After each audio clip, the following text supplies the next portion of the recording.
Hey, everybody. Ominous hum in the background. Welcome. We got some space music playing. You'll recognize it in a minute, maybe. Welcome to beginning of stream. It's Wednesday, and I'm ready to be gaming. There's a lot of gaming going on. We can actually play games, we can talk about games, we can look at games, we can look at games while they're moving, animated, we can look at games in screenshots, we can look at text that's written about games, we can do all sorts of things about games. We can also look at chat reactions to games and all the things that I just mentioned. It's an unlimited domino effect, chain reaction of games. I got some coffee. A lot of coffee, actually. And we have a lot to discuss, and a lot to do. It's a big day. That's why we're getting started nice and early. It's not even 3 o'clock here. In fabulous 90-degree Fahrenheit sunny Las Vegas.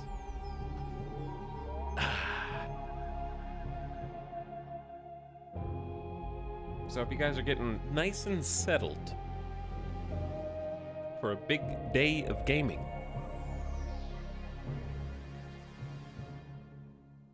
I do have a confession to make, though. I have one thing that I have to say right at the beginning.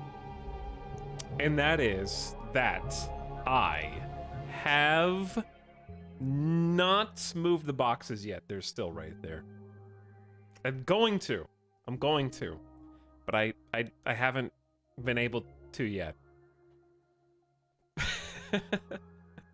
Actually scammed. Scam artist. It isn't. Listen, I'm going to move them, okay? That's okay. I love boxes.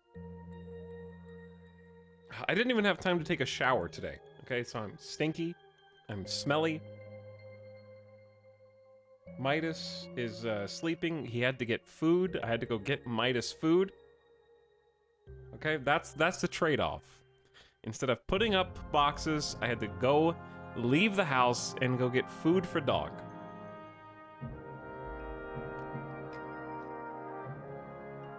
And Starbucks.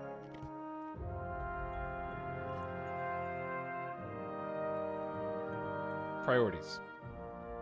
Good excuse. You should just add more boxes to confuse everyone. I would just stack that side with boxes as well. Literally could have just moved them out of view. This is the whole office. Like, there's not like a secret chamber over there where there's like a significant amount of space. This is it. Look, come with me on an adventure. Oh, okay, you can't. Actually, there's a cord. There's a... God, chat, you're all up in the way. Look, that's it. That's the whole thing. You made me break it. I don't know what's going on. There's not any other secret places. He's strangling us. Ah!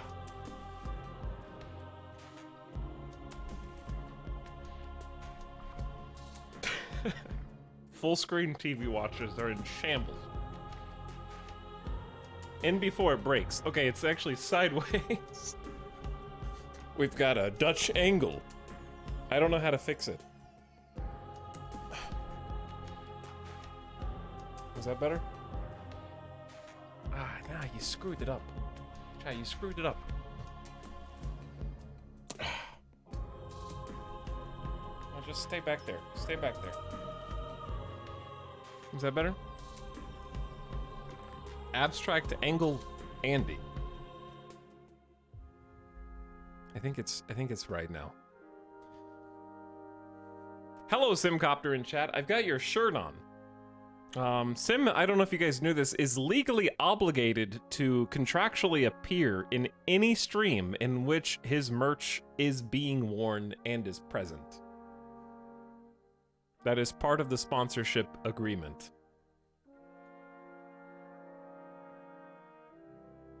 But thank you.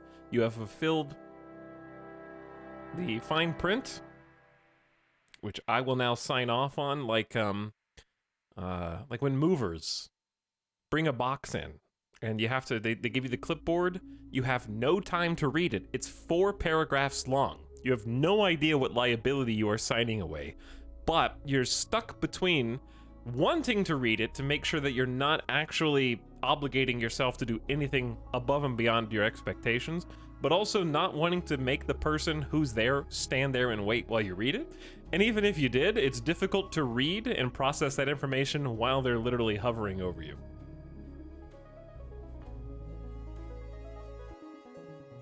He gives you 1 viewer, you rep the shirt. Solid deal. It is, yeah.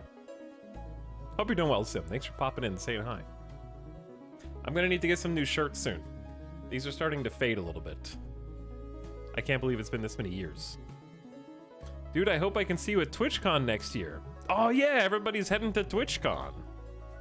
I hope you have an awesome time. Are you already en route, or maybe already, like, present on the scene? People are traveling this week. Can we see the full shirt? Yeah, you can see the full shirt if you go to Simcopter's channel, and if you scroll down, you can buy it for yourself. I just see G. Well, I mean, that's all you're gonna see. See, it's GG. There's 2 of them.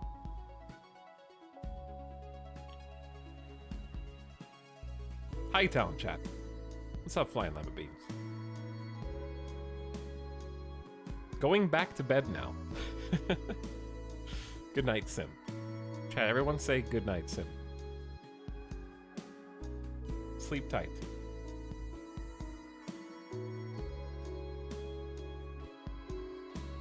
Etalyx, kiss the camera. No, I don't want to smudge. The lens has already got like 2 smudges on it. Okay. My breath smells like coffee right now, anyways.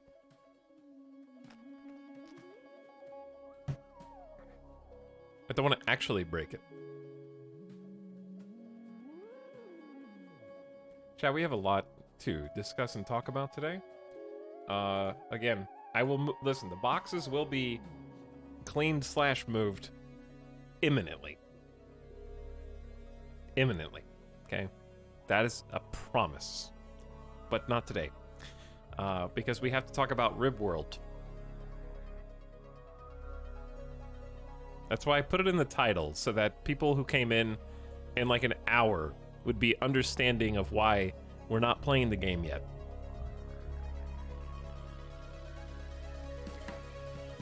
Basically, the short version is rimworld has a new DLC, and all the information has spilled out today, within the last couple hours, actually. Rimworld Biotech is the name of the new DLC. It does not, in fact, start with the letter M. It starts with the letter B. And gamers everywhere are disappointed. How could Tynan fail us like this? Biotech. Myotech. So we have decided to just call it Rimworld. Which I think is a proper name. Especially given all the things that you can do to other human beings in the game. The M is silent.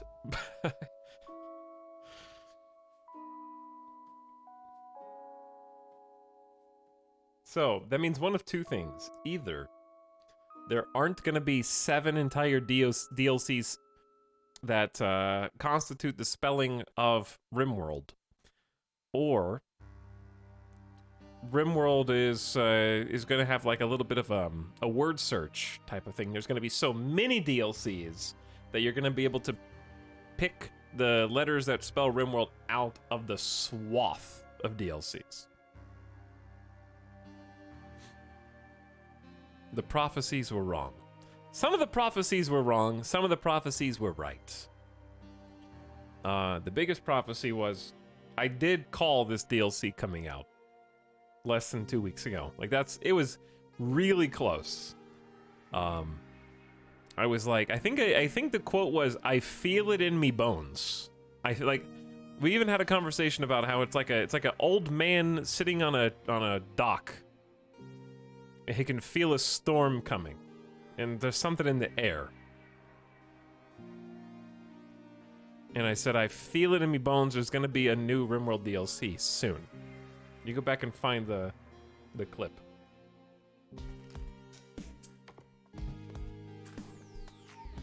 Something in my knees was aching. Oh wait, that's just because I sit down for 8 hours a day. It's probably gamer death.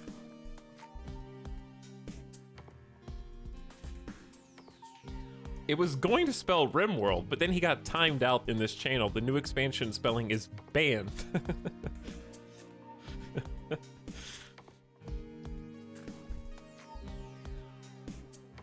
You were right about it releasing in October. That as well, yes. We have a confirmed release date. Month window.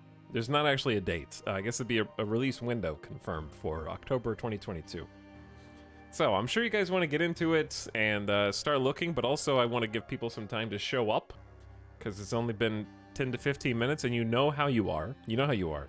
Those of you who aren't here at the beginning of stream, you come in after we've already been, we've started digging in, eating our dinner of RimWorld news, and then you come in and go, hey, can you start over?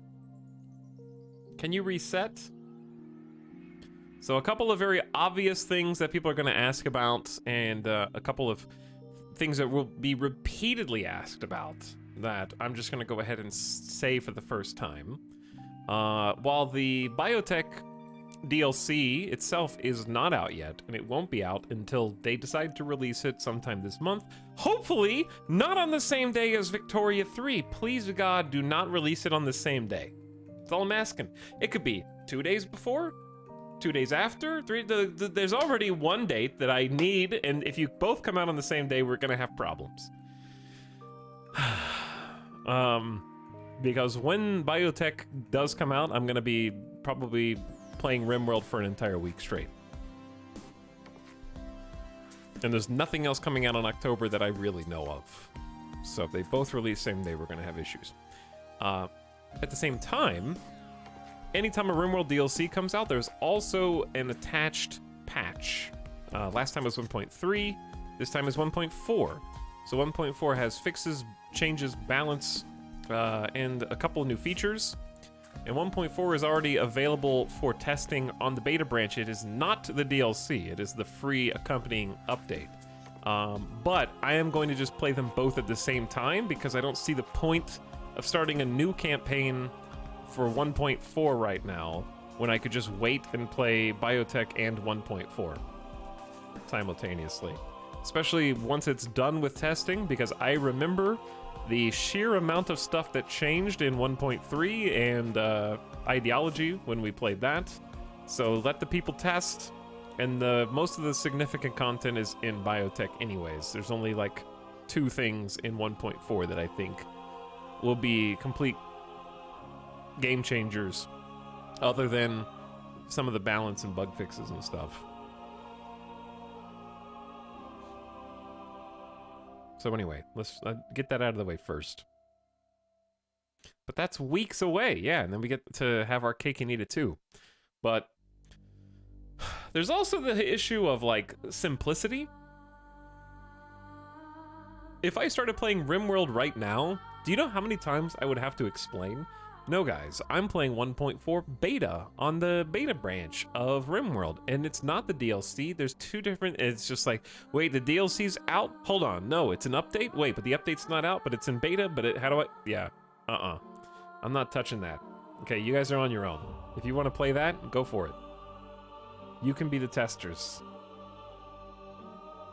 I'm just gonna wait until everything's out so then I can explain it nice and clean, and we can have all of our fun new toys for RimWorld Christmas simultaneously.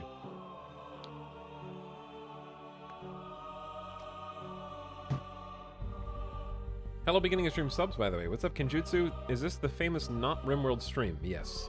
Were you gonna say streamer? What's up, Kenjutsu? You just made me want to watch Jujutsu Kaisen. When season 2? Has a good soundtrack, which is on Spotify, by the way. I'd recommend listening to that. Closet, thanks for 16 months. Yo!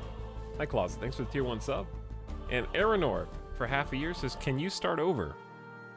I'm starting over right now for you.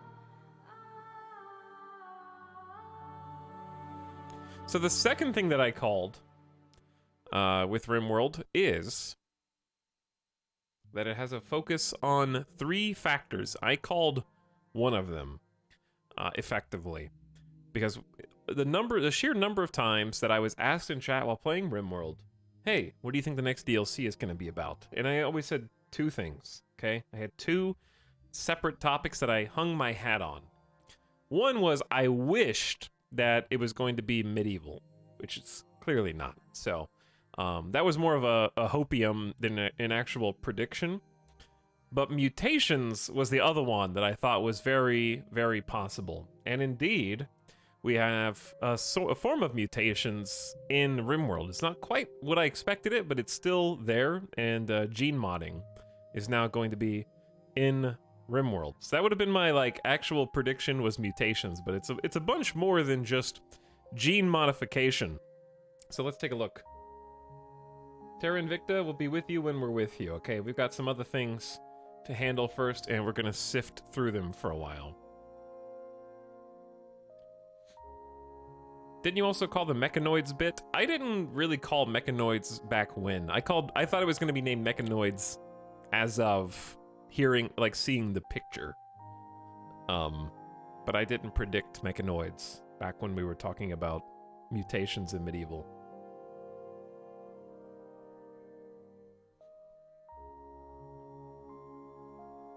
So let's look at the screenshots first. No, let's look at the screenshots second so that we can know what the screenshots are. I actually haven't gotten to really read this other than the big 3 things because the page would not load on my phone. So I'm reading a bunch of this actually for the first time. So let's just take our time and go through it. Number 1, the big is children and reproduction. So in biotech, there are babies, and we kind of knew that from the picture that we were looking at before of this person with the baby on their back, but it is confirmed. I was wondering, honestly, if it was going to be a faction that had children and you weren't really going to be able to interact with them, like they would just be attached to the pawn, but no, it's actually babies. Colonists and outsiders can become pregnant and give birth. Pregnancy can begin naturally or technologically induced and can be controlled by a variety of methods. Babies bring joy, but also challenges. Colonists' hearts will melt when the baby coos and giggles in their arms. But it takes effort to keep a baby happy and healthy and loved. Create a safe haven for them in a cozy pastel nursery where there's always warm milk, a comfy crib, overflowing toy chests, and kind caregivers. Aw, how sweet. I can't wait to raise a full colony of babies. I also can't wait to see my favorite YouTuber try and start an entirely baby colony from scratch. 3 babies crash land on RimWorld. Here is their tale of survival.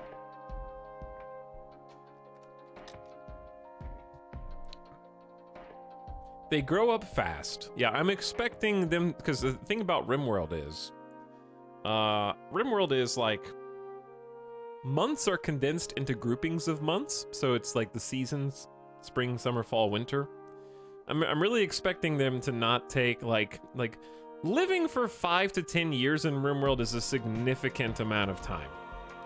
I'm expecting babies to grow up fast, like within a couple years in game. Because I just can't see that taking too long and them not just being a complete burden and siphon of resources for like 10 years, like they are in real life, you know? Especially if you use a growth vat, so we'll be able to like advance their age more rapidly. I'm really curious how long the growth cycle is gonna be. Soon your child will be walking, talking, and getting into trouble. They'll soak up knowledge in the classroom, so we have classes now, and tag along with adults to watch them work. Kids find many ways to entertain themselves with art, exploring nature, playing with technology, and more. Teach them lessons. They'll learn how to survive, cook, make friends, create art, build, craft, hunt, and fight. Watch as they grow up and make mistakes, lose loved ones, and survive hardships. Here's the thing, we're Crusader Kings now. Because you have to imagine that that babies in game will have, like, I'm really curious if they'll be born with passions, or if you will give them passions through their upbringing. Like, I'm curious if it's just a generic class, like one classroom, and they get random stats that go up as they get older, or how that's gonna go. Because it seems like they can't start with like a level 12. A rich childhood makes a capable adult. Every few years, oh, okay, well there you go, it's answered. You choose which traits and passions a child will develop. I see. Okay, the better raised a child is, with smarter education and more attention, the more choice you'll have, and the better their chances are to become a happy and talented adult. Some colonies will sacrifice everything to give a child the best upbringing, while others will use growth fats to pump out cheap workers and soldiers. The choice is up to you. Okay, so growth fat penalties are you get more adult colonists who are capable of doing adult things. Sorry, chat, I'm skipping ahead, but we're growing mechs. Okay, I know what to do.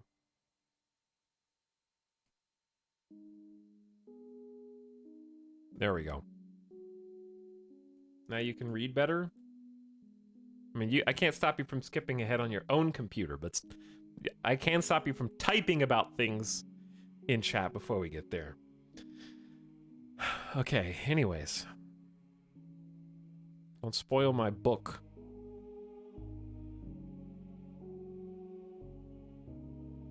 But yeah, the thing about this is, it says every few years you'll choose what traits they'll develop. So maybe it will take a while. Maybe they're not going to fast forward time. I'm really surprised that they're not going to go from babies to adults in like 3 to 5 years. Because if you're choosing a trait every few years, then that means they might actually have like 9 or 10 years before they become as capable as an adult.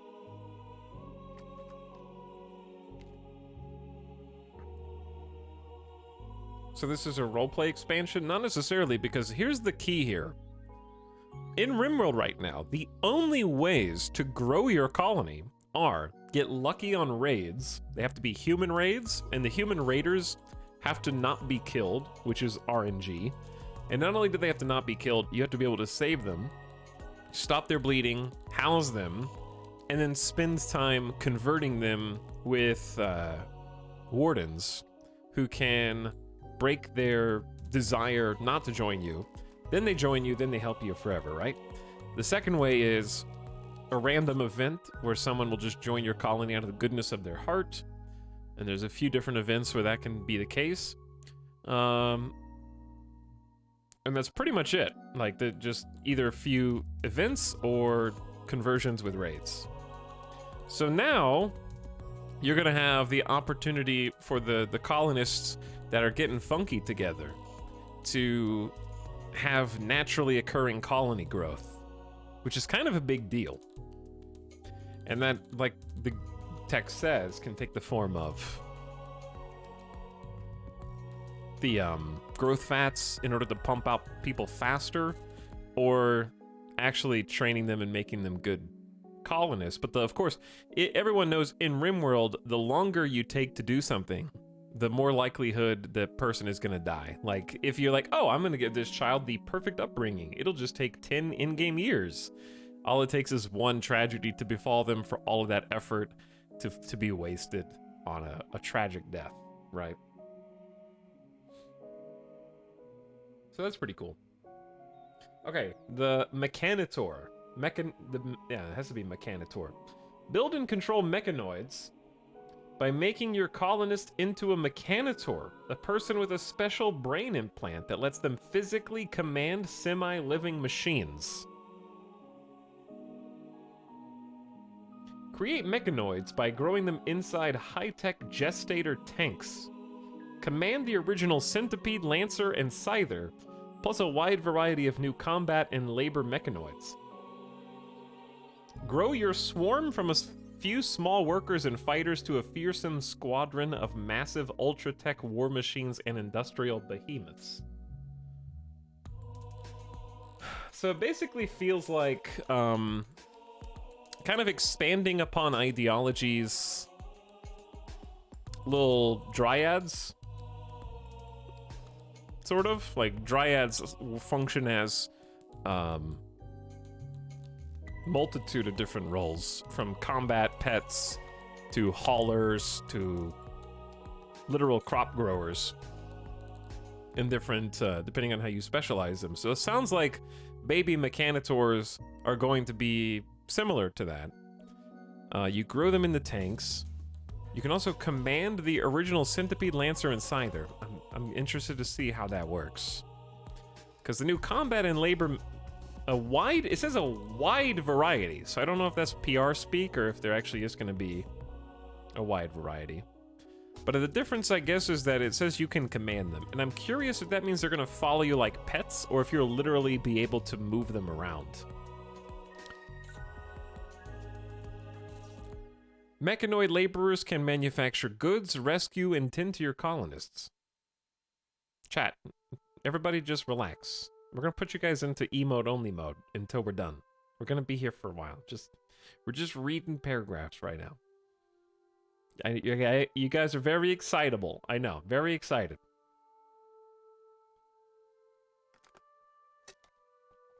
I understand that some of you have already seen everything that there is to see. It's okay to just let me go at my own pace. We are excited!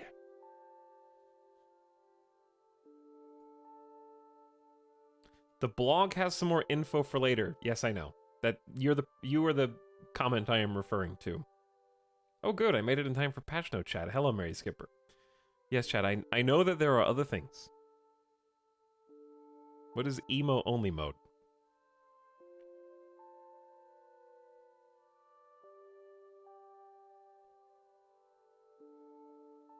Everyone do be loving Rimworld.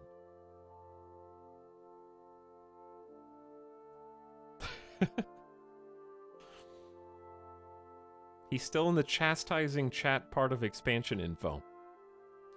Well, it's easier. You guys can say whatever you want, and I will just not read until I'm done. I'll just read this and then hide you. Okay, that's better.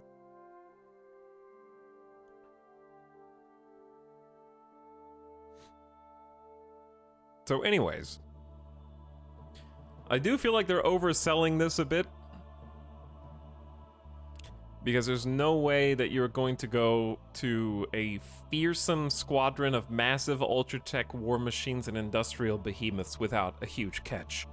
Rimworld is a beast of equivalent exchange, and given the restrictions that are currently on psychic powers, I don't foresee there ever really being a feasible way to have your own massive squadron of centipedes to fight for you on a moment's notice.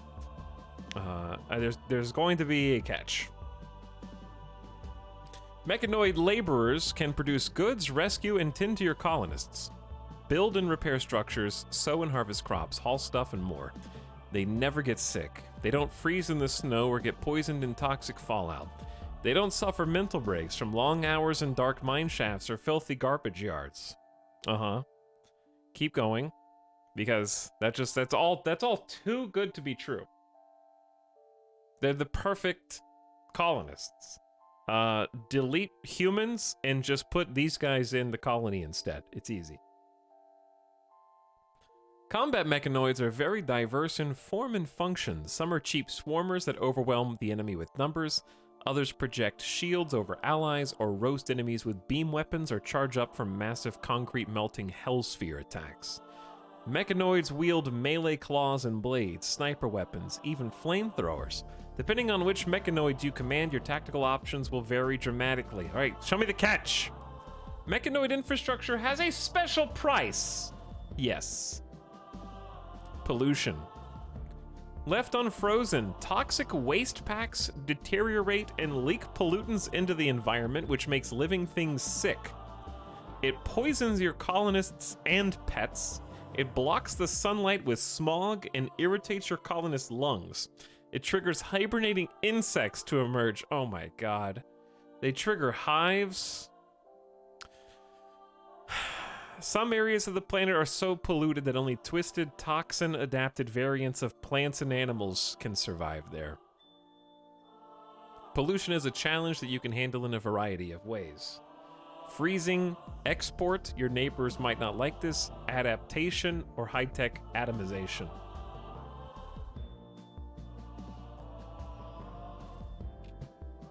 Factorial moment.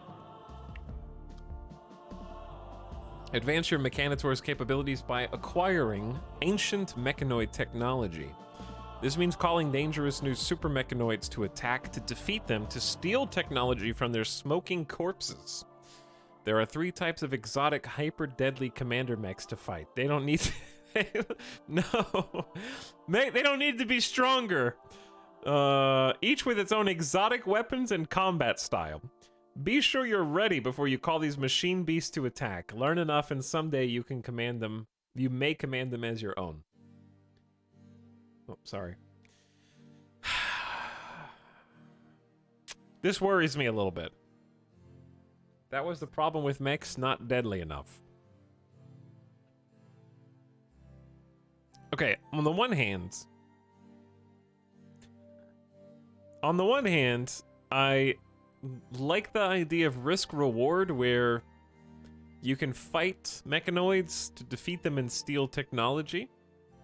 On the other hand, RimWorld quests in Royalty already have a huge balance problem, where if you're playing on anything other than easy difficulties, you almost never take anything over a 1-star quest. It's very rare to take a 2-star quest, and heaven forbid you ever take a 3-star quest. So, my fear is that these are going to be optionals that are never taken because of how brutally difficult they're going to be. So it's going to be kind of like how maybe this is just my playstyle is bad, but when we get the quests for legendary items and stuff, I almost never take them because I can't afford to send my people away to go do them and then possibly also have them die. So I'm just worried that these are going to be something that just like sits idly by taunting me. And skill issue. It's not a skill issue, it's a doesn't save scum issue. Because if you just reload the save if you lose, then these are very good, because you can just keep trying until you win, basically. But if it's like, I don't want to do it because if I do it, it's going to kill me, and if it kills me, I'm going to have to restart the game, then the risk is too great.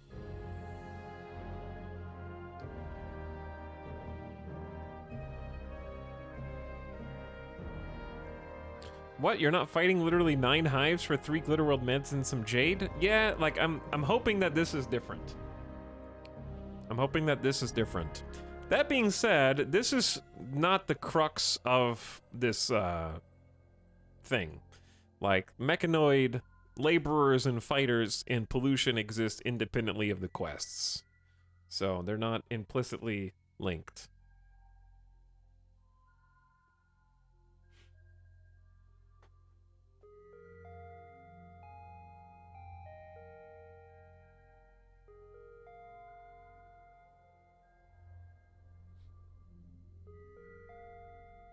But yeah, the thing about the... I'm really actually curious about how the mechs continue to function and whether or not they require any sort of power. Maybe that's explained further, because it just seems like they'll produce pollution, and therefore it's assumed that if you want them to stop producing pollution, you might be able to power them down. Which would be nice.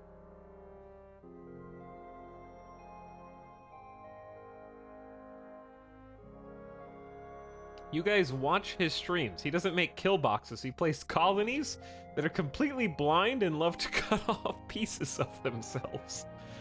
Little chat talking about how they can totally solo these quests, shaking my head.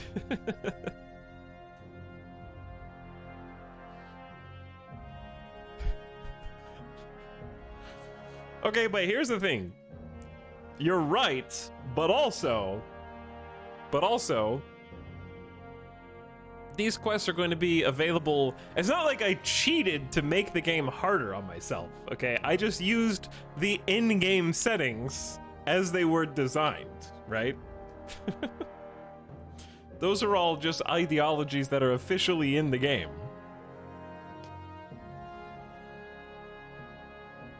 But there's definitely more than a handful of people in chat who use ideology to accelerate research speed and the other little freebies that you can tweak up for your colony without any debuffs.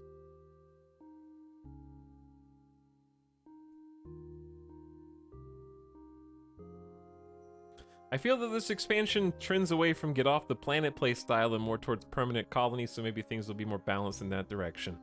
Maybe, yeah. I don't know what difficulty you actually have to play on for 2-star quests to feel possible.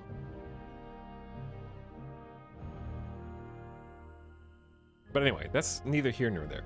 I do like the idea of pollution being the trade-off. If it's left unfrozen, so you can like create a freezer to freeze toxic waste packs so that they don't deteriorate and leak pollutants into the environment. So in theory, you could literally create a toxic waste dump room that would eventually fill up, which is a hilarious and amazing idea.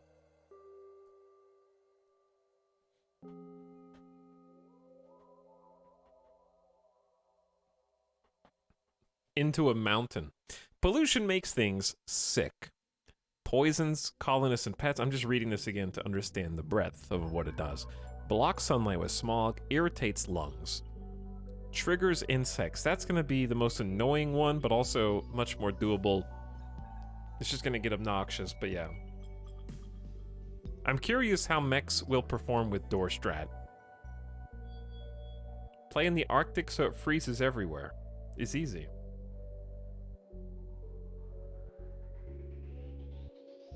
You can also export it, adapt, which I'm assuming is gene modification, and then high-tech atomization. Chat, is that implying some kind of nuclear usage for toxic waste packs? What is high-tech atomization?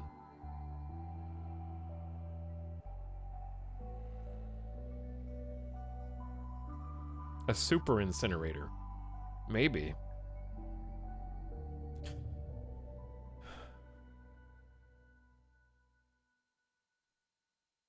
Three types of exotic hyper-deadly commander mechs to fight. I'm curious how you challenge them.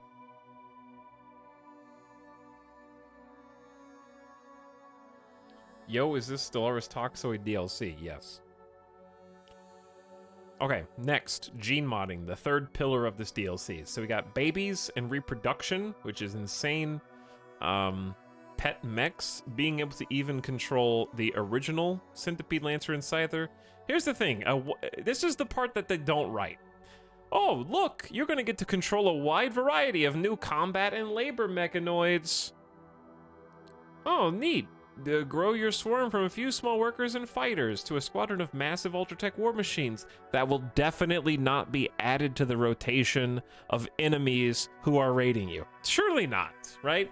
Obviously, we're just gonna keep being raided by the mechs that we know and love, like the Lancers, the Scythers, and the Centipedes. And there's not gonna be a whole host of new combat super mechs that are gonna be taking part. Certainly not. You can genetically modify people to create xenohumans. Humans with exotic traits. Okay, now we're talking.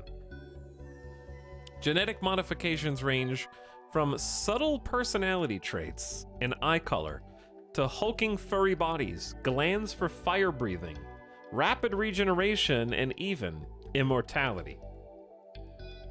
The world contains a new set of xenohuman types and factions, including unstoppable super soldiers, fur-covered animal-controlling Arctic settlers, toxin-immune human bioweapons, fire-breathing horned desert imp people, psychic bonding concubines, excuse me, and more. The darkest of them drink blood, live in the shadows, and live forever. There's vampires?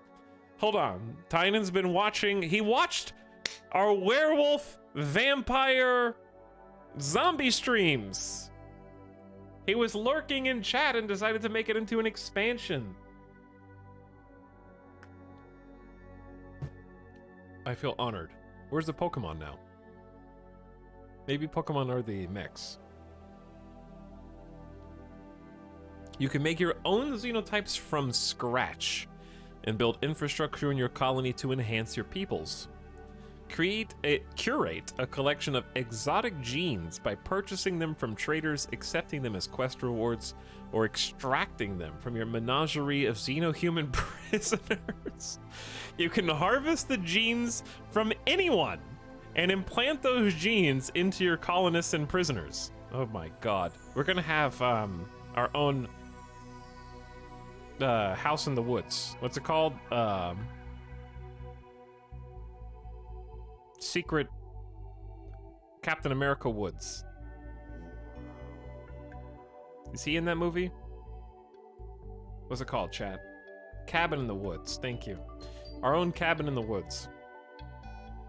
Thor was. Wait, what?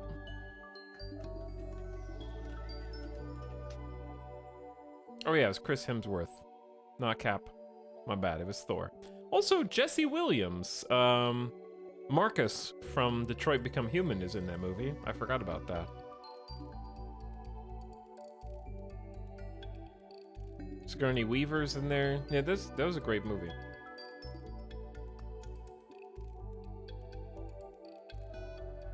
Anyway, where was I? You can also recombine genes to make bizarre and advantageous mixes of traits for implantation, experiment with gene extraction and recombination to build your colony of xenohumans. Okay, now show me the money. Show me the money. This is very much a schoolhouse. It has painted green walls. We've got shelves for all the kids' food everywhere. We've also got shelves with multiple items on them. Spicy. There's desks, chalkboards. There's demon babies. Animal squirrel babies. Looks like a robot baby. I feel like I'm gonna need to zoom in on this more.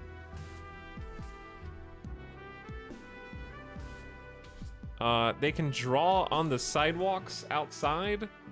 There's little, like, playground equipment. Yeah, they're drawing graffiti, the little gremlins. Oh, you're still zoomed in. You guys are still zoomed in. There you go. I'll zoom you in at least in a good way. There you go. Thick. Squipolop? Squipoilop. Did I name that person? Thizrat. These are some good names. Someone had fun naming these. They have a pet turtle.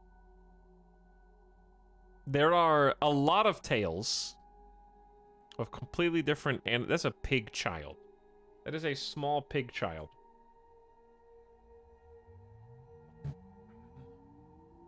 This is an anime school. Yeah, and they have the Jade playground equipment. All right, now we can see it properly. But yeah, lots of desks. Little car they can play with. There's some hampers over here. Oh my, okay. Oh damn. Is that toxic waste? That's gotta be toxic waste. Is that the toxic waste laundry machine? We have some downright frightening new mechs. There are some xeno-human bodies in the incinerator room. Weird tech in here. Like some kind of vat. And then these look like mech growth vats, possibly?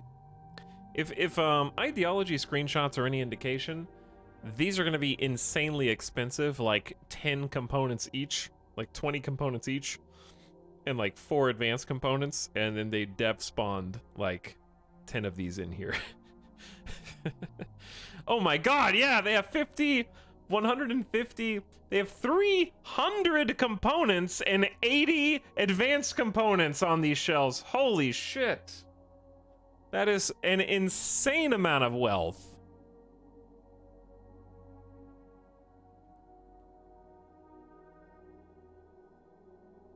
Cheat mode enabled.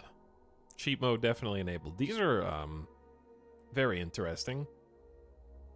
These look like electric turrets or like power nodes. Dude, that would actually be a really great idea. What if mechanoids had to be powered by pylons? I don't think that's going to be the case, but if they are, that's pretty sweet. Like, you have to have pylons that power local mechs, otherwise they can't go there. I think that would limit them too much, but they do look like Tesla towers, yeah. But it'd be cool if they had to have pylons for power. Whew! Oh, man. Everything's blue. Painted walls. This is a nice color scheme. I don't know what all these new buildings are, but we have standard hospital beds. I don't know what these are. These look like... I'm curious. These are the babies. There's a brain. There's just a brain stem inside the vats. These look like the gene buildings. I don't know what the stuff in the middle is, but it's prereqs, no doubt, for these to work. Brain colonist.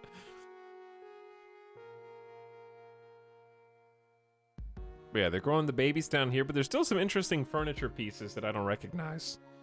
And I don't know what the stuff in the center is. But more buildings is good, but heaven forbid you play ideology with a tech focus. That's the one thing that I have to ask about this DLC. Is there going to be a new way to get more components and more advanced components? Because this looks like an insane component drain. And I already cannot build as much as I need to build. Or buy as much as I need to buy. Like, if you play ideology with the... What's the tech meme?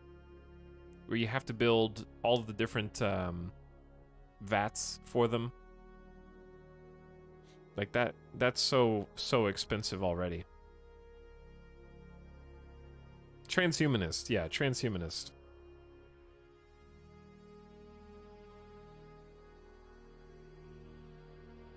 I assume mechanoid encounters might be more common, I guess, so more salvaging them. They patched that with ideology, where you really don't get components at all from salvaging mechs. Right, chat? Maybe if they patch that back, where you can get components again from mechanoids, that would be helpful. Because I thought that they removed that from the game in 1.3. But it's hard to keep up with everything. Either way, it looks really cool. And there's also, this is important too, there's like little batteries. I'm assuming these are the genes that they're extracting and implanting.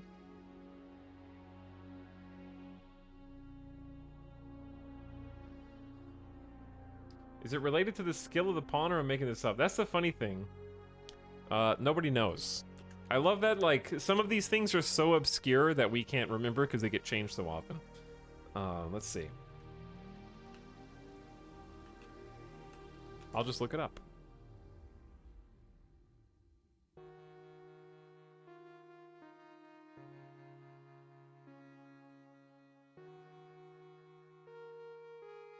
Okay. The DLC says, I mean the wiki says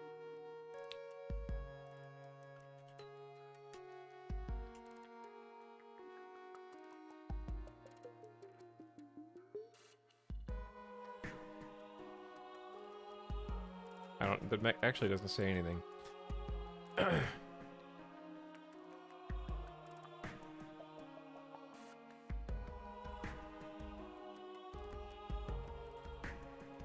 Doesn't say anything. Cool.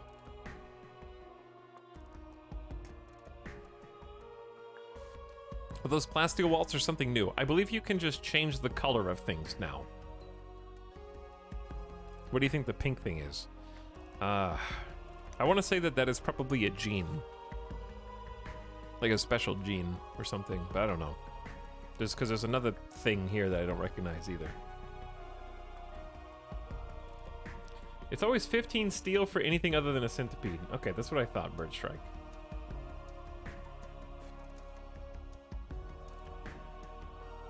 Anyway, watch out for these mines. Because there's this stuff too. There's a whole bunch of things that I have no idea what this is. I do like that there's a fence in here. Keep the animals at bay. Oh boy.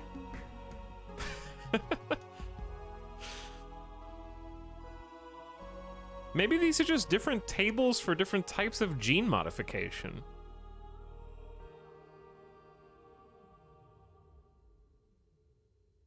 God, this Guerra's drinking blood. These are blood packs for sure. Some dead bodies up there, people living in small little dugout cells in the mountain. Lots of red going on. There's like five, I don't know if you can see, there's like 5 guns on 2 shelves. The shelves are getting a big rework.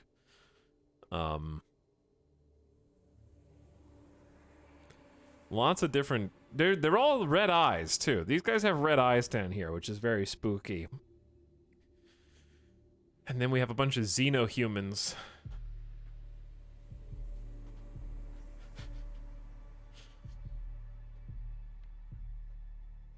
Harvest blood for the blood god. Oh yeah, and they're sleeping in a coffin. That is true too. Damn, there's so much going on here. And that there's 14 screenshots. I don't know what that is, but I don't like it. Not even one bit. Also, yes, there are indeed new mechanoids that are going to be raiding us. Fantastic. They did hear that mechs were too easy. This will be a great clip someday. Oh no. There's a bunch of stuff going on out here. They got the little pylons. That looks like a rocket pod, which is insane. Dude, this looks like. I am both excited and terrified. I can hear him screaming already. I'm excited and terrified because if you just showed me this screenshot like 6 months ago out of context, I'd be like, damn, boy, how many mods are you playing with? How long is your load time? I'd be like, is that 200 or 300 mods? Like, you got ice lasers, you got a vortex, you got every single one of these mechanoids is different somehow. There's a, like, you can't really see, hold on. Well, I'm just kind of in the way. I also can't seem to move myself. There's the vampire sleeping in the coffin down here. Tables, I don't know what anything is on the screen except the hospital bed and the doors. That's it. I know that the hospital bed, the doors, the barricade, and the uranium slug turrets, I think. And that's it. I don't know what anything else is. Mechs versus mechs. Mechs versus vampires. Even the trees are different. This is like new art. This is like toxic waste art, I think. This is probably the effect of toxic waste on the trees.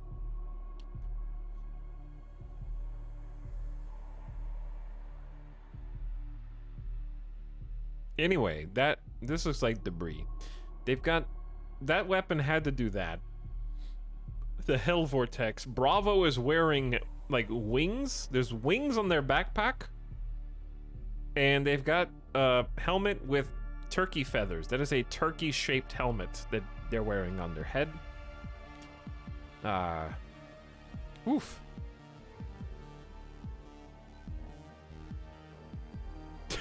Turkey Marine. Oh boy. Now this is toxic waste.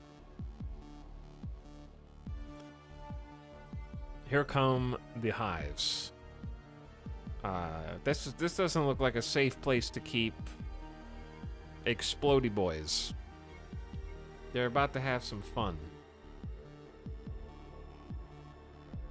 This colony really shouldn't be having 2,500 wealth stacked when they're still sleeping out of sleeping bags.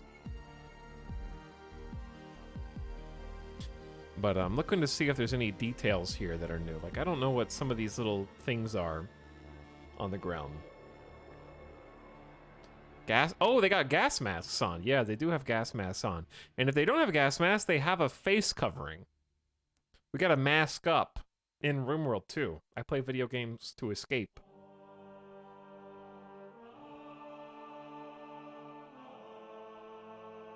This is some sort of mega outside bug infestation. Yeah, apparently like this toxic waste can aggro the bugs. This is a pig colony. Like there's 1, 2, 3, 4, 5, 6, 7, 8, 9, 10, 11 pigs on the map. Interesting. 12, actually. The Three Little Piggies DLC.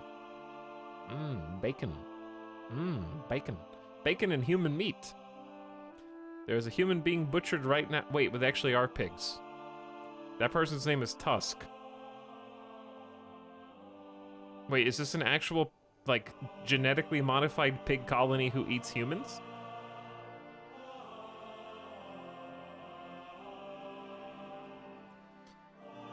I was just making a joke, but it's real.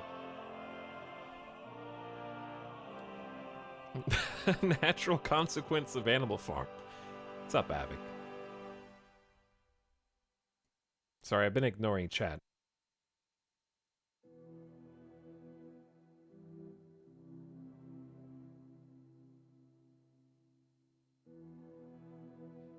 Okay, there's been like 10 comments about Terra Invicta. Read the title, chat. That's why I put it in the title for you, okay? You're all so funny and original, though.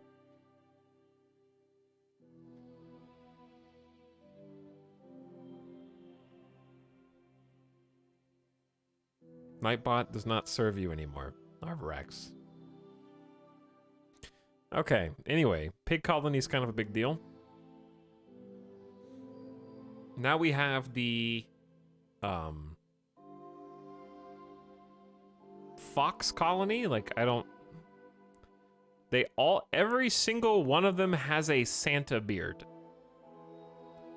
I think they've been genetically modified.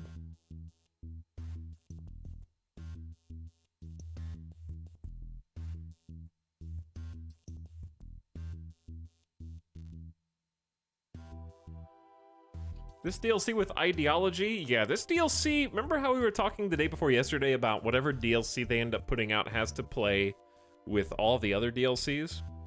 This DLC is single-handedly going to create dozens or hundreds of combinations with ideology.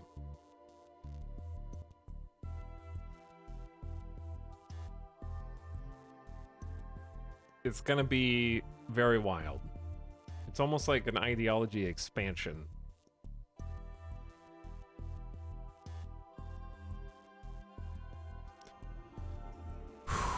I don't like that. I definitely... That's gotta be one of the special ones that they said that you can take down for tech piece. Whatever the hell it is. but it is aiming a hell vortex at Pikeman 1. Very sad for Pikeman 1.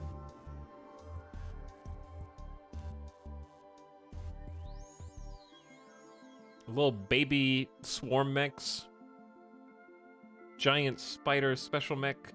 They said there's going to be new exotic elite mechs that you can fight to try to take their technology to add to your own mech arsenal. And then we've got the rogue new buildings down here. Rogue new buildings here. There's like a Wi-Fi tower. This is an unfortunate colony situation for the heroes, led by Bravo and Omarovic. I don't think that this colony is going to survive. Is that trash in the top right? That is toxic waste.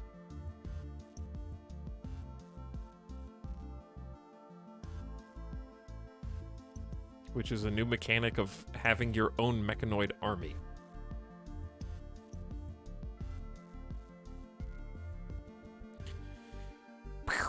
I believe... Oh, these are energy cells. Okay, that explains that. These charge up the robos. They have to, because they have meters, and they have a little electric current going over them. So this is how the mechs stay up. There's the oh, this is the atomizer. Yeah, we saw this earlier. It looks like a... It just looks like a... They're on tumble dry right now. This is actually not a piece of rubble like I suspected. It's a foghorn. And then this is pumping. That's like a... It's like a thumper? Wait a hold on. Did they add thumpers to the game? Or is that pushing gas out? Stinky.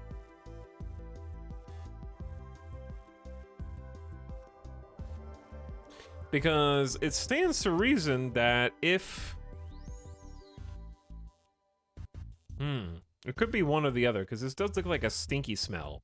So it could be something to do with pollution, or it could be something to do with the fact that industrializing and building your own mech armies summons infestations.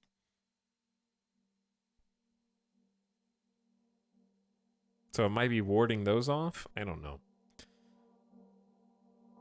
Vampire cult. How the hell am I going to choose what type of colony to play first?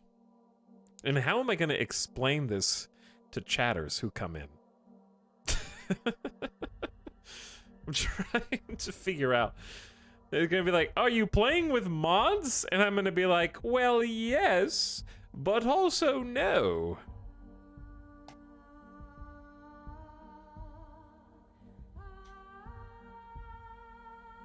I probably skipped over that one too fast, but I think it's just a vampire cult meeting in the middle of Fire Torch with some blood bag drinking, you know? No big deal.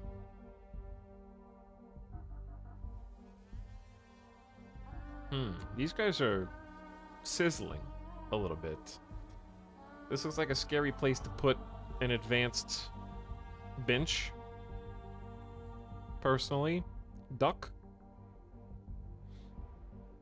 We got some mechs on screen. We got some bugs. That is that a backpack? Is that like an air tank? What the hell is that?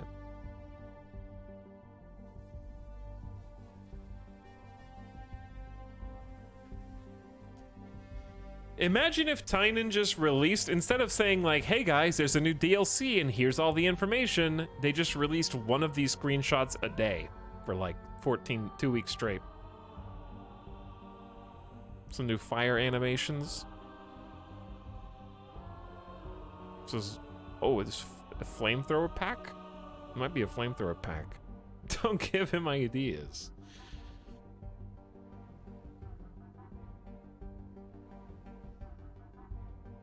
Someone think of the children. The babies are being protected up at the top of the screen. We gotta save the kids. I hope it's not too micromanagey to try, like, you know how every time a raid comes in, you've got to draw a new protective zone for your animals to make them go somewhere else? I hope it's not too difficult to, like, keep the parents and babies inside.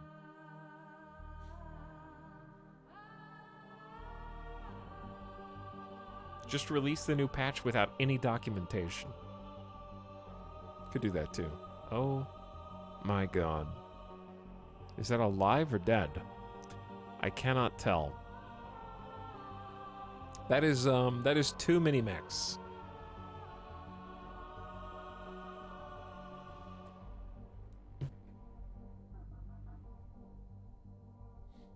You don't intend to have your colonists carry their offspring into battle slung over their shoulder door fortress style? No, I don't intend to use my babies as body armor.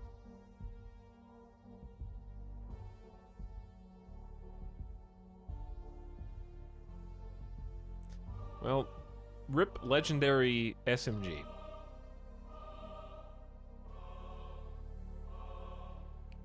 Okay, and then on top of that,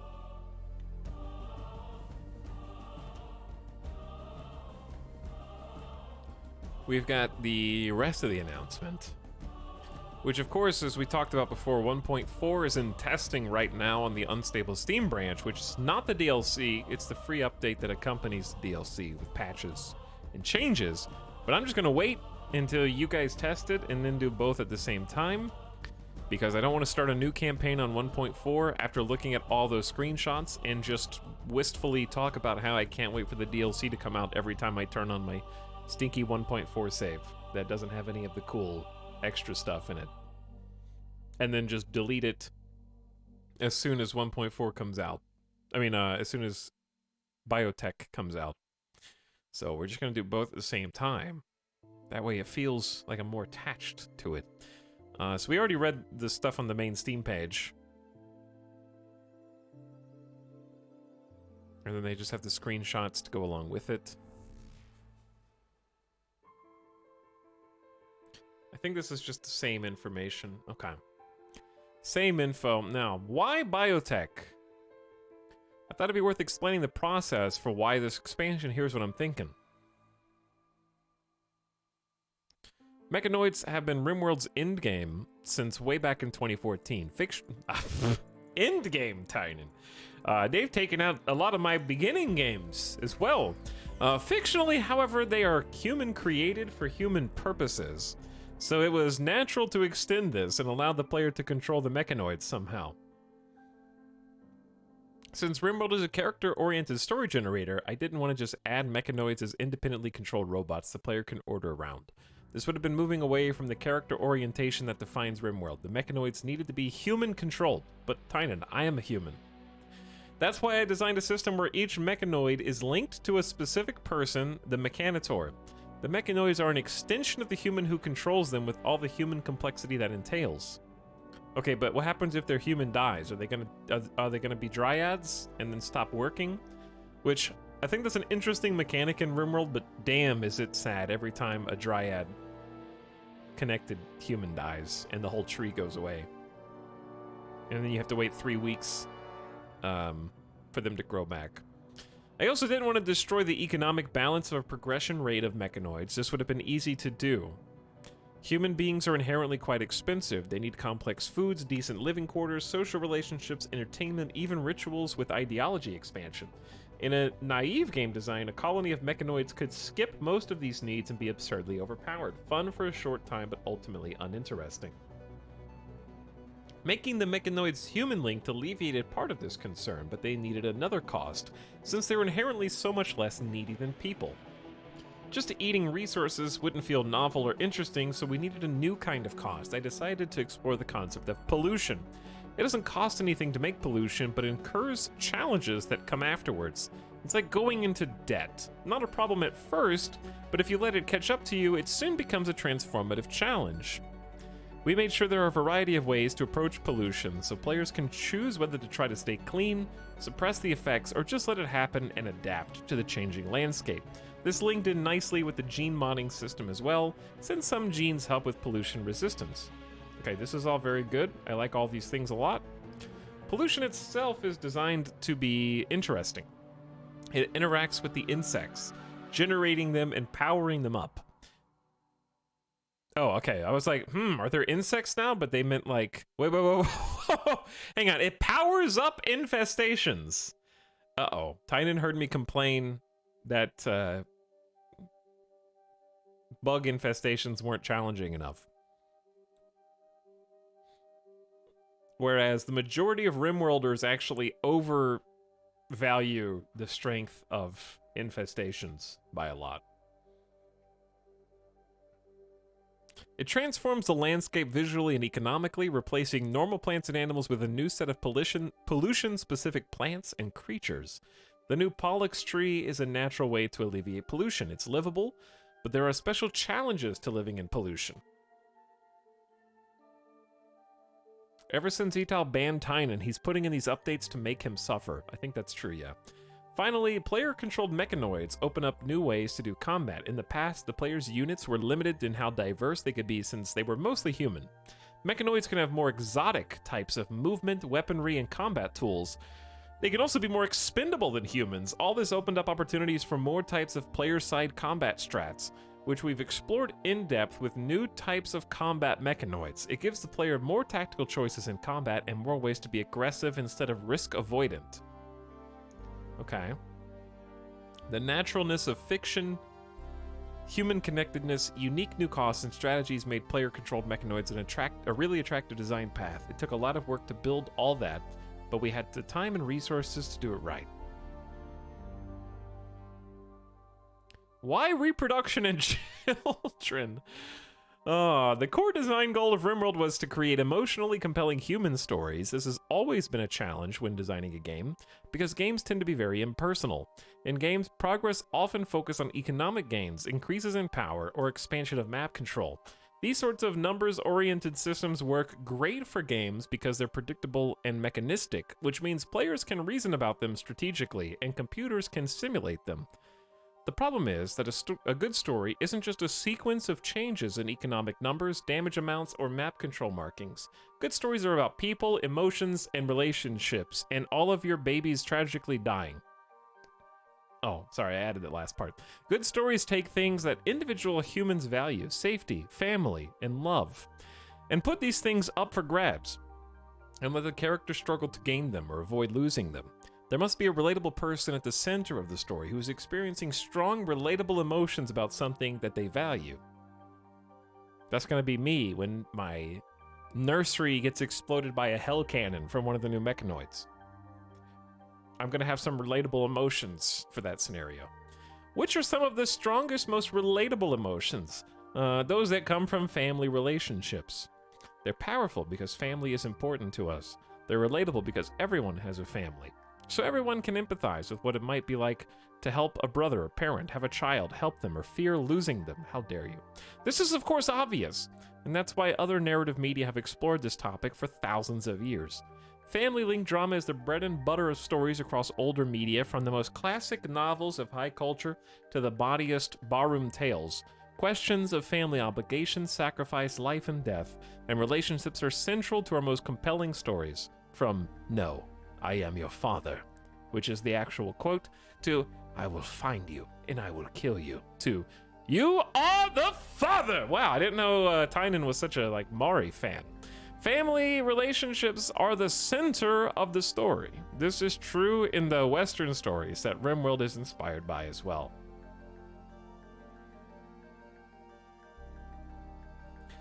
Extending that into RimWorld makes obvious sense, and it's something I've always been interested in.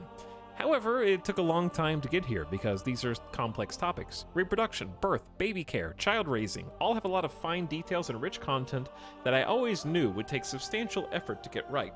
I wanted to make sure we have the development power to make the game generate these kind of powerful family-oriented emotions without cutting corners or excessive jank.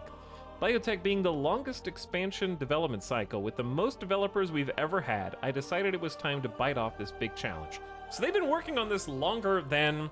This is almost confirming my theory from the other day, that they have multiple dev teams. Multiple mod dev teams. Because Didn't we just math out that it hasn't been as long since ideology as between royalty and ideology? So for this to be the longest expansion development cycle, either well, I guess they could have waited to start ideology, and then they just started work on this sooner. But maybe this is the most developers they've ever had, so that their dev team is growing, basically. So I'm really expecting some consistent DLCs, because you don't just hire a bunch of developers to do work on one of these DLC releases, if that makes sense. Because why would you bring all of those on and then be like, well, that was the last DLC, see you later.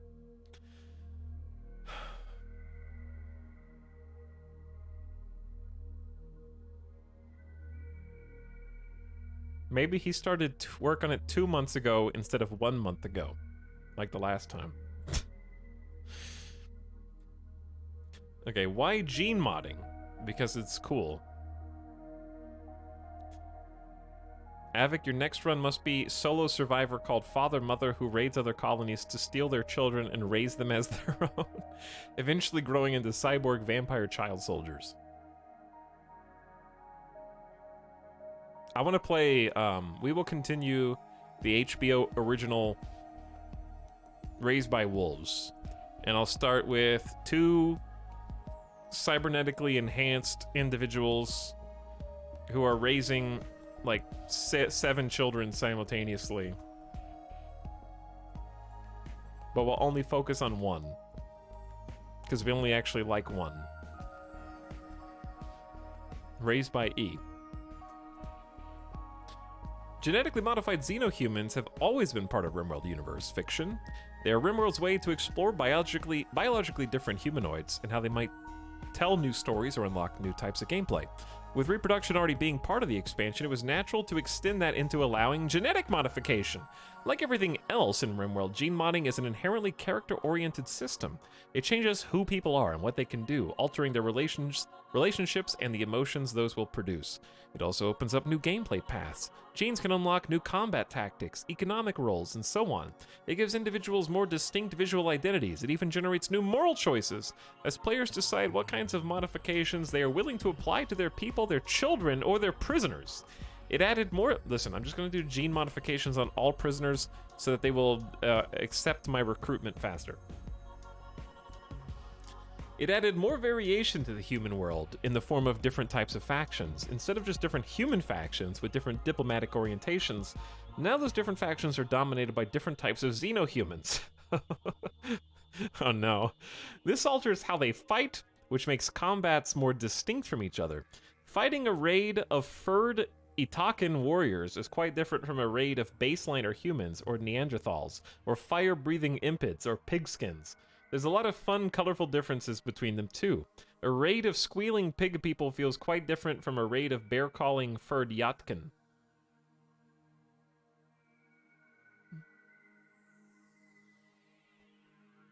Morals in my rimworld? We experimented with a lot of gene effects before settling on a set that is diverse and consistently fun to play without breaking the game. It took a while, but in the end, testers are loving it. I also had a ton of fun writing the name generators for the new xenohuman factions, especially the pigskins, Polork. By the way, okay, so that's all the DLC. Then there's update 1.4, which is on unstable right now. We spent months optimizing launch and game load times. In tests, saves load roughly 37% faster. On an example system, that's a startup time improvement from 33 to 21 seconds. So it's even faster to reload your save games after every time you lose a single colonist than ever before, you save scummer. Painting and color customization for walls, floors, furniture, and lights. Give your colony a custom look by painting the walls, floors, and furniture of your settlement any of a huge variety of colors using dye harvested from Tinctoria crop. Install a range of new color carpets. In living spaces, set the mood with lamps that you can set to any color to create romantic rouge bedroom for an eerie fluorescent laboratory. We expect screenshots to get even more wild. Styles are always available. You can now use all styles of all buildings, items, and floors to visually customize your colony, even without ideology. And then actually useful shelves. Fill your storerooms with shelves, which can now hold up to 3 stacks of most items. Testers were very excited with this one. There was also a 1-tile mini shelf. Shelves should help keep your colony tidy and organized and protect your items.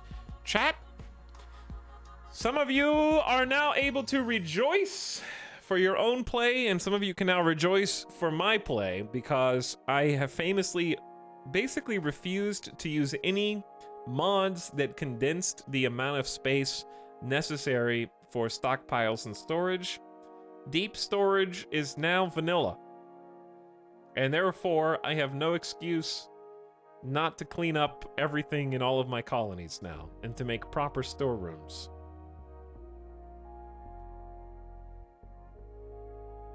Because you can now store like up to 3 different items per shelf in very large stacks. They had stacks of 50 components on shelves. So the stacks are very large.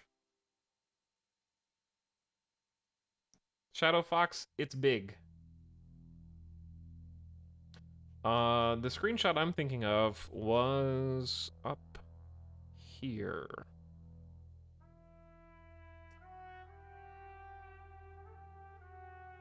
That is a single shelf, and yes, obviously these are dev cheated in, of 300 items on a single shelf.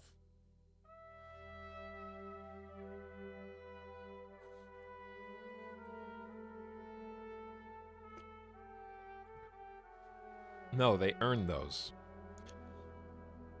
What happens when somebody has a snap, yeah, and destroys a stack of goods?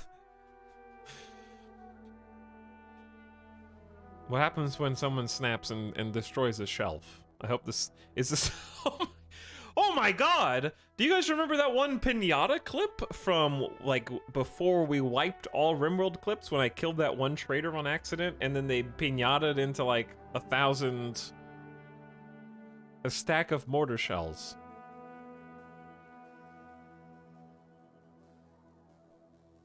You weep for joy at the amazing story told. Yeah, that's gonna be a little wild. Okay, so that's the main stuff in one... Oh, no, there's more. 2 new turrets. Foam turret spits fire foam to extinguish nearby blazes. The rocket swarm turret is a defensive launcher. When triggered, it blankets a wide area in a barrage of small missiles. Excellent against large groups of weaker enemies, but only works when you press the button for extra drama. Depending on your backstory, starting colonists may come with their own possessions. Not only does it make it a bit easier to start with imperfect colonists, it also gives them a personal touch. Rot Stinky. Keep rotten corpses and meat away from colonists. In addition to being disturbing to look at, decomposing tissue releases rot stink gas. Colonists that are chronically exposed to rot stink may develop the new lung rot disease. Oh my god, there's a new disease. Keep extra empty graves and garbage dumps available for times when you're overwhelmed with bodies. More prisoners to trade, release, and interact with. What? In addition to all the prisoners you got before, now you'll get a new class of prisoner who is unwaveringly loyal to their home. Chat, bionic noses are now useful with rot stink, right? I would hope so. That should purify the rot gas. Okay, new prisoners that cannot be recruited, but they can be sold, sent home for diplomatic benefits, used for gene extraction or blood farming, or used in rituals and enslaved in ideology. We did it this way because we're psychos. Because we wanted to make all the uses for prisoners besides recruitment more viable. Adding a new stream of unwaveringly loyal prisoners does that without destroying the population progression balance. They can be disabled in the storyteller settings. Hold on, did they make a new type of prisoner that specifically can never be recruited just to force you to play the other gameplay mechanics? Because they know that if you can recruit someone, you will 100% of the time?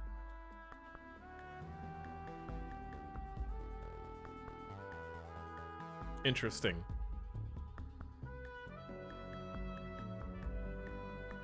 They can be disabled in storyteller settings. Meh. I'll leave them enabled, obviously, especially since they say it's a completely different stream that doesn't mess with population progression. There's babies now, too. New mod manager UI. Really easy and smooth to manage mods now, visibly split into active and inactive lists. You can save and load mod lists and mass unsubscribe to outdated or disabled mods. New mod mismatch window.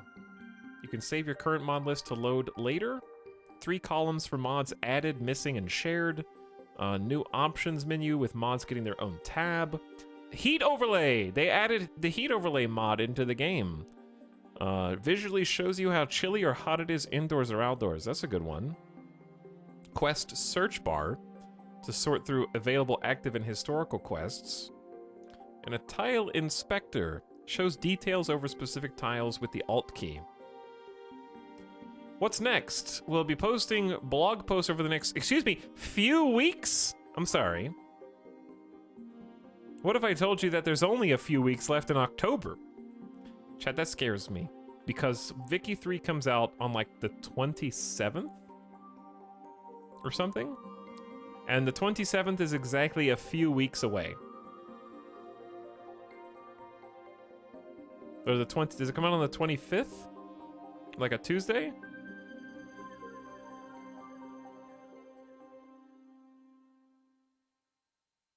It's already confirmed for an October release date on the Steam store page for the DLC.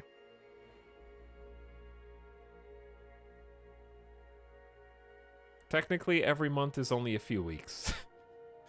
Yeah, but I want it to come out not at the end of the month on the same day as Victoria 3. Because that would be so unfortunate. But it's got vampires and blood and Halloween stuff. How am I gonna play both? I'm gonna be having like 24-hour streams.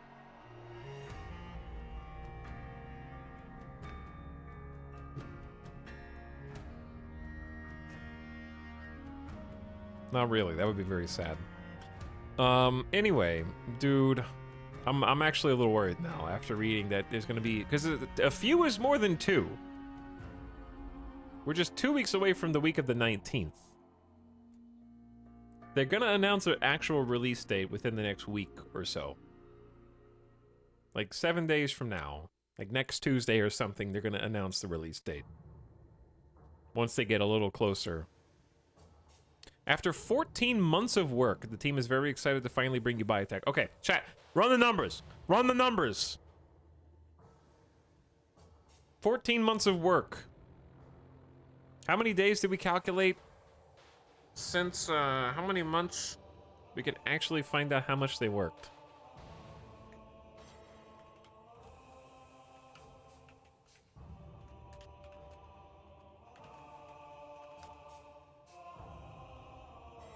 Okay, Ideology released July 20th, 2021. So that's July, August, September, October. So it's actually only been 15 months since Ideology released, and they said 16 months of work, so they actually started working on this a month before Ideology released.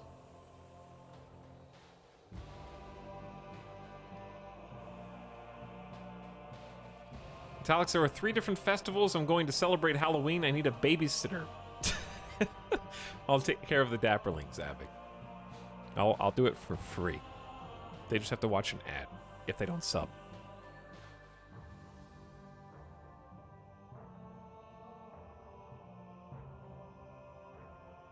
They started 2 months after Ideology. How are you mathing that? Do you understand that, how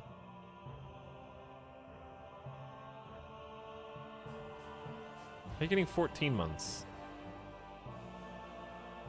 14 months, not 16. Oh, hold on, what did I say? I'll just do the date calculator.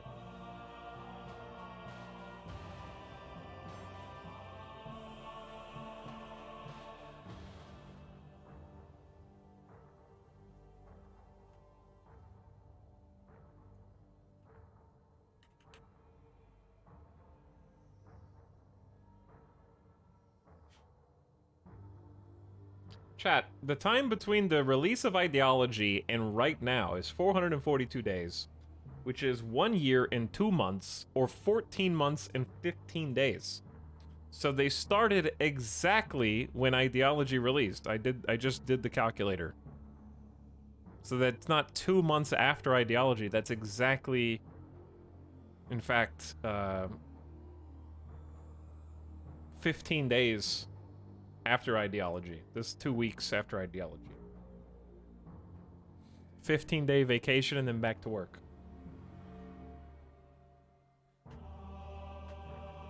Anyways, the patch notes. Pooh! Those 15 days were not vacation, they were bug fixes. There were a lot of bug fixes in Ideology. A lot. So this is new free stuff. All of this is free. Added custom color lights. Change the colors after completing the research. Added painting system. I wonder if the colored lights, why would it be a research unless there's going to be some reason for it to be a research? Painting system with dye that you harvest. You can now paint walls or floors. Tinctoria crop is now harvestable in core. New carpet colors. 2 new turret types. Foam turret must be activated by a colonist. Rocket swarm is a defensive launcher, blankets a wide area and small missiles. We read about those. New gas system? That's kind of a big deal. Lung rot disease if you breathe too much stinky gas from decomposing corpses. Blind smoke blocks shots like the old smoke. What? What does this mean? Added fire foam pop packs. It's a utility pack carried by firefighters. When triggered, the pack releases a burst. Peepo G. It's because there's flamethrowers now. Like, you have to have firefighters, and like, there's so many ways to fight fires because people are gonna be raiding us. There's gonna be like a burn the base down raid. But here's the question: are they gonna make a type of flamethrower that can somehow burn down stone? Because I'm trying to figure out, like, they're definitely gonna come in with flamethrowers as its own specific, and there's fire breathers too, yeah. Lava thrower.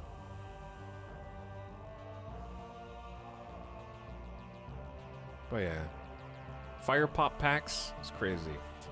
Medicine, bulk medicine creation. Can explicitly tend without medicine to drafted pawns, which appears after the tend with medicine order. That's so nice. That's actually a good quality of life. Shelves hold up to 3 stacks of stuff, excluding corpses, chunks, and minified things, like trees. Single tile small shelf. Shelves can be linked into groups for management. Completely overhauled the options. Mod manager, tile inspector is new. Okay, we read about these just a second ago. The new class of prisoners. Special possessions on colony start can come from backstories, health conditions, and rarely from a pool of items. The heat overlay suite added a bald hairstyle. Fantastic. Storeroom is a new room type. New tree stumps. Randomized menu background for more art. Added stats for crop growth rate, age, and lifespan, and the length of time to clean filth on surfaces. You can now cut all blighted plants with a single command. Added prisoner recruitment, last resistance reduction info. Oh, so it can tell you how much progress you're actually making on that. Build hopper command to nutrient paste dispenser. Okay, base game performance has been increased 37% faster load times. Pyromaniacs are happier around fires and get a stacking 4x mood buff for nearby fires, including torches and campfires. Oh, they buffed Pyromaniacs. I didn't think I'd ever see the day. Maybe Pyromaniacs won't be... I honestly don't think Pyromaniacs are as bad anymore. They've always been a sort of menace, but there's definitely worse pawns out there. But that's a good buff. Colonists can rearm turrets while drafted. Pawns no longer hunt outside the allowed area. Wild people no longer get mood debuffs for sleeping outside.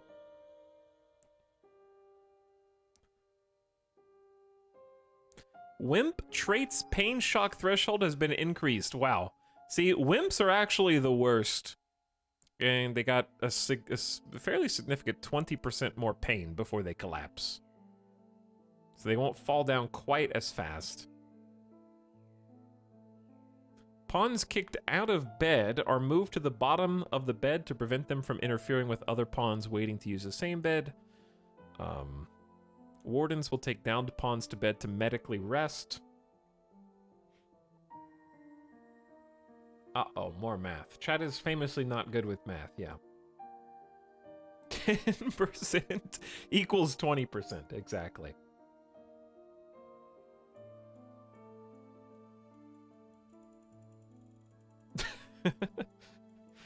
%, of 50% is 20%, chat. That's not true either.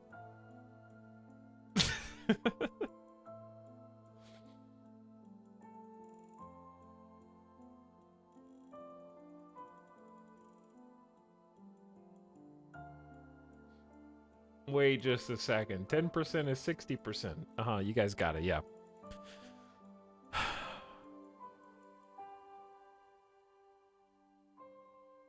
Display recipe, ingredients, or products tooltip when hovering over recipe float options. Okay, just more quality of life UI.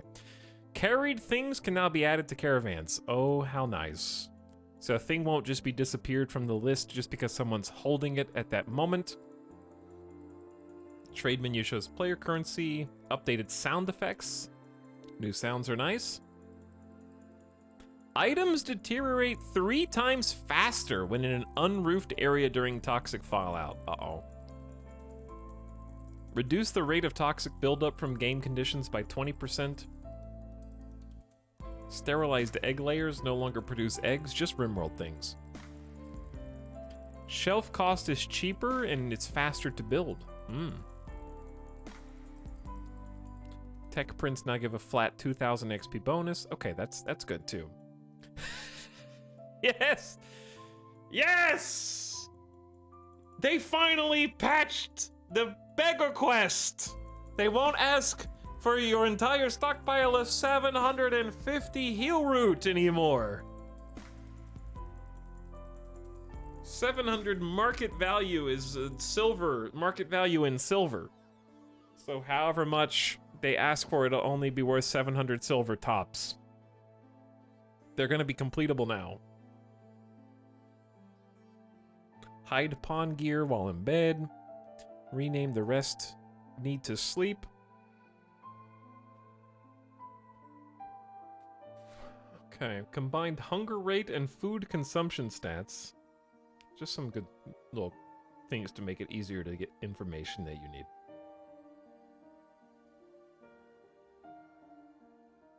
This was actually a problem before. If you mark a tree for extraction and you have peoples that respect trees and do not want to cut them down, they would just go cut them down if you were going to build something there, even if you marked it for extraction, which is a safe way to move trees.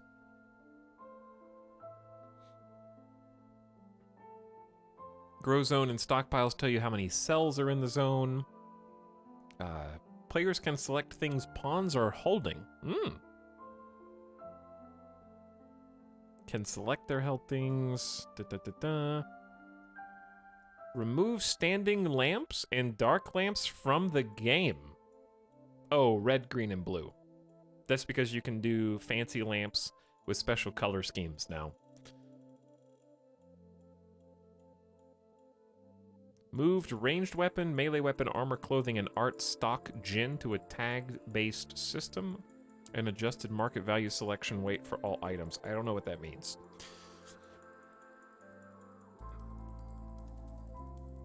Royalty and ideology improvements. I want to see royalty improvement. Pawn no longer has to meditate for 9 hours a day. Okay, Tynan, you're not out there somewhere, but if there's any rimworld dev out there, I just have one request. I don't mind how long it takes for pawns to meditate to have psi power, but can we just make it where they don't meditate unless you set meditation time on the schedule? I think that's fair.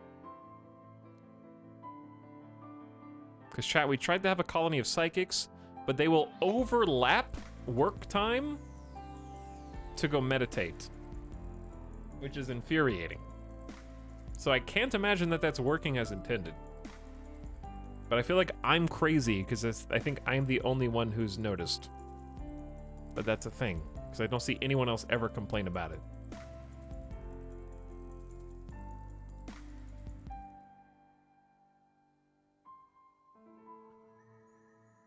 Anything else important here? I don't think so.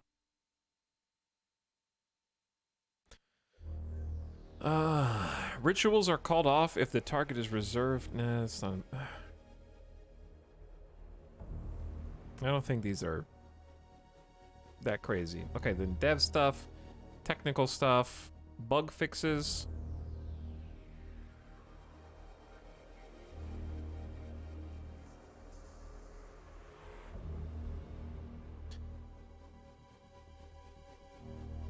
There's a lot of bug fixes. Chat, did you guys read any of these?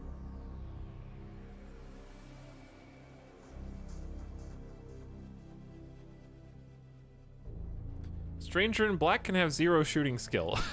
Okay. So that's not a thing anymore. Yeah, we have seen that. Okay, so there are some things in here.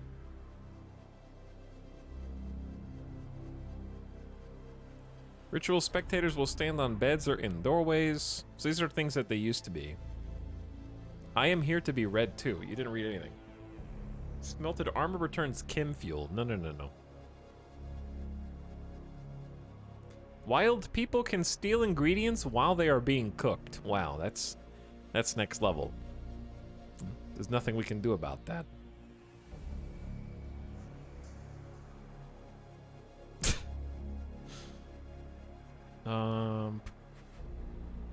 Shuttle stays forever if all passengers cannot get on board. I feel like I've seen that before. Pawns will no longer drop the thing they're carrying when going to pick up another thing as part of a haul task. I have seen that.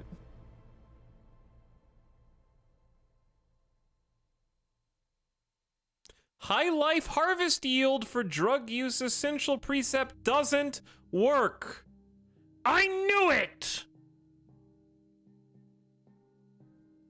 I have talked about this like half a dozen times, and we've played high life colonies, and I'm like, I don't think we're getting more drugs. And then Chow was like, yes, you are. You're supposed to be getting 9. And that's like, we've had this argument a bunch. It worked for me. Uh-huh. Sure it did. I knew this was bugged. Maybe it's actually good now.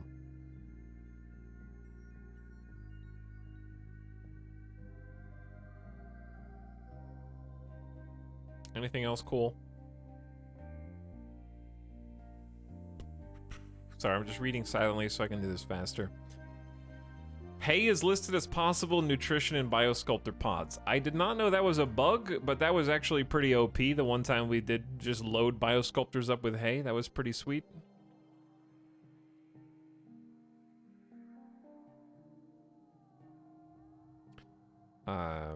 When forming a caravan, downed pawns are sometimes left behind near the map edge. I feel like that did happen to us once. Very sad. Doctors sometimes go to bed and attempt to start surgery on themselves. Fire foam popper apparel items can pop during surgery. Surprise!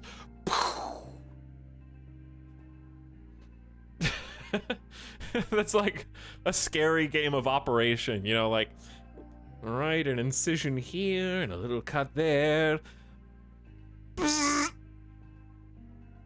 Fire foam popper explodes because you got the knife too close to the edge of the body.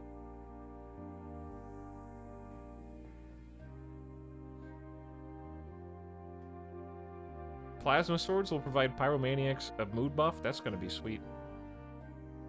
Global work speed not applying to pruning speed, hacking speed, medical 10 speed, and medical operations speed. Does that mean that it does now? Or does that mean that it was and it wasn't supposed to?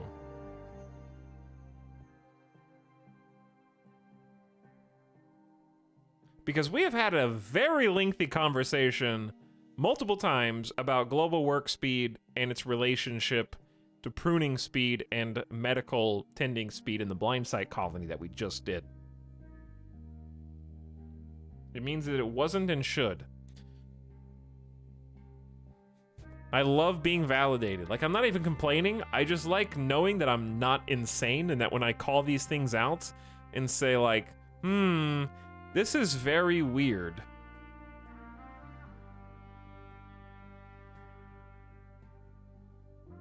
Tynan lurking in these streams, it's confirmed. Possibly. Because, yeah, like, there's a whole thing where you can buff, like, your leader can buff somebody to have increased global work speed for like 9 straight days. And it doesn't help medical speed for blind site colonists. And like being able to prune faster with higher global work speed is going to be insane. That's a big dryad buff. I think dryad trees are going to be tended a lot faster because if you give your dryad tenders bionic arms and various other global work speed buffs, that's going to make them really good and they won't have to spend as much time pruning trees. That's going to be pretty sick. Resurrected executed prisoners retain the execute option and usually immediately get executed after being resurrected. I brought you back from the dead just so I can kill you again.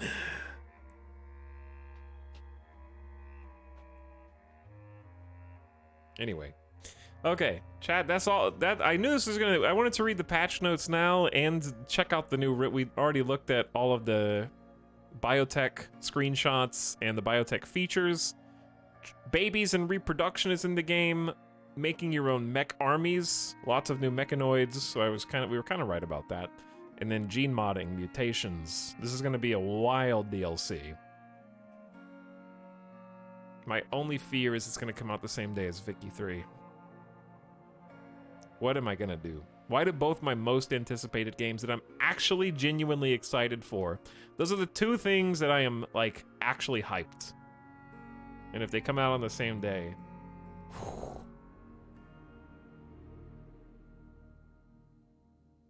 Anyway, we're about to actually play a video game now.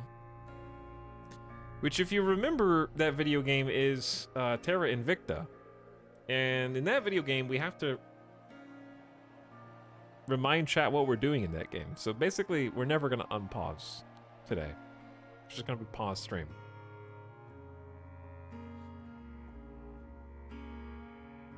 There are other video games? Manor Lords? Good Manners. Oh, the other Manor Lords. Yeah, we already played that. More menus. Super comfy pause stream, indeed. Speaking of comfy pause stream, what's up, subs? That I have been ignoring. Including Mad Tag. Thanks for 7 months, Mad Tag. I appreciate you. Lingonberry Punch says 21 months. I can legally drink now. Yes. We have a glass of water the mods can provide to you. If you just push the button above your seat and it'll let them know to bring it to your table. Thank you, Lingonberry. Psycho42 for 3 months. Hello, Psycho42. Right on time. Poggin in chat for patch notes. Rusty says, oh boy, I can't wait to play RimWorld again. Me too. We're going to be playing a lot of RimWorld. Wilfred Murr says, if it weren't for you, I wouldn't be learning about game changes without these changelog readings. Yeah, I always enjoy a good patch reading stream and a good feature list stream, because I haven't read this yet, so I didn't really know what all you were going to be able to do. And it's kind of insane. Like, any one of them by themselves, if I had to rate how much they're going to affect the game, for me, I would say number 1 is children and reproduction is going to be a big game changer. Number 2 is gene modding, and number 3 is the Mechanitor, I would say. Because children and reproduction is like classrooms, storytelling, RP, actually being able to raise kids and then like guide them in what traits they get to take on, or vat grow soldiers is a big deal. Gene modding, conversely, is like all the xenohumans and then collecting your perfect exotic gene library. And then the third, like the mechanoids is neat, and I think it's a good addition. I think pollution is actually the most interesting part about the mechanoid creation. So I'm curious to see how the actual, like, keeping the batteries full for your mechanoid armies to charge. Number 1 change for me, shelves. Number 2, paint.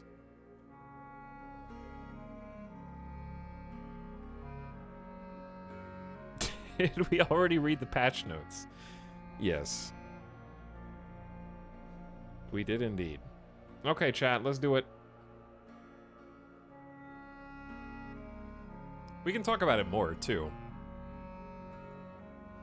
It's not like we have to stop talking about RimWorld now.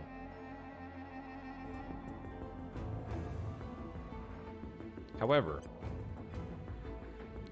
I don't know how to make a chapter break for VOD watchers, so they're just gonna have to fast forward.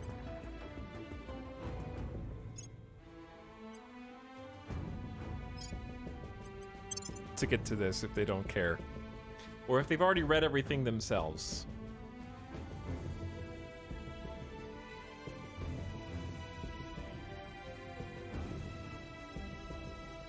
Change the game to something else. Avic.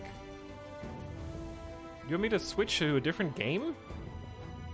Is your affair with Terra Invicta already over? Avic confirmed done with Terra Invicta playthrough. Oh, I actually just... I forgot DX Story was open. Sorry, Terra Invicta, that's my bad. Every game hates DX Story.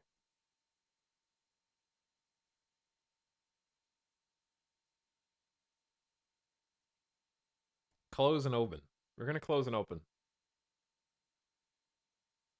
Chaotic Kiwi says, take me to your leader, Etalyx. Thanks for 31 months.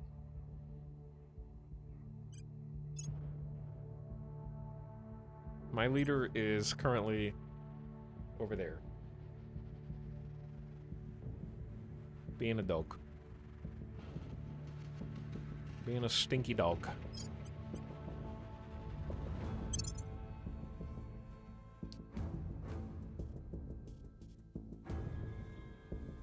But yes, for those of you that joined late, yes, the boxes are still behind me.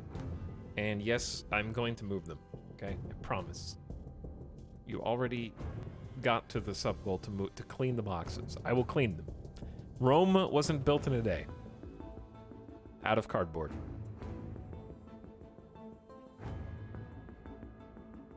But it was built in a week.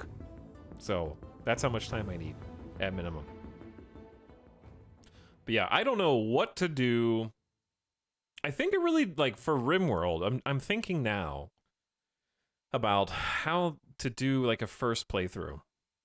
And I don't know, because I don't think you'll be able to know until you see what starting conditions are available. Because that's going to be the big thing, right? Is, like, how does each, like, new campaign change? How much of it is developed overrun versus how much do you actually start out intending to accomplish from the beginning? Because it seems like the whole thing with the gene modification is based on what sorts of genes you can get your hands on. And I'm not certain that you'll just be able to, like, dictate that from square one. Now, conversely, some of the colonists that you'll be able to just take into the game will have the genes you may want. So you might be able to start with certain types of xenohumans or xeno people, whatever you want to call them, from game start. That might be possible. In which case, Prepare Carefully is about to get a lot of new updates that will make that, because I know some of you are going to want to begin a game specifically with a certain type of character.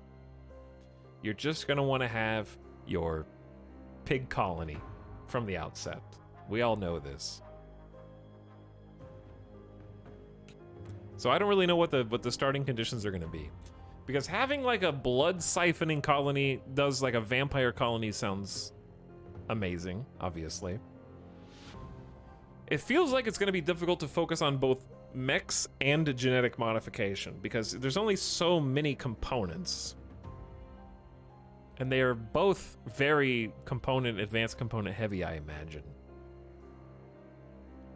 Whereas children and babies and nurseries are going to coexist with either of those.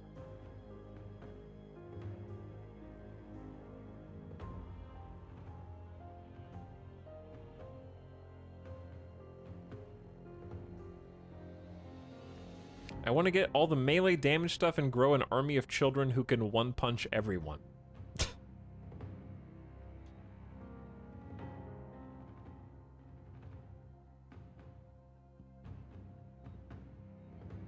But yeah,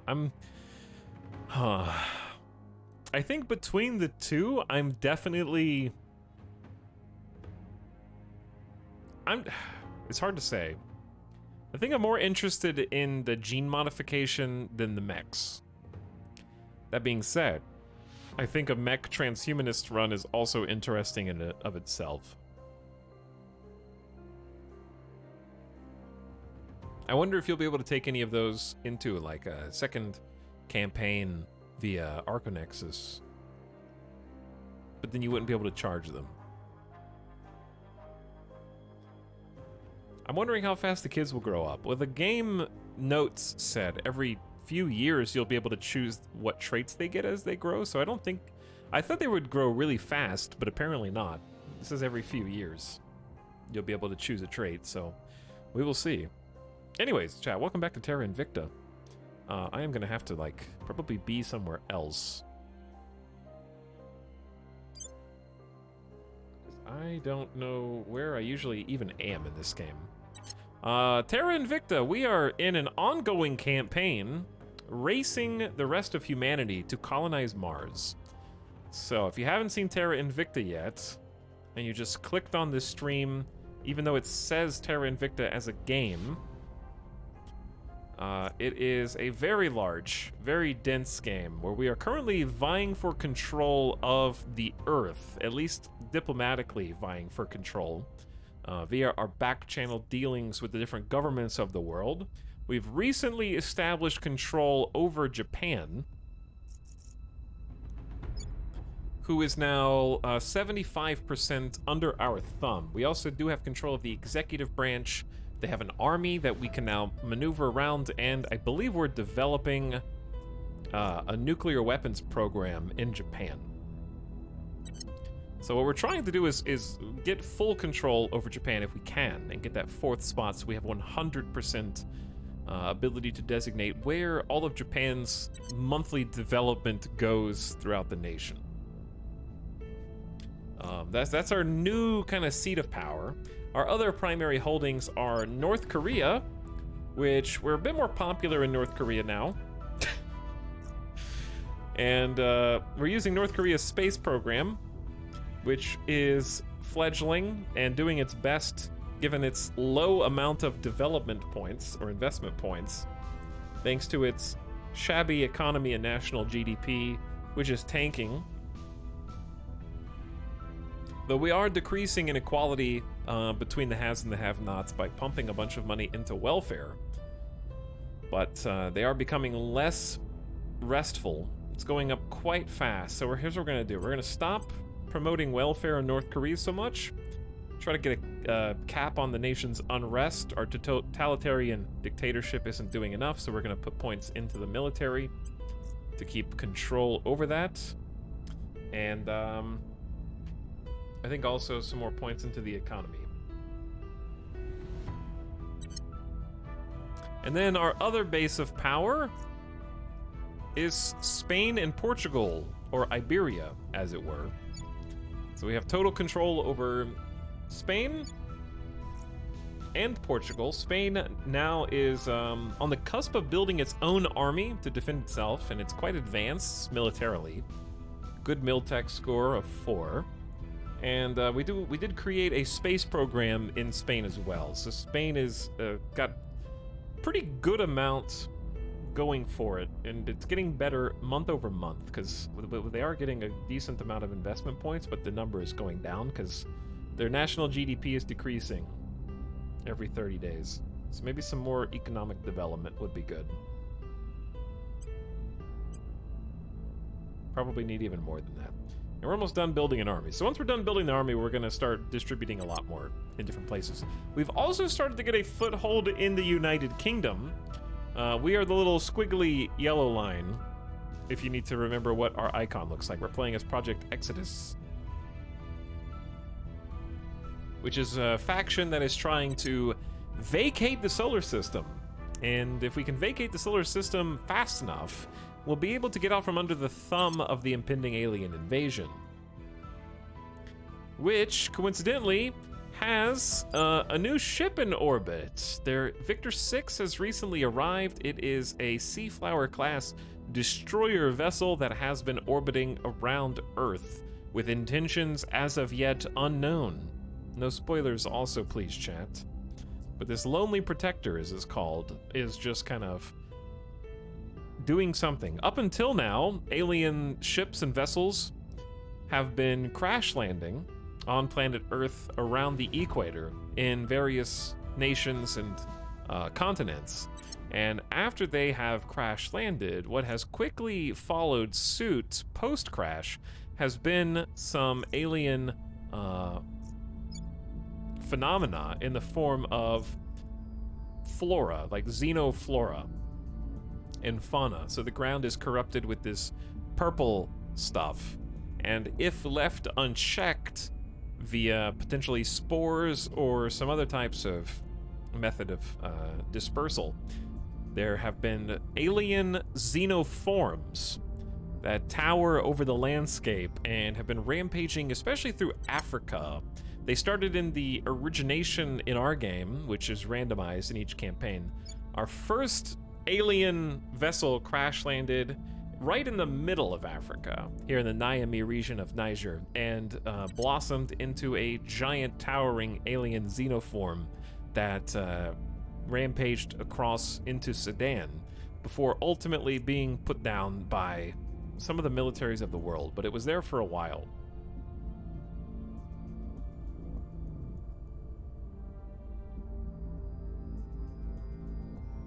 But there's a lot more places of crash sites. So there's been crashes in Turkey.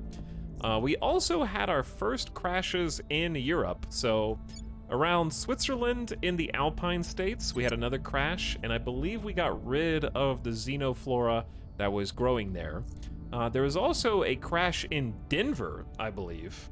So there should be some aliens around Denver somewhere, which we're not gonna mess with. And there's also some South American life forms in Bolivia, and they're spread throughout different locations. So, speaking of spreading throughout different locations, if we zoom out past Earth's sphere of influence and past Mercury and Mars, past Jupiter, past Saturn and Uranus and Neptune, into the Kuiper Belt back here, where if you look closely, you can actually find Pluto hanging out as a body in our solar system with a bunch of other asteroids, rocks, and dwarf planets. You can see the point of origin, at least as we've determined it, for the aliens. So right here is where we first sighted alien life. We raced to develop long-form telescopes that could see into the deep space void to try to pinpoint the location of the aliens, and we did note that they have an orbital station here. Well, the orbital station, I think, is here, actually. And they have been developing and growing this orbital station, so we can see it quite clearly with our new science telescopes, which is, of course, the technical name. And we've also spotted that they have an alien surface base as well. So we've determined that they have been building ships inside of our solar system and then flying them one by one through traditional space travel means from deep space in our own solar system to Earth, and then crash landing there. So we can actually, with this new telescope tech, we can predict where their new ships are going to land. So they have some going to different asteroids now that they've presumably been probing for resources. This one is going to low orbit in Patroclus or Patroclus. And then Victor 13 is heading to low Earth orbit. It's estimated to be there June of 2025, which is about a year away. Why do they keep crashing? Well, crashing is a fancy way of saying landing and self-destructing so as not to give tech over to the humans as we suspected. But to the dumb, ignorant human, it may look like a crash.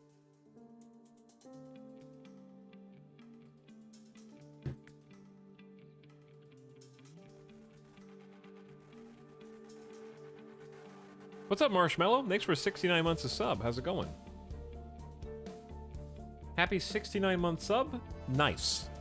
Do we have any ships? We do not. Earth itself has no ships and no means of self-defense right now. But it appears that the aliens are working on building up infrastructure and resources by conquering different planetary bodies throughout our solar system. Most recently, in fact, they have taken a spot on an asteroid satellite of Neptune called Despina,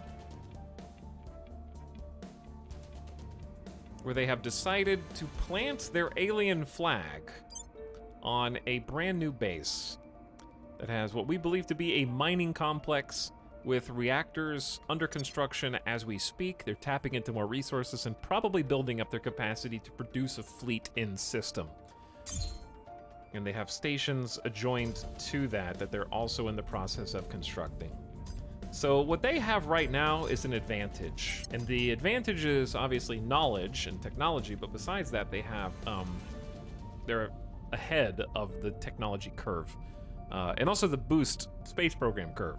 So because they're able to produce ships in low gravity environments and boost parts and resources in low gravity environments, they require a lot less fuel than we do, trying to get things off of Earth, which has a lot of gravity. And because it has so much gravity, we're struggling to sort of, hopefully today, get ourselves capable of harvesting some moon materials, if possible, and then being able to produce our own orbital stations or other colony habitats and outposts via a moon base. That will make it a lot less strenuous on the amount of boost that is required. So boost is again a measurement of all things space program related. In this case, every point of boost represents our ability to move 10 metric tons of material from Earth's surface to low Earth orbit. So we need a ton of boost to get things off of Earth, but if we can get production off of Earth and make production happen in space, we will need significantly less boost to do everything, and then we'll be able to do more, as long as we have resources and money to buy said resources. So that's the key. That's what we're gonna work on today. So we have 25 boost, which right now is a lot of boost. However, to start getting space production going today, we're gonna need like 50 plus. So let's go back to Earth, and I'll show you our Luna base in its infancy. So it's going to the moon. The moon has been probed and is starting to get colonized. So we found 9 separate settleable sites that represent ideal places for outposts on the moon. And they have been hotly contested. We were the 4th group out of 7 factions to get to the moon. So we got the 4th best pick, which is not ideal considering that we were the ones who pushed the scientific envelope in creating the ability for Earth to be able to probe the moon and find some interesting spots and figure out how many resources are actually present on our moon, which of course is randomized game to game. So you're going to have a different moon than I will in that sense, and all the asteroids and everything else out there is going to be randomized too. So, we are this one down here in Shackleton Crater. We have a source of water on the moon that we have found. It is one of 2 sources of water. So having some spaceborne water is good, because water produced in a low-gravity environment means it's going to be easier to ferry water to our other holdings once we get them. We won't have to ferry them from Earth. So that's going to be a big help. And then we have some base materials. We have 9.6 base materials here. We're going to have to figure out how to mine those. So we actually can mine those if we go to our little spot, and we have some different locations that we can build. So our intention is to build a mining complex so we can tap into the deposits that are in our little section of the moon. But we can't actually build a mining complex until we can get the mining complex from Earth to the moon. So we have to build it on Earth and ship it to the moon, which is going to cost us 41.7 boost, which is a lot. So we have 25, and we're currently just hoarding all boost that we possibly can until we can get that mining complex built and start tapping into Luna's resources. So we should get that before anybody else, because I believe, based on our intel, we do have the most boost out of all factions. So these are the other 6 factions. We're not on this screen, our stuff's at the top. We expect the next best group to have 21.5 boost, and that's the Servants.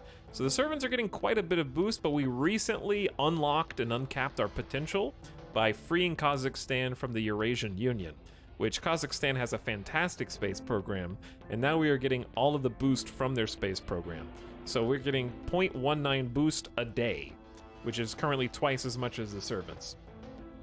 So the downside of releasing Kazakhstan from the Eurasian Union is we are no longer allied with Russia, which means that if somebody attacks us, it's going to be up to us to create a system of alliances to defend Kazakhstan. And that is our best source of boost at the moment, so it's very precious. Tox, I'm not sure if the resources are randomized. They are, actually.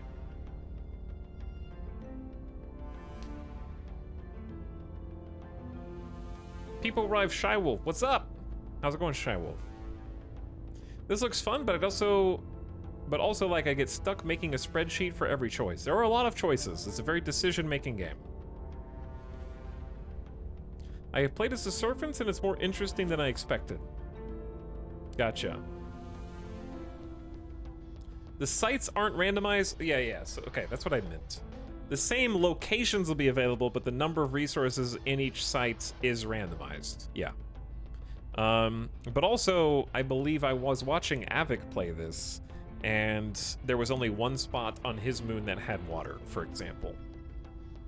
If I remember correctly. Because I think he took it. Yep, says Avik. Okay, that's what I'm remembering when I say the resources are randomized. I took capitalism to space. All these new games, all these space games. Fox, is public opinion randomized every time you start? I believe it is. I believe public opinion is randomized so that you have different nations that are more aligned to your interest to keep each game interesting. Also, give a shout out to African chat, because I can't just reference your campaign and I memorized what you did and where you settled on the moon. Toss Havoc a follow if you haven't already, chat. I expect you'll probably see some more Terra Invicta there as well, unless you've soured on the game of late, which I don't expect, because it definitely still has its hooks in me right now. All right, first things first, let's clear the left, because this screen on the left bothers me. We're gonna press N to open up all the different things.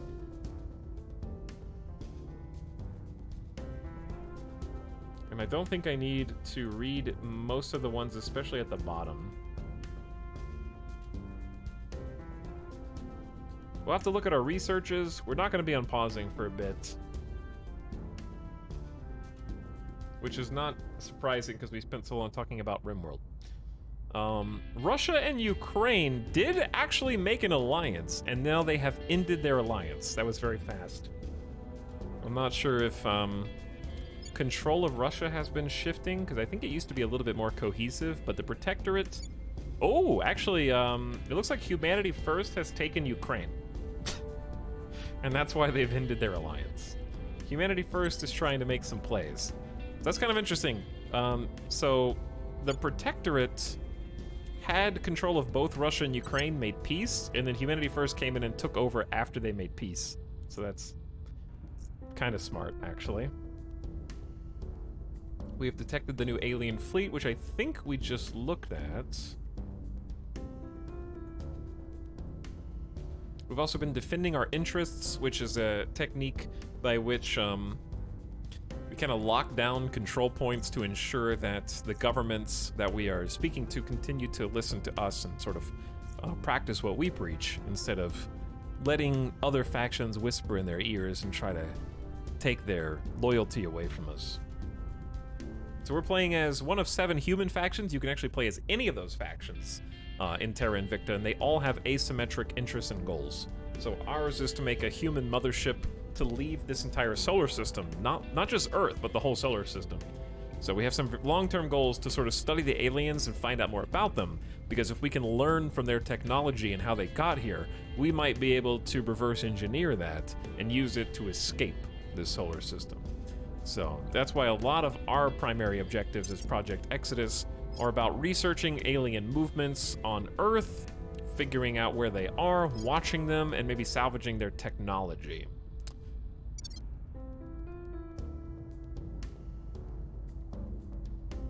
Okay, what are we doing here? Let's see. We've got a bunch of people. Our counselors have been detected recently, so we'll need to deal with that. Rolled a failure. We're trying to crack down on UK to take UK away from the servants. The servants, of course, being the servants of the aliens. They're humans and religious zealots and basically cultists who are welcoming in their new alien overlords and trying to pave the way. And by pave, I mean blanket the Earth possibly in mutually assured nuclear destruction.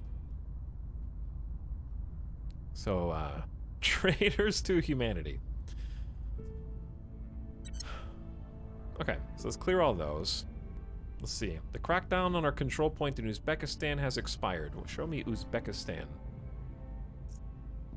That is Uzbekistan. So we're trying to abandon our control of Uzbekistan. The more nations that you sort of influence diplomatically, you have to be able to have a network, an administration capable of dealing with all of the different nations that you're involved with.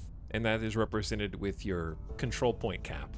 So our control point cap is pretty good, 218 now, so we can have quite a few different places of influence. And of course, the more economically and militarily developed a nation, like the UK, has a nuclear arsenal, they have an army, they're extremely educated, and they have a lot of development points. Each of their control points is going to be quite expensive on against our cap. So it's like 14 points apiece. So to control all of the UK is like almost 60 points. It's like 56 control points against our cap. So you kind of have to pick and choose where you want to exert your influence. So that's what we've been doing here by abandoning places like Denmark,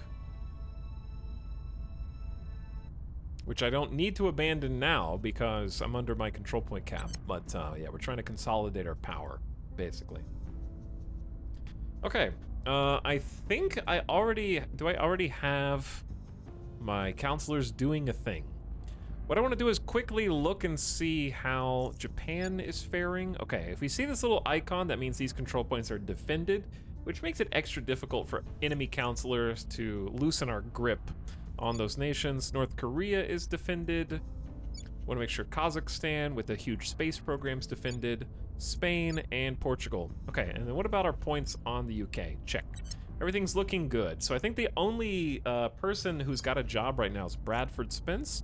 We're trying to boost popularity. We currently have a 52% majority in the United Kingdom. The more popular you are with the general public in a given nation, the easier it is for you to sort of influence the executives and the people in power in a given nation. So we're trying to sort of grassroots build our popularity and then come in, swoop in, and save them from themselves. Have the aliens showed they are hostile? Well, sort of. We discovered that the aliens have weapons because we created the telescopes necessary to sort of inspect them from the deep space. And we saw that they do have weapons platforms and weapons systems, so we know they're capable of hostilities. Though they haven't done... Technically, they have done something hostile in that they have allowed the xenoflora to grow in Africa and turn into a kaiju who rampaged across the lands killing people, which I'm sure was an innocent accident by the aliens. And we had to blow that up. I didn't blow it up, but humans blew it up with their militaries. And we revealed that to the world via a research, and the research allowed us to basically broadcast that the aliens do indeed pose a threat, which boosted Project Exodus's popularity globally and simultaneously a good bit. So that gave us a little bit of a PR win for being the first one to break that news.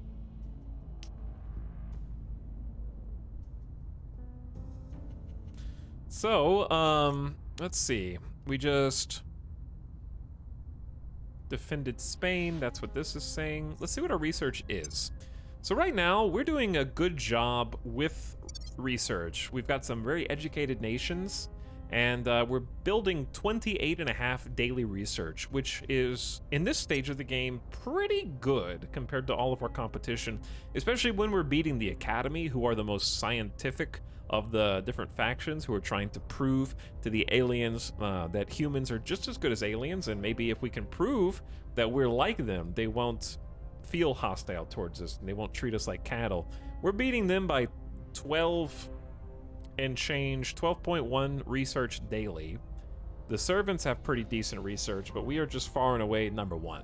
So we're trying to balance between helping mankind and thus ourselves to research the technology necessary to leave. And so we're trying to lead the research directives, in this case for carbon manipulation, which will give us the stepping stones to get to atomic manipulation and clean energy. And we're also trying to boost biotechnology. So we've contributed 353 research points to this. We're going to need to step it up if we want to beat the servants. Whoever wins a given global research's investment count also gets to choose the next global research. So you get to pick off of the massive tech tree which things you would like to pursue next. Because the tech tree, as big as it is, a lot of these techs open up personal projects that once researched, the more points that you invested into the global tech to help all mankind, you'll also be able to be the first ones to access the individual engineering projects that are buried under the, not tech tree, but tech forest, as chat has lovingly called it. So all the things with little engineer cogs, those are projects that, when researched, will help the individual faction, not humanity at large. So we are trying to be the first ones and the majority shareholders in different global researches so that we are the first ones offered these engineering projects. And there is a lot to see and do.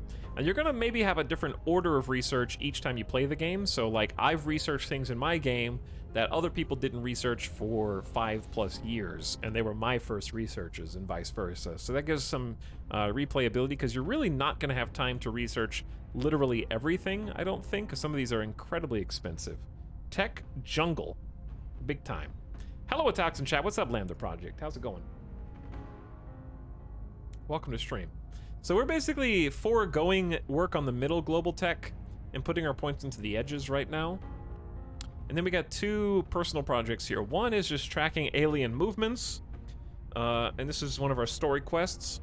We're trying to locate individual aliens on Earth, because we suspect they haven't been crash landing, but they have been just regular landing, detonating their landing vehicles in a fireball of explosion, and then slinking off into neighboring areas to abduct humans and other life forms to run tests on them. So we think that there's plenty of aliens already on Earth. Indeed, moreover, we have discovered that the potential exists for the aliens to be hard to track down for a reason. Because they have apparently the power to control individuals' minds who have been advocating in different regions of the world for aliens at increased and alarming rates. Like your uncle at Thanksgiving dinner who can't stop talking about the political Facebook post that just came across his feed. They start talking like that, and when they get hyper-focused on exclusively talking about alien-human relations, we've started to sort of assume that they are being controlled from the outside because they refuse to change topics. And they're trying to basically improve the aliens' PR by saying good things about our hopefully benevolent alien overlords. And then the second thing we're doing is engineering a global listening network so that we can monitor signs of public encounters with the aliens. And we'll get bonus to investigations when we're detecting aliens, so it'll help us find more. All right, I think that's really all we're doing. Did I have anything for past me that we really needed to do? I think I left myself in a pretty good spot where I can kind of just unpause because we're about to get a new set of counselor tasks. Local recession. The overextended economy in Turkmenistan has entered a recession. I don't care about Turkmenistan. So I am going to let the economy run its course. They will experience significantly decreased GDP and increased inequality. Sorry, Turkmenistan. I'm not a good leader. That's another thing. We should check to see if our counselors have any additional organizations that we can somehow give to them, because I haven't really looked at this in a minute. So this is currently constituting our council, and they are different specialists who have been helping us communicate with all the different governments of the world. We have Chief Scientist Bradford Spence, who is our research expert. 202 research a month coming just from Bradford, which is crazy. Officer German Anzora, who is our administration and command expert and can lead military ops against aliens, assaulting alien assets or assaulting space assets as of late. And is also really good at, I think you can assassinate people now with espionage, but your espionage sucks. So we're not gonna do that very much. Jian Yi is our astronaut pseudo-celebrity. He's not really a celebrity, but he's been doing a lot of public speaking to try to improve our public opinion of Project Exodus. And is a good scientist in his own right. Also can lead assaults on enemy space assets as like a military astronaut, like Ad Astra machine guns in space going on, and has a bunch of engineering projects bonuses. So he's giving us like 30% faster research on all personal engineer projects, which is great. And has a lot going for him too. So our CCO is our number one at sort of shifting the balance in rival nations. So nations that are controlled by other factions. So our CCO is sent in and shakes things up. You can do crackdowns and purges, which are missions that help us take control of nations that we had no presence in before and remove power from the factions that already have a foothold there. So he's been incredibly useful in that and has really good investigation and espionage skills compared to everybody else, but we want to boost them up even more. So what do you got? Orbital resource extraction lets us assault enemy space assets, which I don't care about. That gives us monthly boost and more engineering research speed, a science, and 2 security to our RPG stats. It's okay, it's pretty good. 1.25 monthly boost isn't that much. Actually, it is. I'm sorry. It's a lot of boost. It's a hell of a lot of boost. I'm sorry. I thought we were making 70 a month. No, we're making 70 a year. That's a lot. Plus a 9% research bonus. Or wait, space mining output is 9% more too. Oh, damn. Orbital resource extraction. That's going to give us just more okay, that's actually really good, yeah. This is just monthly income. That means nothing. And then 6 influence a month is fine. Public campaign can be useful. Or, this is actually really good, yeah. I gotta create some space. Oh! You can use it, but I'm saving room for you. You are our PR and persuasion specialist. This is our final council right now, a diplomat, Petra, who is incredibly persuasive and also pretty good at espionage. It's decent. They can steal projects, do public campaigns, and more besides. I'd love to give orbital resource to either Bradford or Jianyi, but Jianyi is stacked. I need to free up 2 administration capacity.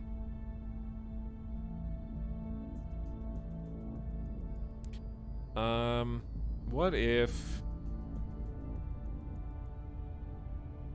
Can't get rid of administration. The more administration you have, the more organizational capacity you have. Plus 4% to economy is actually pretty good. That's plus 20% to engineering science research. I guess I could give it to just a random person. I'm trying to give it to someone who's actually using science.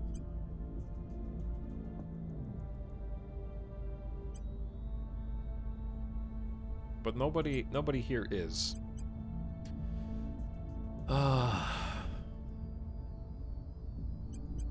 I'd like to free up 2 spots from you. So what can I get? I can get rid of 2 1-stars if I want. Chat, we have 6 mission control available. I'm gonna ditch mission control from Kusanagi. It's not really getting rid of it, it's just unequipping it. And we can hoard it for later. And then plus 4% to spaceflight program is nice, but it's not that big. We're just gonna unequip that. And then I need to free up 1 more space. Which maybe just the engineering. Does he need public campaign anymore? I guess it doesn't hurt to have another public campaign. Hoard like a dragon. Okay, let's get rid of the engineering. And we'll just give that to somebody else.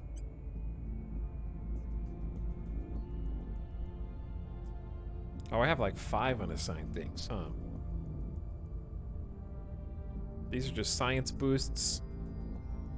Economy, welfare, and social science research is okay. All right, but anyway, let's buy the one that's important first.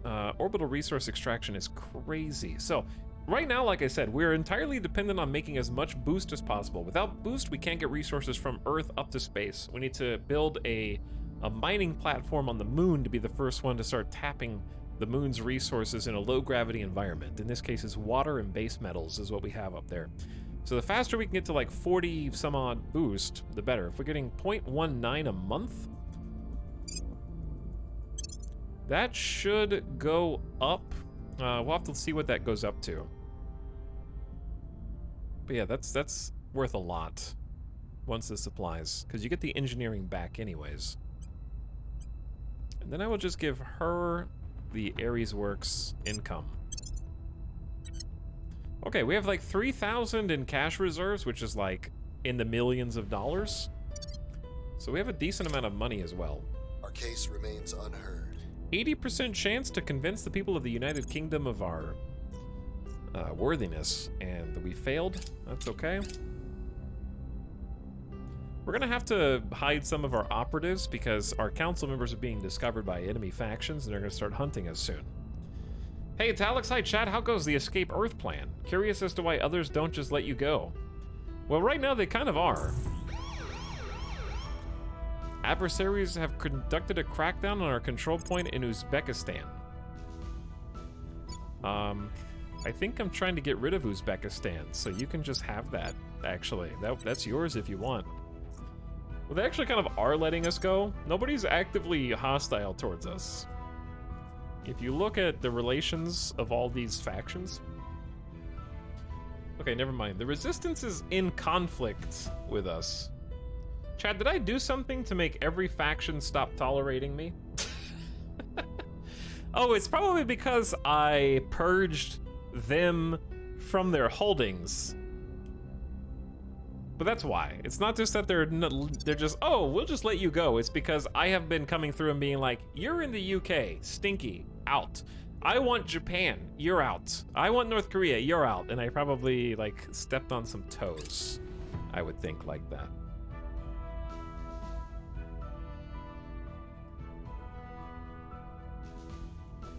But we haven't been declared war on by anybody yet. And that's why we're building some armies. So the first one that's gonna emerge is Spain's, which we are sending 29% of Spain's economy to building that army right now. So that we can have something, a force to fight here in Europe, which we currently do not have. Because we also control this central block from Greece up through the southern Balkan states, to Hungary, to Slovakia, to the Czech Republic, but a few of them we're trying to actively get rid of, like Slovakia and the southern Baltic states, because it was just too heavy on our control point cap, especially as we started to push into the United Kingdom. So let's go 4 times speed and get this ball rolling.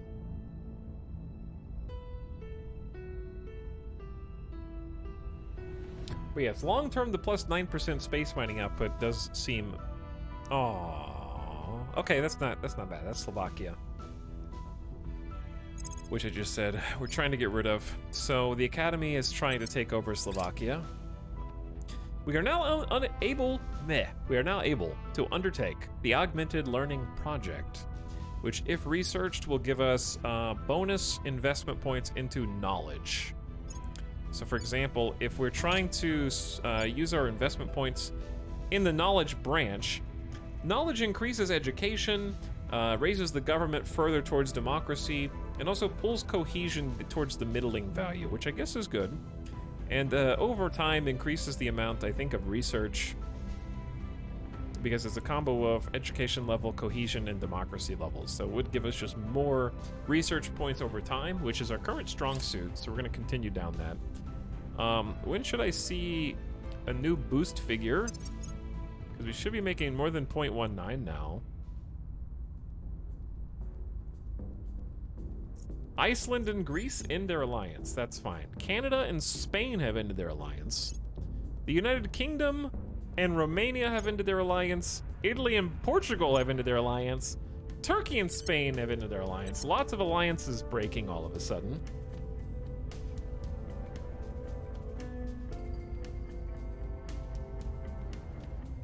The United States of America canceled upcoming missile tests to avoid raising tensions. I mean, tensions are pretty high. We know there's hostile aliens out there, so it's probably fine.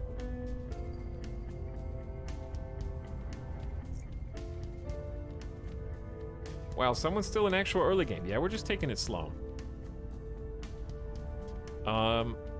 Control point cap just went way up because the thing about this game is if you have somewhere that you don't want to control anymore, to lower your control point cap, you can abandon the nation, which will stop counting against your cap. However, it does expire, and then it comes back. So if you see your control point cap suddenly surge up, it's because even though you were abandoning it and trying to get rid of it, you actually can't get rid of it unless someone else takes it from you. So he's still in the early game, creator.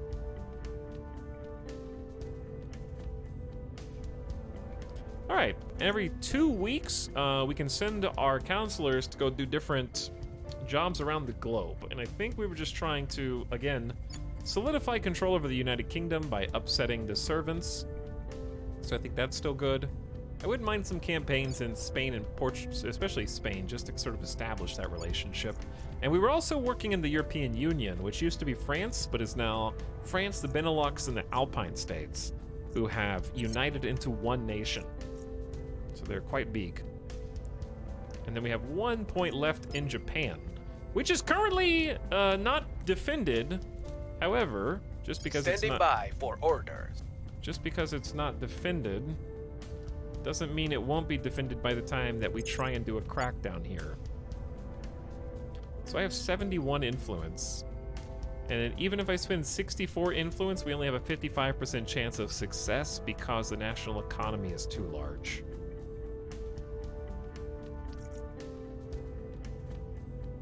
This control point in particular defends from purges. If defends the executive from purges if you control it, which I don't.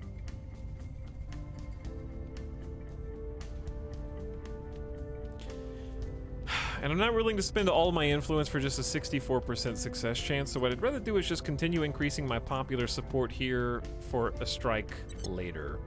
Standing by. But I'm gonna go ahead and spend one turn just going to ground, which is basically, I can look over here and see how many different factions know the location of my counselor. So every so often, I take the counselor somewhere, hopefully somewhere nobody else is, but I can't know that for fact sometimes. Like, nobody's in Venezuela right now. So we're gonna go to Venezuela and hopefully just hide out. Initiating deep cover. In order to sort of shake the opponent's knowledge of my counselor's location in an effort to stop them from abducting them, imprisoning them, influencing them, assassinating them, etc.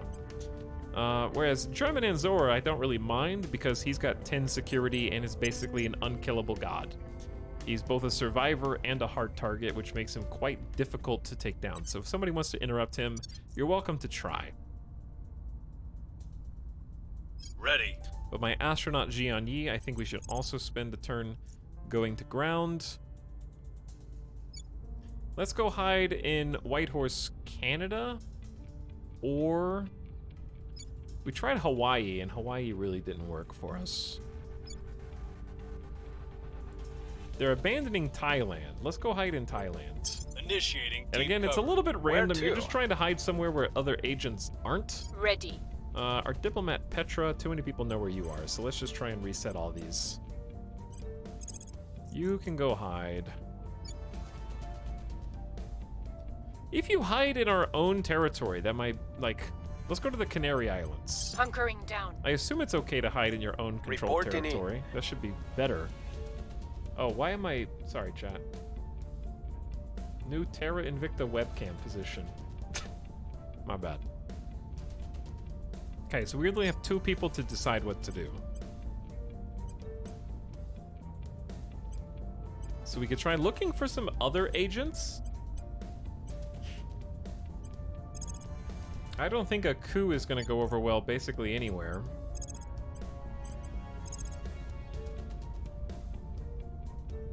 And you can stack defense on places, but I just don't see why I should spend more influence. I don't really know what to do with you. I'd say stabilizing a nation might be a good turn, because Spain is good, but Kazakhstan is going down. What about North Korea? They're peaceful. Japan is solid. Oh, we also control Israel. That's right. So we have access to Israel's army and nuclear program. So we'll stabilize Israel. So we're trying to create a web of armies and nuclear programs. So we have some interesting places. Okay, these guys are totally protected. 0% here. No control points available. Nobody controls anything in China. 0% in South Korea, and at 9. I guess just do, like... We might get lucky. Chat, are you willing to gamba a 20% success chance to crack down the academy? I guess let's just gamba and maybe we get lucky. May as well. Probably already answered this. Have you seen For All Mankind? I haven't, but I'm interested. It's on my list. It's on my to-do list. I did, speaking of TV talk. Wrapping up here. Bradford was immediately detected in Venezuela by by the servants and the academy. So that was not a good place to hide. I can just start defending him. A probe controlled by Humanity First has been launched towards Mars. Oh, I forgot to mention.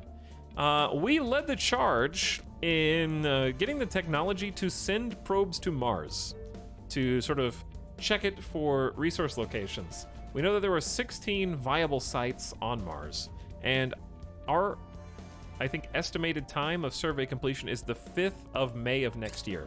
So we ought to be the first peoples to get a probe to Mars. And then as soon as that probe lands, we need to be ready to send an outpost to Mars. So we can be the first ones to get pics. But there's 16 sites. So there's quite a few different places that have potential to be good. What stage is the streamer on? We're basically in the early game, but this is such a long game that this is my like 4th or 5th stream of this game, Bald Man with Beard. So we're quite early, but in terms of like if you have zero knowledge of the game, it feels like I'm in the mid game. But if you have a lot of knowledge of the game, it feels like I've barely started. So it's perspective, I guess. But we're technically quite early. Going silent. Prepping for the next mission. Jian was much more effective at going to ground. Nobody knows where he is in Thailand now. Going silent. Long War devs made a long game, yes. Long War devs made a very long game. Prepping for next mission. Okay, Petra was also successful.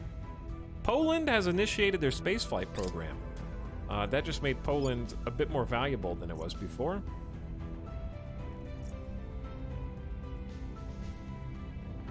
So yes, probes are already en route for us in a number of different directions. Which, by the way, if you do play this game, this is a pro tip that you actually may not know. If you go to your solar system view and sort by, I guess, distance, you can actually see on this list here clickable buttons. If there is anywhere that it's on this column right here. This is a tracker of sending probes, and there's buttons you can click if you can probe it, so you don't have to manually click on every asteroid to find out whether you can probe it or not. So in this case, this one says that there are probes en route to all these asteroids, and this icon means we've already probed it. A pro tip or a probe tip? Oh yeah. Game looks great, but I really want to wait for final release. Well, the thing about this is, Xenonic, is the devs have said that this is basically the full game, and they expect it to be in early access for 6-ish months, so that they can polish, balance, tweak numbers, and add some more events. So this isn't gonna get like 3 years of content added to it later. If you like decision making, this game is very repetitious, but to me it's repetitious in a good way, because I like making decisions with my counselors every 2 weeks. And I don't mind doing, but you can also, if you have a counselor that you want to do the same job every 2 weeks, you can set them up to permanently do that, so you don't have to micromanage it. Like if it's like, oh, I just want to influence public opinion in America for 3 straight months with 3 of my counselors, you can just have that queued, so you don't have to do it yourself every time. So that reduces some of the micromanagement, but I like making the decisions even though it's repetitious. When are spaceships? I don't know. I'm a beginner player. I guess when you research them and can build them. So it's really up to you. Like right now, I'm steering research here, and I'm trying to catch up in biotech, which I actually am 1 point of research, 566 versus 567, from becoming the leading biotech researcher, but it depends on when you research it. Is there a fighting bit of this game? Yeah, there's land armies and space armies. But you have to build fleets and colonize your solar system. So I guess when are spaceships totally depends on you. But keep in mind that the aliens are doing stuff the entire time, whether you're doing things or not.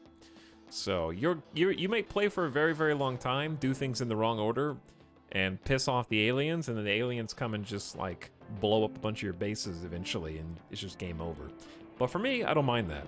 I can't tell whether I'm winning or losing right now, but it's going to be a fun story no matter how it goes, because it's a grand strategy game.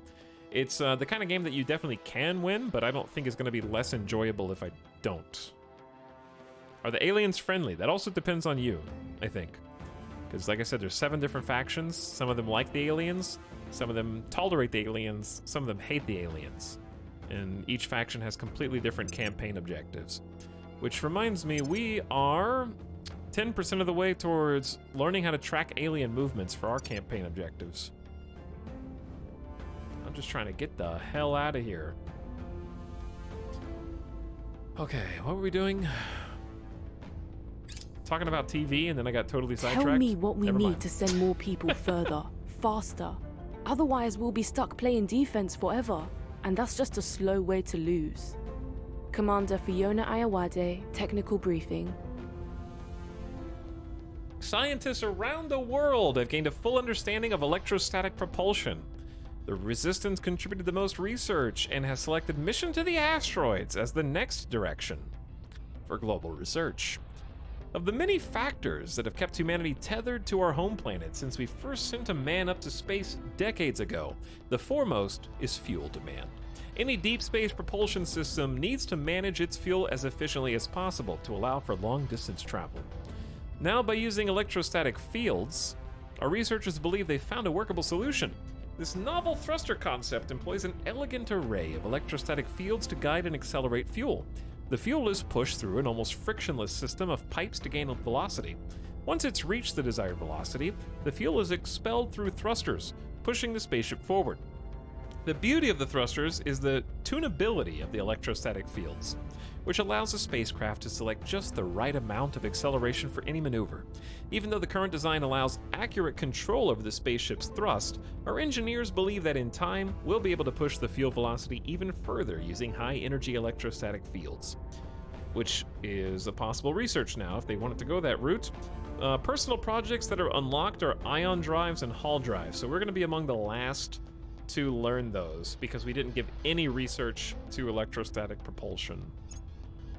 Violence is abating. Hey, we're working on stabilizing Cleaning Israel things up. and trying to bring down their unrest so that there's less chance of a coup.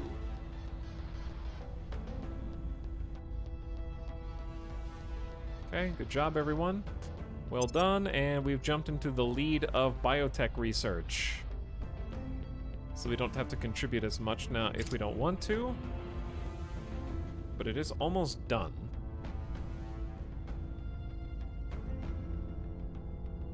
Wow, we are doing a lot. Targets got away. Okay, there was only a 22% chance to do a successful crackdown on Japan, so I wasn't expecting that to win anyways. Excuse me?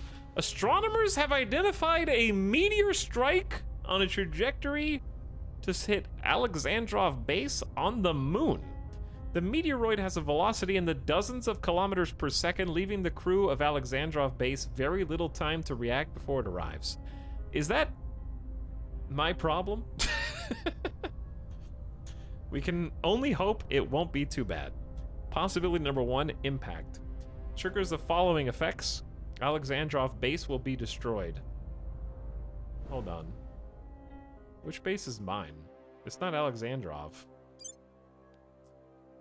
Mine's Shackleton Crater. Wait, is that the name of our base on Shackleton Crater? Is that the name of my base?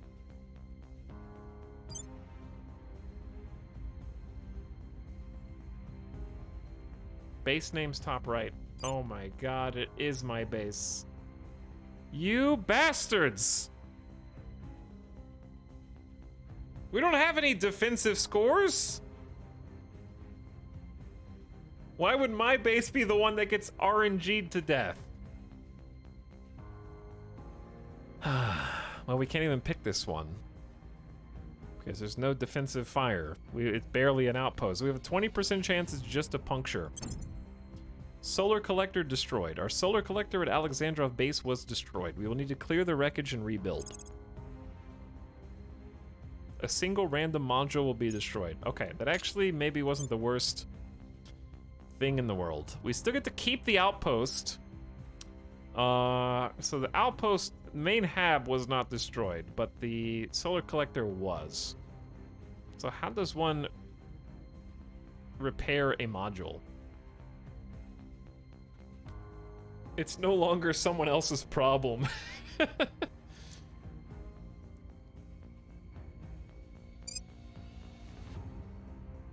Drag a new one over it. Okay, there's gonna be 16 bucks, or 16 from our cash reserves, which is super cheap, and 4.9 boost, which is a lot, but we just went from 0.19 to 0.24 boost because of that last org. That last org is really strong.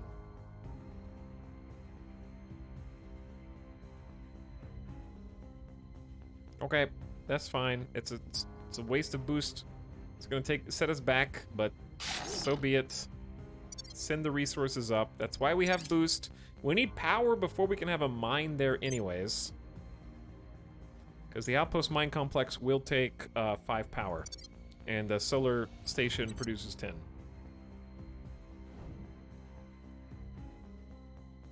Noom. Alright, what's all this? We spotted a protectorate. Counselor in Washington. Our solar collector was destroyed. A probe controlled by the servants has been launched towards 1951 Lick, which is a rock. We have detected a station belonging to the servants orbiting Earth. Oh dear. The servants have made their very first platform core, and they are getting ready to have a satellite, or a station, I guess, because we have Tiangong, which does have a power right now, but I'm not upgrading this with anything until we use all of our boost on getting a moon mine. Flight controllers, about 15 seconds to CSM act. It's time for Space Marines! Hey, what's up, Archplay Stuff? Thanks for 23 months, dude. This is my 23rd month of a solid investment. Almost 2 years. Arch, are you participating in the RimWorld charity this year? Am I going to be able to drop some... Oh, speaking of, how is RimWorld charity going to handle the DLC? If at all. I have no idea. Probably won't use it because that would require everyone participating to buy it. But I don't know. Didn't think about that. But thanks for almost 2 years, dude. Academy counselor spotted in Chile. Show me. The United States of America imposed economic sanctions on Iran. Interesting. Most likely, and yeah, I think it's going to be completely vanilla this year. That makes sense. Because we didn't have ideology last year, yeah, that's right. Spain has developed a new army. That's us!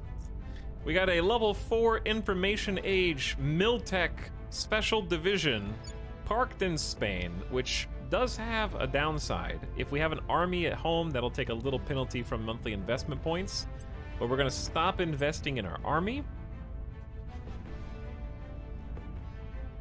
Continue investing in, we need to boost the economy because we're losing monthly investment points. Our nation's GDP increases it. And our GDP is, determines how many control points we have and how many investment points we produce. So that's just going to be the economy, I think. Increases per capita GDP by $9.3 every time you get 1 point in it. So let's go ham on the economy, ham on boosts. We're doing a bit of long-term funding to sort of increase what the money that goes into our pocket per month. Unrest is going up a bit. So I think a little military spending would be good. And it looks like income inequality is also on the rise. Okay, so we got like 30% going into the economy, 30% going into the space program, and then we're splitting between keeping unrest and boosting our Miltech score.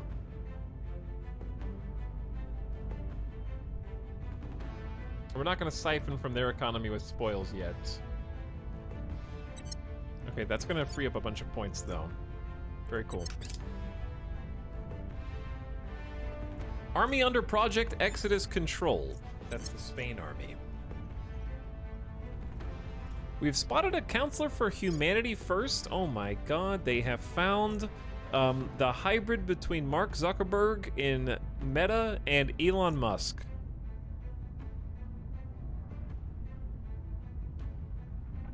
They're there. in Pakistan. The terrifying combination.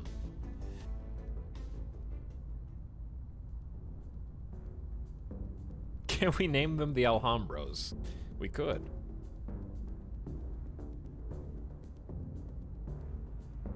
But, also, let's see, I think, Arch?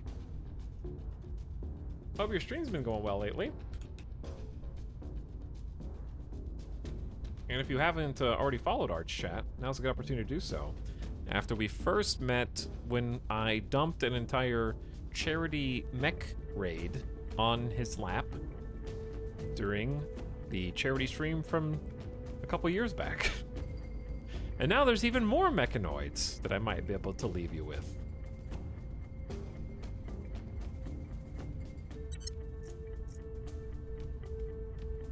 With the new DLC.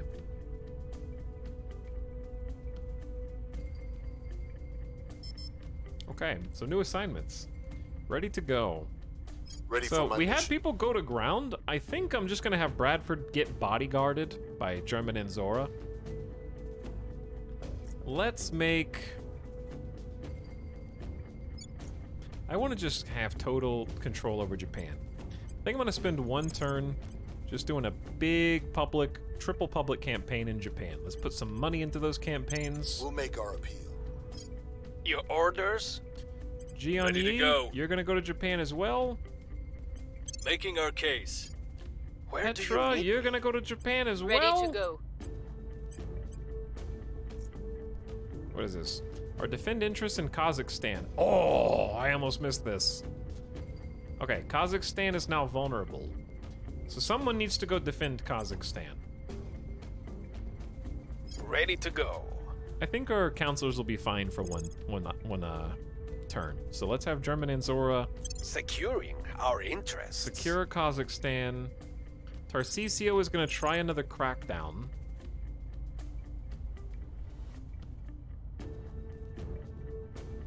We're going to try 8 influence for a 26% chance at cracking down Japan. Applying pressure on their people. And then Reporting in. If public opinion goes up, that'll be more than a 26% chance. You're extremely good diplomat. Making our case. Okay, yeah, we're just... It's a convention. Yes, we're going to a con in Japan. Rip Donkey 4. Rip Donkey 4. Indeed. Alright, lock it in.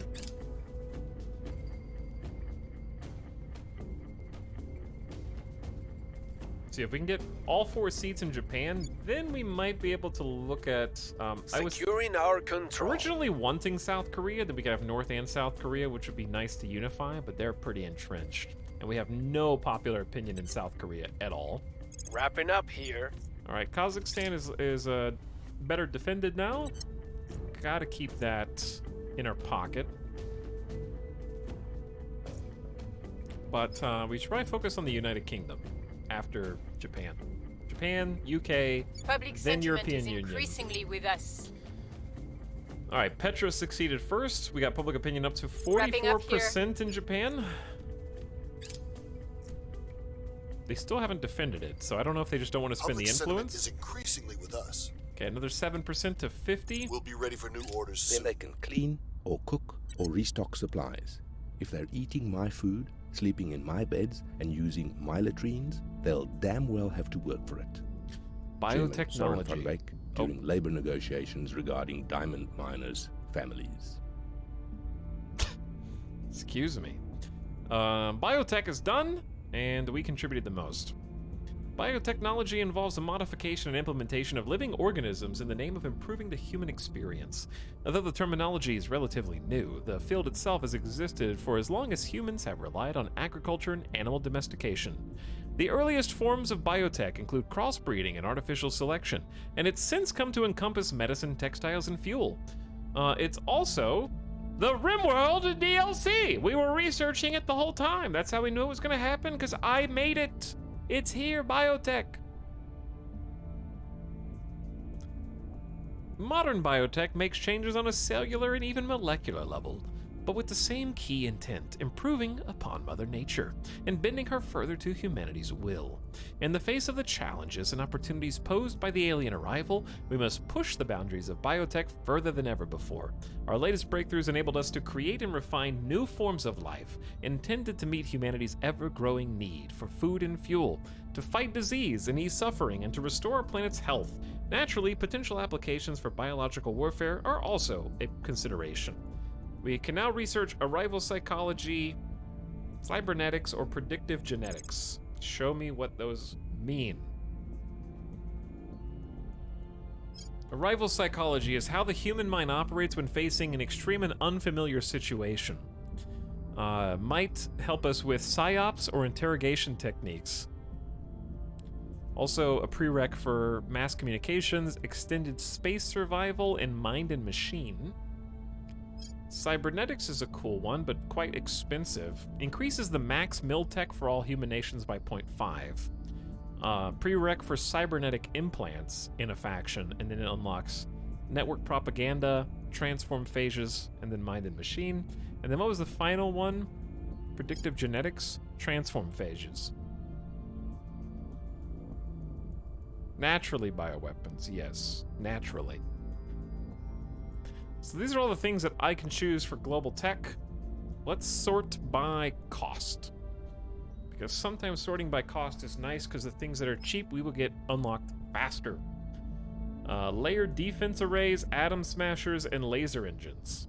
I think this is going to be important once we have something to defend on the moon. Like right now, it would have been nice to have something to stop the meteoroid, but I need to get the mine platform up first, and we're still quite a distance away from that, so I'll do something else. This unlocks patrol vessels. Tourist berth and arrival doesn't apply to someone who's trying to leave the planet, I think. Heat management is going to be mission to the inner planets, and then a whole bunch of heat sinks for ships. Electromagnetic propulsion. Special drives, electrothermal propulsion. Space research. It's vague, just vague enough to possibly be good. Mobile Space Science Lab. Also sounds nifty. We could just go for something long-term. Because I've been wanting advanced neural networks for a while. Chat, you can backseat. What should we research?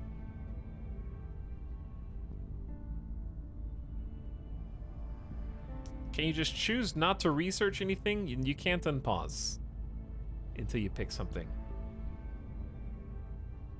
Can you declare war on South Korea as North Korea? Probably, but then whoever controls South Korea has a vested interest in having their other nations declare war on you and forming an alliance.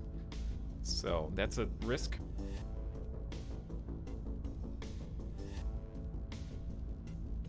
Meteor strikes are a pretty realistic hazard for lunar installations. No atmosphere. Same reason it's pockmarked with so many craters in the first place. Never thought about it before in that context. Exactly, yeah. Lasers are cool. Lasers are pretty cool. Okay, good point, chat.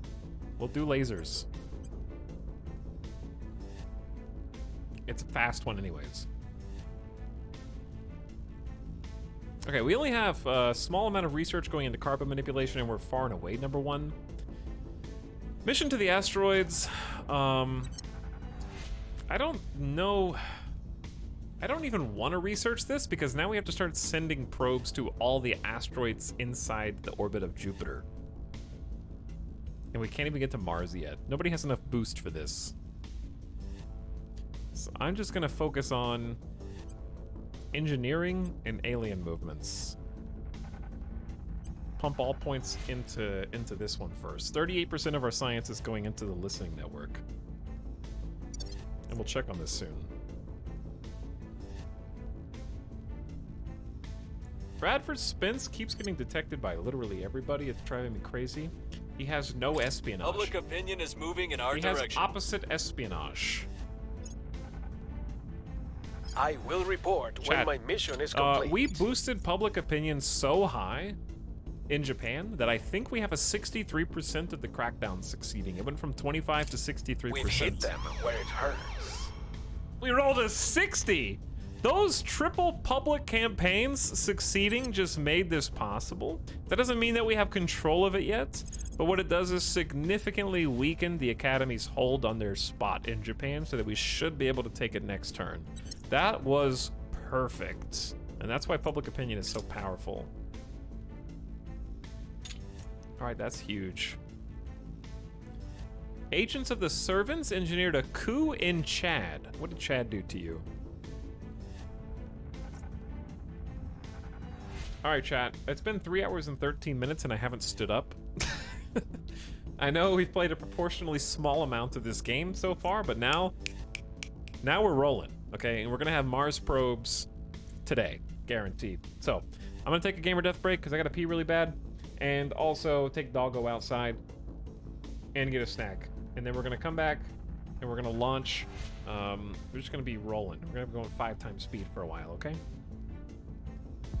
This game is still incredibly addicting. You know, we're digging into more Terra Invicta in like 7 minutes when I return. Okay, thanks for hanging out tonight. Thanks for watching. I'll see you in a few minutes.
What are you doing?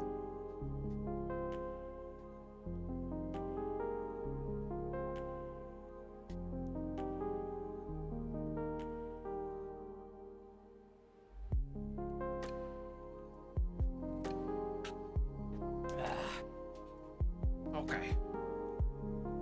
I'm back.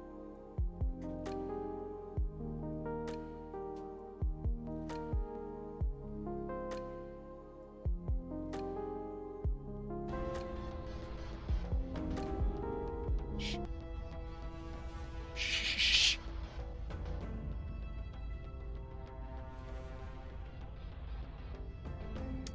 Okay. What are we doing? This is why I paused. You are now able to undertake the Commercial Rocket Company project. Spins off a new org to the faction pool.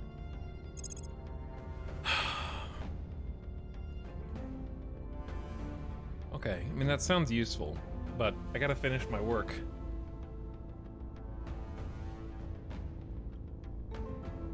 Here's the thing, I could actually lead all 3 global researches if I wanted, but I'm trying to spend like a decent amount on my own projects because there's so many projects that we can do for us.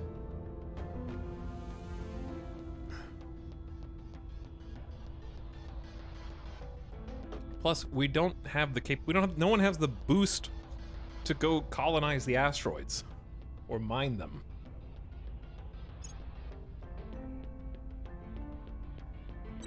We gotta get to Mars first, which is gonna take a while.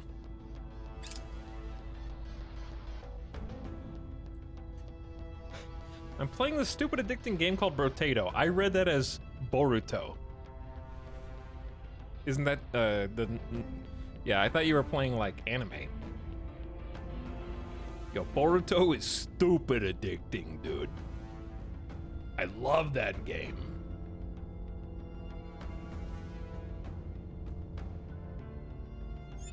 Canada and Denmark have ended their alliance. Oh no, what will we do? Everyone hates Denmark now.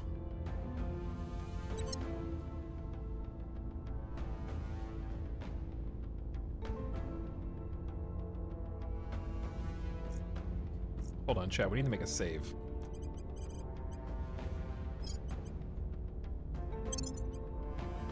So that I can open DX Story, which I should have done an hour ago.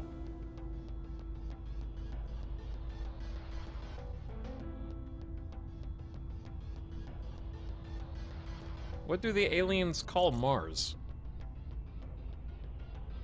Well, considering their deep and rich research on the human race, they also call it Mars because they were like, yo, ancient Roman mythology is pretty sweet, dude. The god of war? I'll show you the god of war. Pew, pew, pew, pew, pew, pew, pew, pew, pew. You know?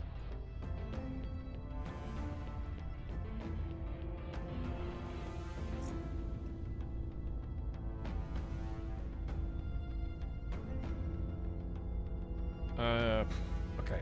Clear, clear, clear, clear. All my homies hate Denmark. And we got some new assignments. Alright, big thing is, finish the job in Japan. Tarcisio, our top investigator and general problem solver. After a successful crackdown, we've removed their defense of their control points, making it easier for a purge. Without even spending any influence, we have a 77% success chance. We're gonna make sure this works. I think 8 influence for 91% success is pretty good. Removing our enemies. Your orders?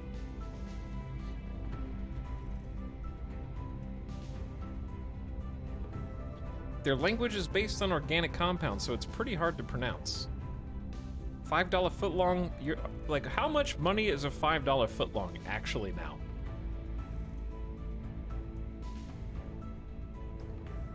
Now it's just a footlong.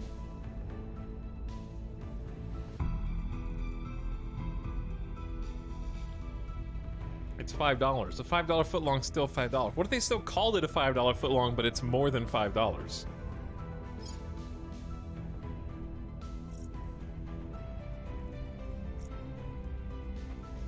Mars is named after the hit TV series Veronica Mars. I think you're right. I heard that too.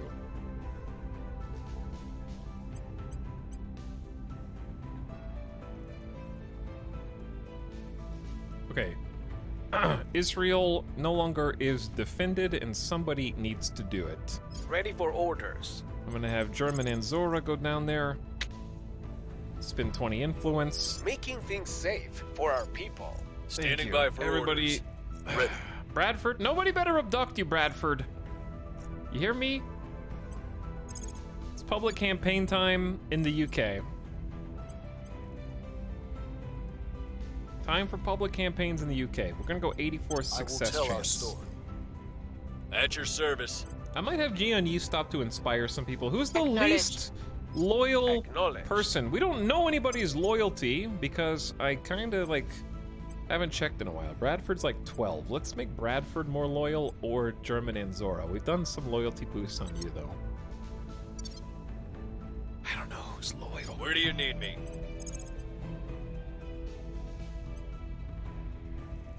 I'll do 8 influence for a 69% success I'll speak chance. with them. Good luck. Where And then to? Petra, you campaign in the UK as well. We'll make our appeal. There we go. Lock it in.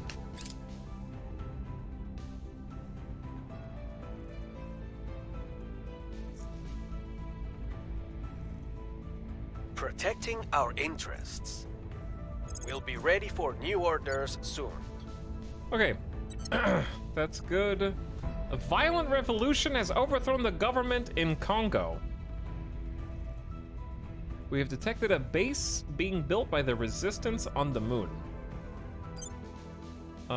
That's the first resistance base. 1, 2, 3, 4, 5, 6. Chat, every faction has a moon base now.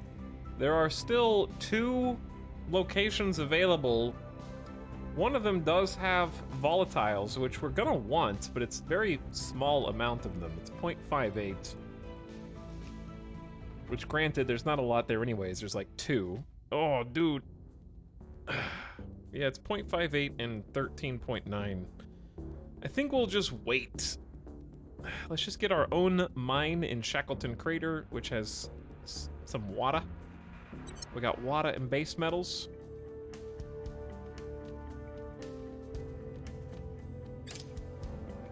I believe they'll stay loyal to the cause. Hey. Okay, Bradford, our scientist, a little bit more loyal. We don't know how much because we have to investigate him to find out. Prominent figures supporting us in Slovakia have been caught in a massive PR scandal, making headlines across the nation. The media will eventually lose interest, but our cause's image is tarnished by our association with such scandalous figures. Some public opinion Slovakia will turn away. I don't care. We're not trying to hold Slovakia. They don't have to like us. We're trying to abandon Slovakia.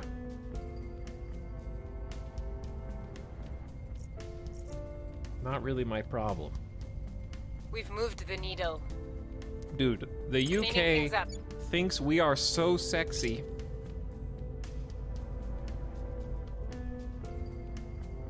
We're winning their hearts and minds. We got 60% popularity in the UK. UK is... Listen, I can think of no better candidate for a nation to be convinced that we should leave our entire solar system and every other human behind than the United Kingdom. They are the perfect choice.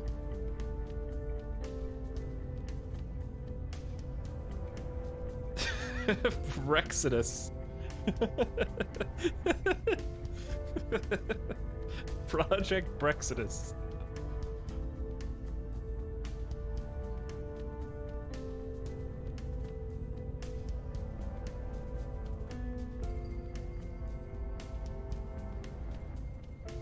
Okay, everybody knows where Bradford Prepping is for now. next Well, mission. like 4 factions know where Bradford is.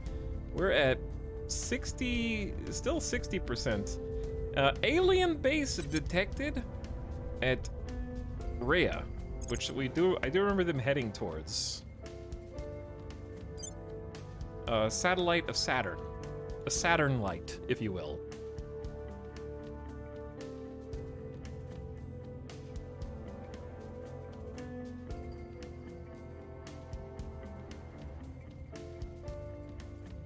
Chat, why is Saturn's orbit different from everybody else's?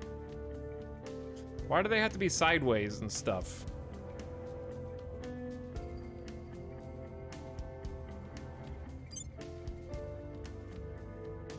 Like, they still are on the same orbital trajectory, but they're tilted.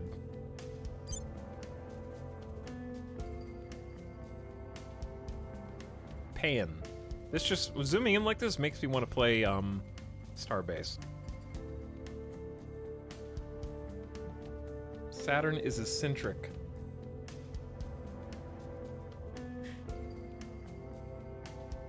They are pretty eccentric. Anyways.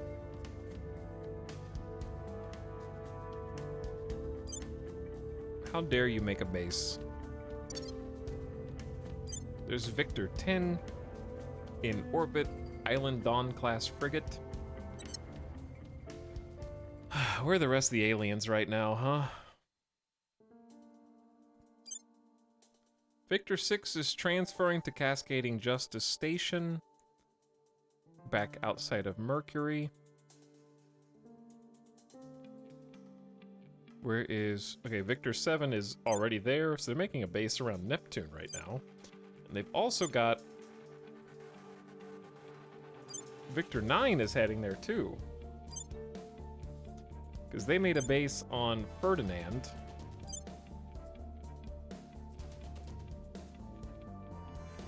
And also Mob. They got a lot of bases.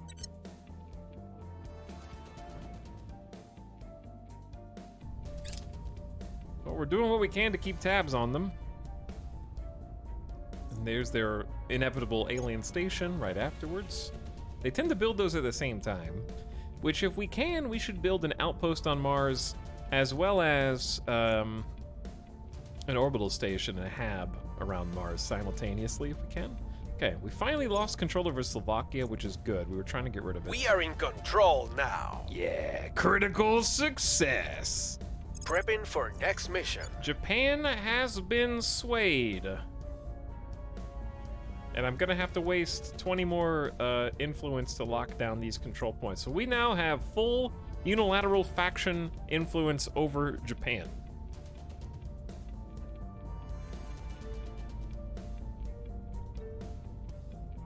So, we are currently building a nuclear weapons program in Japan.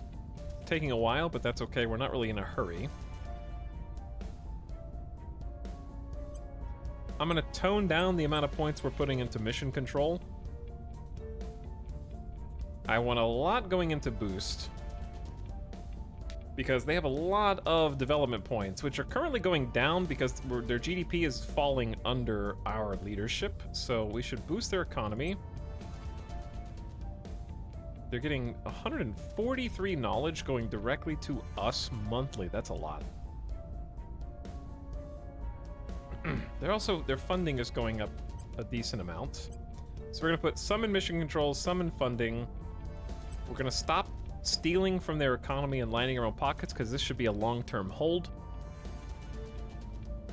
And they're currently very peaceful, very unified, full-on democracy. So let's just put more economic development in.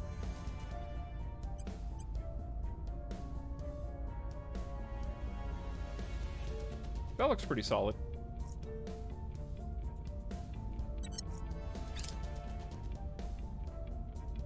Okay, quite happy with that. What was that? Ah, the solar... rebuilding our little solar module here. Yeah. Okay, we need 41.7 boost to get a mining complex on the moon. And we are at 33, and we're getting 0.25 a month, which I believe puts us well in the lead. What? I don't know what this UI is doing. I don't know what.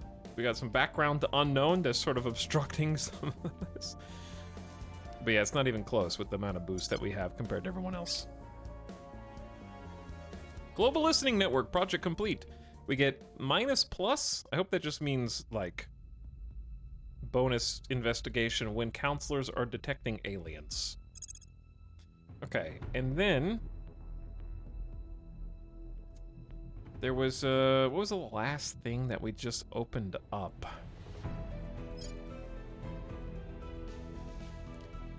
Spin off a new org to the faction pool. Commercial rocket companies. Let's just give this a try. We have a 28% bonus to energy research anyways.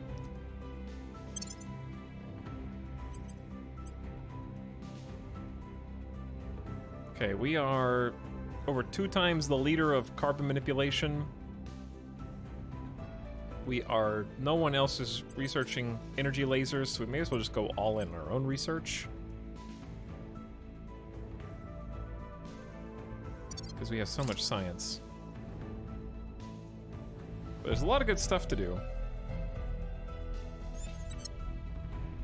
Hey, speaking of organizations, there's some new organizations now, actually.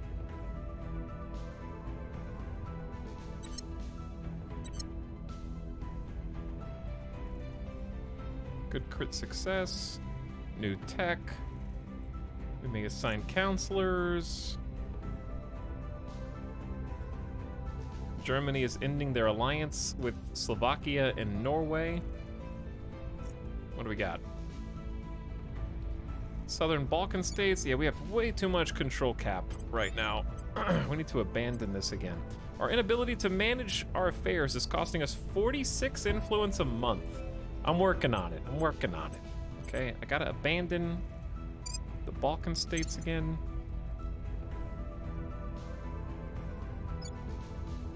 We still got 229 because that Japan point is very pricey. So let's see nations, our nation list. Places that we exert influence over. Too many. The ones with the little orange pips and pixels are the ones that we're trying to abandon. So we kind of need to abandon Hungary, Greece, or the Czech Republic. I was working on abandoning Hungary.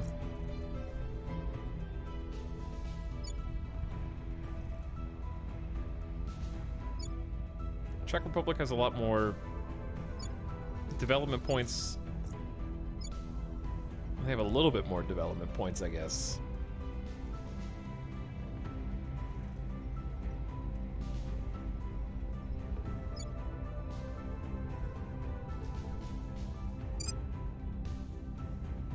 Okay, let's just abandon... The benefit of the Czech Republic is it borders Poland, Germany, and the European Union, whereas Hungary just borders... Yeah, let's abandon you. Okay, that puts us under our cap, 215 out of 218. Don't you own SEAL Team 6 now? You're damn right I do. Do you have any candidates for unification? It depends on if you can unify Iberia.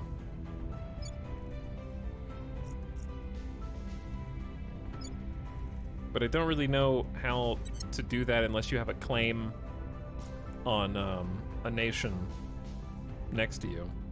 Which I don't really know. Like, our claims are on the European Union. And both Portugal and Spain are in the European Union. So I'm not really sure how to unify them.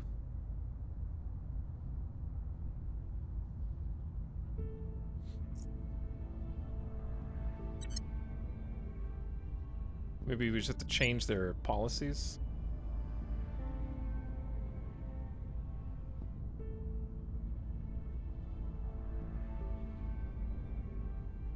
You need a project for unifying Iberia. Yeah, they have to have claims otherwise.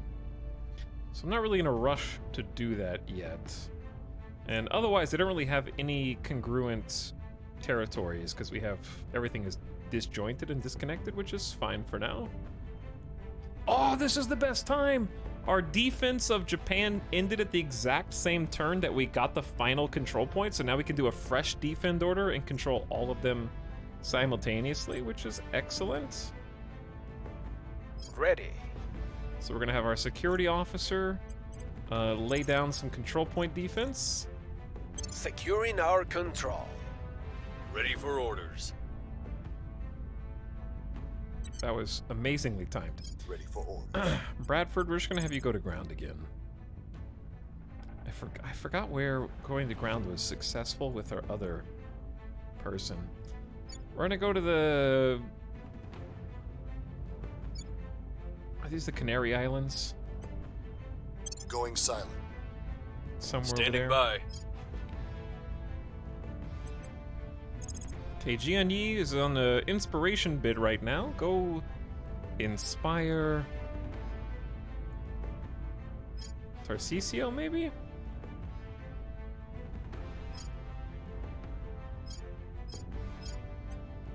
Sure.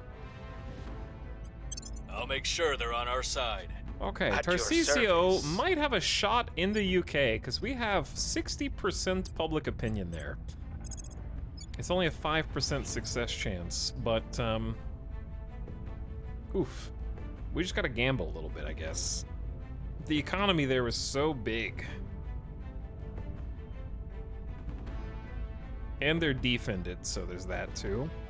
We're just gonna spend 8 influence and gamba on a 13% success chance because I don't know what else to do. Maybe we could, I don't know, surveil for a turn in London, and then maybe find some agents who are working there. Setting a watch. Standing by. Investigate a little bit, perhaps. And continue to campaign. I will try to Oops, sway where the did you public. go? Why did you go to Angola? I don't know. I will tell our story.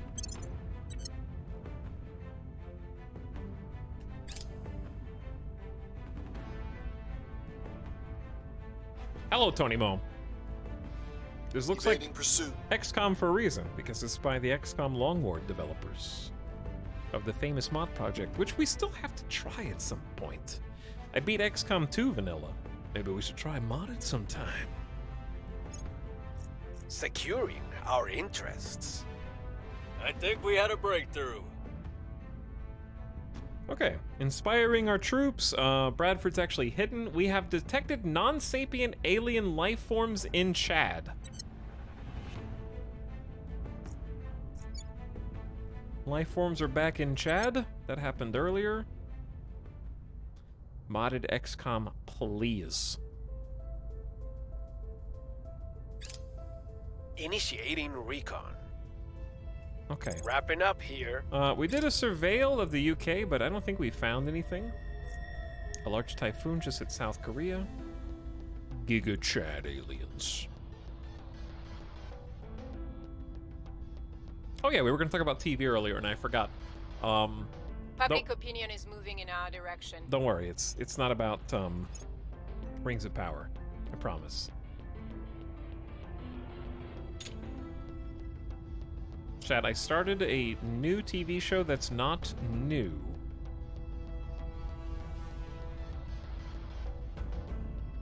We are finding servants counselors. Maybe it's worth trying to take that guy down. We're gonna try that this turn. I've heard that before. You've told me. Wait, do they have 2 people here? Oh, there are 2 people. There's 2 servants here. A celebrity and an activist. Who should I try and abduct? Malcolm in the middle. I've been on the Marvel train. I'm trying to catch up on MCU because I just watched Doctor Strange in the Multiverse of Madness a few days ago, last weekend. And I thought it was pretty good. I liked it a decent amount. It was like a 7 out of 10. So I'm finally going back and watching The Falcon and Winter Soldier. Because I never watched it. I did watch WandaVision back when those two kind of came out at the same time, but I never watched Falcon and Winter Soldier. I actually really like Winter Soldier. And I think Falcon is neat, but like I like weirdly in the show so far, I've seen 2 episodes, and I actually like the dialogue and I like the character interactions, but the action scenes, ironically, I don't like. And I feel like I'm crazy. I'm like the only person I can find on the internet who has this opinion, so it must be me.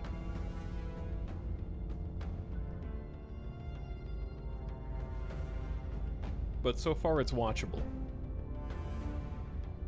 But we'll see. I got 4 more episodes. That's the one thing I like about the Marvel shows.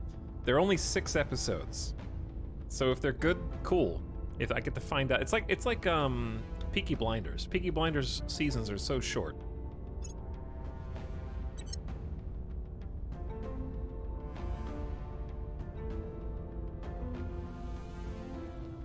I'm scrolling through this to see if anything interesting happened. I don't think it did. Some alliances. Azerbaijan has a spaceflight program now. Good for you guys.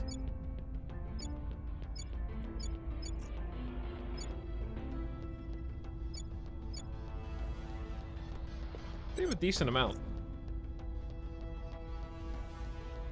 The action scenes are kind of weird at the start. I just thought that they were like, okay, in Falcon and Winter Soldier, it just felt like they were trying really, really hard to make you think Falcon is cool. But ironically, he gets his ass kicked and like totally botches the mission that he's on and causes a lot of devastation in a borderline diplomatic incident. And you're supposed to think like, whoa, he was really good at that.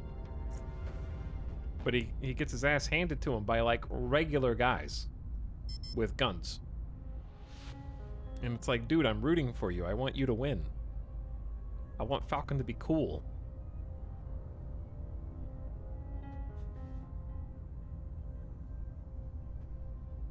I need to watch the last season of Peaky Blinders. I do too, yeah. I'm probably just gonna watch the whole show over again and then watch the final season. Watch Andor. Andor's on the list. Andor is on the list. Gotta abandon Turkmenistan again. What else do I gotta abandon? Honduras. I wish there was a button to automatically abandon these. I don't know why you have to, like, keep finding them and manually abandoning them each time. My favorite MCU show is Moon Knight. That's on the list. I'm going in order now.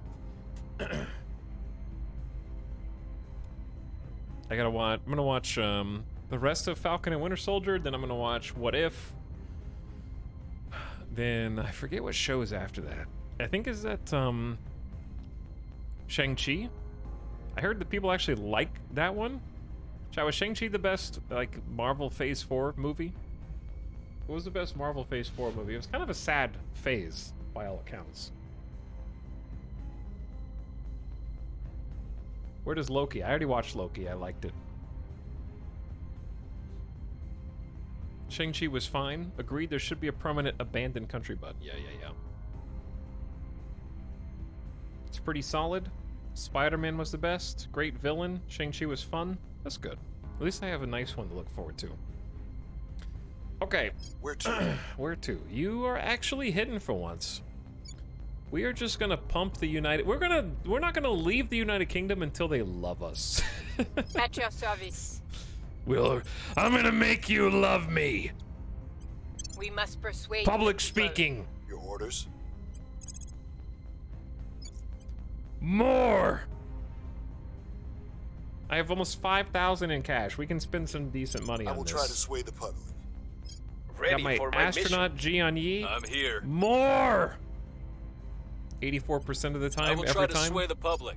I am Okay, here. I said I was possibly gonna try and Standing by. abduct one of these counselors. This takes investigation skill, which actually Tarcisio... I can have Tarcisio do it, but Tarcisio is better at destabilizing. Ready. And we have an 8% chance of crackdown.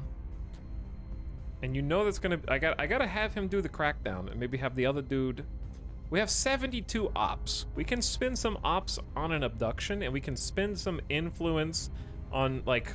If we get this crackdown on the executive branch of the UK, that is worth 64 influence. But holy moly, that is a big gamble if you fail.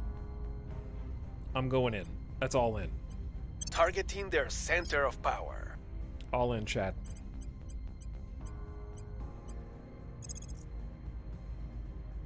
We know of 3 separate agents of the servants, and we have an 18% chance that we can boost to... Yikes, that's a lot of ops just to detain one person. I don't want to waste too much ops, so I'm gonna... Because we get, what, 0.42 a day? Let's take a 50-50 with only 8 ops, because I don't know what I'm gonna do with them once I capture them. Eyes on target. We'll give it a shot. Give it a coin flip. I've heard this game is super complex. Is that true or over-exaggerated? It's a difficult question to answer. The short answer is the initial learning curve seems really great, but then once you kind of get a handle on the basic mechanics and what's being simulated, the moment-to-moment gameplay sort of makes sense.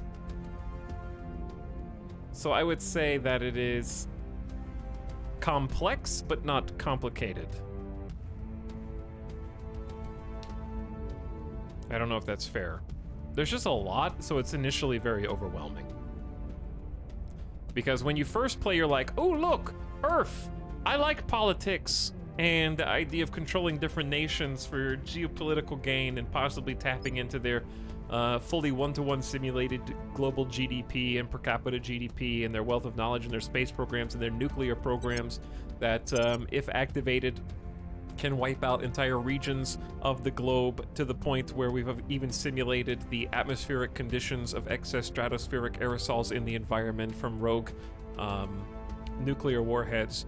And then I also want to industrialize the solar system, so we got to start by going maybe to the moon, or you can skip and go to Mars, and then you're also racing the aliens who are also colonizing the solar systems, and there's a lot. So it just initially is like, oh my god, this is the kind of game that I would say inspires the imagination. It makes you feel like anything's possible, and you play a little bit more and you kind of get to see what's possible, and then it starts to feel a little bit more like you can move the needle the direction that you want to move.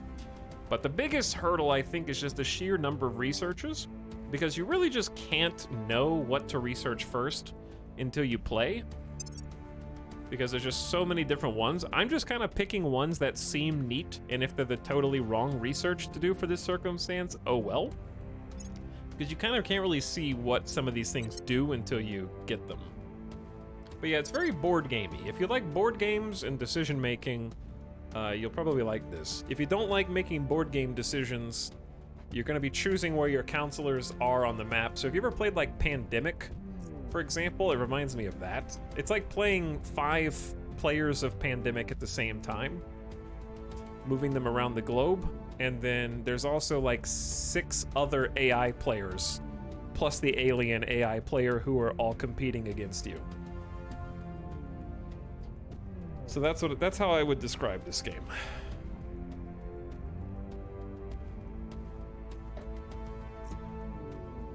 So let's lock this down.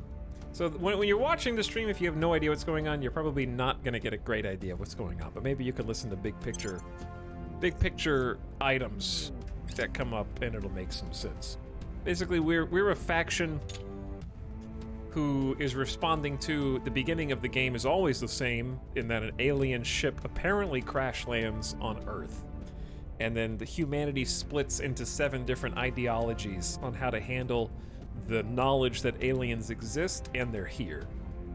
And then based on that, your factions are vying for control of the governments of the world to try and be their key advisors and sort of exert control, both public-facing and through subterfuge, behind the scenes, Illuminati style, how to proceed.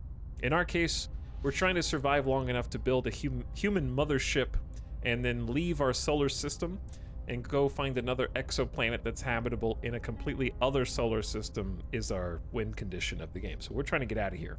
But you can play Xeno-hating humanity first, who wants to eradicate the aliens and try to lock down Earth, which I'm interested in a run of humanity first as well, because that seems like a challenge.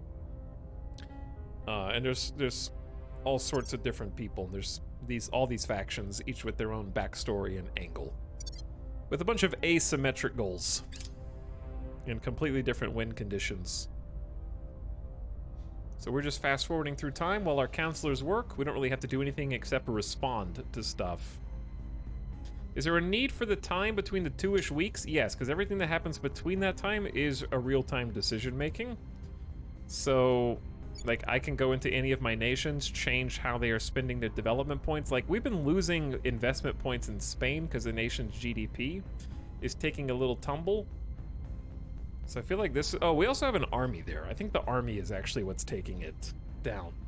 But I am pumping 28% into the economy. And also, research happens in real time, but depending on how much research from your own scientific minds you're pumping in. And also, things that are happening in space are happening in real time. For example, we have probes that have currently been sent to many of the different possible asteroids. In fact, all possible asteroids inside of Mars' orbit, between Mars and the Sun. And we have a probe that should be at Mars on the 5th of May 2025. So those things will all happen in real time too.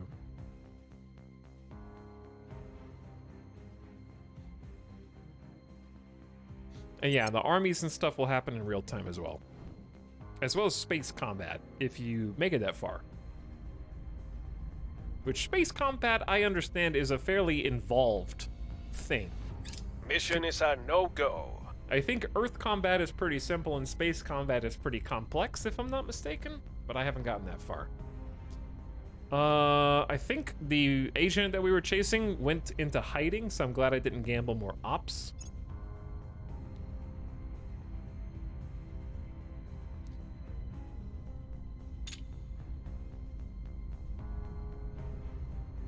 Okay, we're looking around. Aborted the detained counselor mission. Probes are being launched by the Protectorate towards some rocks. We have detected a station belonging to the Protectorate orbiting Earth. So, the Protectorate is making their first orbital habitats. Joining us, the Academy, and the Servants. So we're getting more space stations up. We have found... Uh-oh. This is a problem. We got alien phenomena in... Syria, so we're gonna need to actually do something about that because we have control of Israel and we don't want that to spread. And it started in Turkey, which is currently being led by the Protectorate. The people will come to our side. Yeah, United Kingdom. We'll be ready for new Popularity is orders. 69%. Pretty soon, you will not have any opinion other than the Exodus in the United Kingdom. Exodus is a weird faction for me. I don't get the thought process behind, welp, aliens have invaded, better just leave Earth. I can explain it. So here's the Exodus, Project Exodus thought process. If humanity is Native Americans, the first alien ship that crashes on Earth is the first colonizer ship that crashed on the east coast of the Americas. It's a sign of things to come.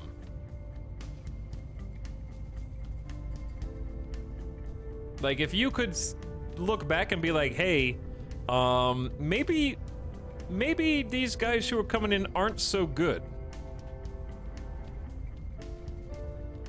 Maybe we should just get out of here before these dudes wipe us all out, is pretty much the MO. Like, if advanced civilization has already found us before we even have the capability to leave our rock, then they're so far advanced over us that there's basically no hope that we could ever either catch up to them or beat them. And even if we can beat them, they know where we are. So whatever even if we beat everybody in the solar system, who's to say they don't have multiple solar systems colonized and they're an elevated intelligent species with like a galactic empire? Dark forest problem, basically. Yeah, basically that. But get out where? What if those guys are everywhere? You can't be everywhere in space. Just logically speaking, there's 200 billion trillion stars. You can't be everywhere.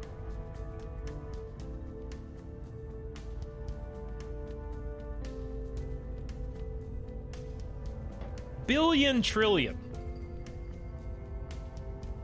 So all we have to do is find a technology that allows us to travel between solar systems without leaving a directional signature.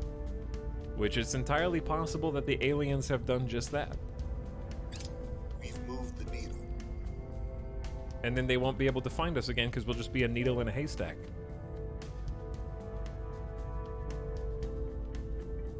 .71% public Cleaning opinion? things up. The people will come to our side. 73%? Okay, chat, we have Mission in 72%. I hope I clicked the correct control point. To crack We've down. neutralized their key. Yeah! Alright, we softened them up in the executive branch. We were about to remove a nuclear arsenal from the servants. It would be hilarious if they like, okay, is it possible that the AI is like, oh shit, I gotta crack down on the executive branch? Can they just launch the nukes to be like, you're gonna take the executive from me? Whoop, whoop, whoop. And then just like launch nukes, because if I can't have them, nobody can. You have to be at war to launch nukes? No, you don't. Just shoot them up into the sky and see where they come down. But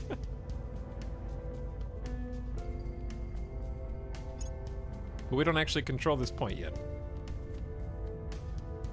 Funny thing, I believe they are at war.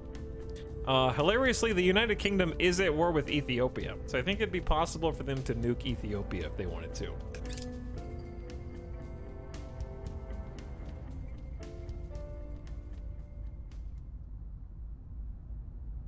Poor Ethiopia. Can't win in Hearts of Iron, can't win in Terra Invicta. North Korea, that's me, has developed a new anti-satellite missile, which is now ready for testing. Carrying out the test will provide North Korea with a substantial data regarding the performance of surface-to-orbit vehicles and help improve its ballistic missile capabilities. However, the prospect of introducing debris into low Earth orbit is sure to draw condemnation from rivals such as the USA. Proceed with the test. Trigger the following effects. Debris in low Earth orbit increases by 2. Chat, is that a lot? North Korea gains 0.1 to Miltech level. North Korea invests more into space launch and space flight. Project Exodus suffers a massive loss in public opinion around the world. Okay, see that I can't stomach. Grants a huge public opinion boost for Project Exodus in North Korea. Abort the test, pay 8 influence, or conduct a large-scale exercise with surface-to-orbit defense, which we don't have. I'm not gonna lose massive public opinion across the world. We need Project Exodus to be beloved.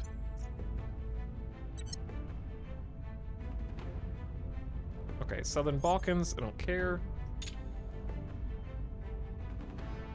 Bradford was detected, not surprised. We'll be ready for new orders soon.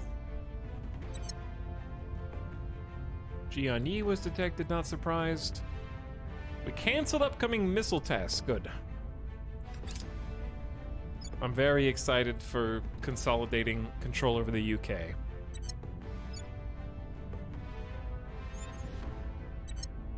Singapore and the UK have an alliance. We're gonna have to mess with these. The United Kingdom is allied with Chad. Okay, we're gonna undo a lot of this. Romania is ending relations with everybody. The European Union and Poland have ended their alliance, but that's like this European Union, not the actual European Union. They're still allies with a bunch of people. Also, what's up? That idiot guy says, Rimworld biotech hype. Etalyx will be a great colonist vat farmer. Yeah, I am actually super excited about the new Rimworld DLC. We had an extensive talk about it for the first 2 hours of the stream. Low Bob also pumping it for 55 months. What's up, Low Bob? And Anxiety Prime, thanks for the 10-monther. Howdy, each one of you. I'm here. Okay, it's time to purge. 94% success chance. I'm gonna make that 97. Targeting the opposition. And then we need to Ready for my mission. tackle the other point, which will take a little time.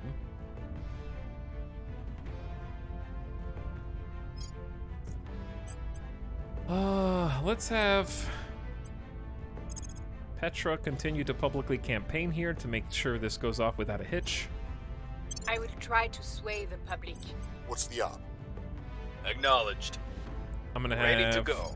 Jian Yi Your try to orders? inspire Tarcisio. I'll ensure their loyalty. Where do you need me? German Reporting failed in. at capturing that person, so what can you do now? You can try to inspire people too. Why don't you just protect Bradford? I don't think anybody's actually gonna tackle Bradford, Defending the VIP. but I also Acknowledged. can't take the chance. Well, only 2 people know where he is. That's true. Only 2 people know. So I don't think that's actually gonna be an issue. We must persuade the people. I don't know what to... Oh, we What's need to the attack an alien asset. That's right. There are alien assets in Syria. Let's go with 4 ops for a 90% success Heading chance. to the Because LC. we have to stop it from spreading into Israel, because then it'll be a problem. So let's try and take out the alien phenomena. How are we doing on research? Leading the charge in high-energy lasers, leading the charge in advanced carbon manipulation. We're halfway to learning about alien movements on Earth, and we got commercial rocket companies helping us with an... Ooh, organizations. Let's check Mission orgs. in progress. Haven't looked in a while. Ooh, 30 XP.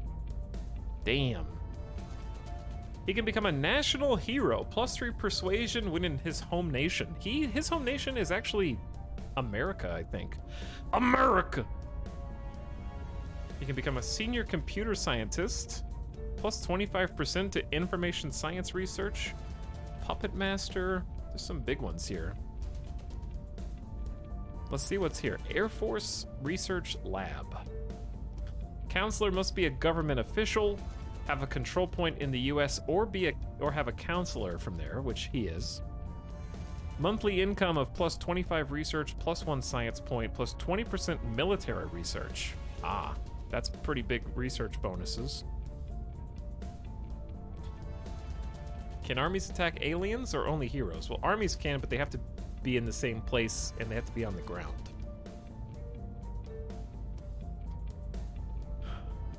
Missions granted: investigate, surveil, detain, crack down. Ooh, bonus to espionage and investigation. That's worth it for possibly you. Probably you. But you have to have the government traits, which you don't. How can I augment you to get government? Because a lot of the good ones, yeah, we can. It costs 20 XP and 100 influence. A lot of these really good ones take a significant amount. I could buy this with somebody else. I could just purchase the org and save it for later. But it's 250. Oh, damn. That's 250 influence. That's why it's so good. This is 150. I don't think this one's worth 150 though. Is that +1 monthly boost? Ooh, +3 to administration. What do you have to have for this? Oh, you could actually use this one. It gives you +3 admins. That's a net gain on admin. So we could actually have Jian Yi, who is our astronaut, take Philflaw Aeronautics. Headquartered in Naples. +1 monthly boost right now? We only have a monthly boost of 8, so that's like a 12-13% boost income, which is crazy. Plus it lets us have another mission control available. Plus it gives us 10% more engineering research. Plus it gives us more administrative cap. Plus it gives us an extra science. So that's just like incredibly good for a very cheap amount.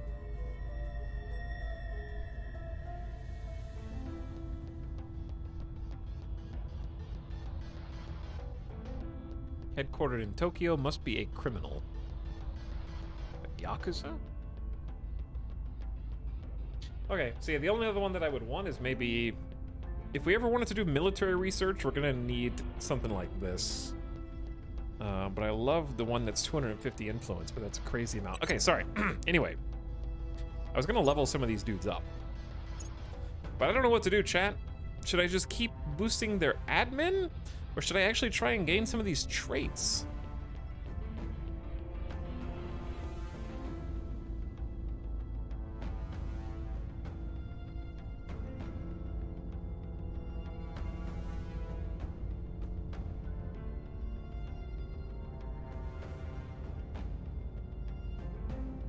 I don't know what to do.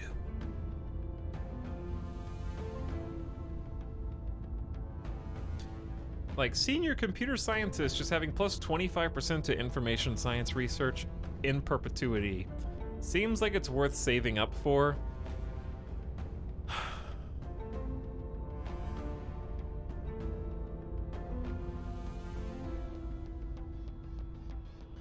It will, yeah, because it just upgrades. They're already, what, a computer scientist? I guess they already have 15%. So it's not that much of an increase when you think about it. So yeah, I guess we could increase admin twice.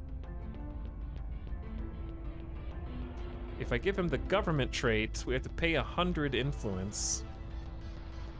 And it gives him access to other orgs.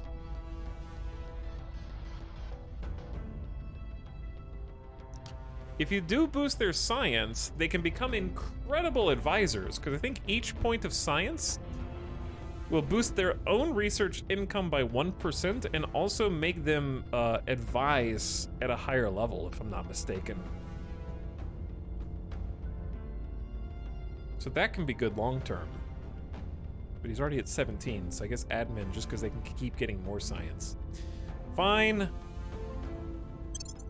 Here, you can have it.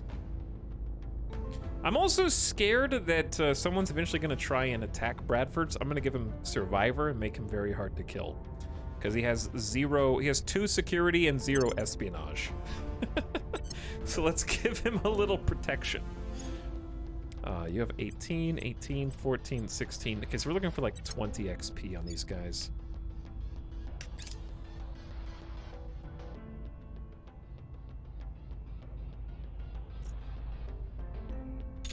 Are there alien orgs? Don't ask questions that may yield spoilers. So far, there are not any. We have detected a station belonging to the Initiative orbiting Earth. So everybody's getting... that's McMurdo Station. Antarctica, you're really, really tall.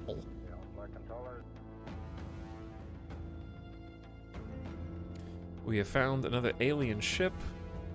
They've got Victor 15. This is the 15th alien ship now. I love Newman through space. I believe they'll stay loyal to the cause. Okay, trying to keep our counselors loyal to the cause. I scored and got a high admin counselor that had a trait to decrease augments by 30% cost. It's such an OP trait. Yeah, I think organizations are going to be one of the main things that get balanced and We're winning tweaked their hearts and minds. as the game Prepping continues. for next mission. Because I can't imagine that in their current form they're meant Public to be opinion quite remains as unknown. powerful as they are. There's been a coup in Honduras. Good, I don't even want Honduras. Thank you for taking that off my hands. Oh no, they overthrew me. What will I do now?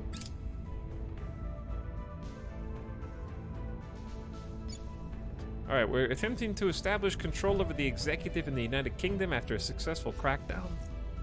By the numbers. And we have successfully assaulted the alien assets in Damascus in Syria. We estimate we reduced the alien flora and fauna in this region by 37%, but it's likely some remains. Cleaning things up. So we need to surveil in Damascus to make sure we're not spreading to Israel.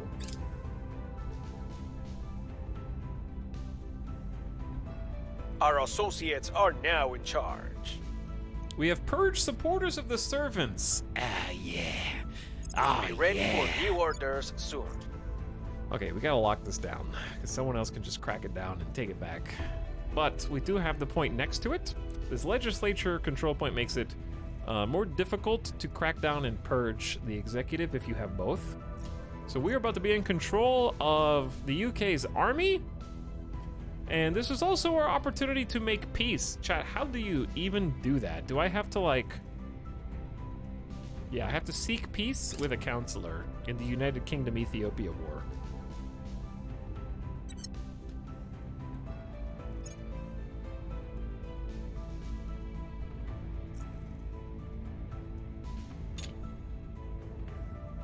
Ireland has decided to leave the EU? Okay. Singapore has a spaceflight program. Very cool, Singapore.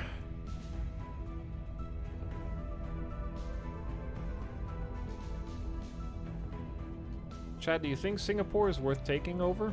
Because these are both crackdown, but they're very, very hefty on oh, control point cap. We gotta get rid of some things. Goodbye, Czech Republic. Thank you for your time.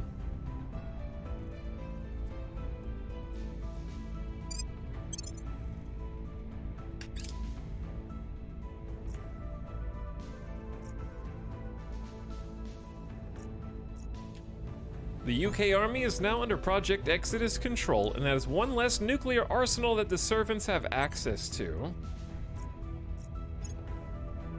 Everybody hates Denmark and the Czech Republic now.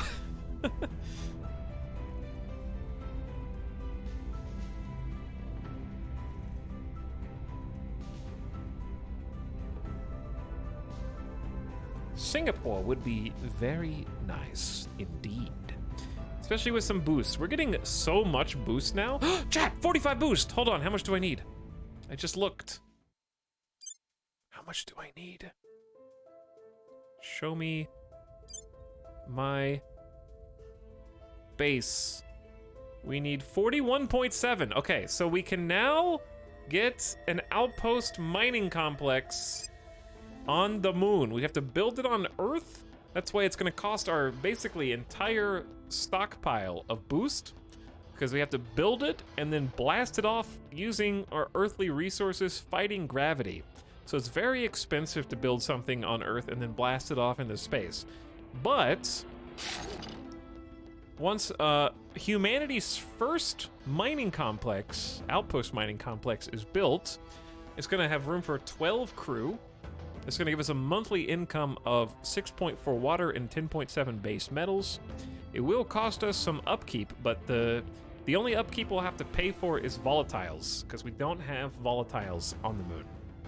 So that's going to be something that we have to just like pay for with probably boost and cash reserves, but the water is produced up here, so that's convenient. I feel like the max org capacity should be 1/3 of the counselor's admin attribute. I think it's just that a lot of the orgs are really powerful.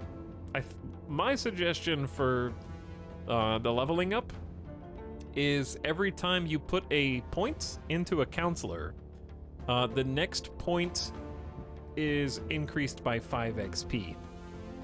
So if you put 1 point in admin, the next point is 15 XP. I mean, 25 XP, then 30 XP, then 35 XP, then 40 XP. So you can keep doing it, but it's gonna have diminishing returns.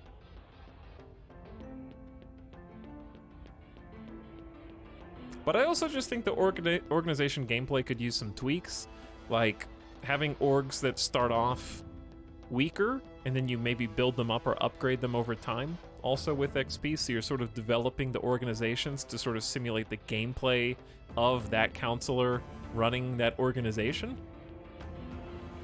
That way you're still able to develop them and become stronger over time, but maybe not just start by like, yes, I am the leader of SEAL Team 6 now. Oh, really? You are? Good for you, little one.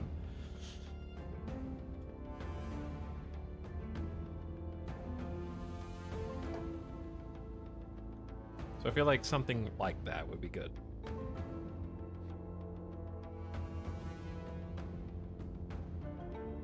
Alternatively, if that's too much work, I think having the orgs upkeep be more severe would also be a deterrent. Because if one of your counselors has like 8 orgs, but it's costing you research a month, boost per month, ops or influence or money more significant ways, then you wouldn't want to stack so many.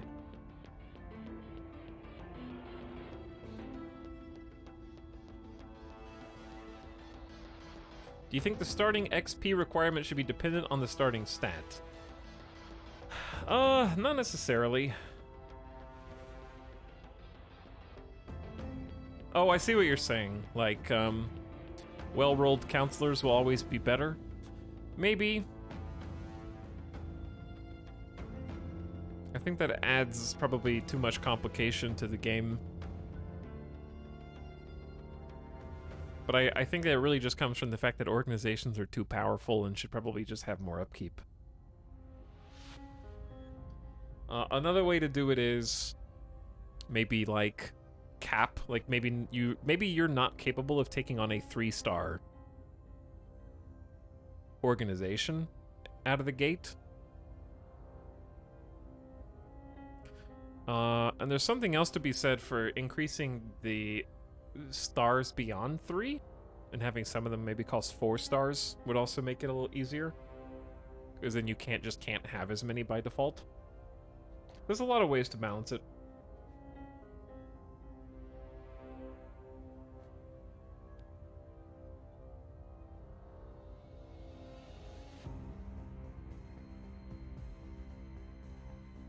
Three stars unlocking as your character levels. Yeah, I was thinking about that too. Like, when your character hits a certain level, they can have 2-star orgs. When they hit a certain level, they can govern 3-star orgs. But the trick is you can still buy orgs and put them in your pocket for later, so you can still hoard them. Like Pokemon. Whoa, they got Moon VLC. Funny joke, Feistel.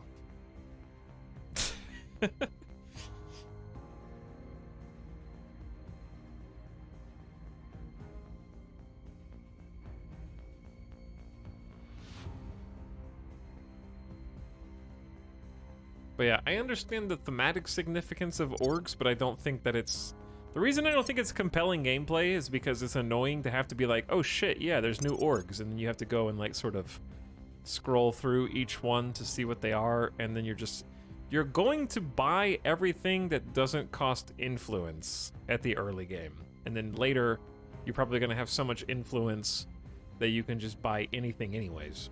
So it's kind of what I've said about this game in the past, as much as I'm really loving it. The only things they need to change is the auto-include gameplay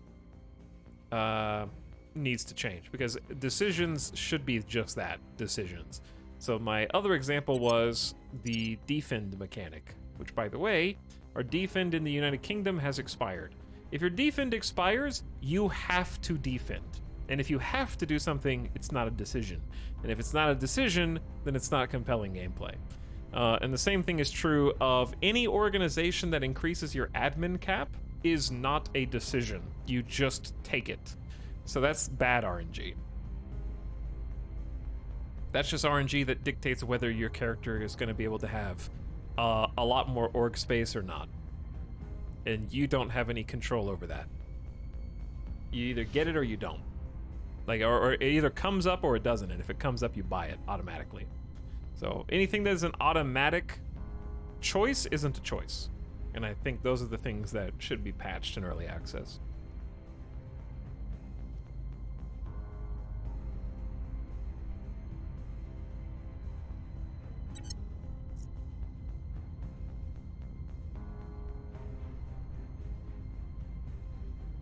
Okay, what do we got?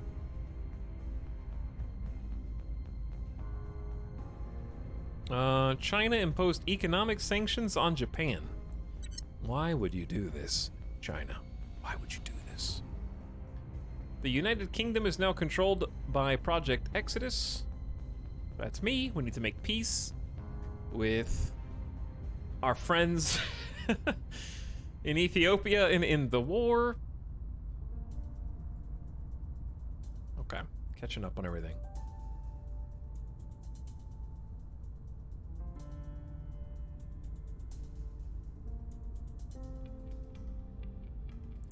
So, who is gonna do what? Your orders? Step 1 is making sure we defend the United Kingdom, which we have 3 spots there, so that's just a Making good time things to safe do it. for our people. What's the up?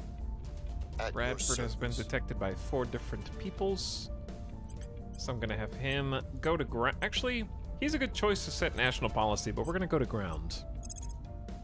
I like the Canary Going off Islands. the That's grid. been working for us. Where to? Jian Yi can set national policy in the UK for 10 On influence. my way to the capital. Acknowledged.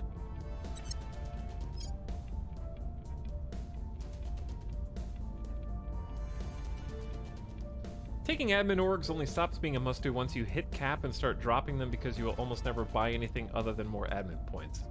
Yeah, and like, case in point, if the game has RPG mechanics where you get experience for your counselors and level them up, I think that's fantastic. But you can't have a just put points in administration for more orgs. That is the solution to every single character. Right. Obviously, it's not good when you feel pigeonholed into that being the best for every counselor. Did you notice a nuke button when the UK is selected now? I did, because we also have nukes in Israel, and we have nukes in North Korea. Boop. And now we have nukes in the UK, so we have 3 separate nuclear barrages under our command, and the UK actually has 2 barrages. But it's flashing. That's because we're at war, so I can nuke Ethiopia. And we're trying to fix that.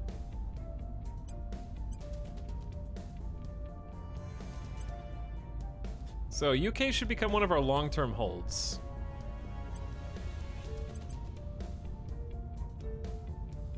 Unrest is going down, which is good.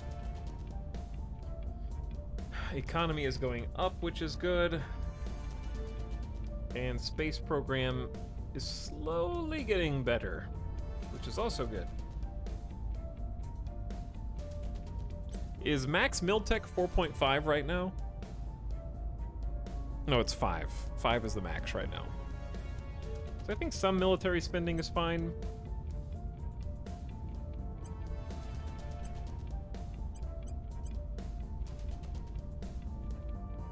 Okay, that's fine. Kind of spacing this out maybe too much. Tarcisio, what about a crackdown on the final spot? It's a coin flip. I think it's a coin flip worth taking for 32 influence, because if you get it, then we Going have after complete their control. people. Where do you need me? And then Petra can keep singing our praises in the UK. Because we have almost, like, we are dominant. 75% of the UK is now Project Exodus. We'll make our appeal. So we have a very strong lock now.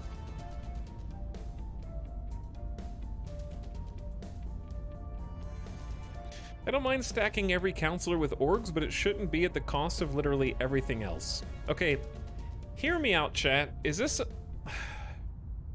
Standing by for orders. Hear me out.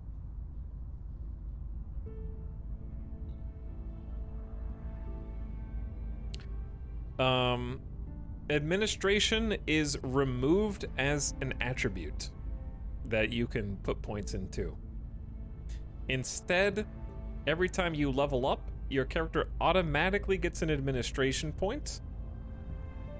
And on top of that, just to slow down the, like, what I feel like is a very... You shouldn't go from 0 to every single organization within 2 years in the game. You do get like an administration point every time you level up, but all administration orgs are twice as expensive. But you just automatically get one so you can actually put points into other things to make your characters better. But it's just, you get orgs much slower. That would make it so that you don't have to actually just pump every single point into admin. Because your counselors getting higher level anyway should just naturally increase your control point cap via administration, because they're just better counselors. Speaking of, I'm gonna put another admin point in. Don't mind me. I don't think I need this. I don't think I need that, but...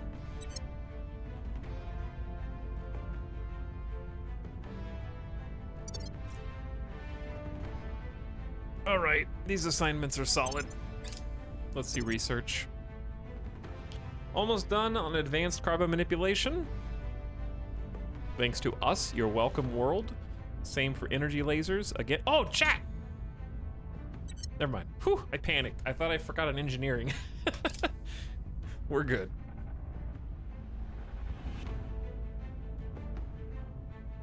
I'm just gonna keep min-maxing.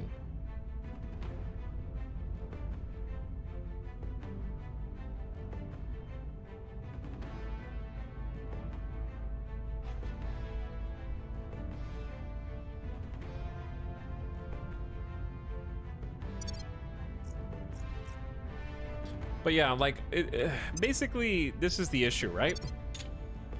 It's 2024.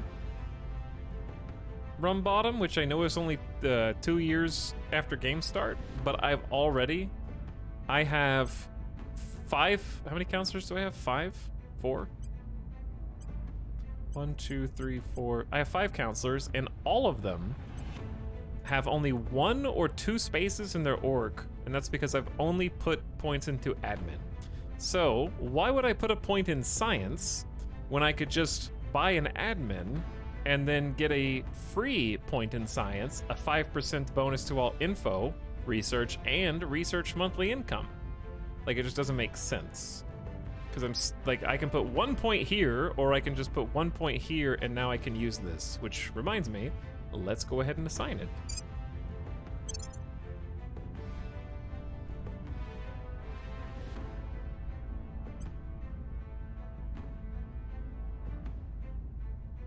Now, eventually, that's not going to be the case as much. But right now, there's literally no reason to put points into anything else, because you're going to find orgs that are better for that thing.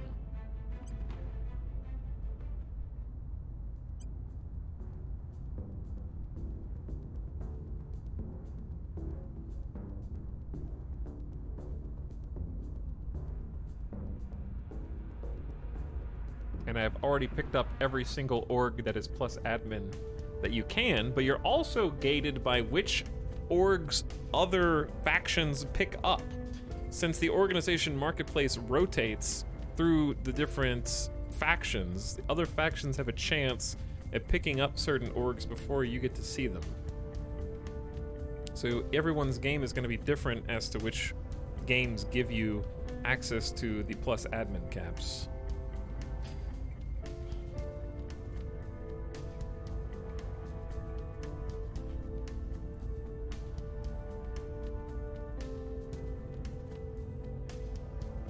Also, Hostile Takeover is way too good and easy. Yeah, but that's the thing. You guys aren't actually saying why things are fine right now, so I'm not really sure, like, what a couple of you are arguing for. I don't know what your point is, because you're like, well, it's actually fine. I can get all the plus admin I need from organizations and have 13 organizations without putting any points into admin. We aren't saying it's fine. Maybe I'm not talking about you, Sinless Moon. Why would you... Are you so egotistical you assume I'm talking about you specifically?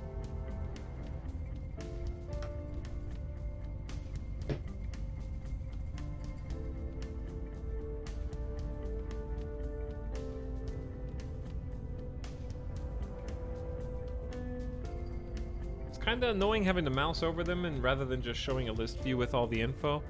Yeah, it's okay. I've gotten used to that.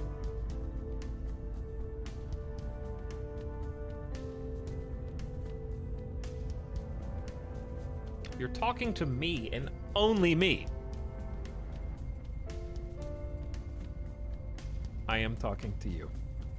Empire of Man, I'm only talking to you right now.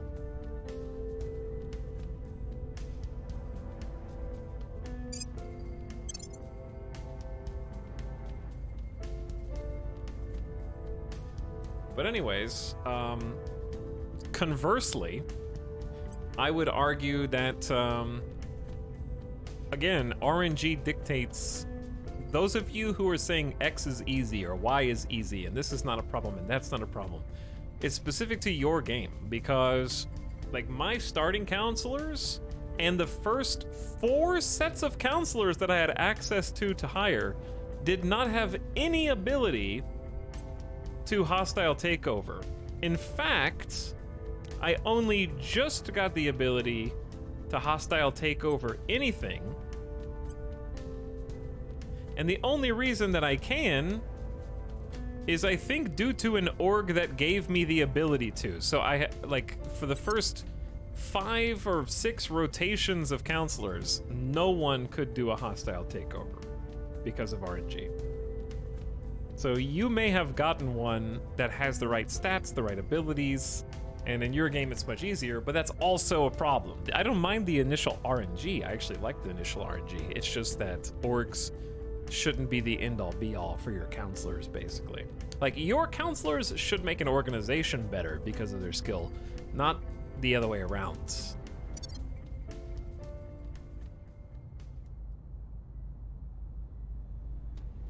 I had starts where I couldn't get public campaign until round 3.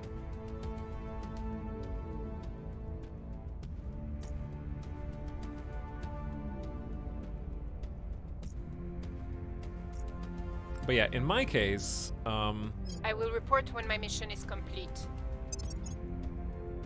who was it again that can hostile takeover?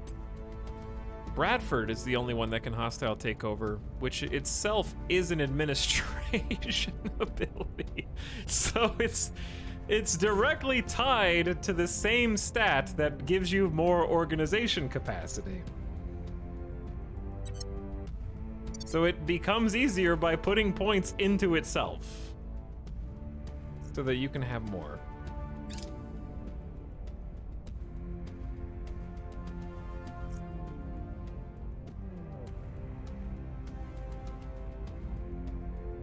Going into hiding.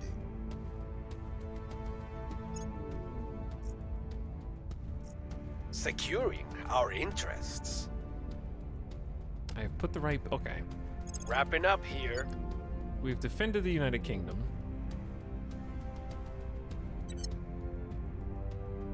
That's why it's really OP when you've got jacked admin 25s in every counselor. Yeah. It's sort of like a black hole.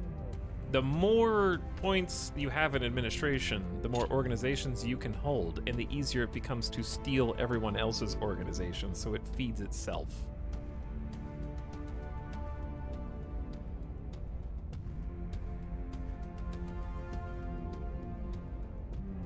I also think something that would benefit a lot of the counselor actions is for example, I like that control point cap is influenced by administration, command, and persuasion in tandem. And I think that some of these actions would benefit from being dependent on more than one stat.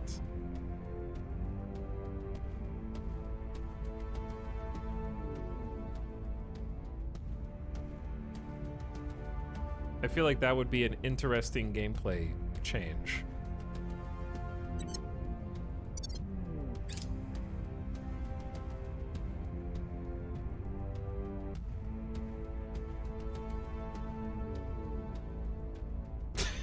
It should be administration for all of them.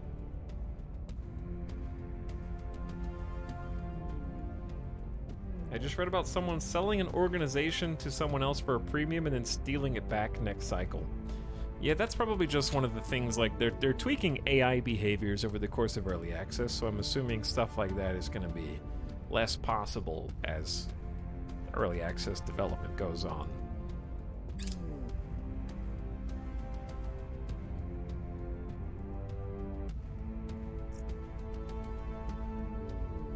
We've moved the needle. Okay, we are at 78% Cleaning public things up. opinion. And have a Prepping for mission. 60% chance to just crack down the final United Kingdom. They slot. slipped away from us. That's okay, we'll get them next time. We've been doing too good up until this point. We should be setting policy in the UK soon, so it's almost time to make peace. Mission complete. Let's seek peace with Ethiopia. We'll be ready for new orders soon. Our nation, the United Kingdom, has no formal defense treaty with the new government in Ethiopia, and the leaders insist we remove our forces stationed in their nation. If we wish to remain, we may propose an alliance and stay. 0% chance of accepting, so we're just gonna leave. First Division relocates. Who did they almost blow my army up?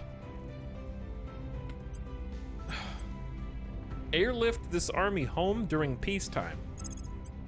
To London.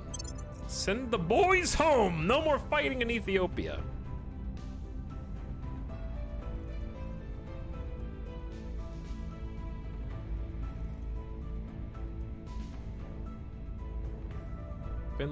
Finland has a spaceflight program. Hey, good for you guys. Oh, chat. I need to keep detecting, see if we can find some aliens in Syria, because we only destroyed a little bit of the fauna. Also, we are receiving reports of possible abductions in Thailand, so we should scope that out. How's the war going? Are we winning yet? Well, we have established executive control over the UK, AVIC, and we've made peace with Ethiopia as a result. We're trying to get the final slot away from the servants, but we've successfully removed their ability to launch nukes and control an army. So, that's a win. The Ukraine has joined and subsequently left the European Union after being controlled by Humanity First. We should do sort of a nation update to see what everybody's up to. We're airlifting the army back home, but yeah, we should take a look and see what everybody's doing. You fell into the trap of getting involved with the UK executive. I know. But Avic, I could think of no better candidate for Project Brexodus. Project Exodus. I'm sorry. We have completed the Commercial Rocket Company's project. This is a repeatable project. Required research to finish it increases by 1,000 each time it is repeated. Our work has spun off a new organization. The Caledonia Space Systems, which is in our faction pool, may be assigned to a counselor. Show me. Show me my new beautiful org. It's kind of bad, actually, but it is just free boost. So I may as well equip it. Who wants free boost?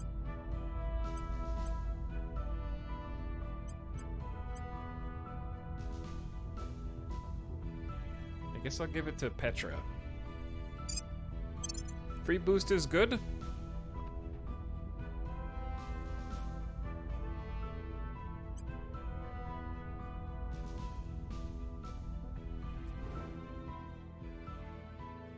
The aliens might kill us, but our lunar base looks nice. That's true.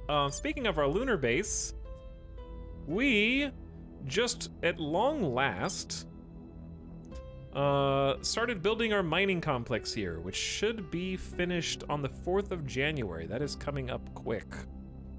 Very, very excited. Okay, we need a new project, though.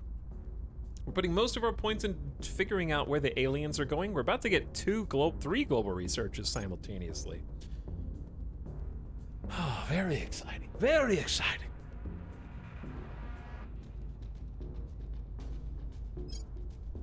We will need interplanetary craft at some point. A small fission reactor that provides steady electricity to our lab. That is good if we need power, say, on Mars. We'll need that for, like, Mars.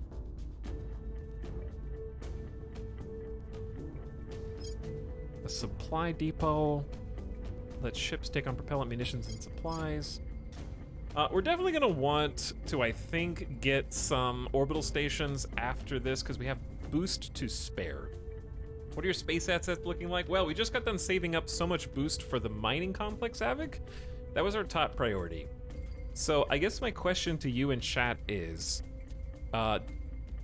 will we benefit from waiting until that is complete, hoarding all of our boost, and then trying to assemble things? Like, will the mining platform allow us to assemble things in space? So I should just not build anything until that's done, is what I'm thinking. We're only going to get base metals and water, though, so that's the only downside. But that's still better than nothing.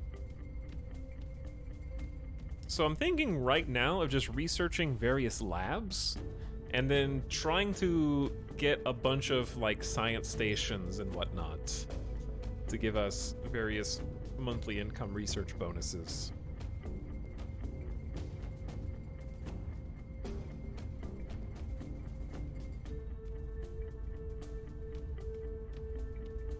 Because I don't know what else I need right now, except, like, I know for a fact we're gonna need fission pile on Mars, but it's so long until we get an outpost on Mars.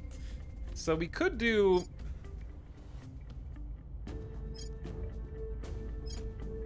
I started the energy lab ages ago. I might just finish it. I don't know if I have a directive. Well, I mean, we could do something that's like... we could do some long-term things. Maybe just having one long-term thing would be nice. Like, I am investing a lot in knowledge on our earthly bases, but that's just 5,000. Ooh. It'll take forever. Increase our control point. Let's do control points. That's useful right now. And it's actually quite cheap. It's only 1,000. It's not that much. All right, yep. I want more control points because we're gonna need more land. Is space stock needed for HAB construction? No, I believe it's only ships. We asked that question last time I streamed this. And that's where it came out. Okay, chat. We got new assignments. Oh, new orgs in the marketplace already? Oh, damn. Okay, we'll take a look at all that. I need to take a very quick BRB. Very short. I'll be back in just a quick minute.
Okay, it's getting toasty in here. I'm gonna turn the air down.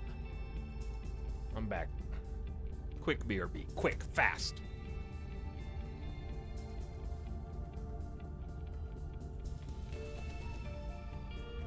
Let's see. The European Union and Ireland are now rivals. Very interesting. I forgot that the European Union is at war with Ethiopia, but not the alliance, the nation, which is just confusing.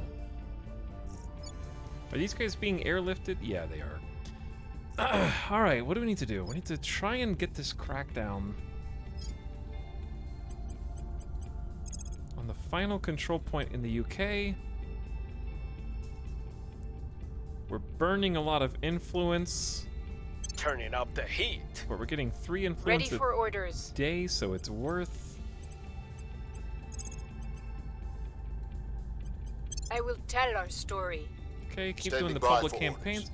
Bradford, you can investigate alien activity, which we've got reports of abductions in Bangkok. We'll see what we can find. Ready for my mission. German and Zora has been possibly just assaulting alien assets, but what we're gonna do is, you only have 5 investigative skill, but that's okay. Go take a look. Surveil Syria again. See if there's any traces of the Overwatch. aliens. Ready for my mission.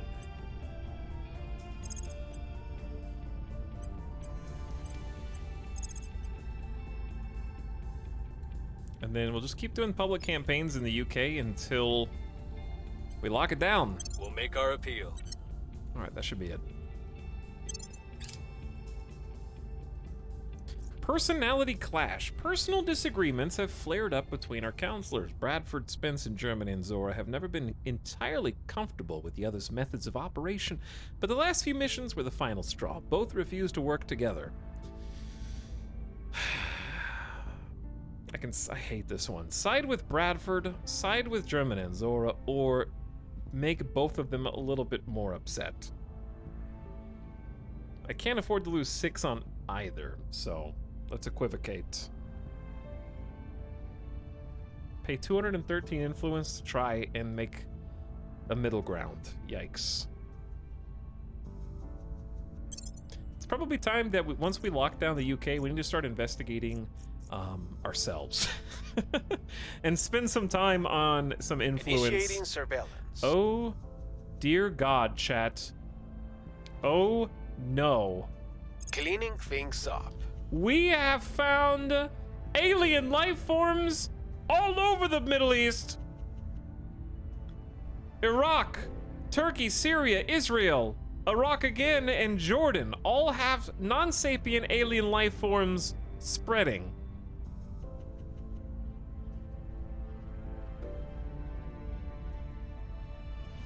I bet that they're not alone. Well.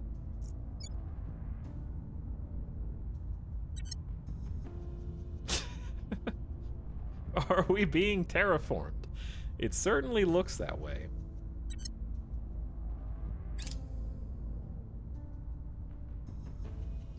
I don't wish to alarm you, but that looks like a nasty rash the Earth has got going on down there. Yeah, and you know what? It's probably in America, too. I think Just that's- imagine, Ifechi, Yes? how this world would change if we could mass manufacture building materials in an instant. Homes built for mere pennies, irrigation for every village, a brighter, fairer future for all. Commissioner Kiran Banerjee, private correspondence. They're in my mind. I don't think that the AI factions are even trying to surveil and eliminate those. So maybe, like, I don't know if they've even tracked down a single one. They might not be able to see them. Yeah, you have to surveil, but I'm not sure the AI can, like, remember, oh, there was a crash there. I'm humanity first. I should surveil there and then eliminate the flora. But also, in my campaign, the Resistance and Humanity First were like the 2 losing factions.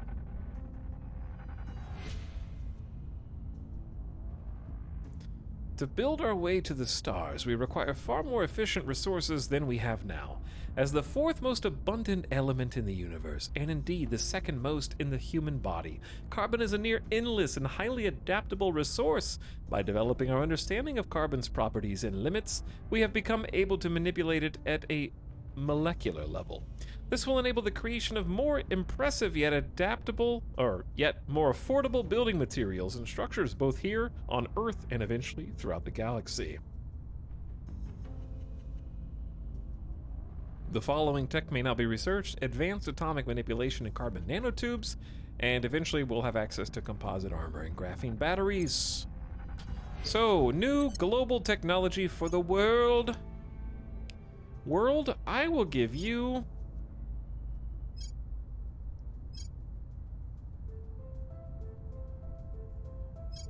I don't know what I want to give you.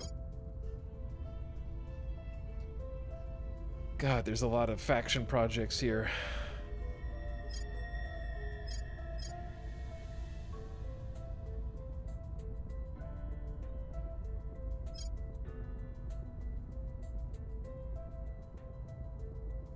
How about some propulsion and or magnetic force manipulation?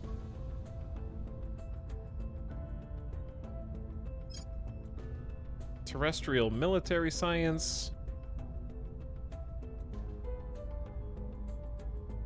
Arrival security and space assault doctrine. It's a little too late. I do think that the aliens are basically here and someone needs to help. So buffing the max miltech for all human nations is only important if you can get there. But nobody's above like a 4.5 right now.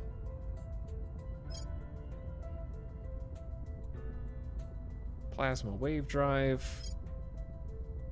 Armors and reactors. Lots of reactors.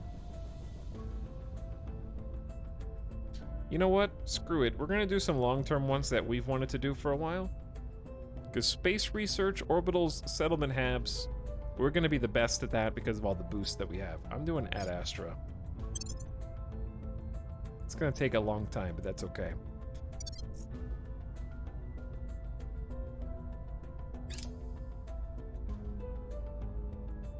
Public sentiment is increasingly with us. Wrapping up here. It's almost universal. You are being frowned upon on social media if you don't support Project Exodus in the United Kingdom. People on the street are carrying signs. It's at 84%, chat.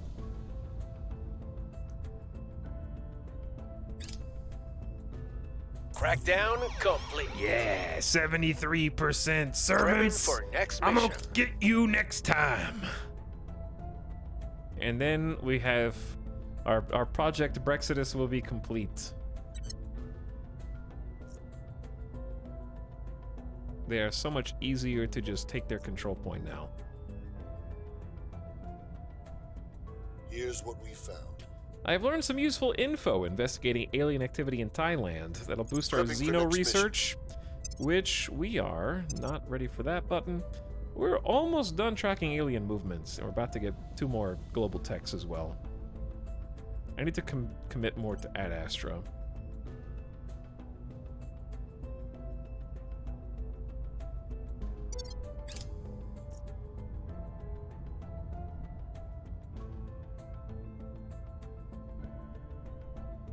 Okay.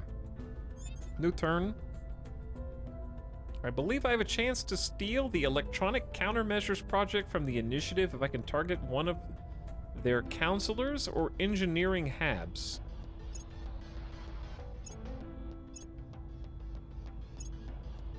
Germany is under control of the servants. Interesting. We can't steal a project unless we can see one of their counselors now, can ya?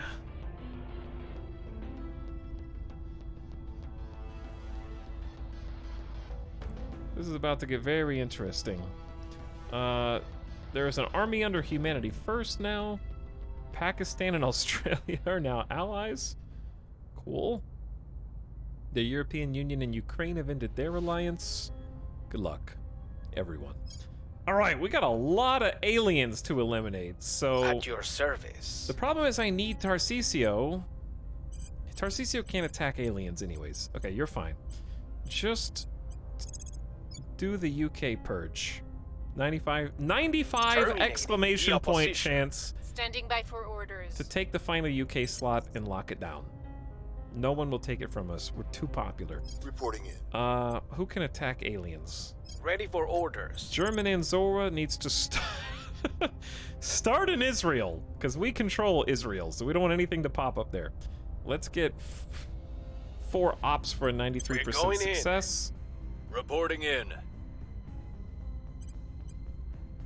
We need to inspire because we just lost, I think German Anzora lost a little bit. We'll spend some. 16 influenced, inspiring I'll make you. sure they're on our side.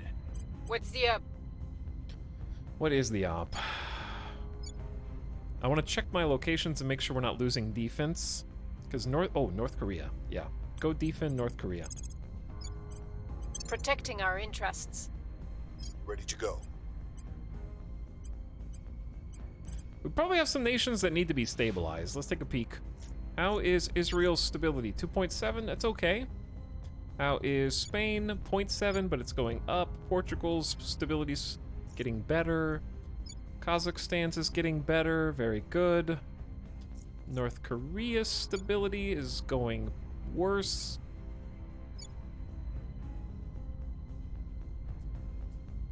We should probably check all of our priorities soon, too.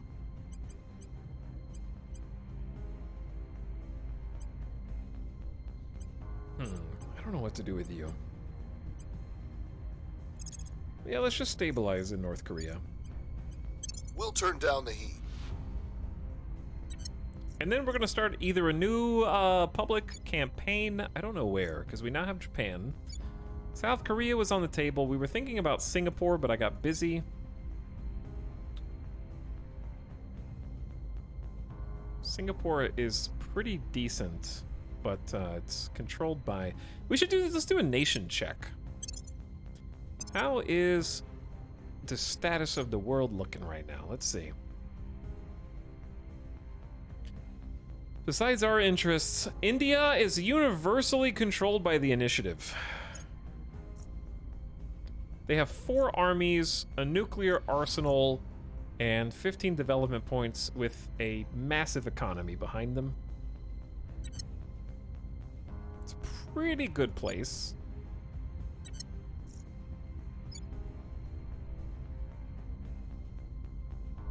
I love all the potential unifications and huge federations you can do. For sure, yeah. Gives you a lot of mid and long-term goals. The European Union nation is mostly controlled by the Protectorate. We're gonna have to try and, like, do something there. Germany is the servants. Russia is the Protectorate. So some alien interests have France, Russia, Germany, and Brazil. Indonesia is humanity first. They're competing with the servants. Turkey is the Protectorate. Italy is the Protectorate. South Korea is the initiative. The Academy, since I kicked them out of Japan, that kind of crippled them, and now they took over Mexico. Canada is the resistance. Nobody's in Saudi Arabia. Saudi Arabia doesn't have a lot of research considering the number of spots, but they do have 11 development points, which does have potential. Taiwan is the servants. Australia is humanity first. Poland is the academy. Yeah, humanity first and the academy are struggling now because after taking Japan, they weren't really sure what to do.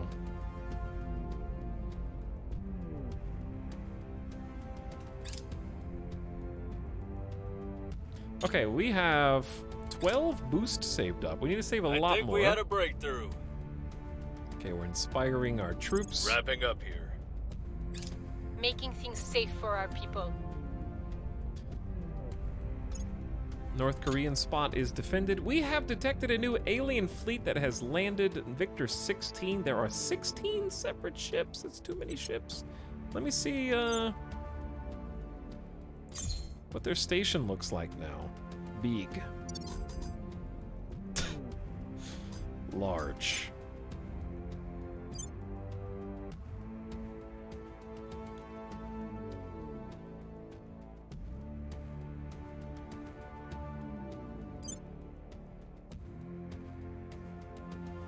Chat, there's too much going on around here. Victor 14 is going to low Europa orbit. Victor 13 is going to low Earth orbit and will be there June 2025. Victor 12 is going to Patroclus. Going back to Neptune. They are spreading out across the board. Is there still an alien vessel in Earth orbit spying on us? I don't know where that ship went. I don't think it's here anymore. I don't know where that ship ended up. I feel like that was Victor 6 and they turned around and left to go to Neptune. Okay, let me check our moon base. This will be done 4th of January, so we got about a 1 month, T-minus 1 month until the mining complex is ready. And then we hurtle towards Mars probe. The aliens have made a base at Wolf of Meguro Terra.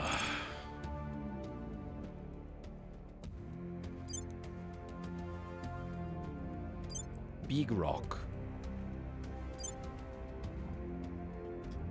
I don't know how we're gonna compete with all these alien bases, dude. And they made an alien station up there. If it isn't ours, it's somebody else's. And if it's somebody else's, sooner or later, they'll use it against us. That's why we have to take it, whether we need it or not. Colonel Hans Castillo, 5 moves ahead. Scientists around the world have a full understanding of making missions to the asteroid, thanks to the Protectorate, who has chosen arrival psychology for the next global research. Between Mars and Jupiter are a trove of rocks full of valuable elements. They fall into 3 broad categories. Stony asteroids have some metals and also rare fissiles. Carbonaceous asteroids are sources of volatiles, and metallic asteroids are rich in base and noble metals. Chances of water grow where chances of water grow where asteroids are located further from the sun. While much further away than the moon and Mars, their negligible gravity allows us to construct catapults far more cheaply. We can now send probes to the asteroid belt and construct HABs there.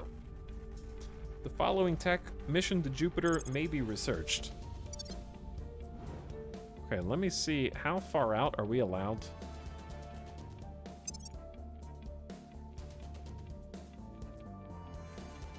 So we're already prospecting. We have a bunch of...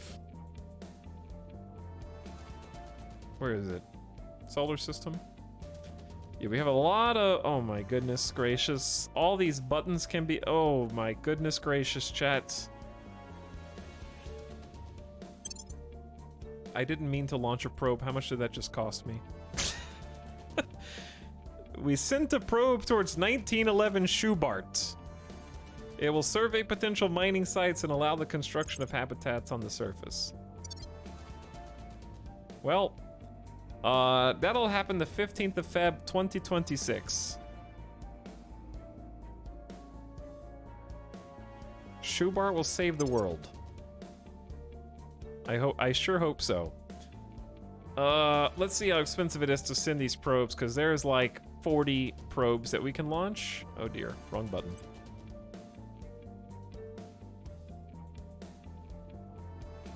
So, for example, 2064 of Thompson, Mars Crosser Asteroid. Would cost us... Launch a probe to prospect base sites. You cannot build a base until it's been prospected. It'll cost us, I think it's only 0.5 boost for a lot of these, but we only have 14.3 boost.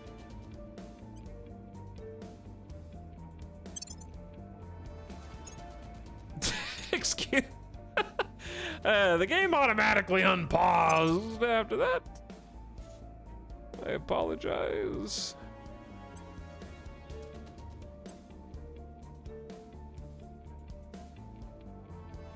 I'm just making sure these are all the same price. Okay, I think it depends on the launch. I don't know if the launch window changes the price, because this is still 0.5. I don't know. It's going to take like a year. I don't want to use up all my boost on prospecting because we need boost to get a habitat on Mars.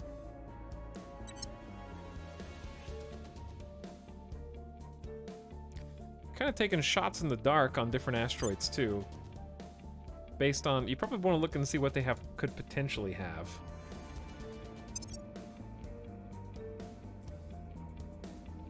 Which you basically do here. So like if we knew we wanted a lot of fissiles, we could sort by those fissiles.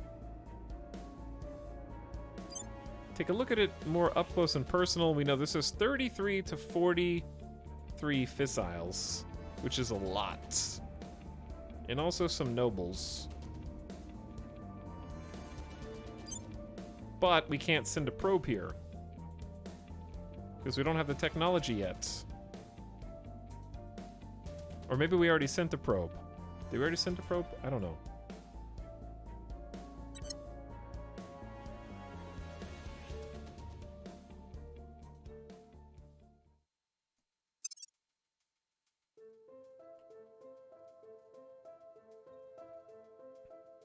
You can sort by resources in the prospecting tab, but the prospecting tab doesn't have anything that you haven't prospected.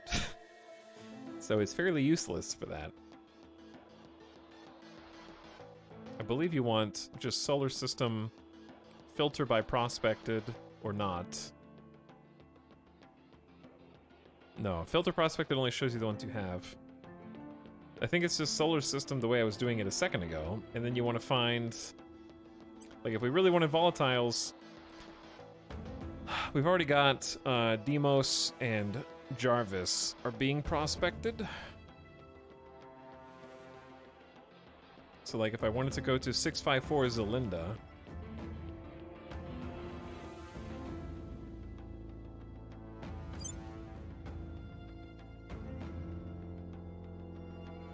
check, can someone explain what this parentheses number with a down or up arrow means? That'd be very helpful. But Zelinda has an incredible amount of water, an incredible amount of volatiles, a few base metals, a few noble metals.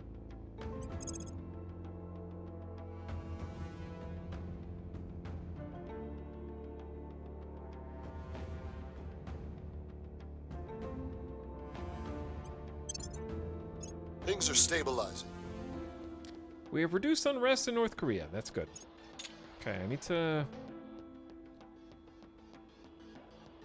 lock down somewhere with, sorry, not fissile. I keep saying fissiles, but I mean volatiles. Might want to lock down somewhere with actual fissiles. Stop clicking the nations button.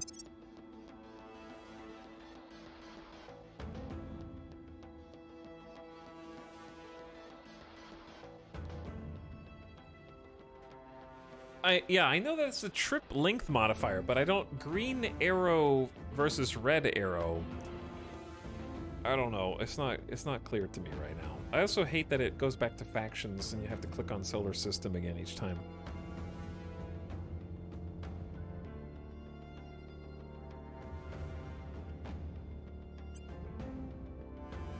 Oh, we've already, so Luna was our best bet. Everything else is a question mark. Well, that's unfortunate. We have no idea. So we're just gonna have to send out a bunch of probes, I guess.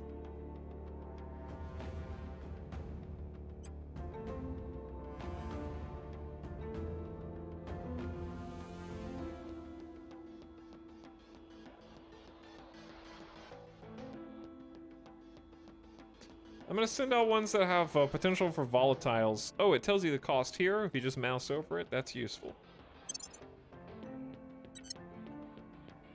So these are all 0.5.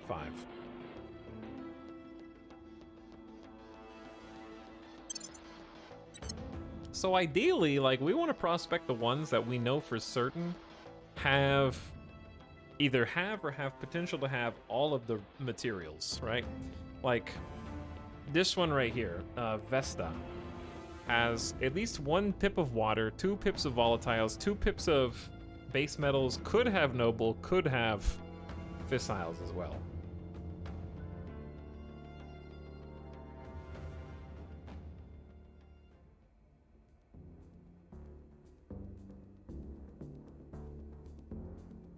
But yeah, some of you guys are explaining it without actually clarifying it to me. Green arrow means approaching optimal, red means you're leaving the window. Okay, that makes more sense. I think I get it now.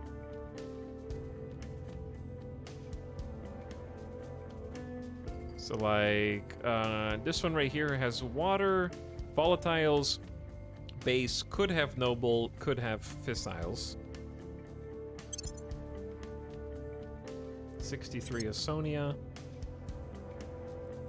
So I'm trying to go for things that are a little bit more. Like this is a ton of volatiles, and that's worth it alone, I think, for Fortuna. And then if we know for certain anything has a ton of nobles, that's fairly rare too, even if it has no volatiles. So that's probably worth. Hertha is a main belt asteroid. We're just launching all sorts of probes. And we have the boost to pay for it, because we're getting 0.3 boost today, which is actually incredible compared to all the other factions right now. This one's decent.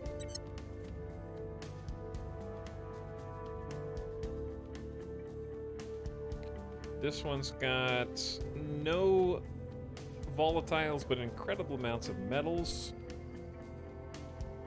Mars Crosser asteroid. Dude, there's so many.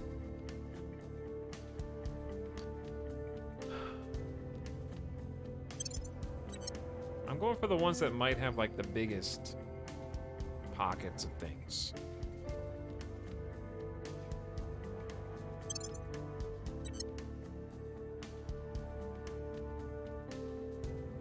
We're just hunting needle in a haystack right now. All right, if we want to do other searches, I say we do those later after a certain point.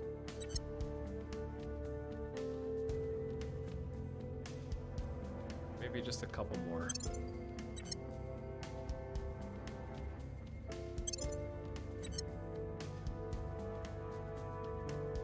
I hope I have enough boost for all this. My question is, what happens if I get one and the aliens are like, I want that? That's gonna be kind of awkward. We did also get the thing that improves our probe speed by 10%, which is kind of convenient.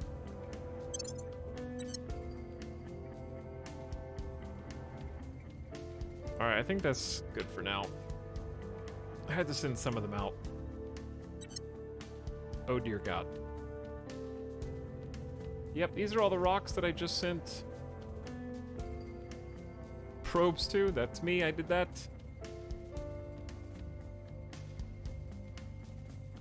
Bradford Spence is being detected by everybody, as you do. Aliens are making new platforms.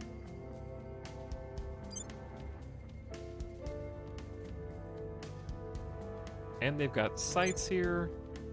Victor 11 doing the aliens bidding. All right, we got advanced time. We gotta go.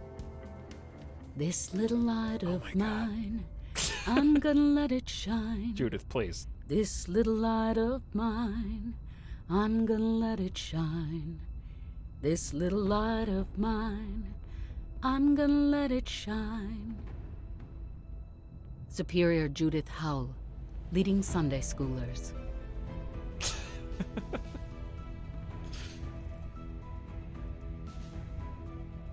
Is the light the beacon in the dark that led the aliens here in the first place? We got high energy lasers. I did that. For generations, laser weapons have been a sci-fi staple, but their development for military application has been hampered, not purely by their extreme energy requirements, but also thermal blooming. A laser heats the air it passes through, and subsequent change to air density in turn causes a continued beam to defocus and lose strength. To compound the problem, the beam will bend towards cool air, which has blighted previous prototypes with poor accuracy. The most obvious response is to further concentrate the beam, but this simply makes the air around it even hotter and thus perpetuates. At last, however, scientists have perfected lasers. which fire in brief, high-power pulses rather than a sustained ray. While thermal blooming is not an issue in the airless vacuum of space, light and therefore strength dissipation over great distance very much still is. As we develop next-gen energy tech, far more devastating laser weapons for use within and beyond our skies will become imminently possible. Okay, so that was me. Now I get to choose the next thing. Definitely not doing mission to Jupiter.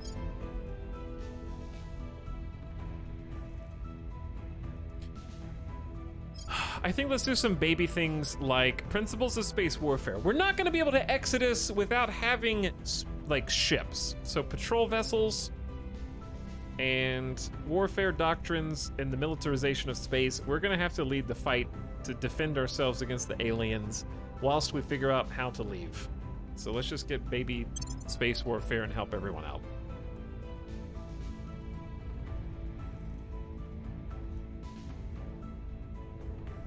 Arrival psychology also seems neat, so I'll actually put a little bit of points into this. We're going to redistribute our tech tree points in just a minute once we get alien movements, because that is a story point. Target secure.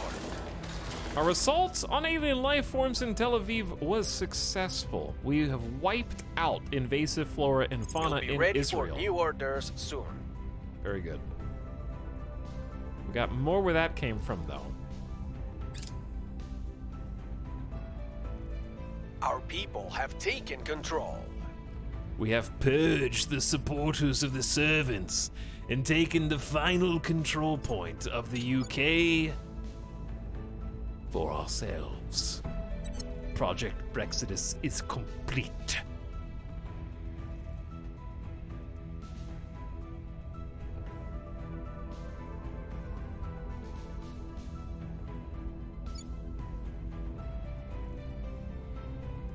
Okay, it was this control point here.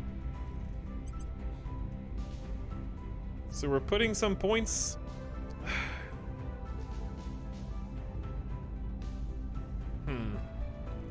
We need a second army. I'm gonna keep trying to put more points into the economy. Inequality is moderate, it's 3.4. We only have 8% going into welfare, and we have some going into knowledge, but I can't tell how much that's actually going up. We got 1.5 boost per month, and we're trying to do even more.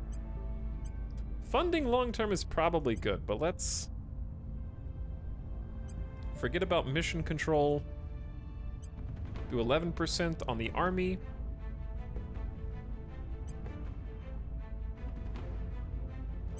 %20 on the economy. All right, that's good. I like this song. How's Spain doing?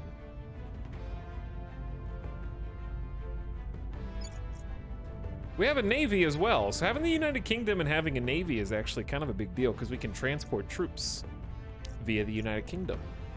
So that's kind of important. Spain's got an army. So we have an army we have a lot of armies actually. We have a UK army, Spain army, Israel army, North Korea army, and Japanese army. So that's not too bad. Not too bad at all. Now we're just building up the UK space program. They're at 1.5 boost. We're at 0.98 with Spain. Portugal doesn't have one, but we're working on it.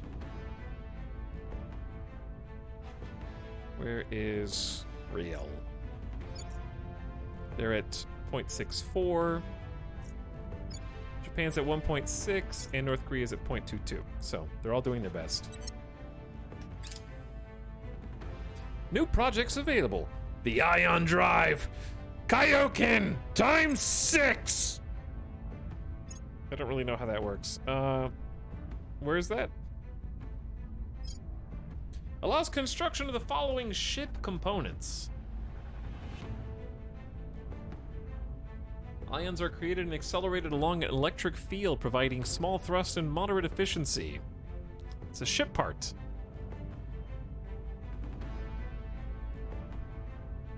Which will require propellant.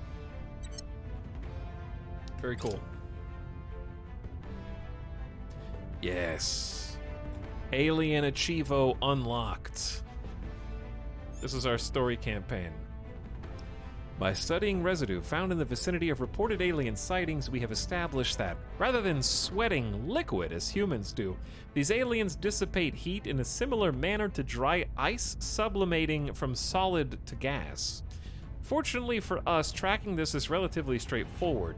During the peak of the global war on terror, most nations were already using forward-looking infrared to detect biological aerosol threats. By expanding the quantities and capabilities of such systems, we will be able to detect the presence of this alien byproduct in real time. Allows direct detection of alien operatives. We've completed the research alien movement's objective. Research has discovered that our alien visitors appear to exude biological emissions similar, though distinct from Earth pheromones. These trails linger and can be detected for days after the alien has left the scene and are naturally entirely unlike anything found on Earth. We have started to mass-produce simple detection units capable of picking up these emissions and distributing them to companies and governments sympathetic to our cause.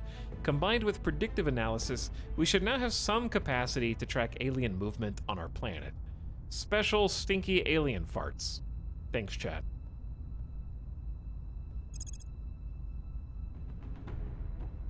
Our next objective is acquire an alien corpus.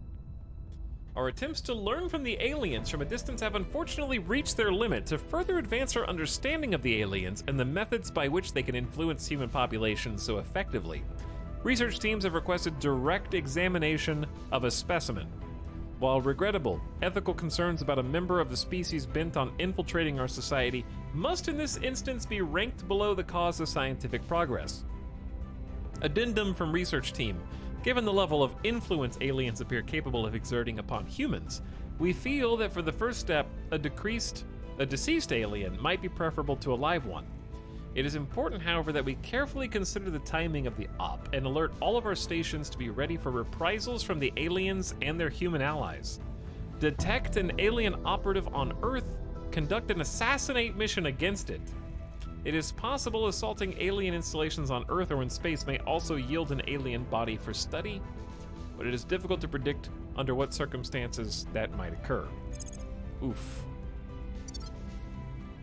This is my favorite part of this game, is finding all the different story bits. So our overall objectives are acquire an alien corpse, salvage an alien tech, and then set our goal, complete the Leave the Cradle project. It's all unique too, I never heard that article before. Is it unique to each faction? I'm assuming, since these are our campaign story bits. That's awesome. So each faction just has a completely different set of engineering research to further their cause.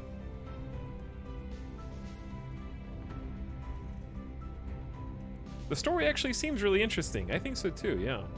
And each faction's gonna have a different perspective on the same events that are happening, which is really creative. I say we start the long-term Leave the Cradle, but don't pump that much of our research into it. Maybe like 22%. Because we need to catch up on Ad Astra. I want to be number 1 and get the Directed Focus faction project first. Psyops and interrogation techniques, we should actually put some points in.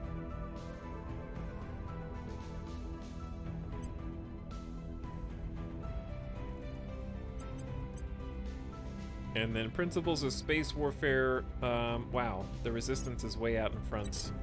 So yeah, we're gonna go ham on the globals for a bit. And just sort of start Leave the Cradle. But by the way, it's cumulative, so if you decide to change projects to another project, you don't forget what you've already researched. Does the alien's intent or goal change every playthrough? I mean, by definition, I think it depends on how they're interacted with. Because you can't have a faction whose whole goal is to prove they're equal to the aliens and have the aliens just be like, haha, JK, we're hostile this run, you automatically lose. So one would assume it depends on which factions complete their objectives first. But that's my guess. But I think the not knowing is fun and creates the mystery and stirs the imagination, which makes the game itself more fun just because it's a nice mystery box. Of we don't really know what's going to happen. I think that's going to make the outcome even more interesting.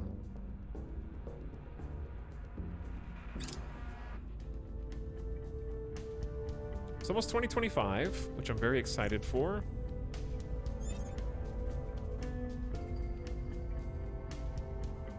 Kazakhstan and Belarus, Germany and Spain, the European Union and the United Kingdom have ended their alliance. That's fine. Oh, we need to do alliances. That's right, that's right, that's right.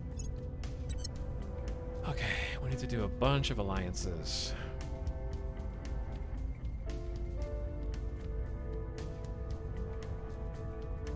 We found an academy. I don't mind the academy that much. They're not very strong right now. Chad, it might be wise to get a foothold in Ireland. And then we can eventually, bet you never heard this one before. Bet we can integrate Ireland into the United Kingdom. That's not historically significant.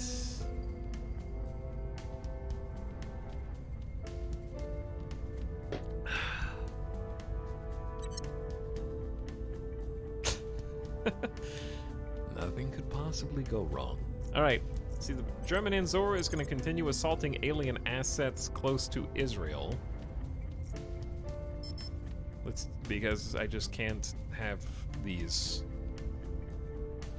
spawning bad, nasty, stinky things.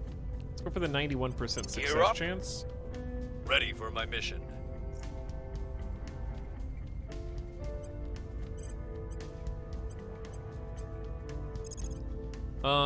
Who else doesn't have a lot of loyalty? Possibly Bradford. We need to investigate Bradford.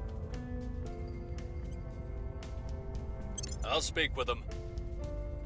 Where do you need me? I'm here. Bradford, Humanity First and the Servants know where you are. I'm gonna go to ground. I like going to ground here. It's my favorite spot right now. Evading pursuit. Where to? Tarcisio, someone does need to lock. I'm here. Okay, Petra, you can do that. You will defend that final spot in the UK. I don't care how much influence it costs. Securing our control. Ready for orders. Tarcisio can detain an academy counselor. But let me see, how do we know where they are?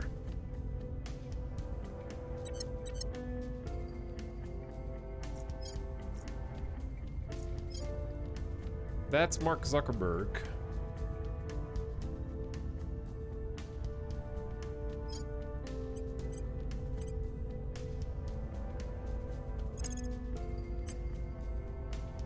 Oh my. Sabotage a facility is a big thing. I don't know whether I should have you try and like do more crackdowns. Elon Zuck. I still know how to do rivals or allies. Okay, this is how you do it. So like UK, we just took control of the UK recently and I should have done this already. But we're gonna go to our relations and manage our rivals. So you have to be rivaled with someone to declare war on them. I can click either button. But what we want is to ally. It's gonna cost us 10 influence per alliance, but we want to ally our own interests. So you can only ally if you have, I think, 3 or more control points. Or you can be allied to someone with 3 or more control points. So like Japan, Spain, Kazakhstan, and Israel are our most important holdings. And we're already allied to Greece, Portugal, and Hungary. They don't really care about Denmark or the Czech Republic, so we're going to leave those alone. Same for everything but North Korea. Yes, the United Kingdom is allying with North Korea. So it's going to cost us 50 influence.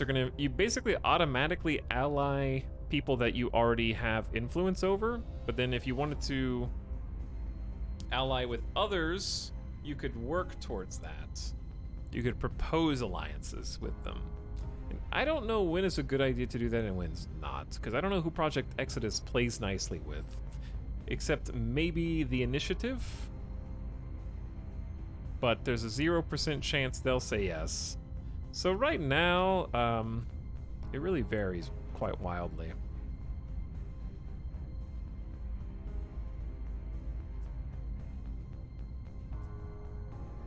You can also try allying with unaligned. We have an alliance with the US, as do many. And the US isn't controlled by anybody, it's just the AI.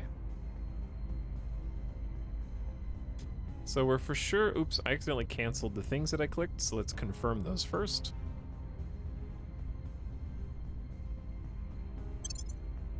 There we go. We have formal alliances with our friendly nations, including North Korea.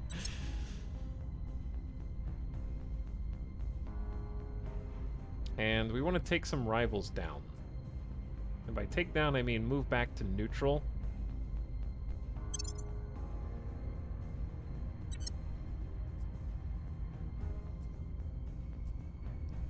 So, like, there's no reason to be rival to the Caribbean states. And I know this is costing a ton of influence. But that's okay. Who's controlling Russia right now? But yeah, if we were looking to go to war with somebody, we can just start rivaling them, basically. How do I unrival Ethiopia?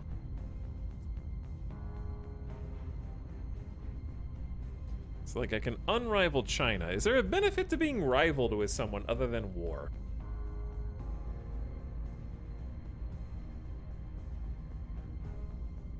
I don't think I'm at war with Ethiopia anymore. We made peace. China declined an offer to end its rivalry. Oops. My bad. Anyway.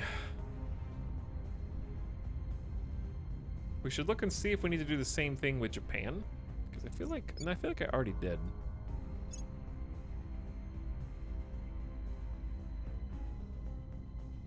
Oh, we can ally North Korea now. Japan and North Korea have a formal alliance. Alright, very cool. Now, Tarcisio, I was debating between investigating my own counselors. Being rival to a country that's within 1 command point in size increases your unity. You can't rival, or you can't merge a rivaled country, okay?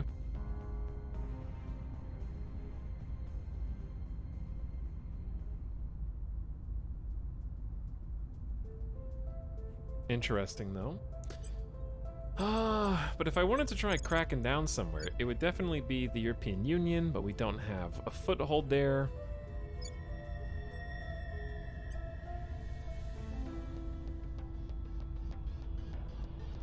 We could definitely try and just grab Ireland real quick. At least a piece of it. With a purge.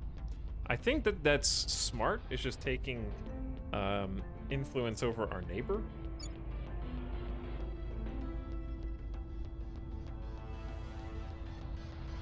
Trying to see what other options there are. Because Ireland is very high up the list.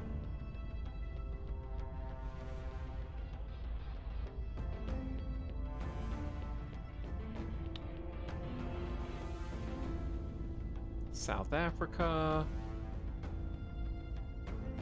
Uruguay, Argentina.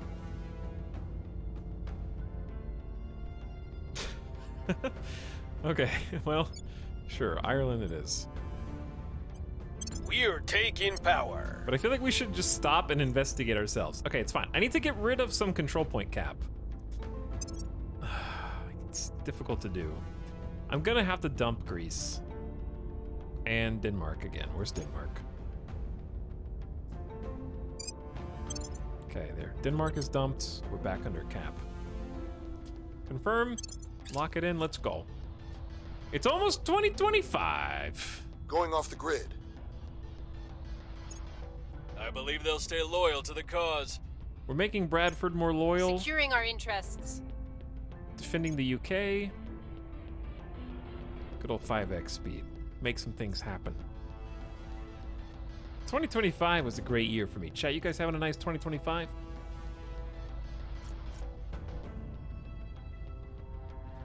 And the first division is back in London, which I assume is going to heal, because it's at like 15% right now.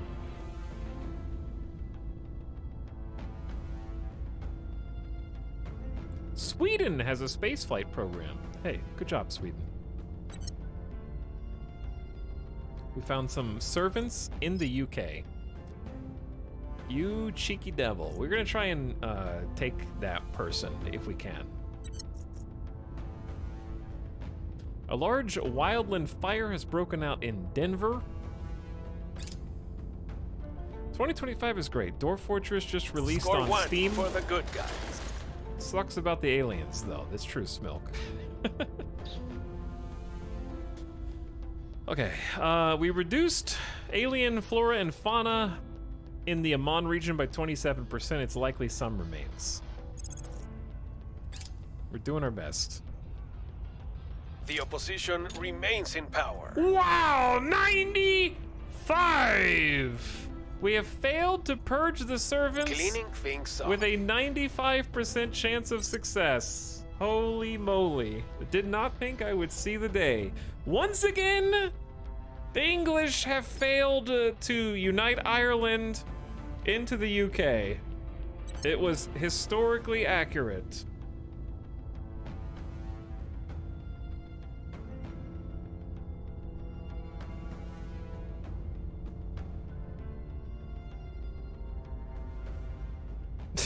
That's XCOM, baby. That is XCOM. That's so sad. I'm just gonna waste a whole turn. The real important question about 2025, how's the MCU doing? Do we have movies out that long? I think that's Avengers, The Kang Dynasty, and Avengers Secret Wars. So we actually finally got an Avengers movie. It just took that long for them to figure out who's gonna be in the Avengers. Here's what I think. Here's why I think it's gonna take till 2025. They introduce a dozen new superheroes in Phase 4 and Phase 5. They figure out which ones are popular and which ones are stinky, so that they put the correct Avengers in the Avengers movie in 2025. They're just hedging their bet by making us wait for like 4+ years after Endgame for the first Avengers movie.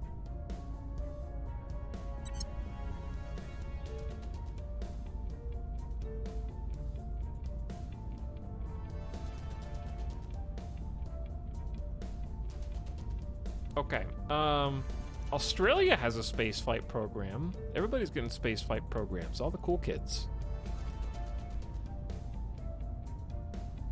Yeah, but all of them suck. I heard Shang-Chi was good. I'm anxious to watch that one.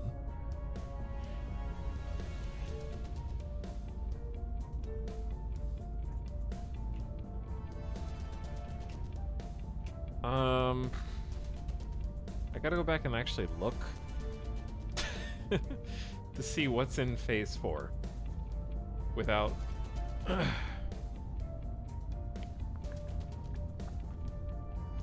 Phase 4 has been kind of sad.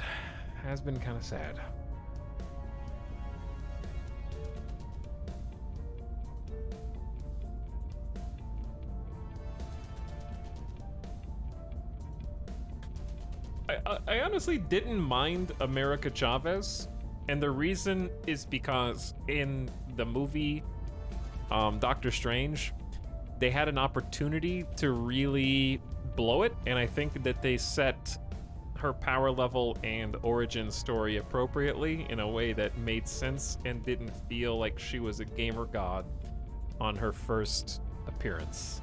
Like, I really didn't mind. I'm not gonna say that I love that character yet, because they've only been like in 30 minutes of one movie or whatever, but I think it could have been handled much worse than it was.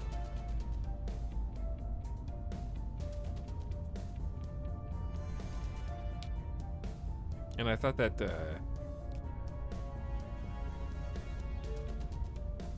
the movie itself was better than No Way Home, to be honest. Acknowledged. I liked all the nostalgia bait in No Way Home, but I hated the plot. And I can't get over that.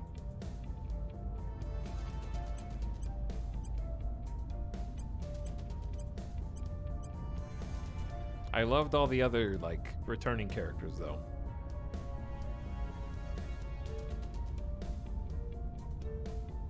She's like Captain Marvel. She's not like Captain Marvel. That's what I'm saying.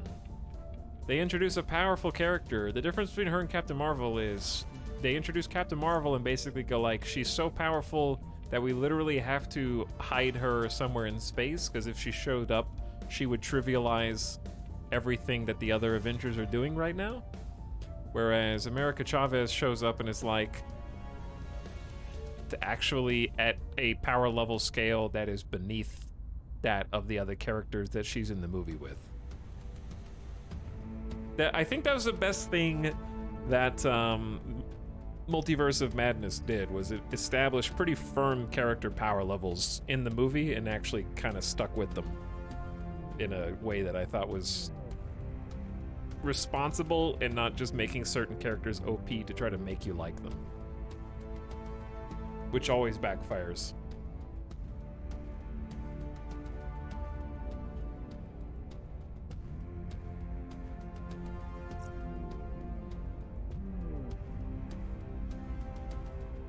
It certainly could have been worse. It could be like the new Thor. I haven't watched Thor. Thor's next. I'm watching it. Well, not next, but I still have to watch Thor.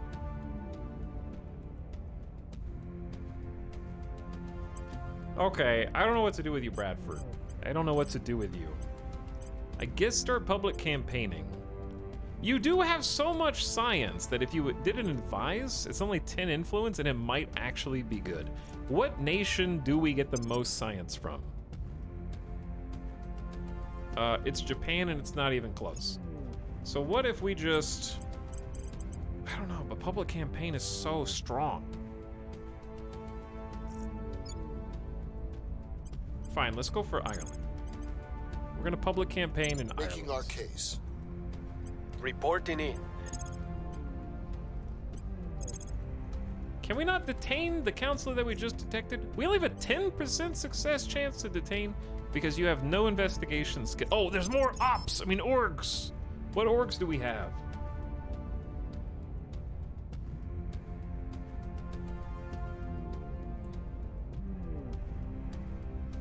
Yeah, I just want to watch Thor for Christian Bale.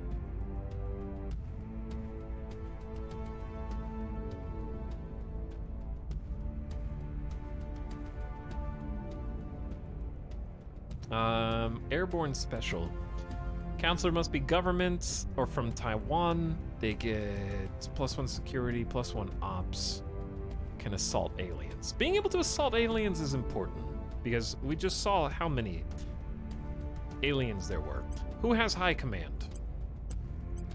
Jian-Yi actually has really high command and cannot assault ground aliens. So I'd actually like to give Jian-Yi the ability to assault aliens, but he is a government official, so this might actually work.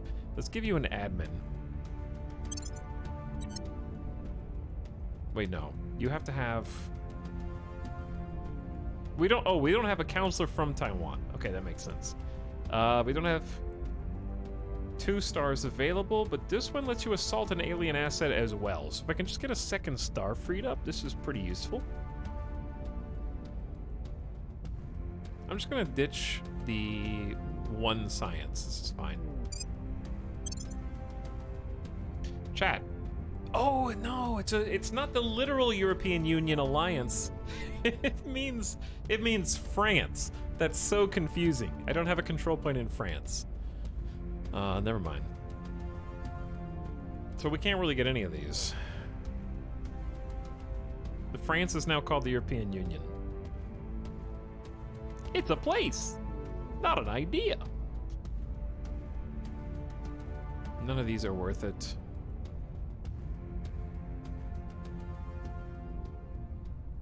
Why can't I get Air Force lab research?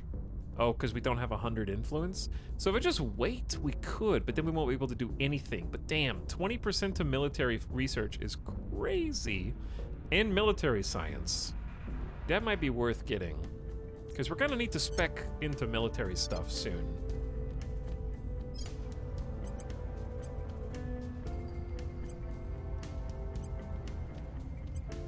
But yeah, I'm really annoyed that I can't detain this counselor without spending all 64 ops, even though they're here.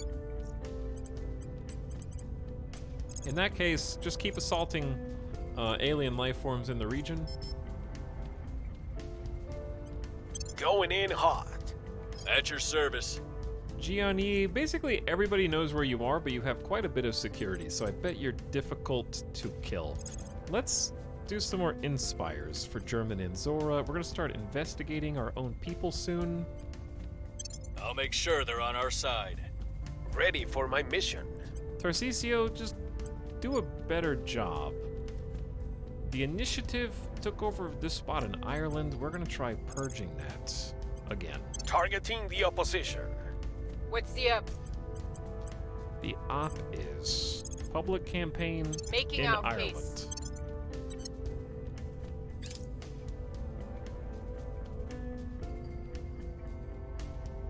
I think we had a breakthrough.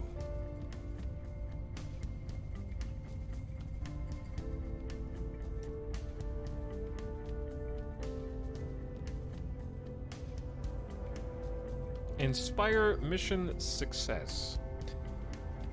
Whew, okay. Good job. I need to figure out how loyal they actually are. A probe controlled by Project Exodus has arrived at 3753. Chat, we did it. Our first probe arrived. In fact, more probes are about to be arriving. We may now construct bases here. Let's see how good this ended up being or not.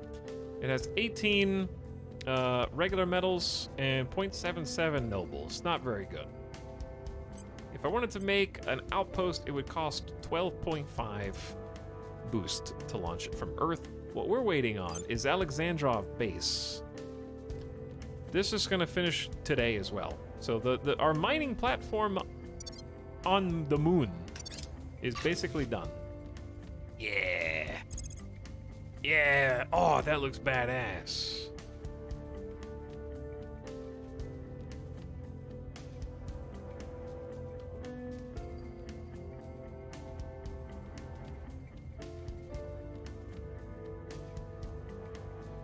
America Chavez was created like 10 years ago. She's being added to decades of lore and designed to be strictly overpowered compared to older characters.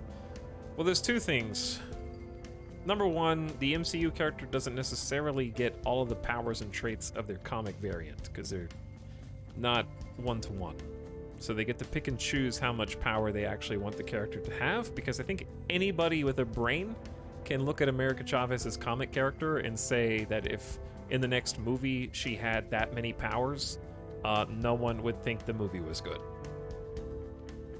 So it's possible to scale down the comic version when introduced to like a multimedia franchise like MCU.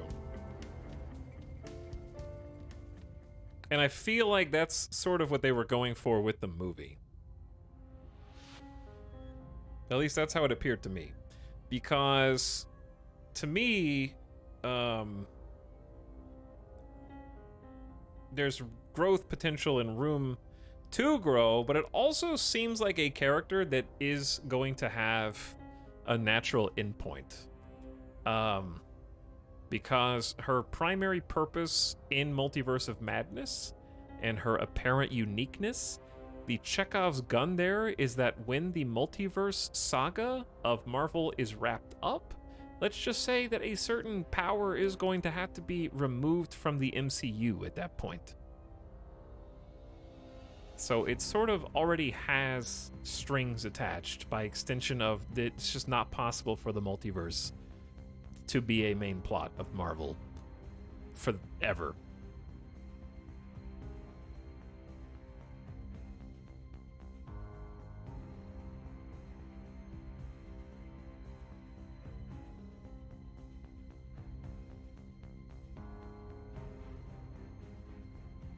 Power creep is real, chat. Power creep is real.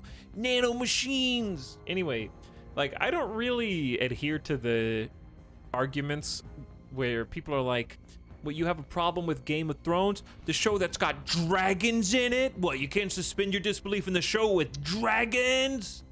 But also at the same time, like, I personally would say that in the same movie that the main character, Doctor Strange himself, has unknown and seemingly unlimited spells that he can pull out of his ass at any given time, sort of loosens my suspension of disbelief somewhat. Because, like, in the first movie, Doctor Strange has a very set power level. It's like, I don't even know how to make a little teleport portal. Okay, so you're kind of with him while he's learning the basics, but then just off screen, he's read a bajillion magic books and can kind of just do whatever he wants.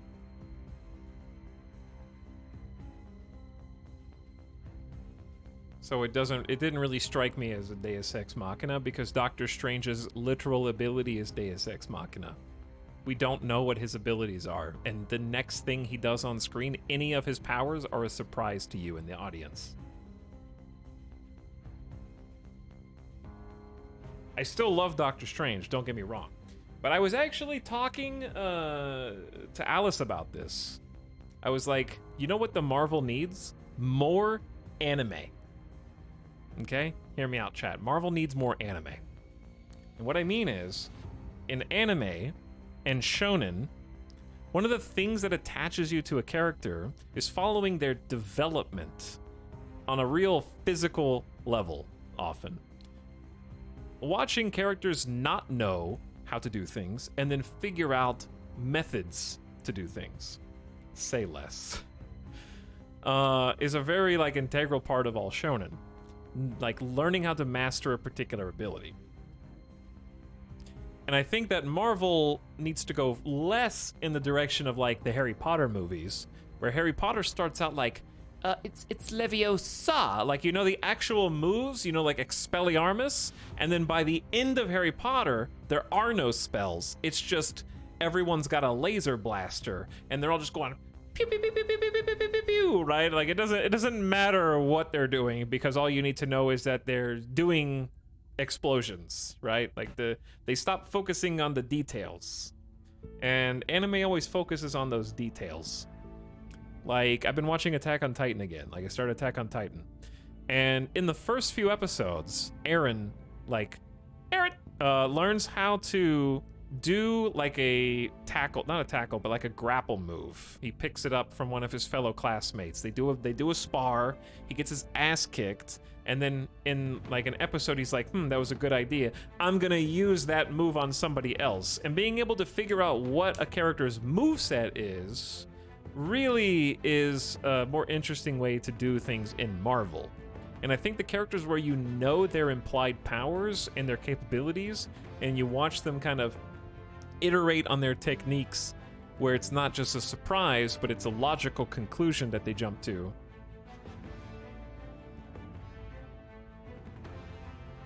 Makes a lot more sense. Are you watching the dubs because you're a dub watcher? Yeah. Just wait until Etalyx sees DBZ, where they ask full abilities every second episode. Are you talking about the best anime? I can't speak for Super, but Dragon Ball really is great about that, so I don't know what you're talking about. Like, Goku has set abilities.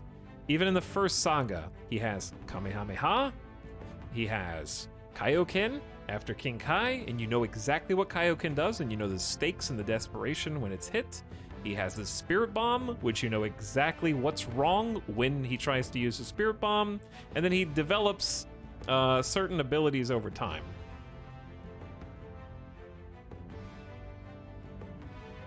Super had a ton of build-up to the finale. It was awesome.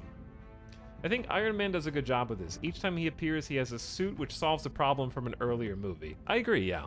Like, by the time you get to Nanomachine's son, he can do whatever he wants, but that's fine because of the way that the movie goes. His power was uncapped for the Avengers movies, and that's fine, because he started out with, like, a steady progression of abilities. So he's a perfect example of that.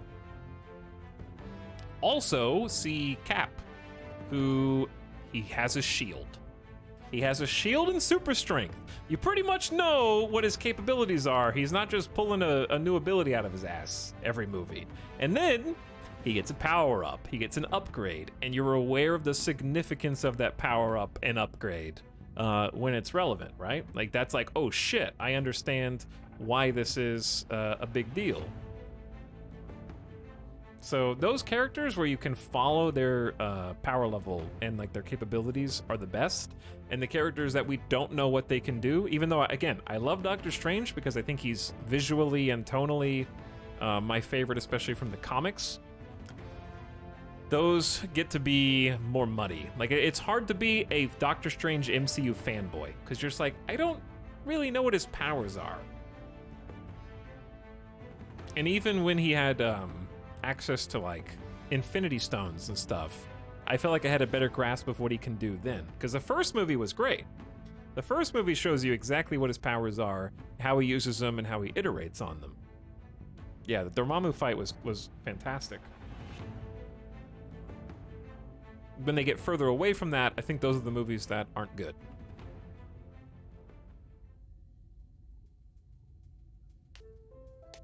His power is magic, aka whatever they want him to do. I know. You can have that and do it differently, though. You can have your power be magic and show a character researching in the library for hidden techniques, which is exactly what the first movie does.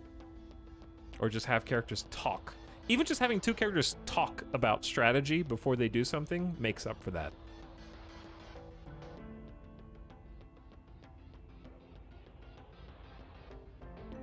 Vision had that problem too. Yeah, Vision had that problem too. His powers were fairly well established, and then they were just like, meh.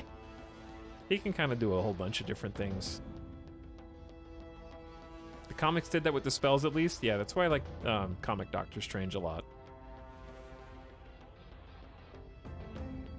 Captain America is as strong as America needs him to be.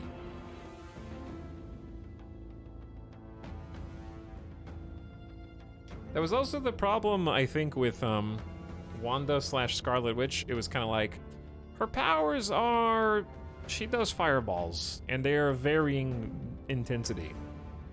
And they can be as powerful as we need them to be.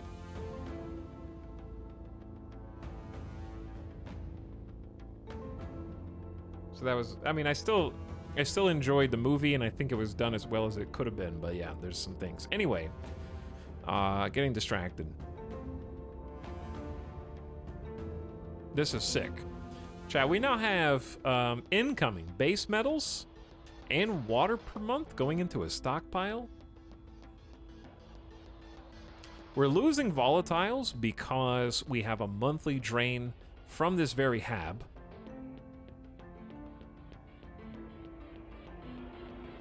But the net gain of water is huge.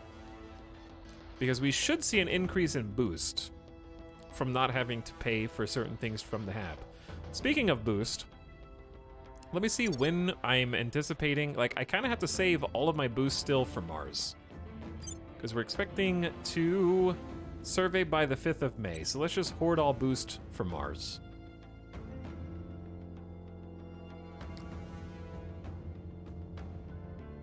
And we should see additional probes landing shortly. Public opinion is moving in our direction. Okay, public opinion in Ireland is going up. To our side. 16% crit success. Ireland loves us now. We're the yellow bar. So that means we should go ahead and get that Diplomacy purge. has its place. Hello? But if you don't go into every situation prepared for the absolute worst case scenario, you might as well turn up wearing nothing but a smile. Commander Fiona Ayawade, leaked training video. Okay, Project Exodus helped us with the principles of space warfare. That's me. The wild expense of space invites humanity to stake its claim, but who can say what resistance we might face in the years and decades ahead, whether from threats as yet unknown or from each other. It is territory that will at times require defense, as will any pioneers we send forth into it. In time, we will doubtless develop new types of weapons, specifically designed for space combat and without dependence upon cumbersome, finite, volatile ammo stores. In the short term, however, the most practical approach, for which we now have detailed and proven schematics, is to modify our existing weapons for effective use in space rather than land or sea. There is much to consider, both practically, the effects of low and microgravity on velocity and targeting, safety usage, armoring, and bureaucratically. We must establish not only the most potent methods of space warfare, but also the rules of space warfare, the apportioning of borders, the rights surrounding unmanned objects like satellites, the usage of non-kinetic attacks, damage to the environment of space, and that destruction of a ship or station might cost dozens, even hundreds of human lives. And so the doctrine now brought before us concerns not only how to effectively fight in space, but also the complex conditions of doing so. The following tech may now be researched. Bunch of doctrines.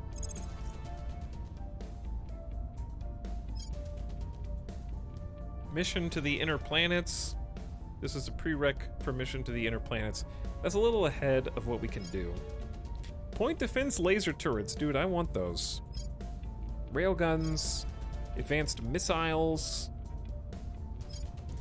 And terrestrial military science is a lot of prereqs as well. The militarization of space.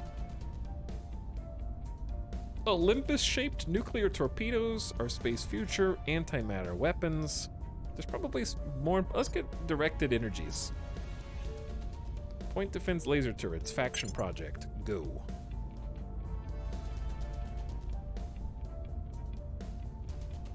Okay, we don't need to put so much points into arrival psychology now. We can kind of slow that down. Put more into leaving the cradle. We need to get into #1 spot on Ad Astra. There we go.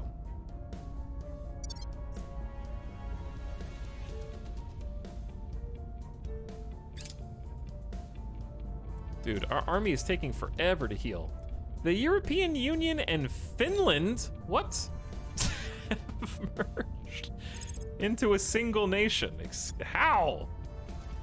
Doesn't even make any sense.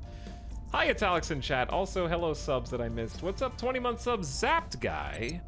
And welcome to the stream. 69 Cliche 420, thanks for the brand new sub. Hey, yo, Narfwhack waving at chat for 3 years. Happy 3 years, Narfwhack. Thanks for subbing one more time. And R. Coble, thanks for 2 months. Hey, thanks for supporting the stream. There's 1951 Lick.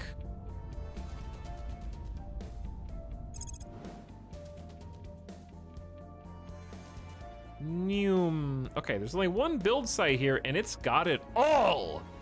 15 water, 24 volatiles, 18 base metals, 6 noble metals, and 0.96 fissiles.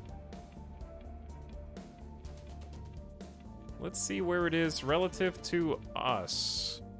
It's making a big orbit inside of Mars. And if we want to be the first one there, we need 91 boost. Its best launch window is 30th of November of this year. So we're not going to be getting that anytime soon. At 91 boost is a lot. But it's nice to know that it exists. The LC is secure. All right, we've reduced alien flora and fauna in Damascus by 52%, but it's likely some remains. Wrapping up here. I'm doing my best to actually control things. We're in control here. 99% Cleaning chance. things up. We got a spot in Ireland. There's still a protectorate location there. And we need to start whittling that down. My priorities are going to be the economy, knowledge, and a spaceflight program.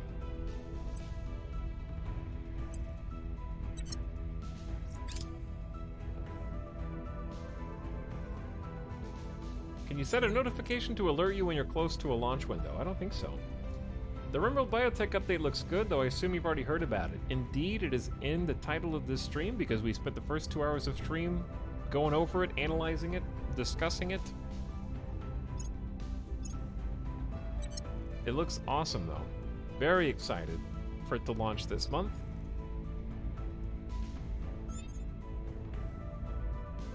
We'll be playing a hearty amount of RimWorld.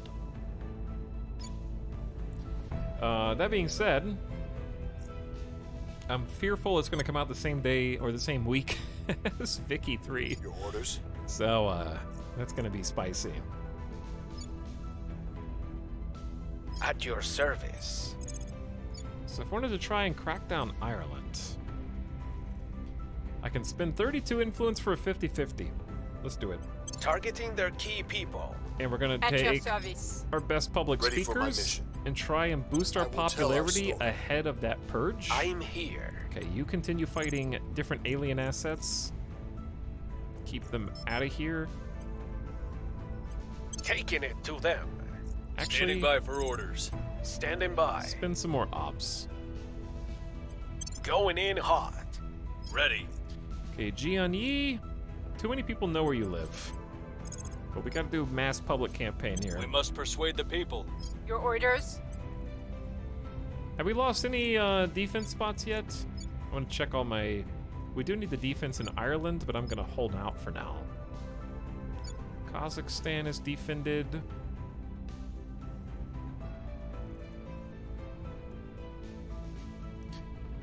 They're becoming less authoritarian, less unrestful. Global GDP is going up under our jurisdiction, and we're getting a better spaceflight program.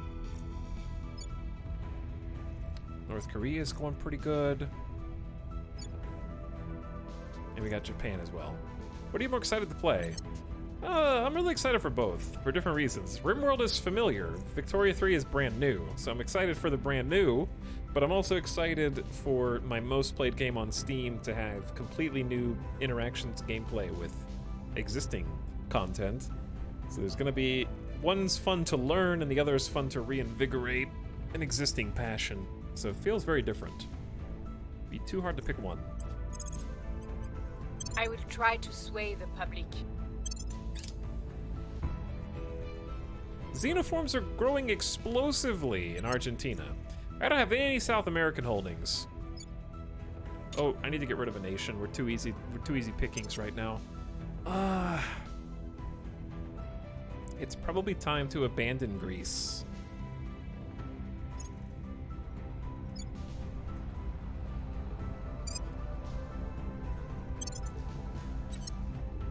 Now we have some room.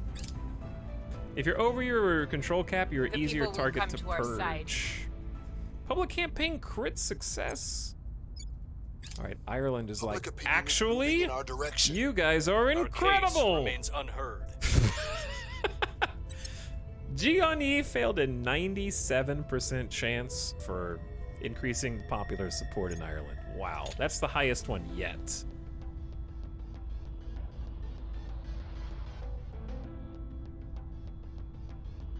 We have detected a station controlled by humanity first in orbit around Earth. Chat, we have 20 boost. We're hoarding it all for a Mars base right now. We're also getting some nice resource surpluses here for that purpose as well. You can sell these back on Earth. Chat, how do you sell... Ah, this is how you do it. So if you want...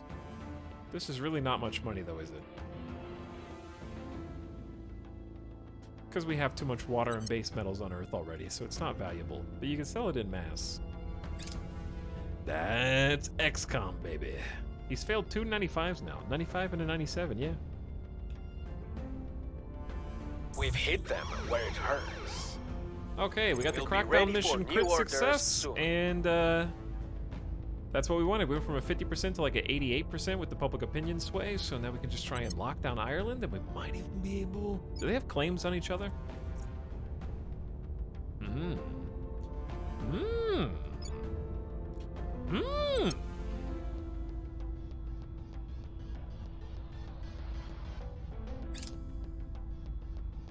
Did you say you wanted to investigate yourself earlier? I do, yeah. Target destroyed. Okay, Prepping for alien next assets mission. have been weakened. We need to go and detect more. We're trying to keep a hold on this area. Control point lost? Denmark. Don't care. You can have Denmark. Good for you. Control point lost? Czech Republic. You can have that one too. Actually. Those are all yours.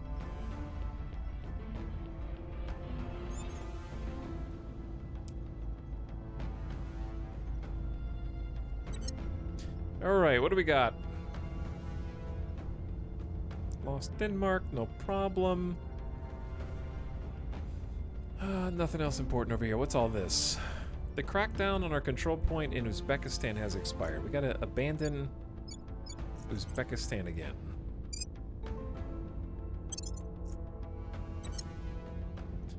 Defending our interest in Spain has expired, and Portugal simultaneously. So we're gonna Reporting in. get a little Your defense. orders? Ready for orders. Ready to go. I think Petra Ready for orders. Securing our control. and German and What's Zora the are op? the only two who can do Standing it. by for orders. What's the op? I'll tell you what the op is. What's the op? Tarcisio is gonna take over the executive branch of Ireland. Terminating the opposition. Standing by for orders. Standing by. Gianni, I want you to inspire Bradford, and then we're gonna start investigating people after we lock this down. I'll ensure their loyalty. At your service. Okay, Bradford. Do we need to set national policy in the UK? No, I don't think so. What about Spain? We can leave the European Union, which would give us back some money and some boost. But I don't know if it's worth leaving the European Union right now.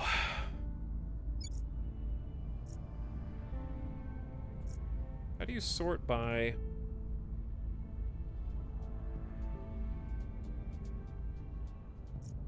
Kind of want to see...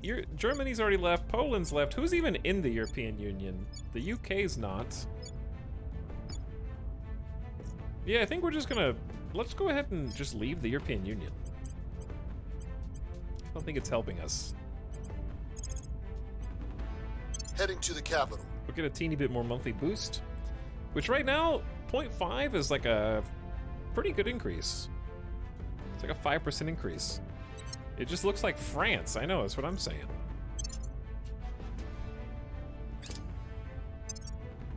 Chat, we are cruising right now. Protecting our interests. Okay, Portugal's locked. I believe they'll stay loyal to the cause. Bradford's inspired. Protecting our interests. Portugal's locked. New projects available, the Hall Drive. So let's take a look at that. Hall Drive is not... It's adjacent to the Ion Drive. The Ion Drive is an electric field, small thrust acceleration via that, and then the Hall Drive is a rudimentary Ion Drive upscaled from satellite stations keeping thrusters for use on ships. The Hall Drive is way less power that it requires, but it has twice as much thrust. But the exhaust velocity is 78 kps. Chat, explain exhaust velocity to me. Power use efficiency of the Ion Drive is 95%, and it uses noble gases. Whereas the Hall Drive is only 53%, and it uses metals. It's just fuel efficiency? Okay, so...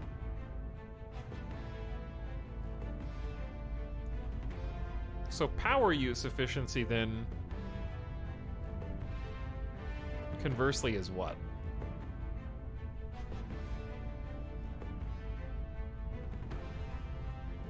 So exhaust velocity is just how effectively it uses its propellant gas, right?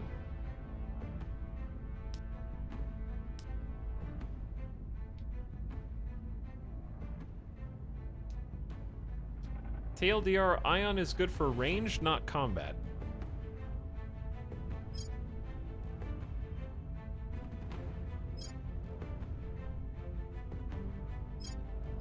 Okay, how can I interpret that? For myself. What information do I need in order to... We need range for Brexitus. Probably true.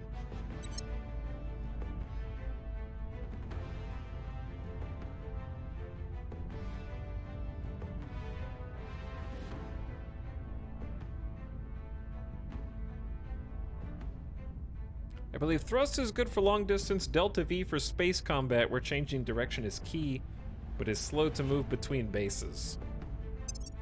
Opposite, I think. Chat is in disarray. I'm just gonna leave the projects where I have them right now, and damn, they're really putting a ton into Ad Astra. They got double what we have in Ad Astra.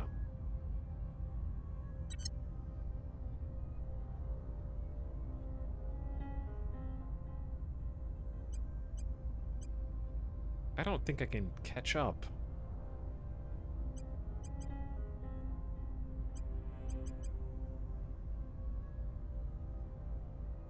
We're putting 10 research a day, but they outnumber us by like 700 research. It's like 70 days.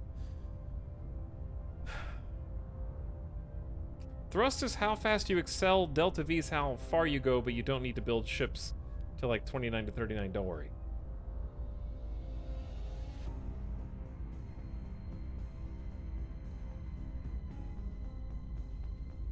But, okay, yeah, I know what delta V is relative to that, but I guess what I'm asking is, which of these words on the hall drive represents delta V? The streamer has played Kerbal. I have played Kerbal, yeah.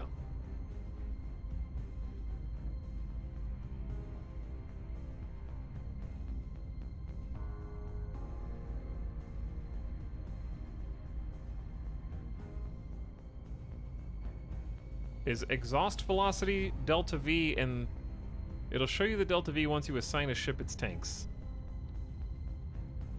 Delta V is an aspect of a ship, including fuel tankage, not of a drive. That's fair, but I'm saying which of these details do I associate with a ship's delta V? As in, like,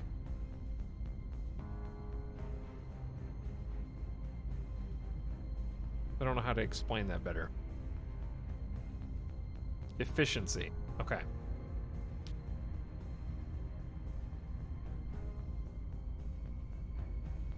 So higher number would be better.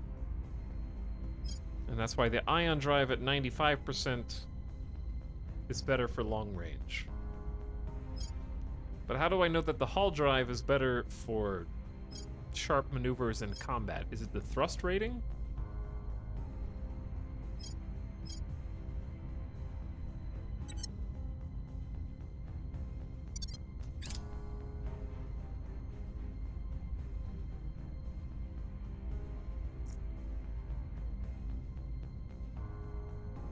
A lot of stuff going on over here. Bangladesh got hit by a typhoon. The servants are doing a coup in Zimbabwe. We're spotting so many enemy counselors. Got another humanity first. Lots of counselors in America, but it doesn't look like they've budged. Nor has China. Nobody's got a spot in either. Policy direction complete. Okay. Hello, Spain. We are leaving our federation. Goodbye, European Union. Spain has left the European Union and no longer shares its resources with other nations. Damn right. We also just increased our ability to manage 5 more control point cap. All right.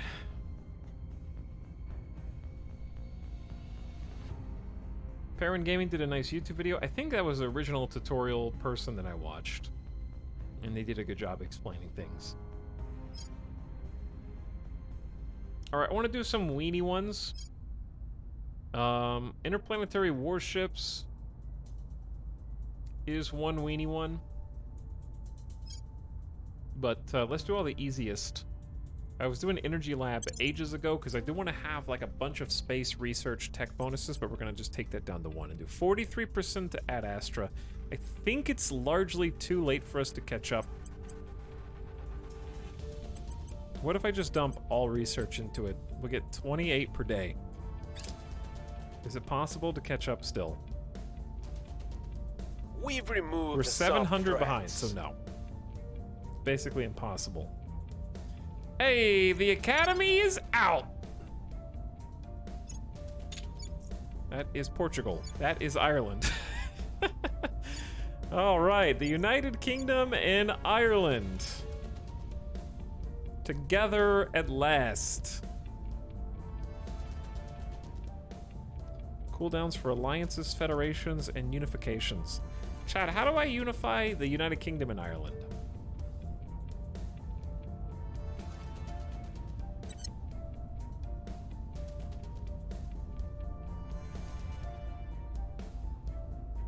But yeah, I'm not really interested in what charts say the best thruster is. I want to know how to read the information for myself as I find it. So it's two different things. I'm not interested in a strategy guide. I'm interested in learning the text so that I can figure it out myself without having to consult a Google Doc.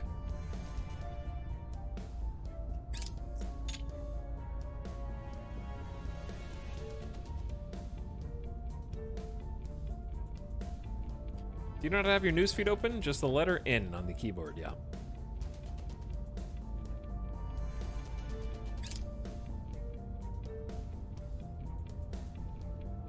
And that's all you gotta do.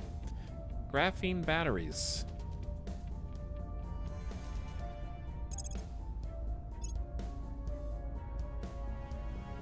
That is a personal project, but it's quite expensive. Heavy batteries rely on atomic layers of graphene for increased capacity and fast recharge. These are not useful to me right now, but they will be. Yeah, okay, I'm not gonna just... We can still contribute to Ad Astra, and it's fine, because the more I contribute, the faster I'll get directed focus. So... I definitely don't want to fall behind in directed energy warfare, so let's keep this up.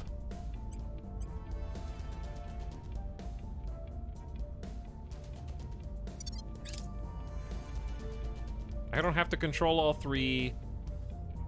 I can get over it. Oh damn, we're way above nation cap. That's because we lost. We were abandoning El Salvador and Costa Rica.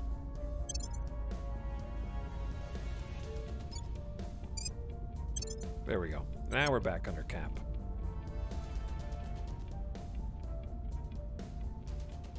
Okay, we got new assignments to set out. Where are you all gonna go?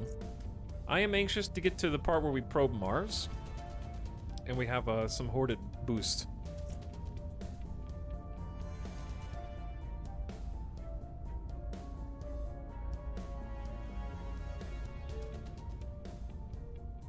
Check the policies for Ireland, maybe. No policies are available right now, because we have to establish firm control, which takes 180 days. So maybe after we've consolidated power, after 180 days, that'll be a thing. In the Standing meantime... Acknowledged. Where do you need me? Well, I kind of need you to continue assaulting these alien positions, like in Iraq. Heading to the LC. Your orders? Jian Yi, you've been inspiring people a good deal. I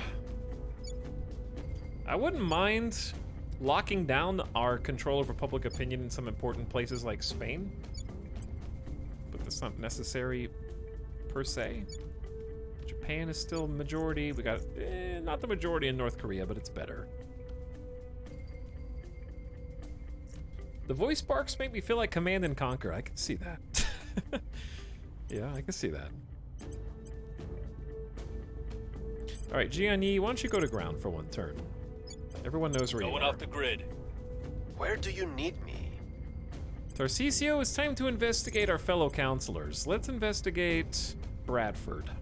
Surveilling target. Acknowledged. Ready to go. Bradford, do some stabilizing in Portugal. We'll make things safe. Ready for Petra my mission. can do some also stabilizing nation. How about that's Ukraine?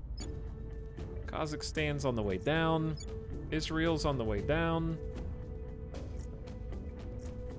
North Korea's on the way up. Japan's on the way up. Let's do North Korea again. We'll turn down the heat.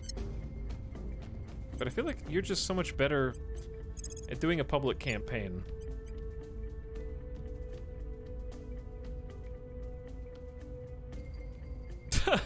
It's hard to do public campaigns in China because censorship is a point against you.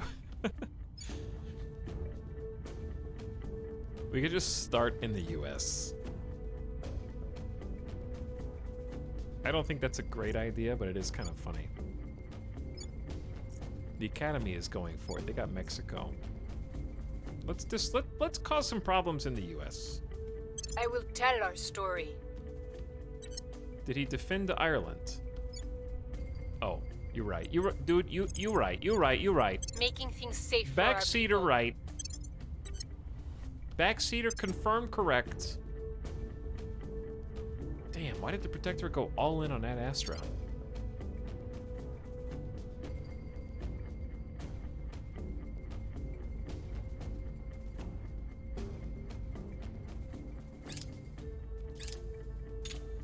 A probe controlled by us has arrived at Eros, and we have to wonder what Earth saw in Eros in the Expanse timeline, because in my timeline it just has a few base metals and that's it. Stinky Cheeto rock.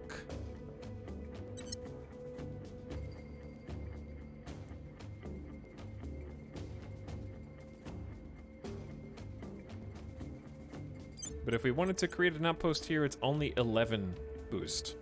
God, that's not that much at all. But it's taking away from our ability to colonize Mars, so we should focus on Mars. We're just hoarding boost from Mars. Oh damn, the Expanse lines are starting to look sick because there's a lot more orbital habs up here now.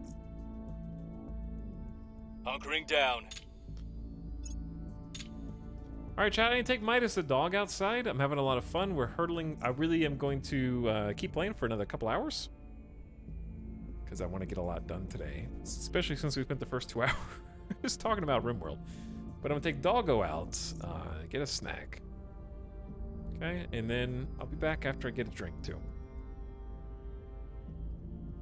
And we'll keep going because we're going like 5 times speed. What time do we? What month do we start today? In game, I mean.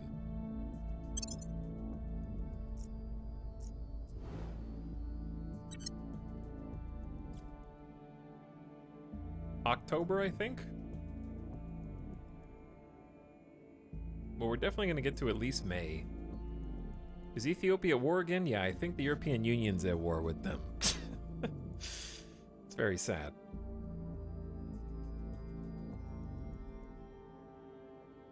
Where are my alien friends?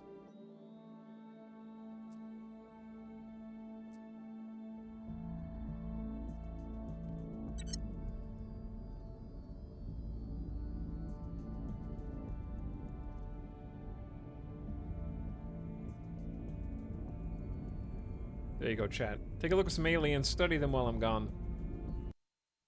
Back in a few minutes. Thanks for watching. Thanks for hanging out.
Yo.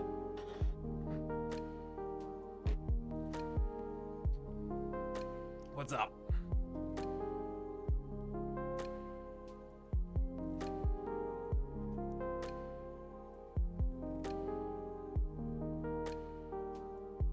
Noom. All right, are we locked in and good to go? I think so. So we're hitting a portion Protecting our interests. We're hitting a portion of the game where it's about to be like going even faster because there's only so many nations that we can exert control over. So if we're like happy with where we're at, which I guess you could argue we're not just because we don't have a lot of places that we can unite into global group superpowers, but we do have a lot of really strong individual holdings. We'll be able to have people repeat missions. And repeating missions will open up the door for us to sort of fast forward faster. Is he still in the alien battle station, creator? I am, Cars. We're doing pretty good. We got full control over Japan, and we're inching closer to building a nuclear weapons program. And we've got 8 mission control available, so that has a lot of overhead for us. And we're putting a good amount of budget into our space program. Japan's funding is pretty good per month. They're losing some monthly investment points because we're struggling with the economy.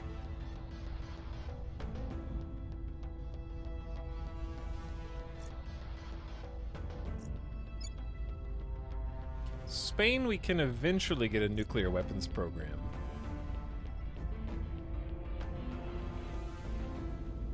We're lowering inequality in Spain, buffing their economy, making them produce more research for us, and really pumping the space program. We have an army there. How's the UK? UK is making a second army, which I think is good. I want more points than that.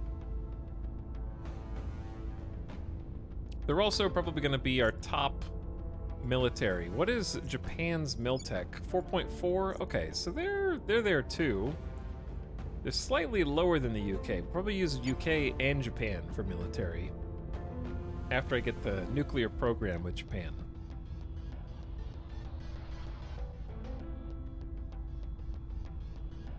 Okay, yeah, I'm happy with where these are at. We've got some intel on our target. Okay, we're investigating our counselors. Laying the groundwork. Bradford actually has 19 loyalty, and we are certain of it, so that makes me feel better. I want to look at some organizations, though.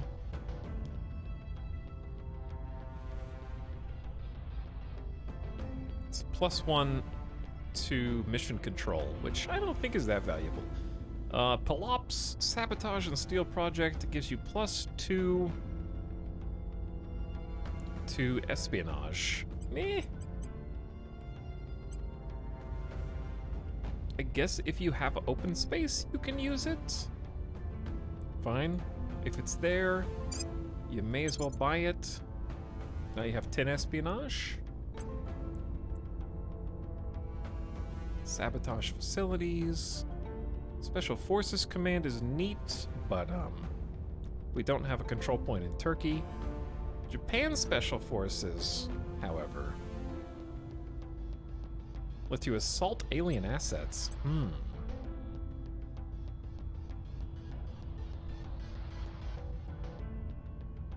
It's 150. Whew. 150. I only have 117. National Reconnaissance is very interesting as well. Lots of space focus. Monthly income of -200 but you get boost, 2 mission control, 3 investigation, and a science stat. That's not bad. We need to develop covert ops project to recruit a 6th counselor, or this one is we need to convert an enemy agent. We need to turn an agent. Chat, I don't really know how to turn an agent. Turn an enemy counselor to our cause. We must know the target's actual loyalty. All right, we need to investigate an enemy agent like a bunch of times, and then we can have one. Fox, I wonder when Bannerlord 2 releases, will you go back to play it all? Yeah, probably. Violence is abating. Probably play some more. See what's changed. I'm more interested in the mods. I'm ready for there to be a stable platform upon which new mods can exist. We have detected an alien base. They finally got there. The consuming Darkstar base. So foreboding. Consuming Darkstar. Edgy AF. When does Bannerlord 1.0 come out?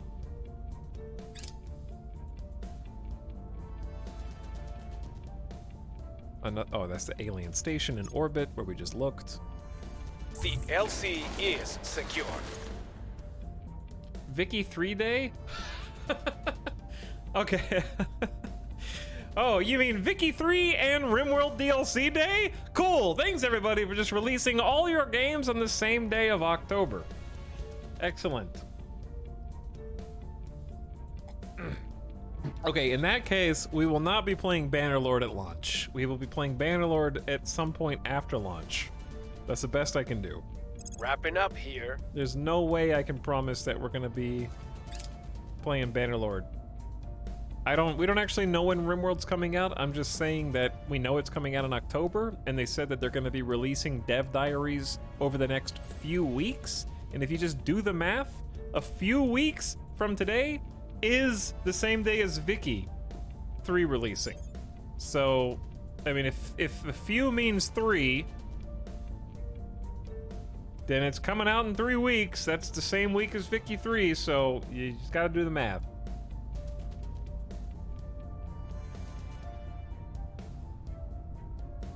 Play all 3 games at the same time.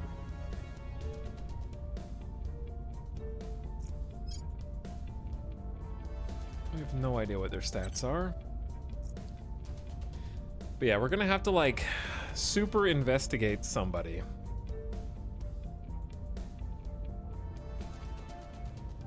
I do want to try and turn an agent.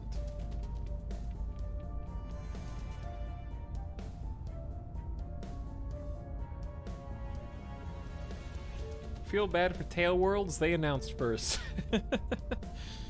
Let's open this back up. There we go. Standing by. Okay. So.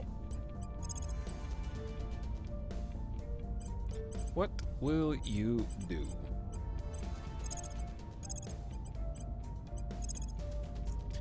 Is it public campaign in the USA time? Probably. It's only a 50-50 coin flip. He can actually just be better. Our number 1 research is either the UK or Japan. It is 113 from the UK. Japan is producing 148 a month. So I'm actually gonna have you, for the first time ever, just go advise Japan. It's only 10 influence. Offering counsel. Ready.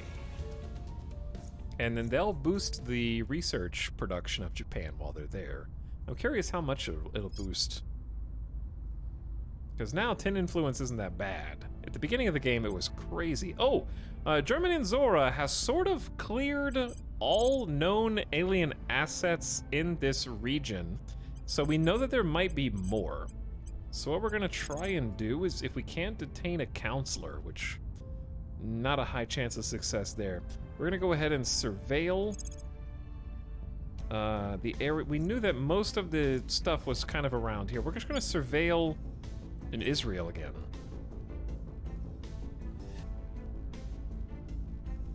Surveilling target. We're looking for alien assets, which we have a much better chance of detecting now. Okay, Gianni was hiding and going to grounds. How are you at public campaigning in the US? Slightly better, but not great.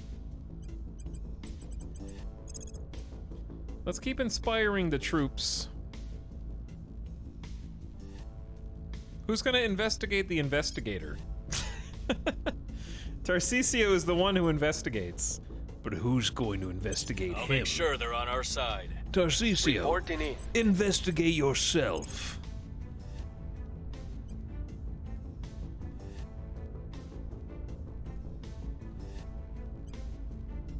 Southern Balkan states.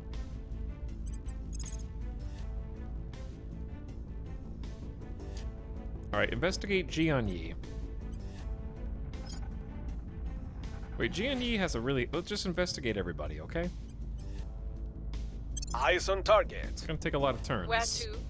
Petra, thank you for doing the defense. Now you can public campaign in the US. You're the only one who can. You're like 12 persuasion is pretty good. We must persuade the people. The song is obnoxious? What's wrong with this song? Since humanity's earliest days, take that we back. have marveled at the mystery above our heads. With childlike wonder, we strove to understand it, yet still its truths elude us. So now, we must go forth, into the mystery. Okay, we did not Director succeed. Khalid al-Ashqar, letter to his father. Protectorate got the most points in Ad Astra, but we were second. And they have chosen Arrival International Relations as the next global research. Shame on me for being too slow. The march of technological progress alone cannot transform a species. We must dramatically further our ambitions too. If humanity is to truly ascend, our entire culture must actively pursue a future far beyond Earth's atmosphere. Even our education system should be built around this, teaching our children not only the history of space travel, but also its boundless future. If science and math are introduced early and emphasized often, the human race will in time no longer see space as the final frontier, but merely the next of many. Gonna go dream about rimworld adventures. Dude, I don't even know. I don't even know what to do first in that DLC. Okay, we're falling behind humanity first in directed energy warfare, so let's pump some more points in there. We're hanging out in front in arrival psychology, but only barely. God, they picked some really thick ones. Arrival International Relations unlocks East African Federation, Restored Warsaw Pact, Corridor Diplomacy, Common Cause, and Crisis Diplomacy, or at least it's a prereq for those.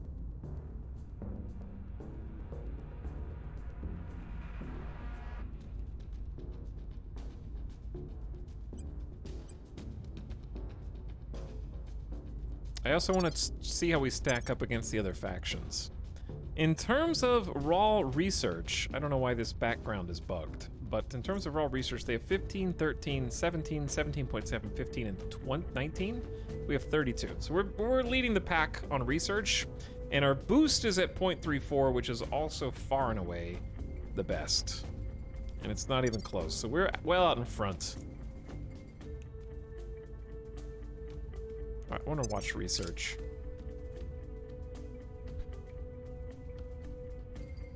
Offering support. I am lending my expertise to Japan. Until I'm assigned to a new mission, I'll be increasing the nation's research output by 18% and the effective GDP used to calculate investment points by 13% and the performance of its armies, but you don't have the stats for that. That's okay. So just have you repeat that mission. Eyes up.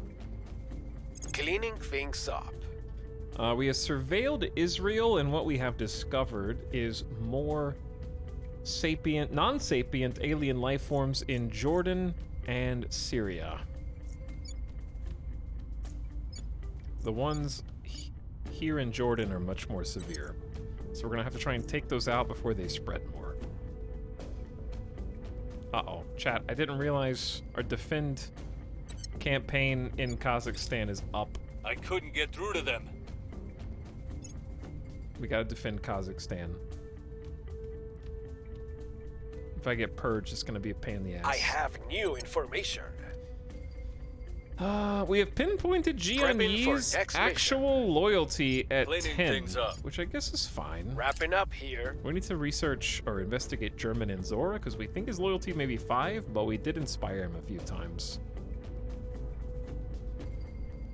Public sentiment is increasingly with us. Damn! Project Exodus has a critical success in their PR campaign in the US, and we just saw a sharp 15% rise in popularity in the US. Our phone calls are working, chat. They're finally not going to spam. We don't have to leave robocall voicemails anymore. People are picking up. We're door knocking. We're passing out flyers on the strip of Las Vegas, and they're actually not throwing them away.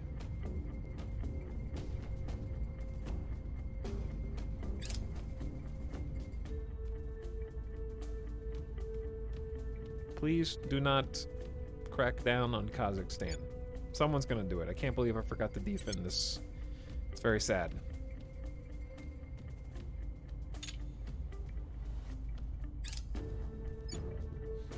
The European Union has 2 armies now. They're getting a little spooky.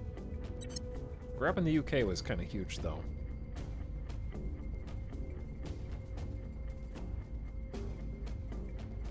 Alright, let me check research. New organizations. Alright, we've got the lead in directed energy warfare. That's going to be quite fast. We got the lead in arrival psychology. And damn, Protectorate is really going hard on arrival international relations. I can't win all three unless I forego my own projects. But maybe that's the strat. We'll put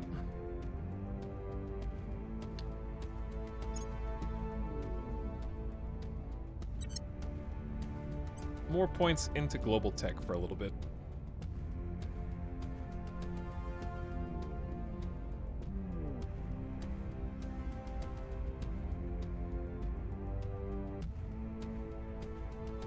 I hope the gene modding makes race mods easier and more compatible in in Rimworld mods, you mean? Username raw hot dog sucker? Yeah, no, I hope the gene modding is really a boon for all the modifications for our favorite game, Rimworld. Me too. The Baltic states have their own spaceflight program. A violent revolution has overthrown the government of South Africa. Non-sapient life forms have been detected in Argentina. I think South America is going to have some problems.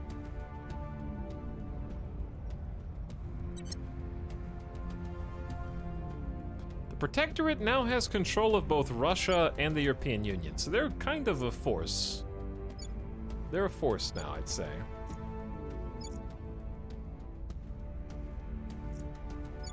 And Italy, but Italy doesn't have an army yet.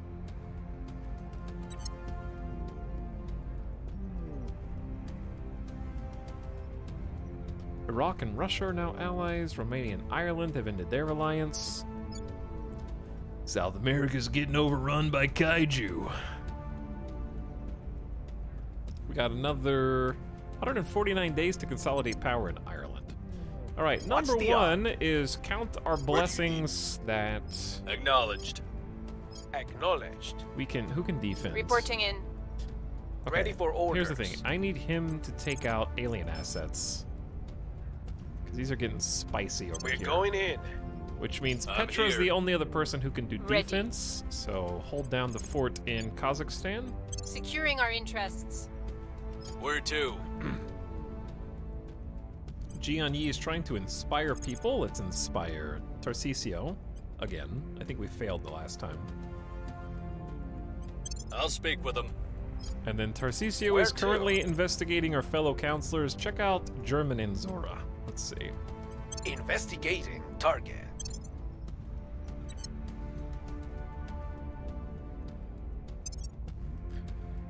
Okay, and then continue. See, look how much faster we're going. It's going to be April, and then May, and then maybe we go to Mars. Advise mission complete. Prepping for next mission. Japan is outputting 176 science a month, and we should be boosting the economy effects in the GDP.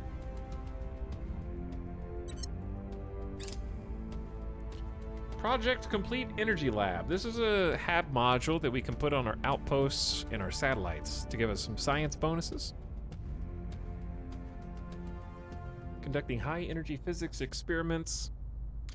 Grants a 3% bonus to our investments in boost priority. We have a lot of investments in boost priority in nations around the world.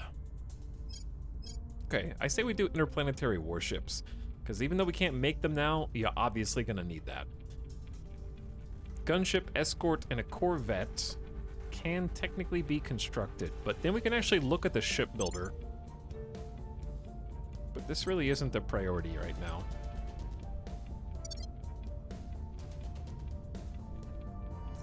I think we had a breakthrough. Securing our control. Thank you for securing Kazakhstan. Person of interest surveilled. Okay. We'll be ready for new orders soon. German and Zora. Laying the groundwork. We have pinpointed his loyalty at 11, so everybody's pretty loyal.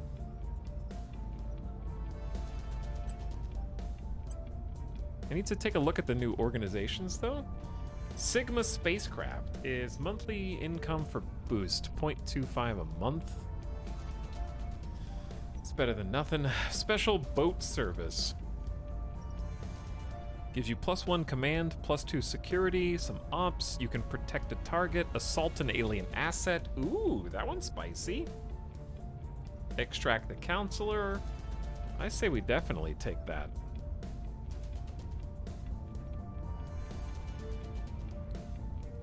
It costs 80 influence though, but I think it's worth it because having 2 people with pretty high command, which is our combat ops stat, who can both assault enemy alien assets, that lets us split up and cover more ground.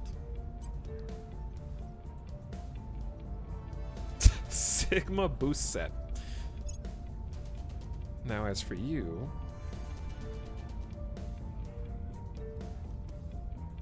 what is agitator? +1 persuasion, persuasion. Imminent is low espionage, which I don't want. Yeah, let's just give you more command. I mean, administration. I know it's easy, but if I give you that, then you can have Fortuna, which boosts your 2 top stats, investigation and espionage, making you even more effective at what you do.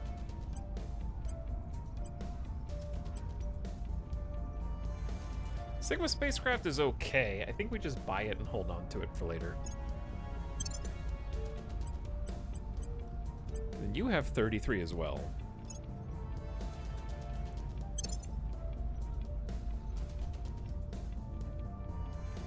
So now you have a night spot. But I don't know if I have anything other than Sigma spacecraft.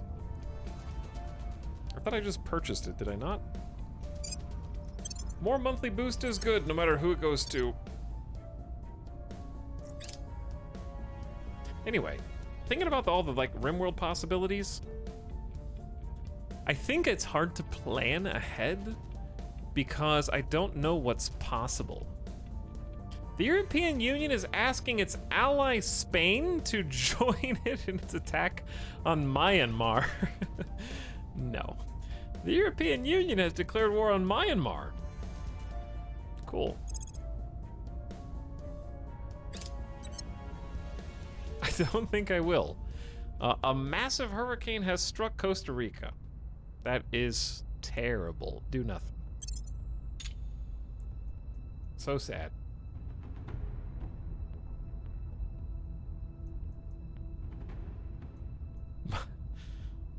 They are very thirsty for war. But yeah, I guess I just don't know like all the different things that you can do in the new RimWorld DLC other than have babies make robots and gene mods, so it's difficult to plan something out in advance, I guess. It feels like a lot of it you're gonna have to react to. But then again, you have to make an ideology ahead of time, so you have to have some idea based on ideology. I guess you could do a fluid ideology and figure that out as you go. So I feel like fluid ideology has become a lot more interesting to me because of the new DLC in RimWorld. 32%, it's really difficult to completely eliminate this, huh?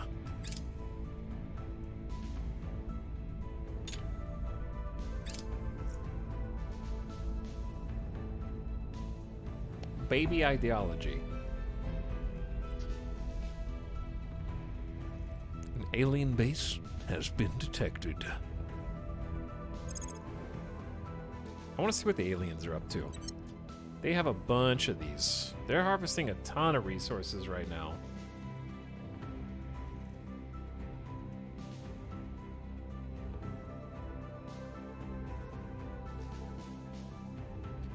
Up to Victor 14.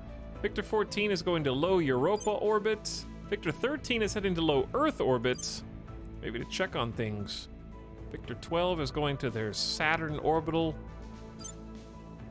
Victor 11 is heading away from Lycus after they just delivered a base. It's hard to keep up. I wish there was a way to show anybody who was en route to Earth.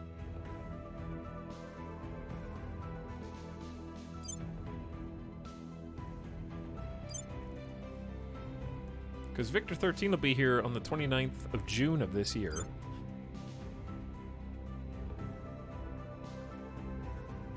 This is our solar system! You're damn right. This is our solar system. Ooh, Mexico has their own spaceflight program.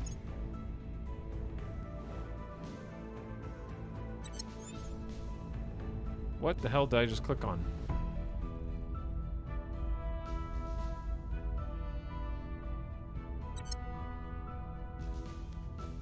Mexico spaceflight program. Does that mean I need to take Mexico away from the academy?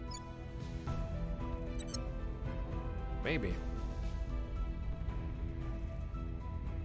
The aliens have begun construction of a new outpost and an orbital station. Alright, what's going on up here? The crackdown of the Baltimore. I need to abandon some old states.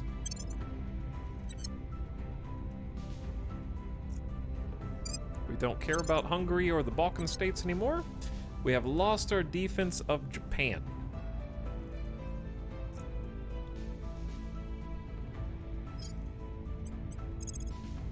German Anzor, you want to handle that for me? Securing our control. Acknowledged. And then Where Petra. do you need me? Let's go on another American public campaign. We'll make our appeal. Ready for orders. Bradford, you're not as good at public campaigning. You've just been advising, but I think stabilizing North Korea is only at 1.9 is pretty good. Kazakhstan's is on the way down. Israel's is 2.3, but it's kind of just stationary, so we'll just stabilize We'll Israel. restore peace to this nation. Standing by for orders. Jianyi can assault alien assets now. That's cool. Sure. We're going in. That's a new Ready to talent go. based on organizations for you, and whose loyalty is still Ready. in question. Bradford's last known was 19. Ready for my mission. Germans was 11. You can't investigate yourself. I guess you could, but... Alright, let's start investigating other counselors, I say. Where do you need me? Where do you see? Is there a list of counselors that are on the map somewhere? Who do we want to start tracking? That's Petra. That's our own asset.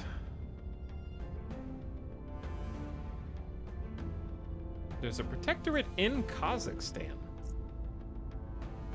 Let's investigate this nerd. We'll see what they're up to. You're in the wrong neighborhood.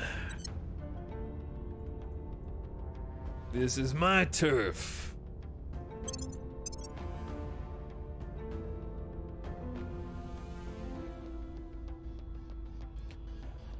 Alright, how far behind are we? We're way behind on Arrival International Relations. The Protectorate's strategy is to control this one single thing. So if you're going to control it, and I'm never going to get those faction projects anyways, I'm just going to stop giving so much research to it.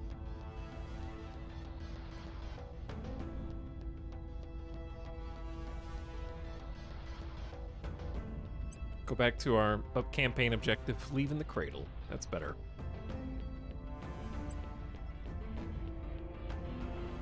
You can have the first one. How about that?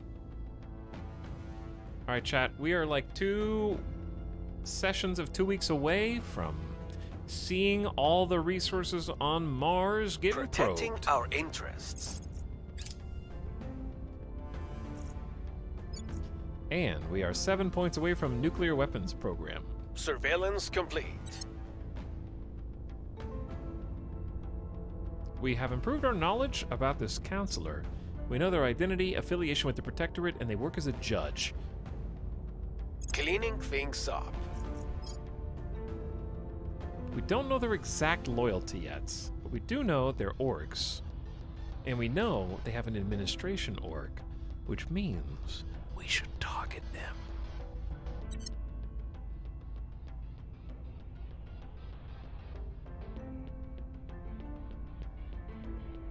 Sick. Etalyx says, we're sabotaging a space program in a country you're going to let go of. How do you do that? Like, what would you do? I don't think you can undo the points that you've put into their space program. You could just tap into spoils and then drain their economy. You mean like the literal sabotage project? I don't know. I guess it depends. If the space program is so good that you want to sabotage it, maybe you shouldn't let go of it. And if you're gonna let go of it, you probably don't need to sabotage it because it's not worth it because you're letting go of it. Is what I would say. Order is returning. But if you just don't need the boost anymore, then I guess. We're winning their hearts and minds. Okay, Cleaning things America up. thinks we're pretty cool, actually. We're now the #1 most popular opinion to have in USA. Ooh. Our probe has hit 1866 Sisyphus and completed scans. I did that.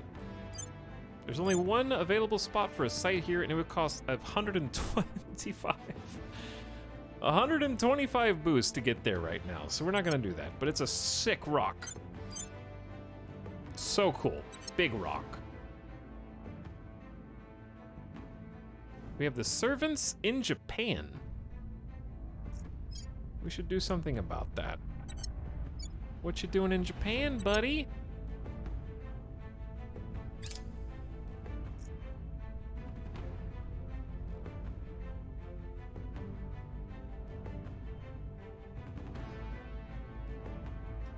You could technically declare war against yourself and use an Score army one for to, the good guys. to destroy space programs. That seems like a lot of work. We reduced alien flora and fauna by 74%, We'll be but ready for some new orders remains. Well, that's not good. We're having trouble keeping a handle on alien flora and fauna here. It feels very much like Pandemic the board game right now.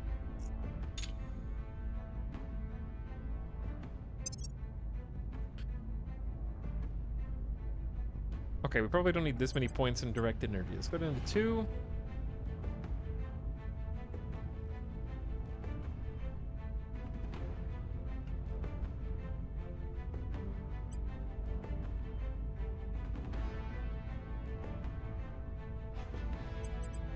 I guess I'll just give up on international relations for now. Focus on leaving the cradle.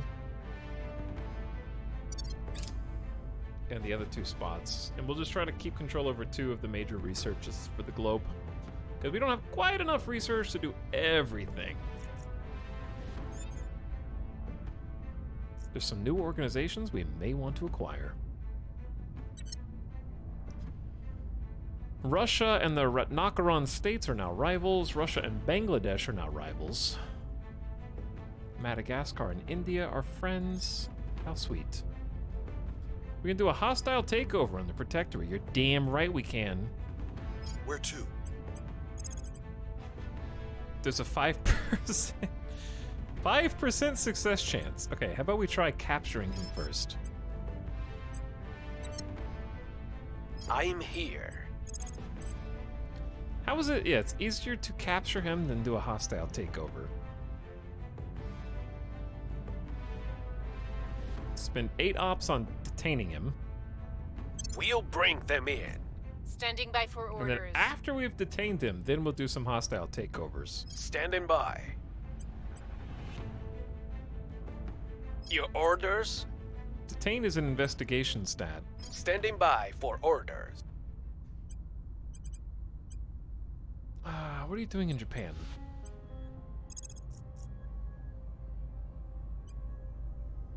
Possibly detaining the servant as well. Hang on, let's check up here first. We need to redo the abandoned Turkmenistan. No one wants Turkmenistan. Same for Guatemala. I'm sorry, Guatemala. We don't have any use for you. And we need to redefend our interests in Israel.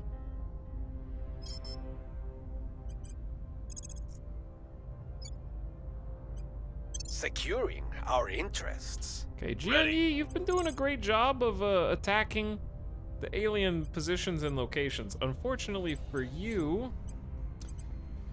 we don't know where any more are, so we're gonna have to wait. I'm here. Everyone knows where Bradford is. Bradford, go to ground. Hide yourself. I love these islands. It works every time. Going silent. What's the up? Jian Yi. You did a public campaign in the USA. It's not successful at all. Okay. I think continuing to inspire different troops is good.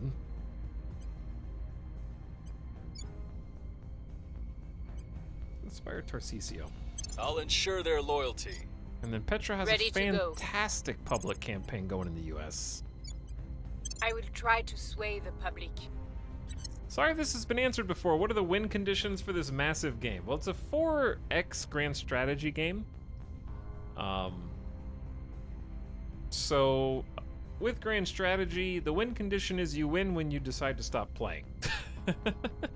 But more specifically, there are campaign objectives that when you fulfill them lead to more campaign objectives. So depending on who you play as, you'll have different objectives. So mine is, right now we're trying to learn about alien technology, so we might be able to reverse engineer it to help us escape this solar system, but others might want to exterminate the aliens. Others might want to help the aliens. So depending on their predisposition, that will change what their campaign objectives are. But each campaign, each faction has completely different campaign objectives and unique story bits. So there's quite a bit of replayability there. Not to mention all the randomized popular opinions, trying to control different countries, different resources in space that you might be able to tap into, and different actions that the alien NPCs take. So right now it feels like the sky is the limit for me. And different research paths that you might pull. And different tech that you play with, so it's pretty big. Hunkering down. Alright, Making things safe for our people. so Israel's protected. Bradford has I become believe hidden. they'll stay loyal to the cause. We've inspired our best agent, Tarcisio. And we're just 5xing until we figure out what's on Got the Mars. package. Yes! We have detained Sadru Perugit for interrogation. We may hold this counselor until the 5th of May, repeatedly detaining him to continue holding him and disrupting his public Wrapping up here. campaign. Get in the jail cells. Prepping for mission. Why do you only have a 67% chance of success now? Tara Reggio on Europa now has an alien base. Damn, they've got so many bases. I don't see how we can ever catch up to the number of bases that they've already got. But good for you, I guess. Chat, we've got 50 boost. I'm so happy someone finally did a coup in Guatemala. We have completed the Interplanetary Warships project. This allows construction of 30mm autocannons, 6-inch cannons, 10-inch cannons, crate missile bays, gunships, escorts, and corvettes. We may learn patrol vessels, magazines, and electronic countermeasures in the future. I have no idea how to build those, but we can build them. Can you play as the aliens in this game? Well, what if I told you that you're the aliens to the aliens? You can play as the servants and serve the aliens and possibly nuclear annihilate the Earth if you want. That's about as close as you get.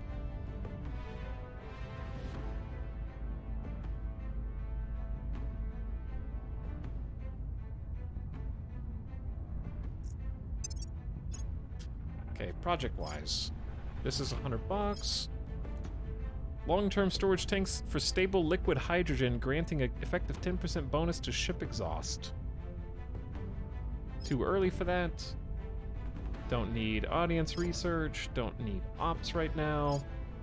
Social science lab. Adds +1 strength to successful public campaign missions. We do a lot of public campaigning. I don't think that's terrible.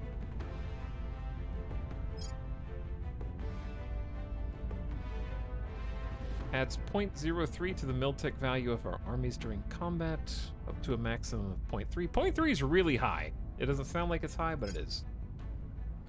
Space dock is an assembly platform for interplanetary spacecraft. We could start researching that so we can build ships. Maybe now's time. Yeah, let's go ahead and get the space dock. It's nice to have it when we need it.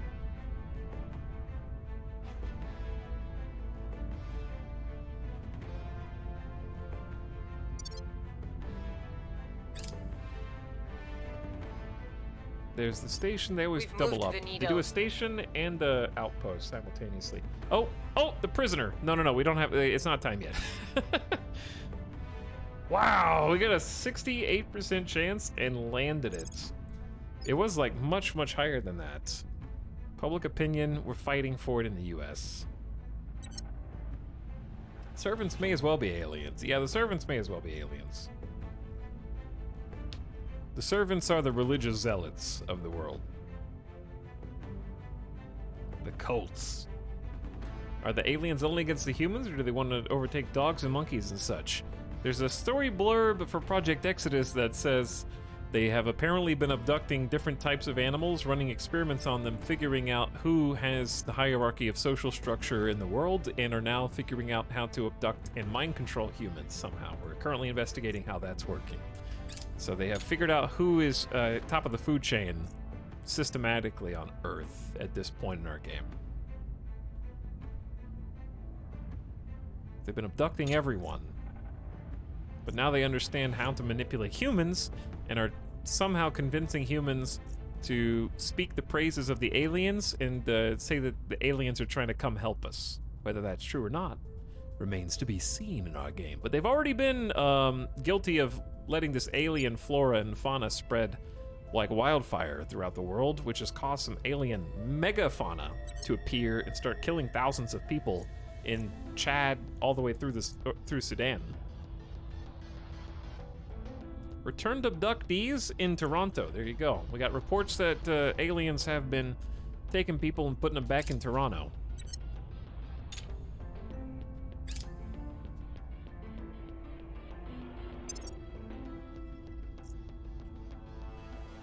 So Leave the Cradle is one of our story campaigns, but the more research we put into this, the less research we have to put into the other global techs. We've lost a point in Uzbekistan. Good. I want to lose the rest.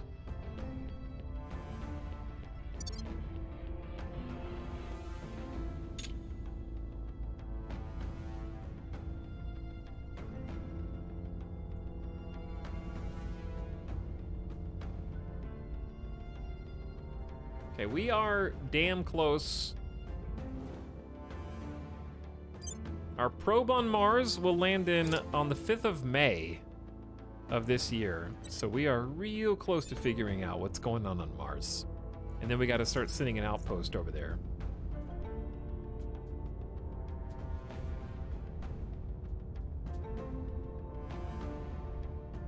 Cinco de Mars.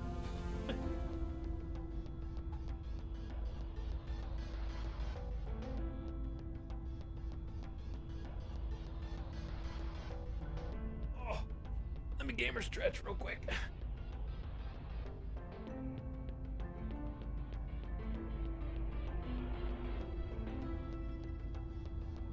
Okay. All right. Okay, we have a prisoner, and we got to do something. So, at your service. The best way to do something is to detain them a second time. We'll grab them. Okay. Standing by for orders. Bradford has just gone into hiding and is ripe for a hostile takeover. So while we have Sadru Perugit in our custody, we have a really, really high chance of taking their orgs, which I'm about to do. Targeting their assets. Reporting in. Likewise, we can assassinate them pretty easily as well, if we don't like them. Where are they, though? They're not that talented, so I don't think we need to assassinate them. I don't know what that actually does from like a Fallout perspective. I'm not sure what repercussions that has, I guess.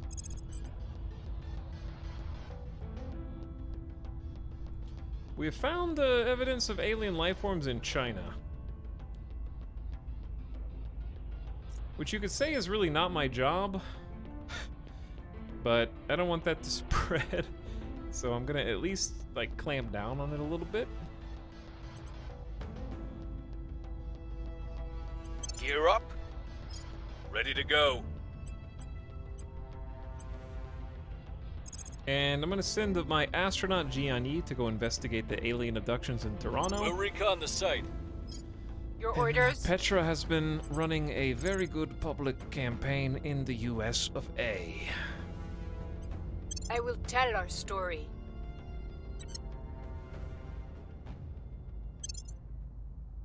And we can also try. Ooh, yeah, we need to try turning the agent soon too.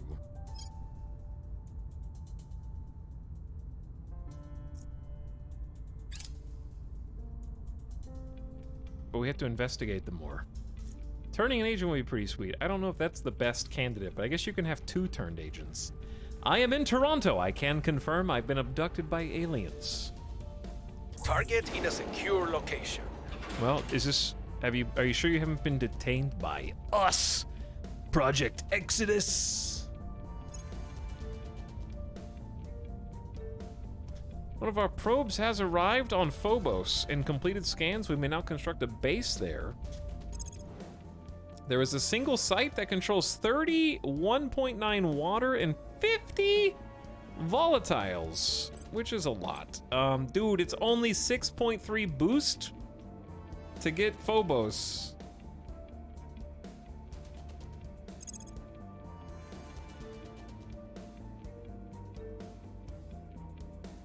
That's not that bad for that many resources.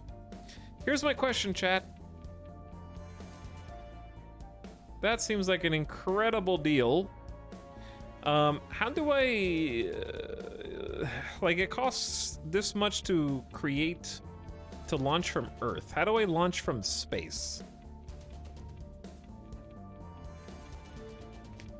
What do I actually need to launch something from space?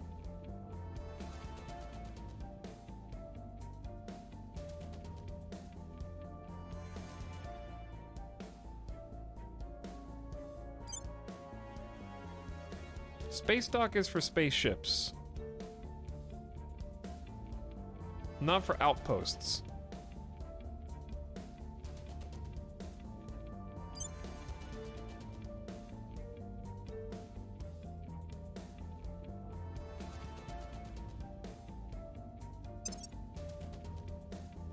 Because I'm researching it right now, and it says also functions as a supply depot and launches probes. It does not launch outposts. Interplanetary spacecraft is not outposts or HABs.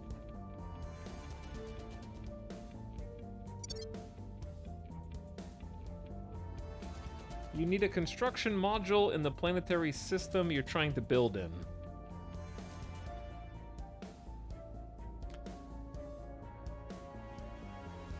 Okay, so I would need to go to research, look at the massive tech tree.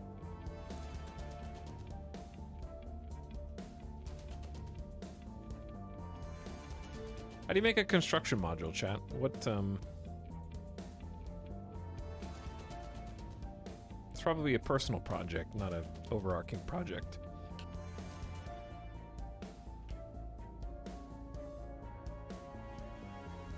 Oh god. Oh, there it is. Sick.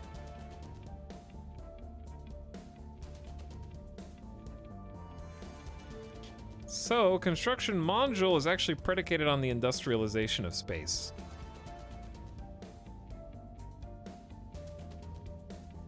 And platform core. Excellent. So we're going to direct everyone's research to the industrialization of space next chance we get. And pump a lot of points into that because it's 15 grand. Is industrialization of space an option right now?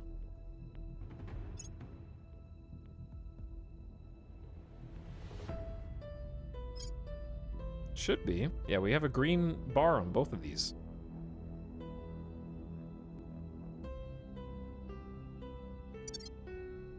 All right, that seems reasonable.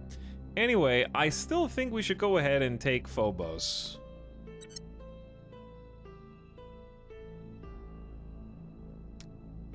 Because it's just so good. The outpost is only 6.3 boost for 50 volatiles and 32 water, dude. That's amazing. Project Exodus has begun construction of a new outpost. Okay, it is under construction and won't be completed until the 2nd of March 2026. It's quite an investment because it's taking a while for our ships to get there, and it's going to take one of our mission controls. So we're limited by how many outposts we can put by both boost and mission controls.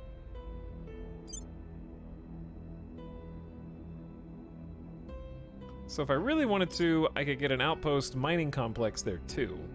But that's going to cost us 7.9 to build in space, 71 to build on Earth. But I can build it in space.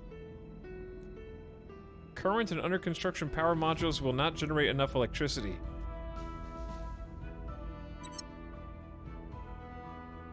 See, I can build this in space. You can build modules in space, but you can't build the outpost in space. Which is interesting. Okay. Now, here's my question. I think we just claim the spots and we build the mining complex after, because we're so close. Like, Mars probe finishes now. We could have just waited a second, actually.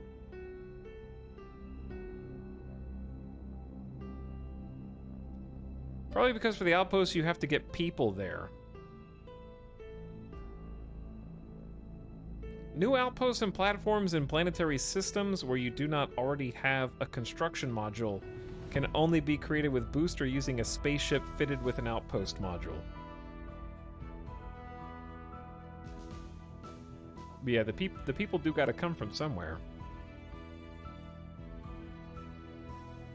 Okay, how about Mars? Yes!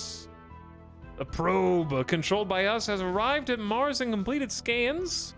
We may now construct bases there with appropriate colonization tech. Monthly resource production listed for each site. Show me the money. That's a lot of water. 14.4 fissiles. 51 water, 5.2 volatiles, some nobles as well. This thing's got it all. The most nobles on any spot is Olympus. 13.3. Significant water on Mars.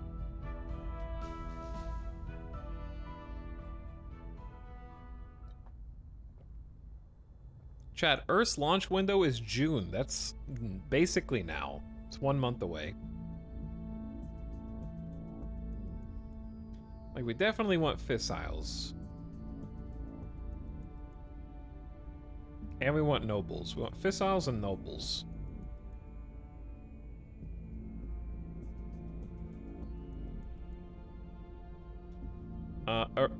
Arabia Terra's not bad either, because it's got 25 water, 19 volatiles, 10 base, 2.6 noble, and 5.4 fissile.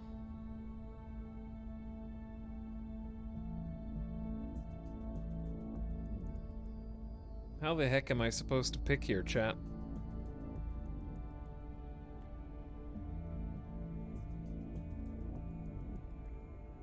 Because I was looking also, like, I'm assuming you're gonna want a lot of base metals for just general constructions.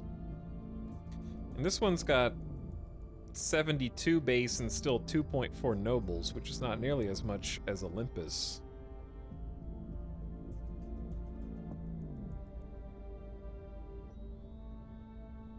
Oof, this is rough. Okay, let's see, how much would it take to found an outpost? It's only 10.6? Dude, I could launch almost 5 Martian outposts simultaneously and just claim the spots. Which feels OP until the AI figures out how to, like, take the outposts away from me.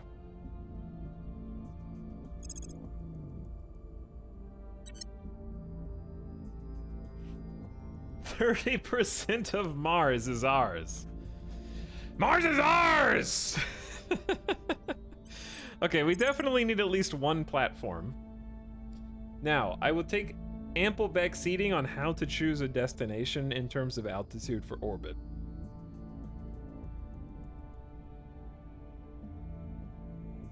Do you guys have some suggestions? Does it matter? What does interface mean?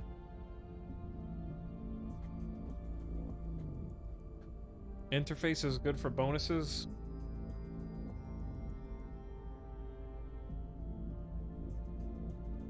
Interface really only matters around Earth. Higher is better for shipbuilding because there's less gravity.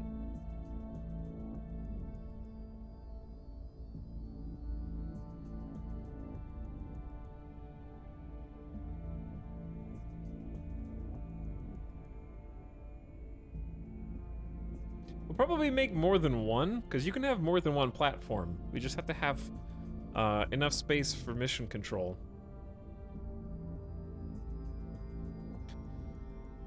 I'm thinking like a low orbit for research and maybe synchronous or high for shipbuilding. And then we can just start working on more mission control back home on Earth. Get a balance of the two, because we're not going to actually be shipbuilding for a few years yet, probably.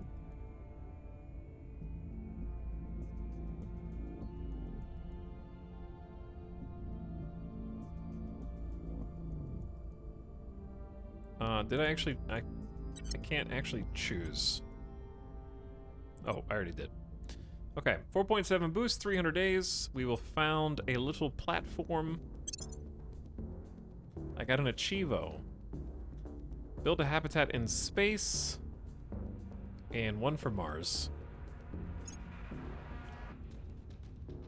A probe controlled by Project Exodus has landed at Deimos. Oh damn, we got a lot of things going on today. Deimos also has water and volatiles in abundance.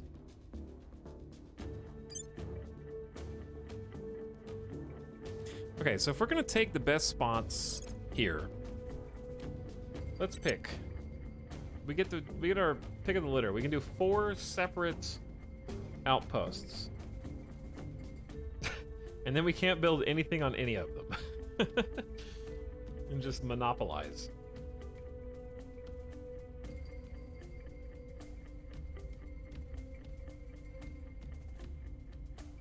So, I'm thinking for sure we want Utopia and its majority fissiles, 14.4. Fissiles are your plutoniums, your uraniums, your thoriums, nuclear fission reactions, and propulsion and weapons. So we definitely want Utopia for just that alone, right? And also has a ton of water. And then some sparse other materials. Then we want to lock down probably a majority of, like, I would say Hellas, because then you get a ton of base metals and some nobles.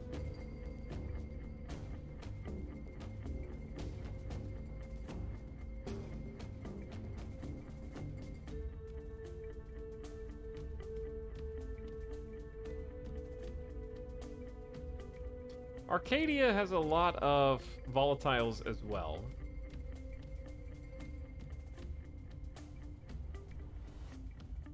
But I think Acidalia is slightly better. Okay, it's gonna be hard to remember these names, chat. Utopia, Acidalia, or Acidalia. I would say Hellas. And then maybe take the 13 nobles in Olympus.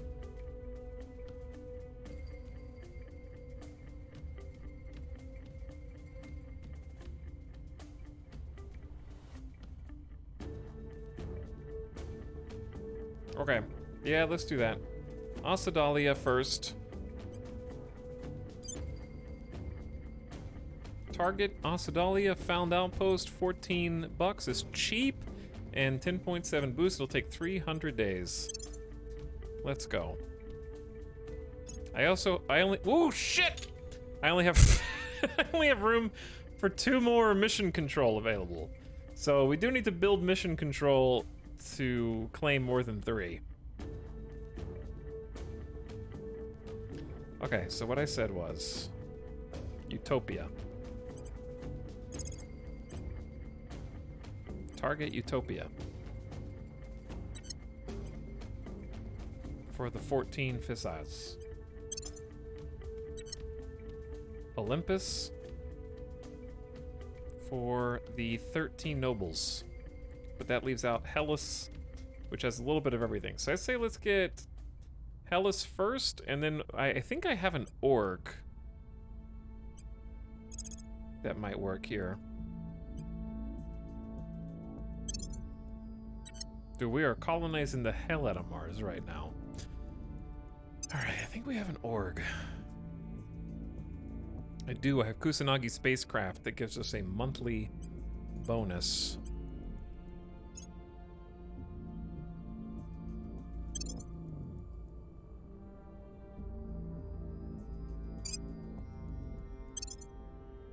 And once that's done, we should have an extra mission control. Pisces Capital Group? Ooh, that's just free administration, excuse me.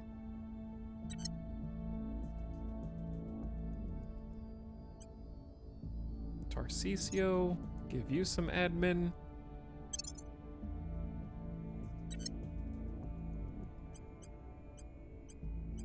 Okay.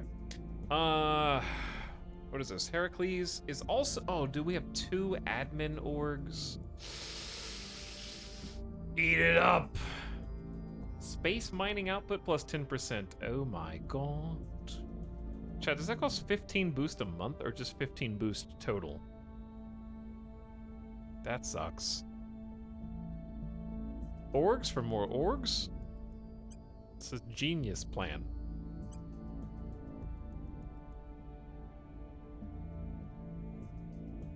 Okay, we'll get 1 for Bradford. It was 1.6k, it's quite expensive.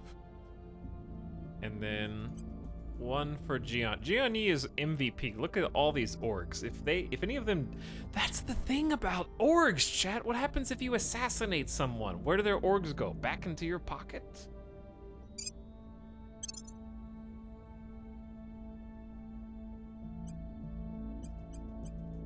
Okay, and my sneaky espionage boy, you can have the +1 espionage. Back into unassigned? Okay, well that's good at least. Now we wait until we get 9 mission control. I don't know how long it takes. Serve us. Select an org to steal. Oh look, another mission control. +3, dude. I'm gonna steal all of your orgs. Did you know that?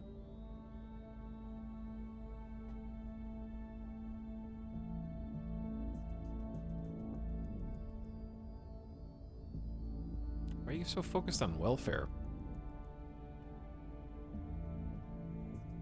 I'm just gonna steal the one that we're actively using right now, the mission control one. Hostile takeover success. So who's gonna use it? When do I get access to it is a better question. We're stealing servants' orgs, yeah.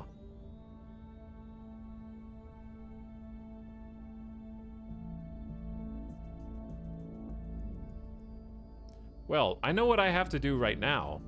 After all of that Martian settling and the fact that our boost is doing so good, what we need to do is start building more mission control. So we're actually about to get one from Japan.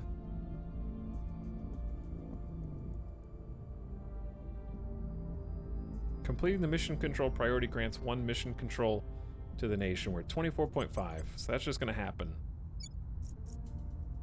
North Korea is never gonna get one.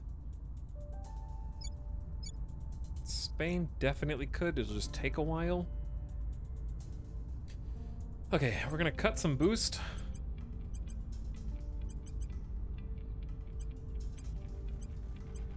Start building mission control here.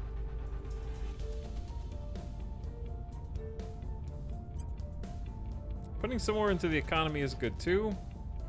And we're trying to boost the military.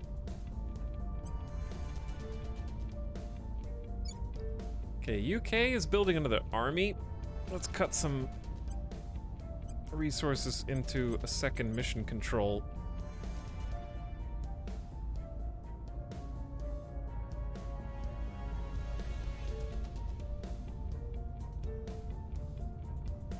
Yeah, you guys need more points in general, huh? The economy is struggling a bit.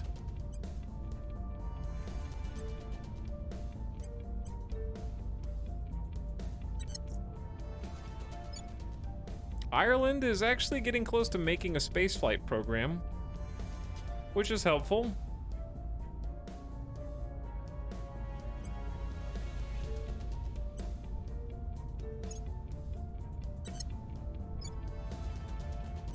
We need to work on welfare because inequality is going up. And then where's Israel?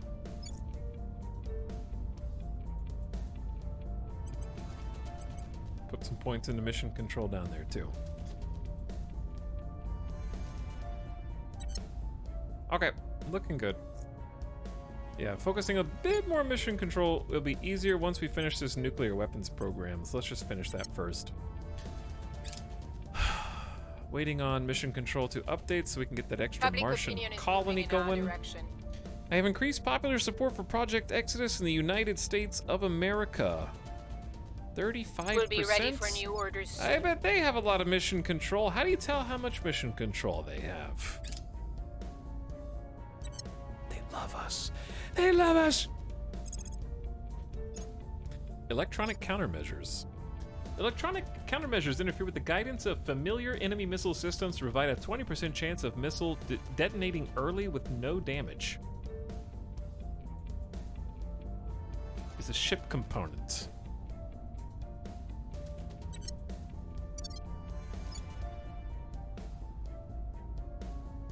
Oh, they have 6 mission control. Whew. But you have to control the entire US to get the advantage of that. Is another yep time incoming?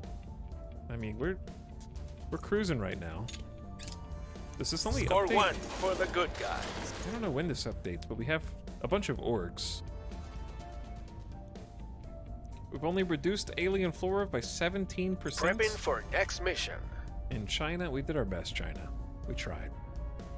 Chat, a probe controlled by the servants has arrived at Mars. Oh no.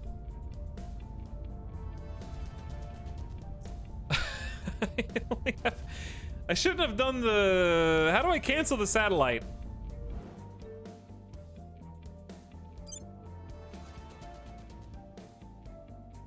Is there a way to cancel...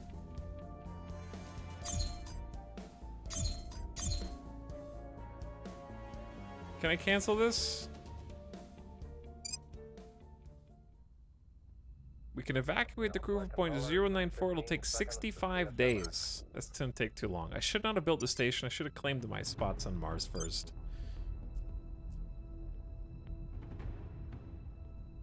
The final one we wanted was Olympus, right?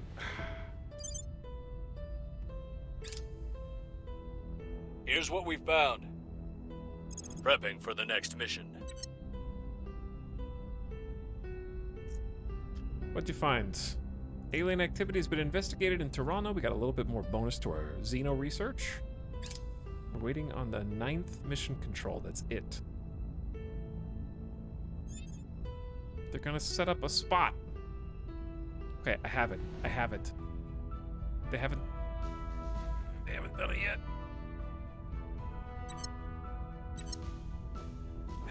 Can still do it. And then we have to chill because we were going to be completely out of boost. All right, Mars.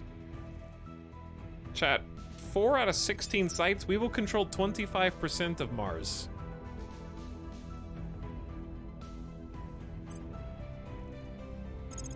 I'm founding an outpost. The final outpost on Olympus. It'll take 305 days to get there. Sick.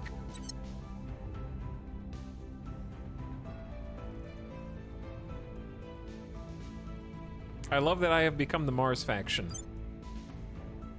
from the Expanse. All right, we'll have 1, 2, 3, 4. With substantial amounts of water, we have almost, we don't have the best volatile spots, but we have a 33, a 21, and a 22. We also have the 72 base metals, 40 base metals, 5 and 10, and then we have the most noble. We have actually a majority of the noble. There's really only 1, 2, okay, there's actually like 3, maybe 4 spots of noble left. And we do have control of the best fissile spot. And there's really only 2 more fissile spots. Do the different sites share water? I think the water, just producing it feeds everybody. Like it goes into a pool for space construction. Can you terraform in this game? I don't know.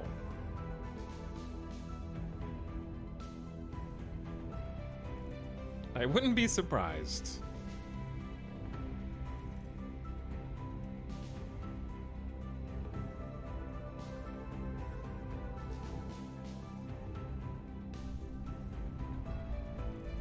Mining the water implies they use mass drivers to blast the goods where they need to go. Yeah, exactly. Where do you need me?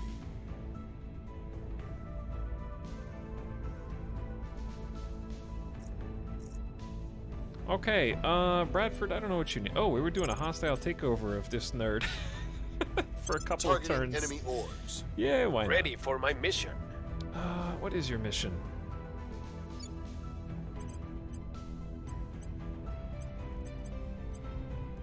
Someone has to keep detaining this counselor, but someone also keeps having to assault aliens. I'm not really, look, South America is gonna fall to the aliens, chat. They're in Bolivia, Argentina, and Brazil. It can't be my job to defend South America. I'm not humanity first. Oh wait, the servants control Brazil? Okay, that makes a little bit more sense. Do I really need to spend like a whole turn going down there?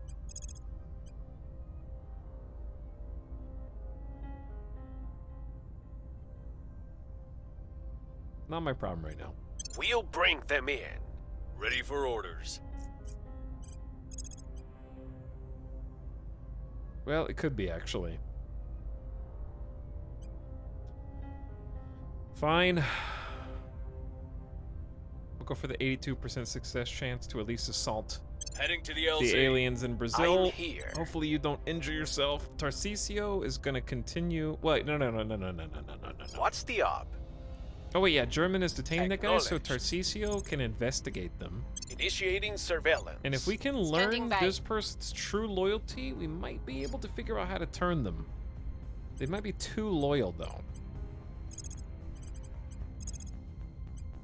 Control nation, success chance in the United States. 24% if you spend 64 influence. I think let's keep doing the campaigns for now. We must persuade the people.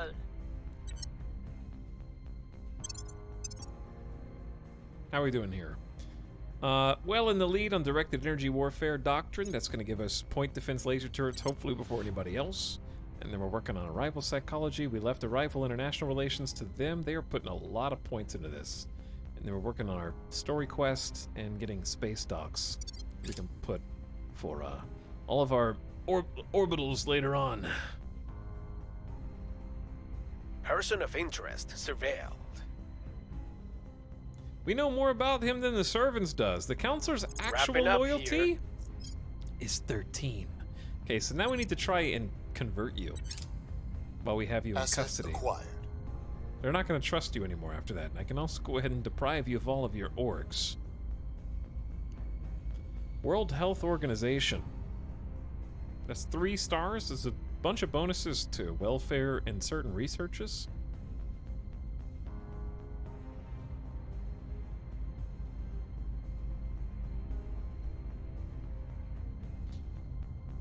I don't know. I'll just take this one. I'm kind of done Target secure. taking their stuff. Getting mugged for the World Health Organization. Hate when that happens. Very true, yes.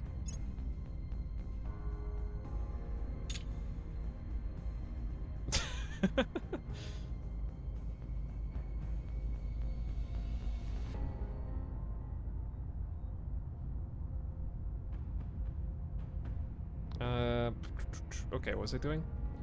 Bradford Spence was detected. Counselor Sadru is no longer in your custody because apparently our 93%? Wait, he's no longer in custody, but then we detained him. Okay, interesting. The initiative has landed a probe at Mars. Alright, they're starting to figure out what's making Mars special. Also, chat, do you know what we can do?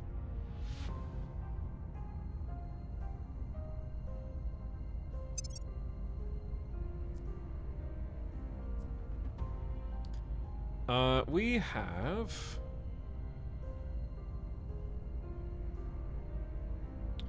prospected a few points of interest because we have room for actually 2 more mission control now. So if we liked what we saw on 1951 Lick, we need... Oh, that's 91 thrust. Never mind. Not you. Not you. But besides you...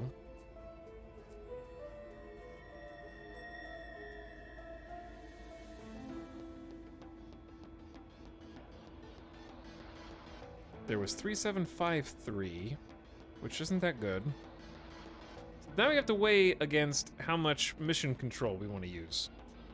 Demos had a ton of volatiles, 36 volatiles and 20 water.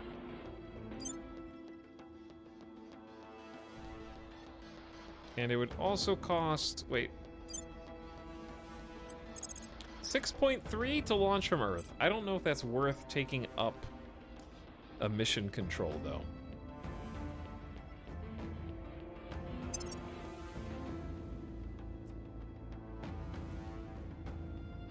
And then I think we already launched to Phobos. Yeah. Because Phobos had 32 water and 50 volatiles.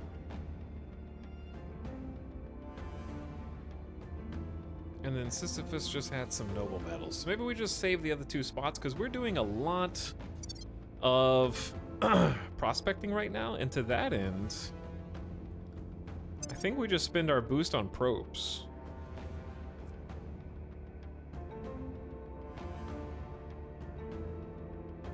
There's a lot of things to probe.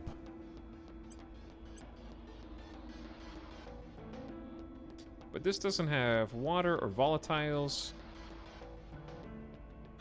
We know this doesn't have volatiles.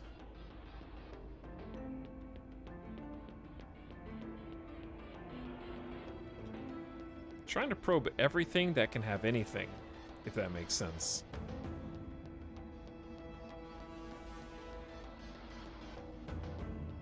Like, this can't have volatiles, but it might still be good.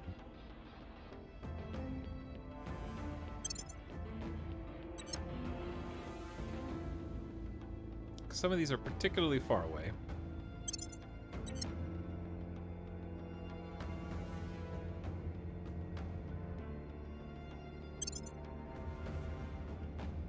We're shooting little drones at some rocks, because why not?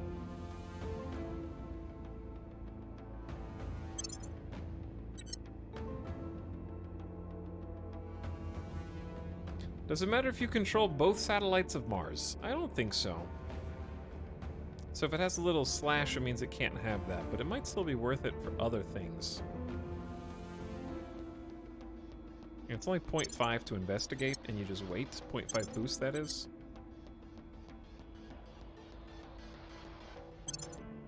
Alright, that's good. Send in another half a dozen probes. We've moved the needle. Ooh, 17% success. The US loves us. 40% popularity in the good old US of A. If only I had additional control points. A probe launched by Project Exodus has arrived at 3353 Jarvis and completed its scans. We may now construct a base there if we feel it necessary. There's no nobles and no fissiles, but it does have substantial water, volatiles, and a handful of base metals.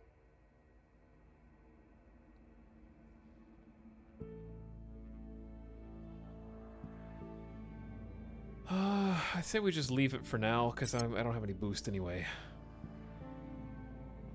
The Resistance has landed their probe on Mars. So we should be seeing some of these spots gobbled up soon, one would think. Because the Martian spots are quite good.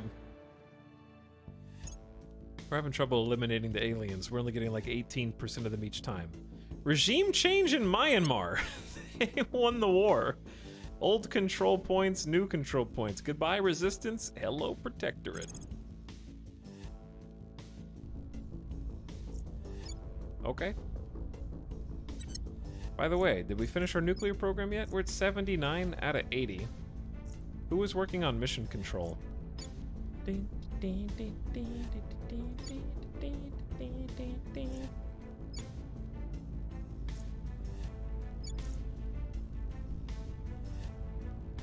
Yeah, the Protectorate is pretty dense. Especially with the European Union, Russia.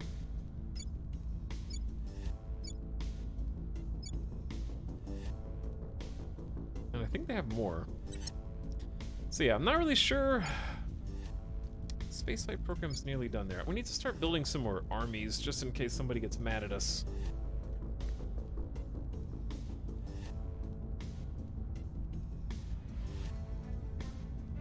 Because we probably have, like, honestly a good amount of boost right now, so I'm actually wondering if we just do a thing where in a couple places we just really dramatically lower the amount of boost.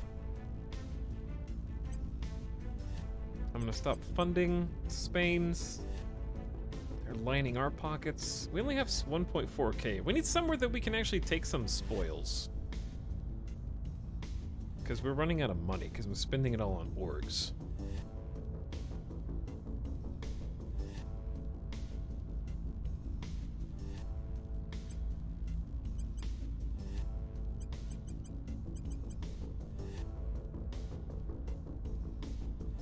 Have we allied our nations? Yeah, I've already allied the ones that have 3 or more control points. Spain, UK, and Japan are allied to pretty much everybody.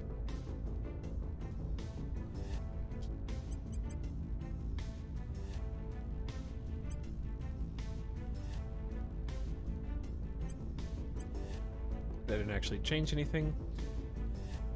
Okay, yeah, I'd say we start building a second army in Spain. We're getting there in the UK. Let's turn down boosting. Turn up the army. And mission control. And then finally, Japan. How you doing? Waiting on that nuclear program. Lost a control point in Greece. No problem. You can have them all if you want. The damage from a bullet is not caused by the projectile itself. It is caused by the energy of the impact. Energy weapons just cut out the middleman. Commander Fiona Ayawade, Technical Weapons Briefing. It sounds like a voice actress from... the game. Deus Exodus. The game Bomb. The game. Thanks, Etal. Good save. Detective game. Okay. The one everyone likes. Disco Elysium.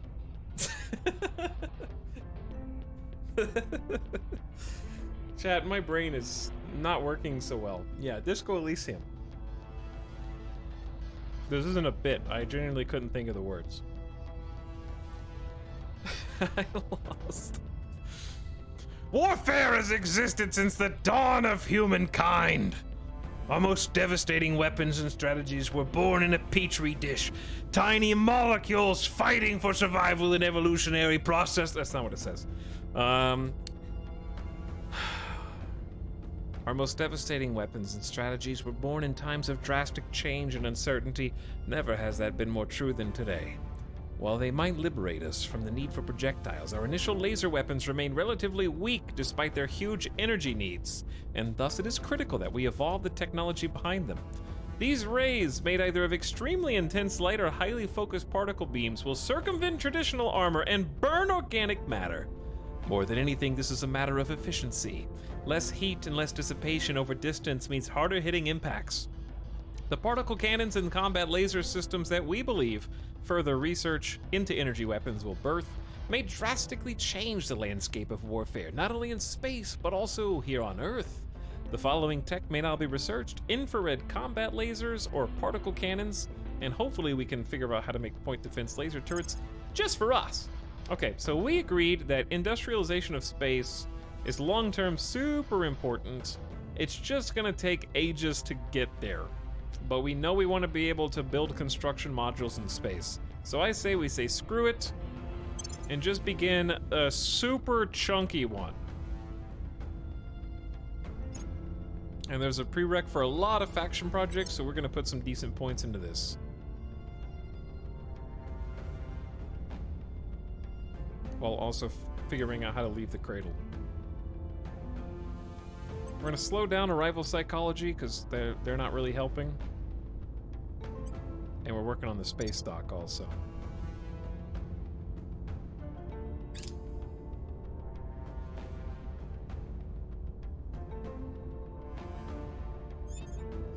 New assignments. Taiwan under the control of the servants and the United Kingdom have ended their alliance. All right, the servants are kind of upsetty.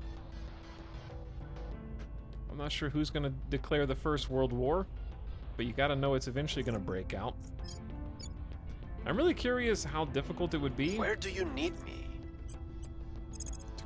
To actually, Ready. Petra has a 28% chance to initiate a control point in the US. We're getting there. We're getting to the point where it might be viable. Let's do some more campaigning. We could spend an entire turn campaigning. Making our but case. Petra's really the only person who can do Ready it for my successfully. She's just really good. I'm tired of doing hostile takeovers. Bradford is also not good at assaulting alien assets. Which thing is giving you that ability, by the way? You just don't need to do that.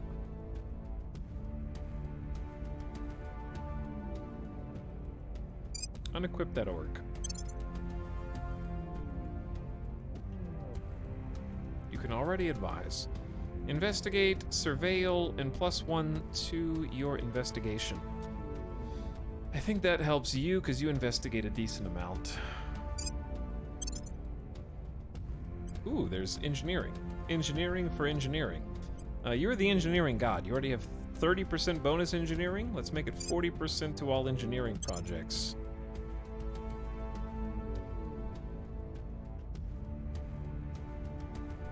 Dude, I can become the head of the FBI?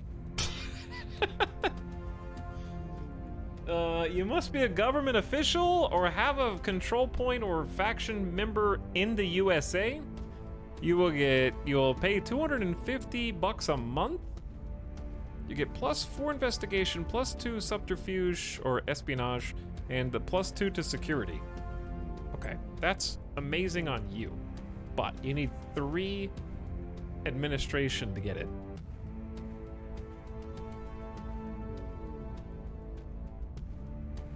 Maybe we just undo the boost income.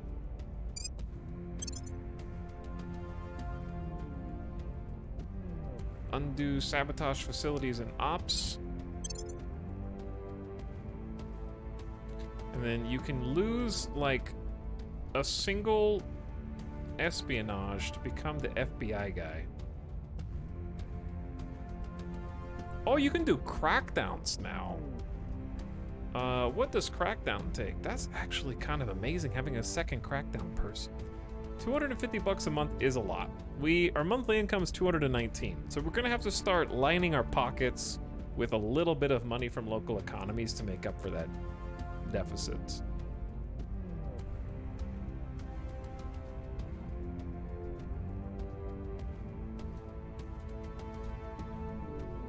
I don't know if Sabotage Project is a thing I care about, so let's unequip that. Oh, chat, is 280 influence. Well, we get +3 a day, so just wait.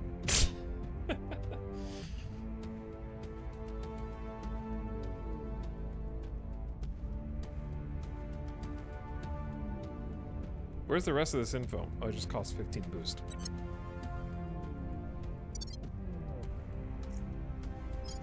Alright, anyway, I got distracted.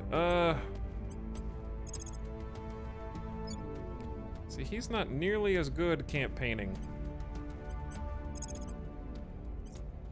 Maybe we should do some stability campaigns? Totally peaceful. Kazakhstan's down to 1.5. Things are pretty chill right now, actually. North Korea's 2.2, 0.7. We could do a 2.2. Actually, let's just go to ground for one turn, because everyone knows where you are. Initiating. All the other factions know where you live. Dude, I think in our campaign, South America is gonna pop off and just become an alien superpower, because I am not controlling that and nobody is.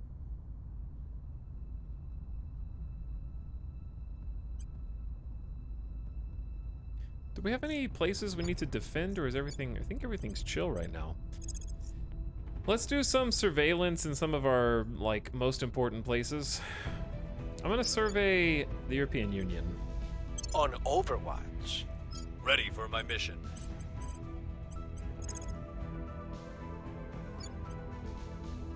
Not great. Okay. You can... Let's just do... Let's toot our own horn in Spain, in the home country. I will tell our story. To make it harder for people to undermine us. And then Tarcisia... Wait a second. I'm here. Petra can try and turn this counselor that's in our custody right now.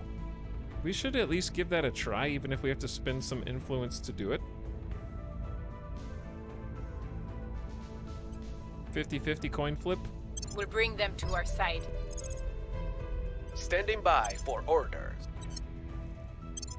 Alright, let's try that. Is this thing on? Hello? What's up, Deutschkatz? Howdy, and good almost the uptime. Hi, Etalyx, new here, love this game. What's up, Hidden Sage? We're still in our infancy. I'm taking it nice and slow, having a great time. This is like my 5th stream of this game. I really want point defense. We're so close to finishing space dock, so we'll just wait on that. We'll get point defense afterward.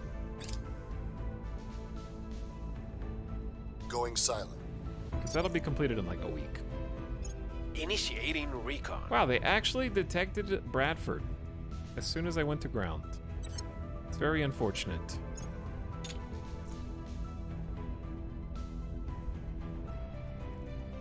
We'll be ready for new orders soon. It's just the initiative, though. They're probably not going to do anything about it. We've got the package. All right, we have a crit success detaining your boy Sadru Perujit for the servants. This is the 3rd time we've just been holding on to them. We've already taken 2 of their organizations. We pretty much, I think, got all the ones we wanted. I don't know what a crit success does on this. We'll be ready for new orders soon. But now we're trying to turn them to our cause. Yes! We have turned Sadru Perujit to our cause. It is treason, then. The counselor will continue to work for the servants, but we will have access to all of the factions' intel and control where the counselor will succeed or fail on missions. We must take care not to arouse too much suspicion among the servants. Well, he's already been in captivity for like 4 weeks. So anyway, We had a 50-50. Great success. We have our first direct we have our first direct sighting of the aliens. Chat, are we geniuses? Oh my god.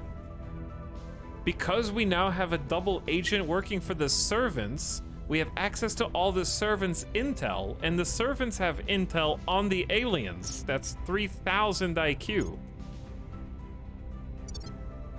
So we have discovered the first xenoform on Earth. They have revealed themselves in Malaysia. I did not expect this to be such an actual tactical success. Wow, they are... How do you have your own organization? You can do like any mission you want as well? Enthralling elites? So this is the gameplay for the servants, huh? Okay. Damn, that is sick.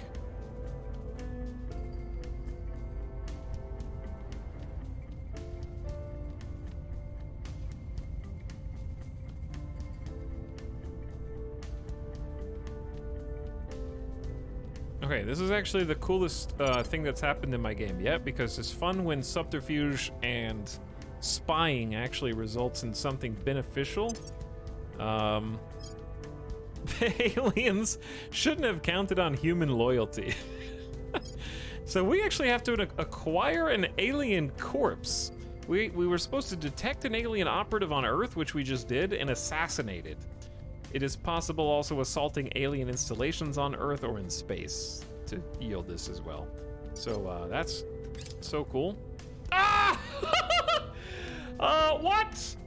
I'm Japan. Japan has completed a new... Oh, I did this. Yes, I did this. Japan, me. I am completing a nuclear weapons test. I thought somebody nuked Japan. Again, I was like, please, no. Don't do that. I love Japan now. We gained 1 nuclear barrage and may now build more.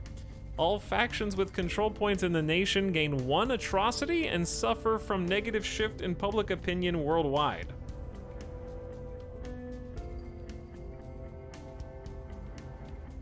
What's 1 atrocity?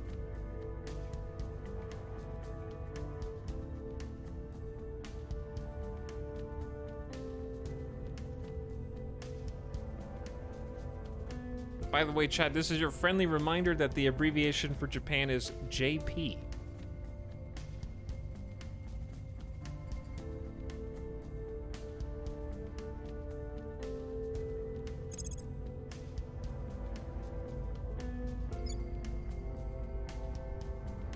What is 1 atrocity? You can see atrocity list in the intel panel. I see. Where in the intel panel, though? Probably not here. Global tab. Okay, I gotcha. So we got 3 wars: Russia, Cambodia, Russia, Senegambia war. What is 1 atrocity among friends?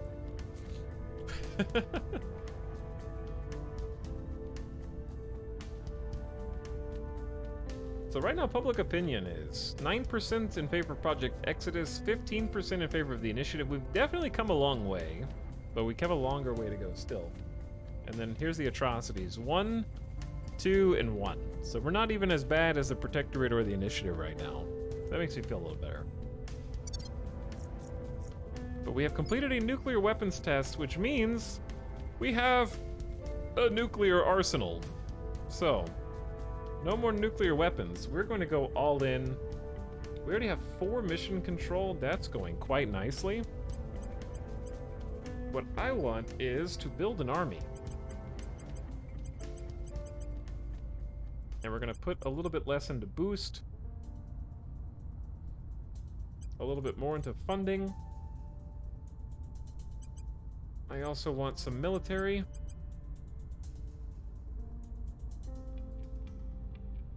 Knowledge is already doing pretty swell. And we're trying to prop up the economy also. Godzilla. Godzilla is coming soon.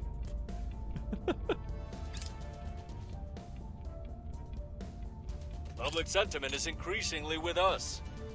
Wrapping up here.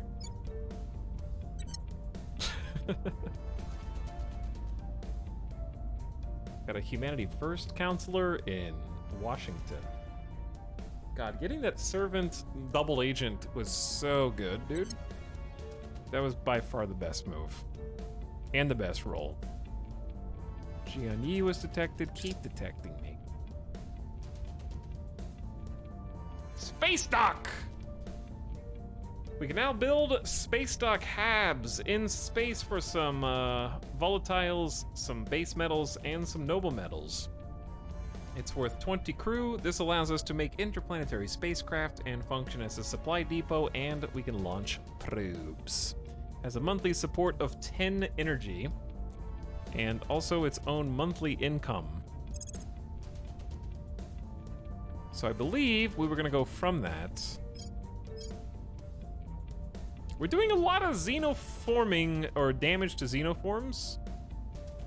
Xenoflora defoliants would be nice, but it's so much money. I wanted to do point defense laser turrets, which is actually just a ship component. That's not what I thought it was gonna be.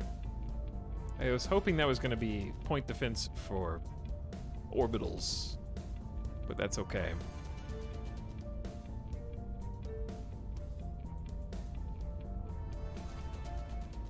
I don't know if I want to do two 5,000 projects at the same time. I think one long term at a time is probably okay. I mean, point defense turrets are still good for when we build ships, I guess.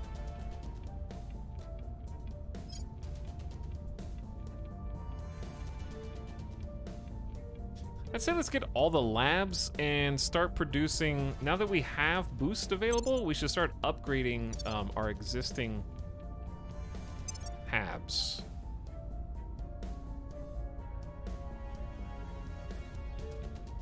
Starting with Tiangong. So we got Tiangong already has a solar collector, so it's got power.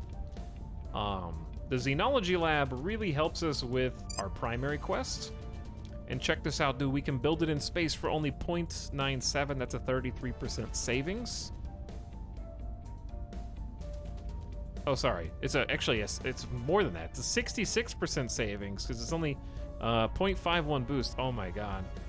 Being able to build in space because we have the moon base mining depot. So we can just catapult resources from the moon and use them here. Oh shit, we're getting coxed. They're trying to take down the stream. It's going too long.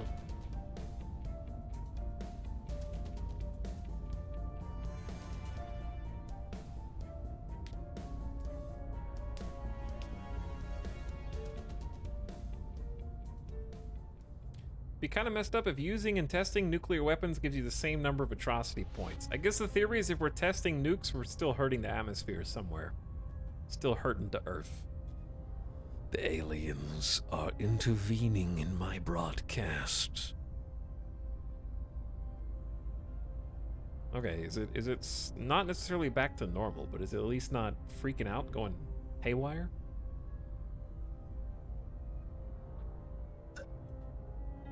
You guys should be at like 1400 right now, I think. This is the part I've been really excited about, is actually building up these stations.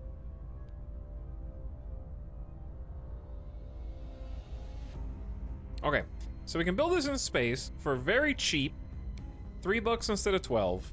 0.5 boost instead of 1.5. We only have 11 boosts, so that savings helps a lot. It also takes water, which we have 23 stockpiled in space, and we have 54 base metals, so we can just do that in 30 days. It's so cool. Okay, that's gonna take a little time, and a little power as well. So the problem is we have 4 spots, but I can really only build one more building, because this takes 5 power, this generates 10. So we're generating 10, taking 5.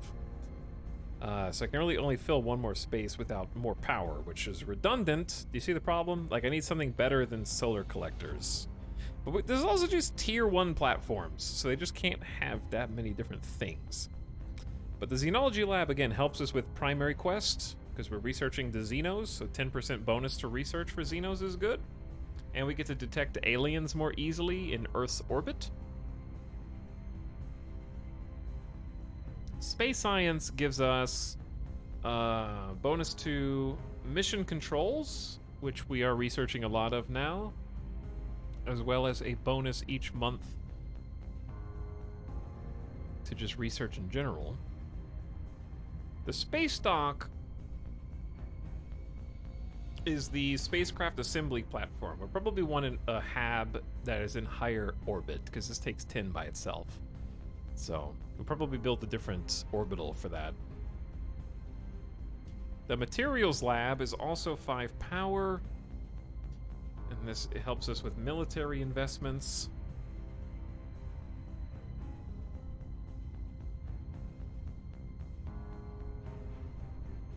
Life sciences is welfare.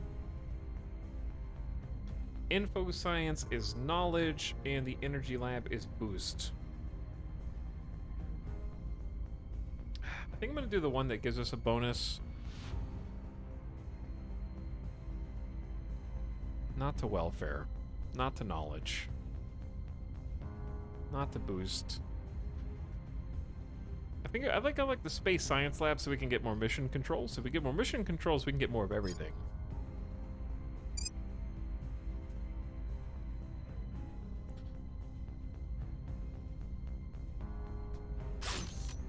Okay, but then we don't have any more power for this.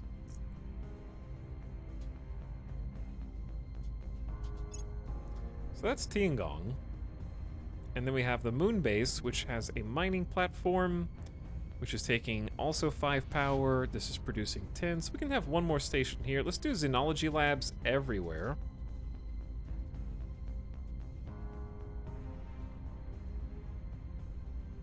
Study the aliens. God, it's so cheap to build in space now.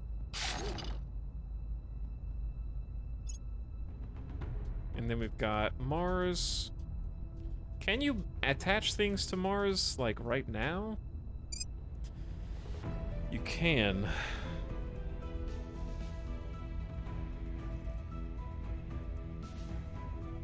So how much is it going to cost to build an outpost in space? 8 boost, but you need power.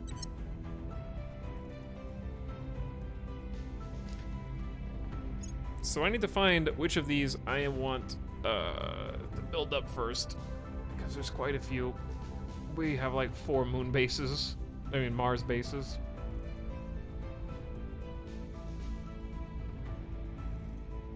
And I can't do, yeah, I can't do solar. I do have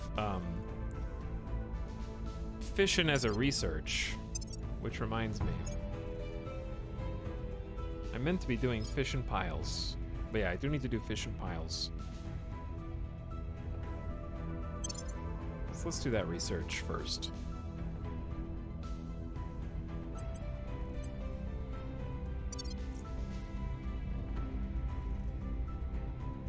Good call. The European Union wants us to attack Bangladesh. Didn't I leave the European Union? No, we're just allies. They're declaring war on a whole bunch of people. Malaysia has their own spaceflight program now. And nobody's even there.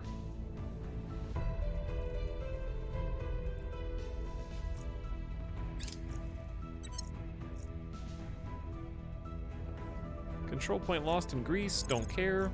That's all you, baby. We're getting ready to shore up the US of A, which is gonna be extremely expensive. It's 27 cap. Yikes. I don't even know what I would get rid of.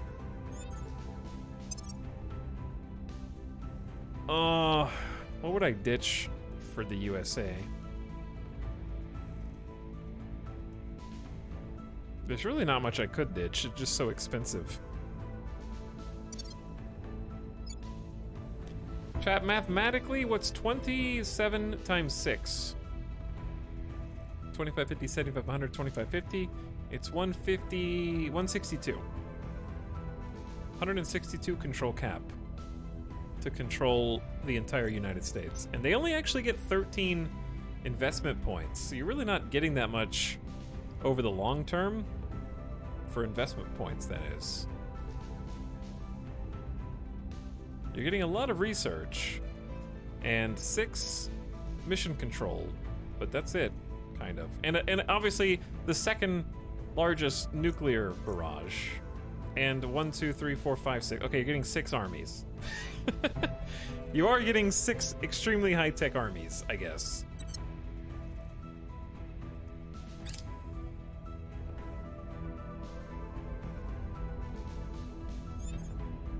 The invest points go up once you stabilize the unrest.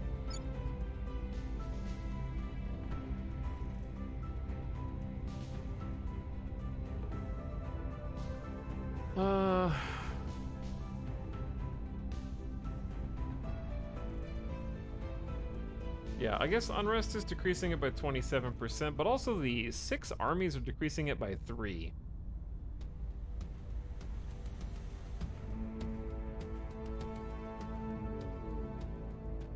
So is their navy.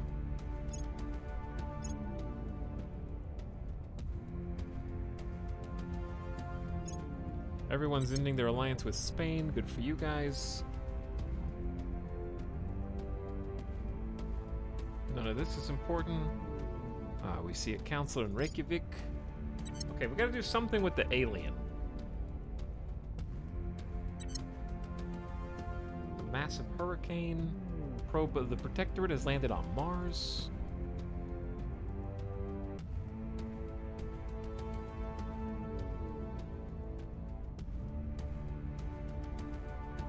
Wow, the US is weak in your game. It's 21 IP and 600 research in my game. Without anybody there?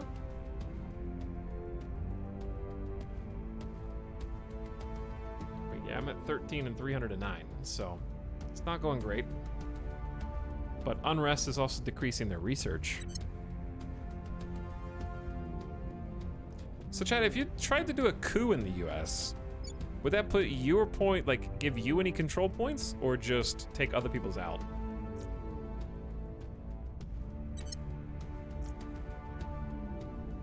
Ready for orders. Okay, I was getting ready to... Standing by. What can I do with my... I'm on your side. Yes, you are on my side. Fail missions when success chance... Oh, I can choose the threshold upon which they will fail. Right, it defaults to they will auto-fail any mission that has a success chance less than 50%. I can make them fail every single mission. Let's do 55%. Your orders? Tarcisio, how good are you?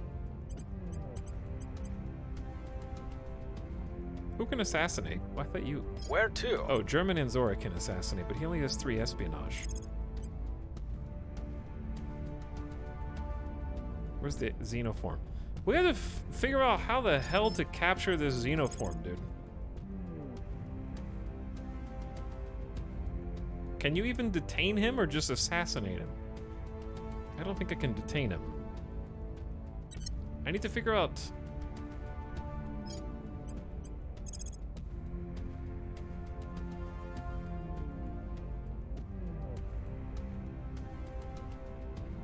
Coup results are based on popular support. Oh, that is spicy. See, here's the thing. I really think that I could Reporting take in. spots in the US.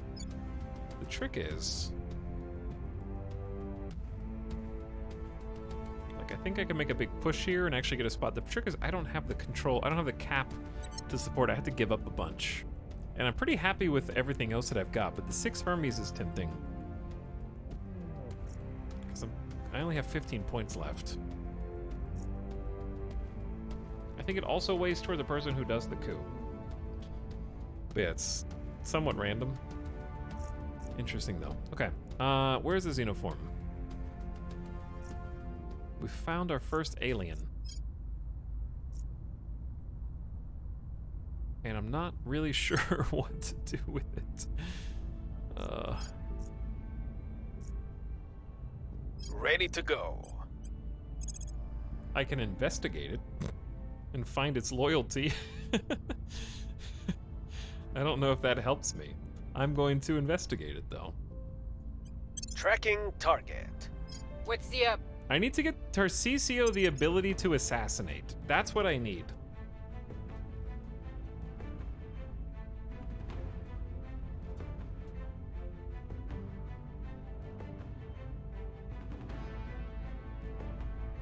Okay, there's actually some new orcs.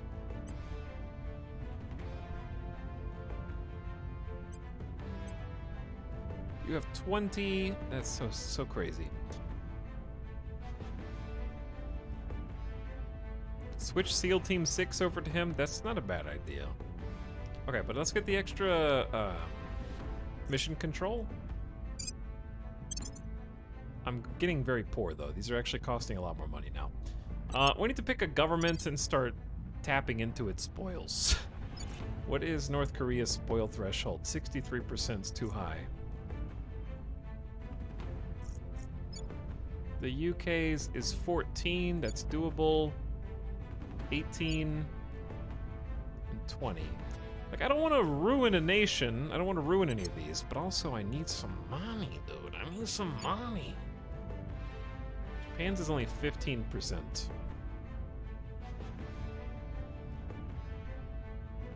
I think I'm gonna steal from the UK.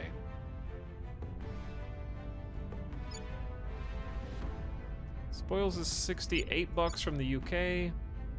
80 from, okay, Spain's is 80. Portugal's is 72. And I think let's just grab some from Portugal. It's 20%.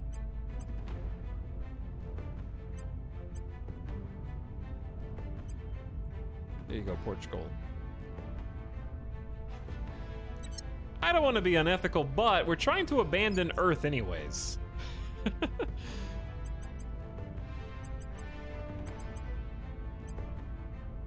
You know, we're trying to get out of here regardless. I can't do everything. Let's turn the boost down for a bit. Income inequality down. Knowledge down.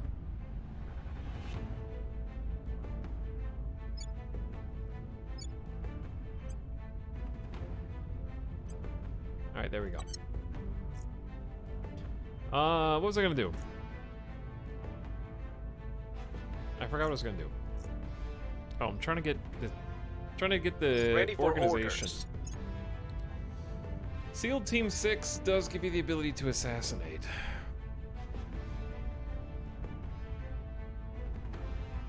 But do you know how expensive is it going to be to re-equip?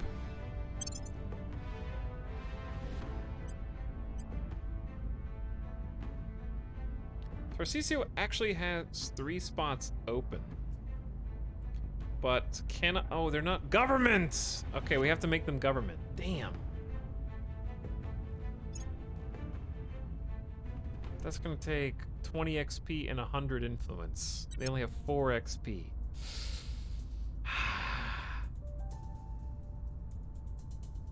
It's gonna take ages.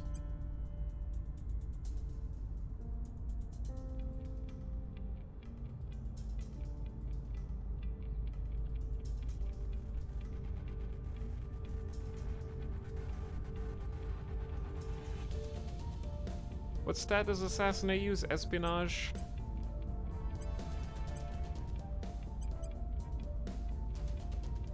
I think it's free to re-equip.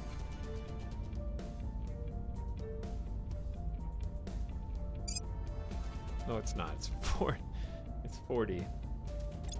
How dare you? Alright, fine. Now what do I do with this free spots? I have too many orgs now and I can't keep up with them all.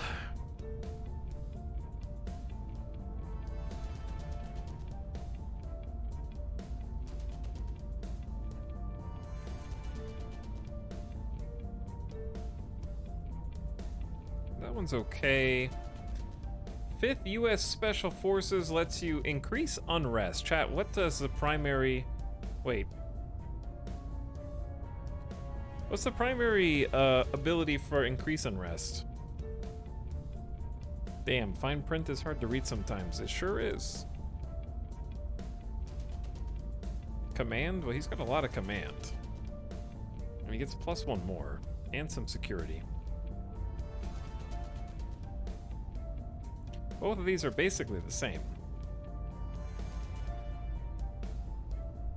But it's 100 influence.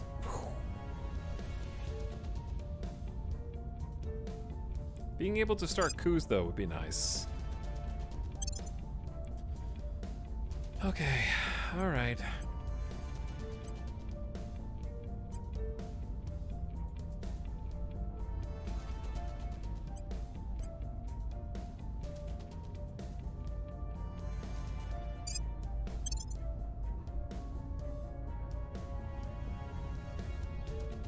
We'll just unequip these later. Alright, Jesus. Ready All right. for orders. Ugh. My brain hurts, chat. It's time to eat dinner. I am hungry. I will try to sway the public. Acknowledged. Where do you need me? I need you to shut up. No, I need you to inspire Petra. No, just do another public campaign. Making our case.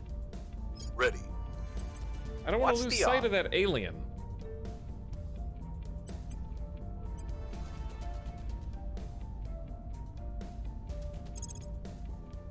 Where is the easiest place to incite unrest? I love how we actually have an 85% of chance of inciting unrest in the USA.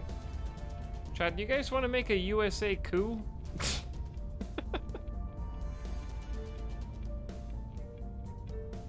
Hurts the economy and makes coups, revolutions, and secessions more likely. Success in a region with an independence movement may trigger a secession there. We will bring it down. That's just gonna hurt the economy, though. And then finally, Bradford.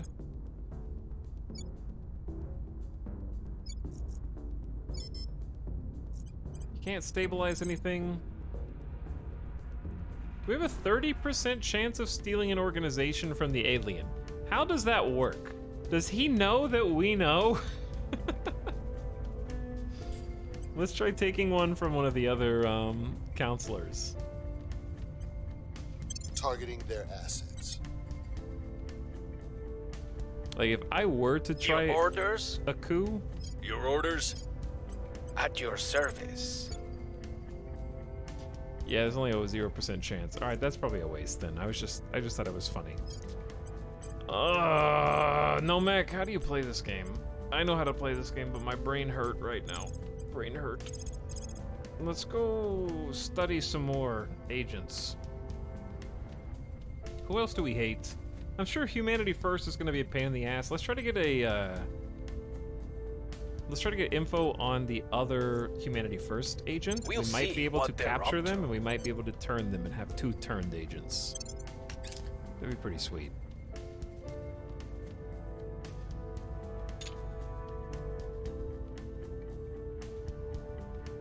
Okay, what I want to do is actually look at Mars. Chat, what do you notice what I've noticed? No one else has sent any outpost to Mars. Do you think I should try and get a 5th spot on Mars?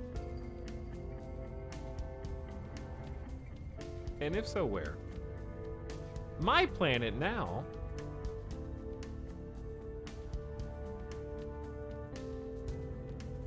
Pretty amazed at the depth they're after. Yeah, this is a very deep game. I'm not in a mindset to be able to properly explain it, though. Maybe nobody has any boosts. These spots are pretty good. Like, we've got one more here with fissiles. We can basically take all but one fissile location, maybe? This just doesn't have any noble metals.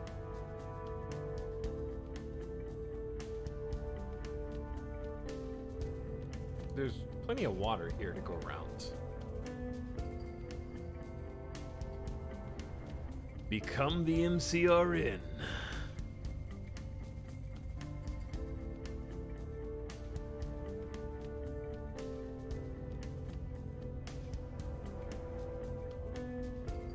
I was looking at the Delia, which has 25 water, 21 volatiles, 50 base metals almost, which is like, well, I guess it's not the highest because 81's there.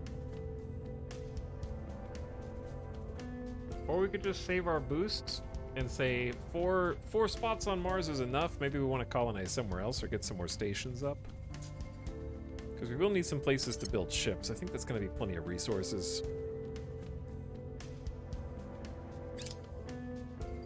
I have new information. Investigate counselor mission success. But we don't know enough about them yet. We need to learn their true loyalty, and then we can attempt to turn them to our side. They have 11 persuasion, which is quite good. Org acquired. Steal an organization of your choice. An incredibly powerful maneuver. Weaken the opposition. This lets you investigate aliens, also detain counselors. +2 investigation. I guess I can take their little engineering bonus. No engineering for you. Mine now.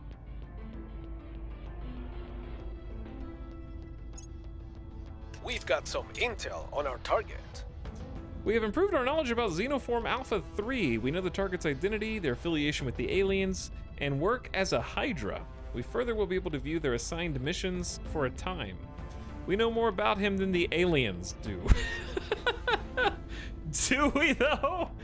I know more about the alien than the aliens do. Cleaning things up. Are you sure about that? That's very confident. I'm not certain we know more about him. But we know his exact loyalty. Wouldn't it be funny to try and, like, turn him? He can do abductions.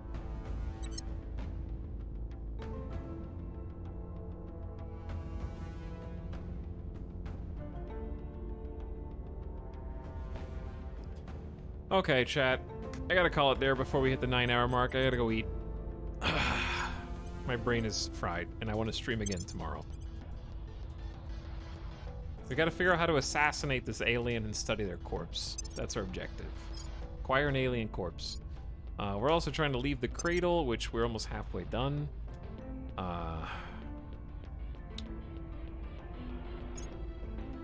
We gave up on a rifle, and we're spending all of our research on psychology and the industrialization of space, which is good.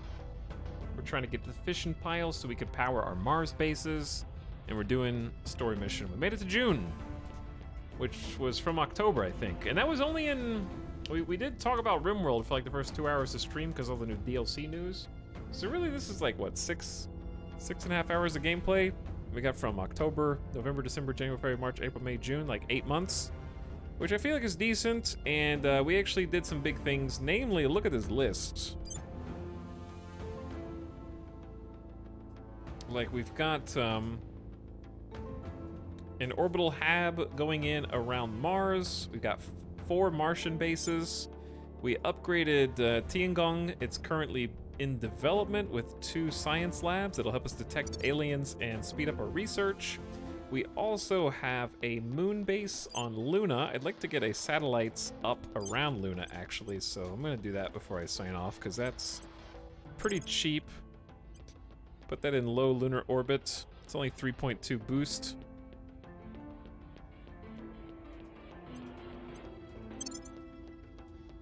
Be the first person to get a moon station up there. And then our actual moon base has an actual mining complex, which is making us space materials. And we're getting some research labs up there too. Really cool. A lot of good stuff done, and we'll definitely continue this campaign. Chat, I don't know what I'm playing tomorrow. All I know is that we're gonna play something tomorrow. So I'm probably gonna try and start again at like 2 p.m. Pacific. I don't know if we're gonna do more of this, more demos. I'm just gonna see what feels right.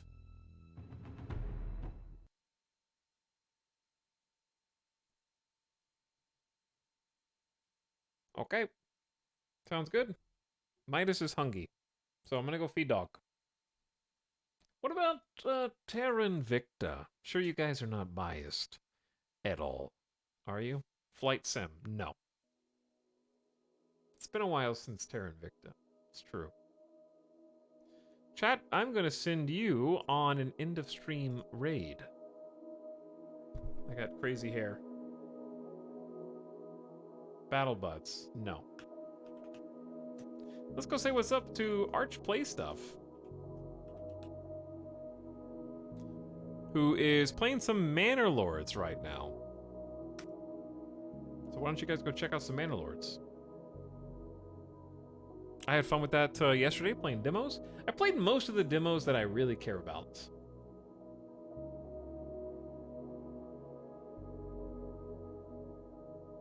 And there's still a few more that I think are fun looking, but if I play them, it'd be cool. If I don't play them, I'm fine with that too. So I'm just gonna take a look around and see what I feel like doing tomorrow. I do miss Stellaris. I don't want to burn you guys out on Terra Invicta. We can space it out a little bit since it's such a long-form endurance campaign. Right now, we just got to like the super exciting part for me, which is actual stuff happening in space.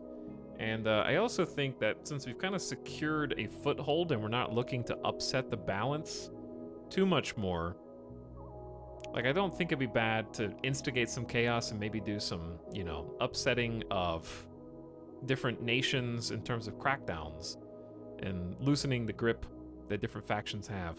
But I don't know if we have anything like, we don't need to move to different countries unless we wanted USA.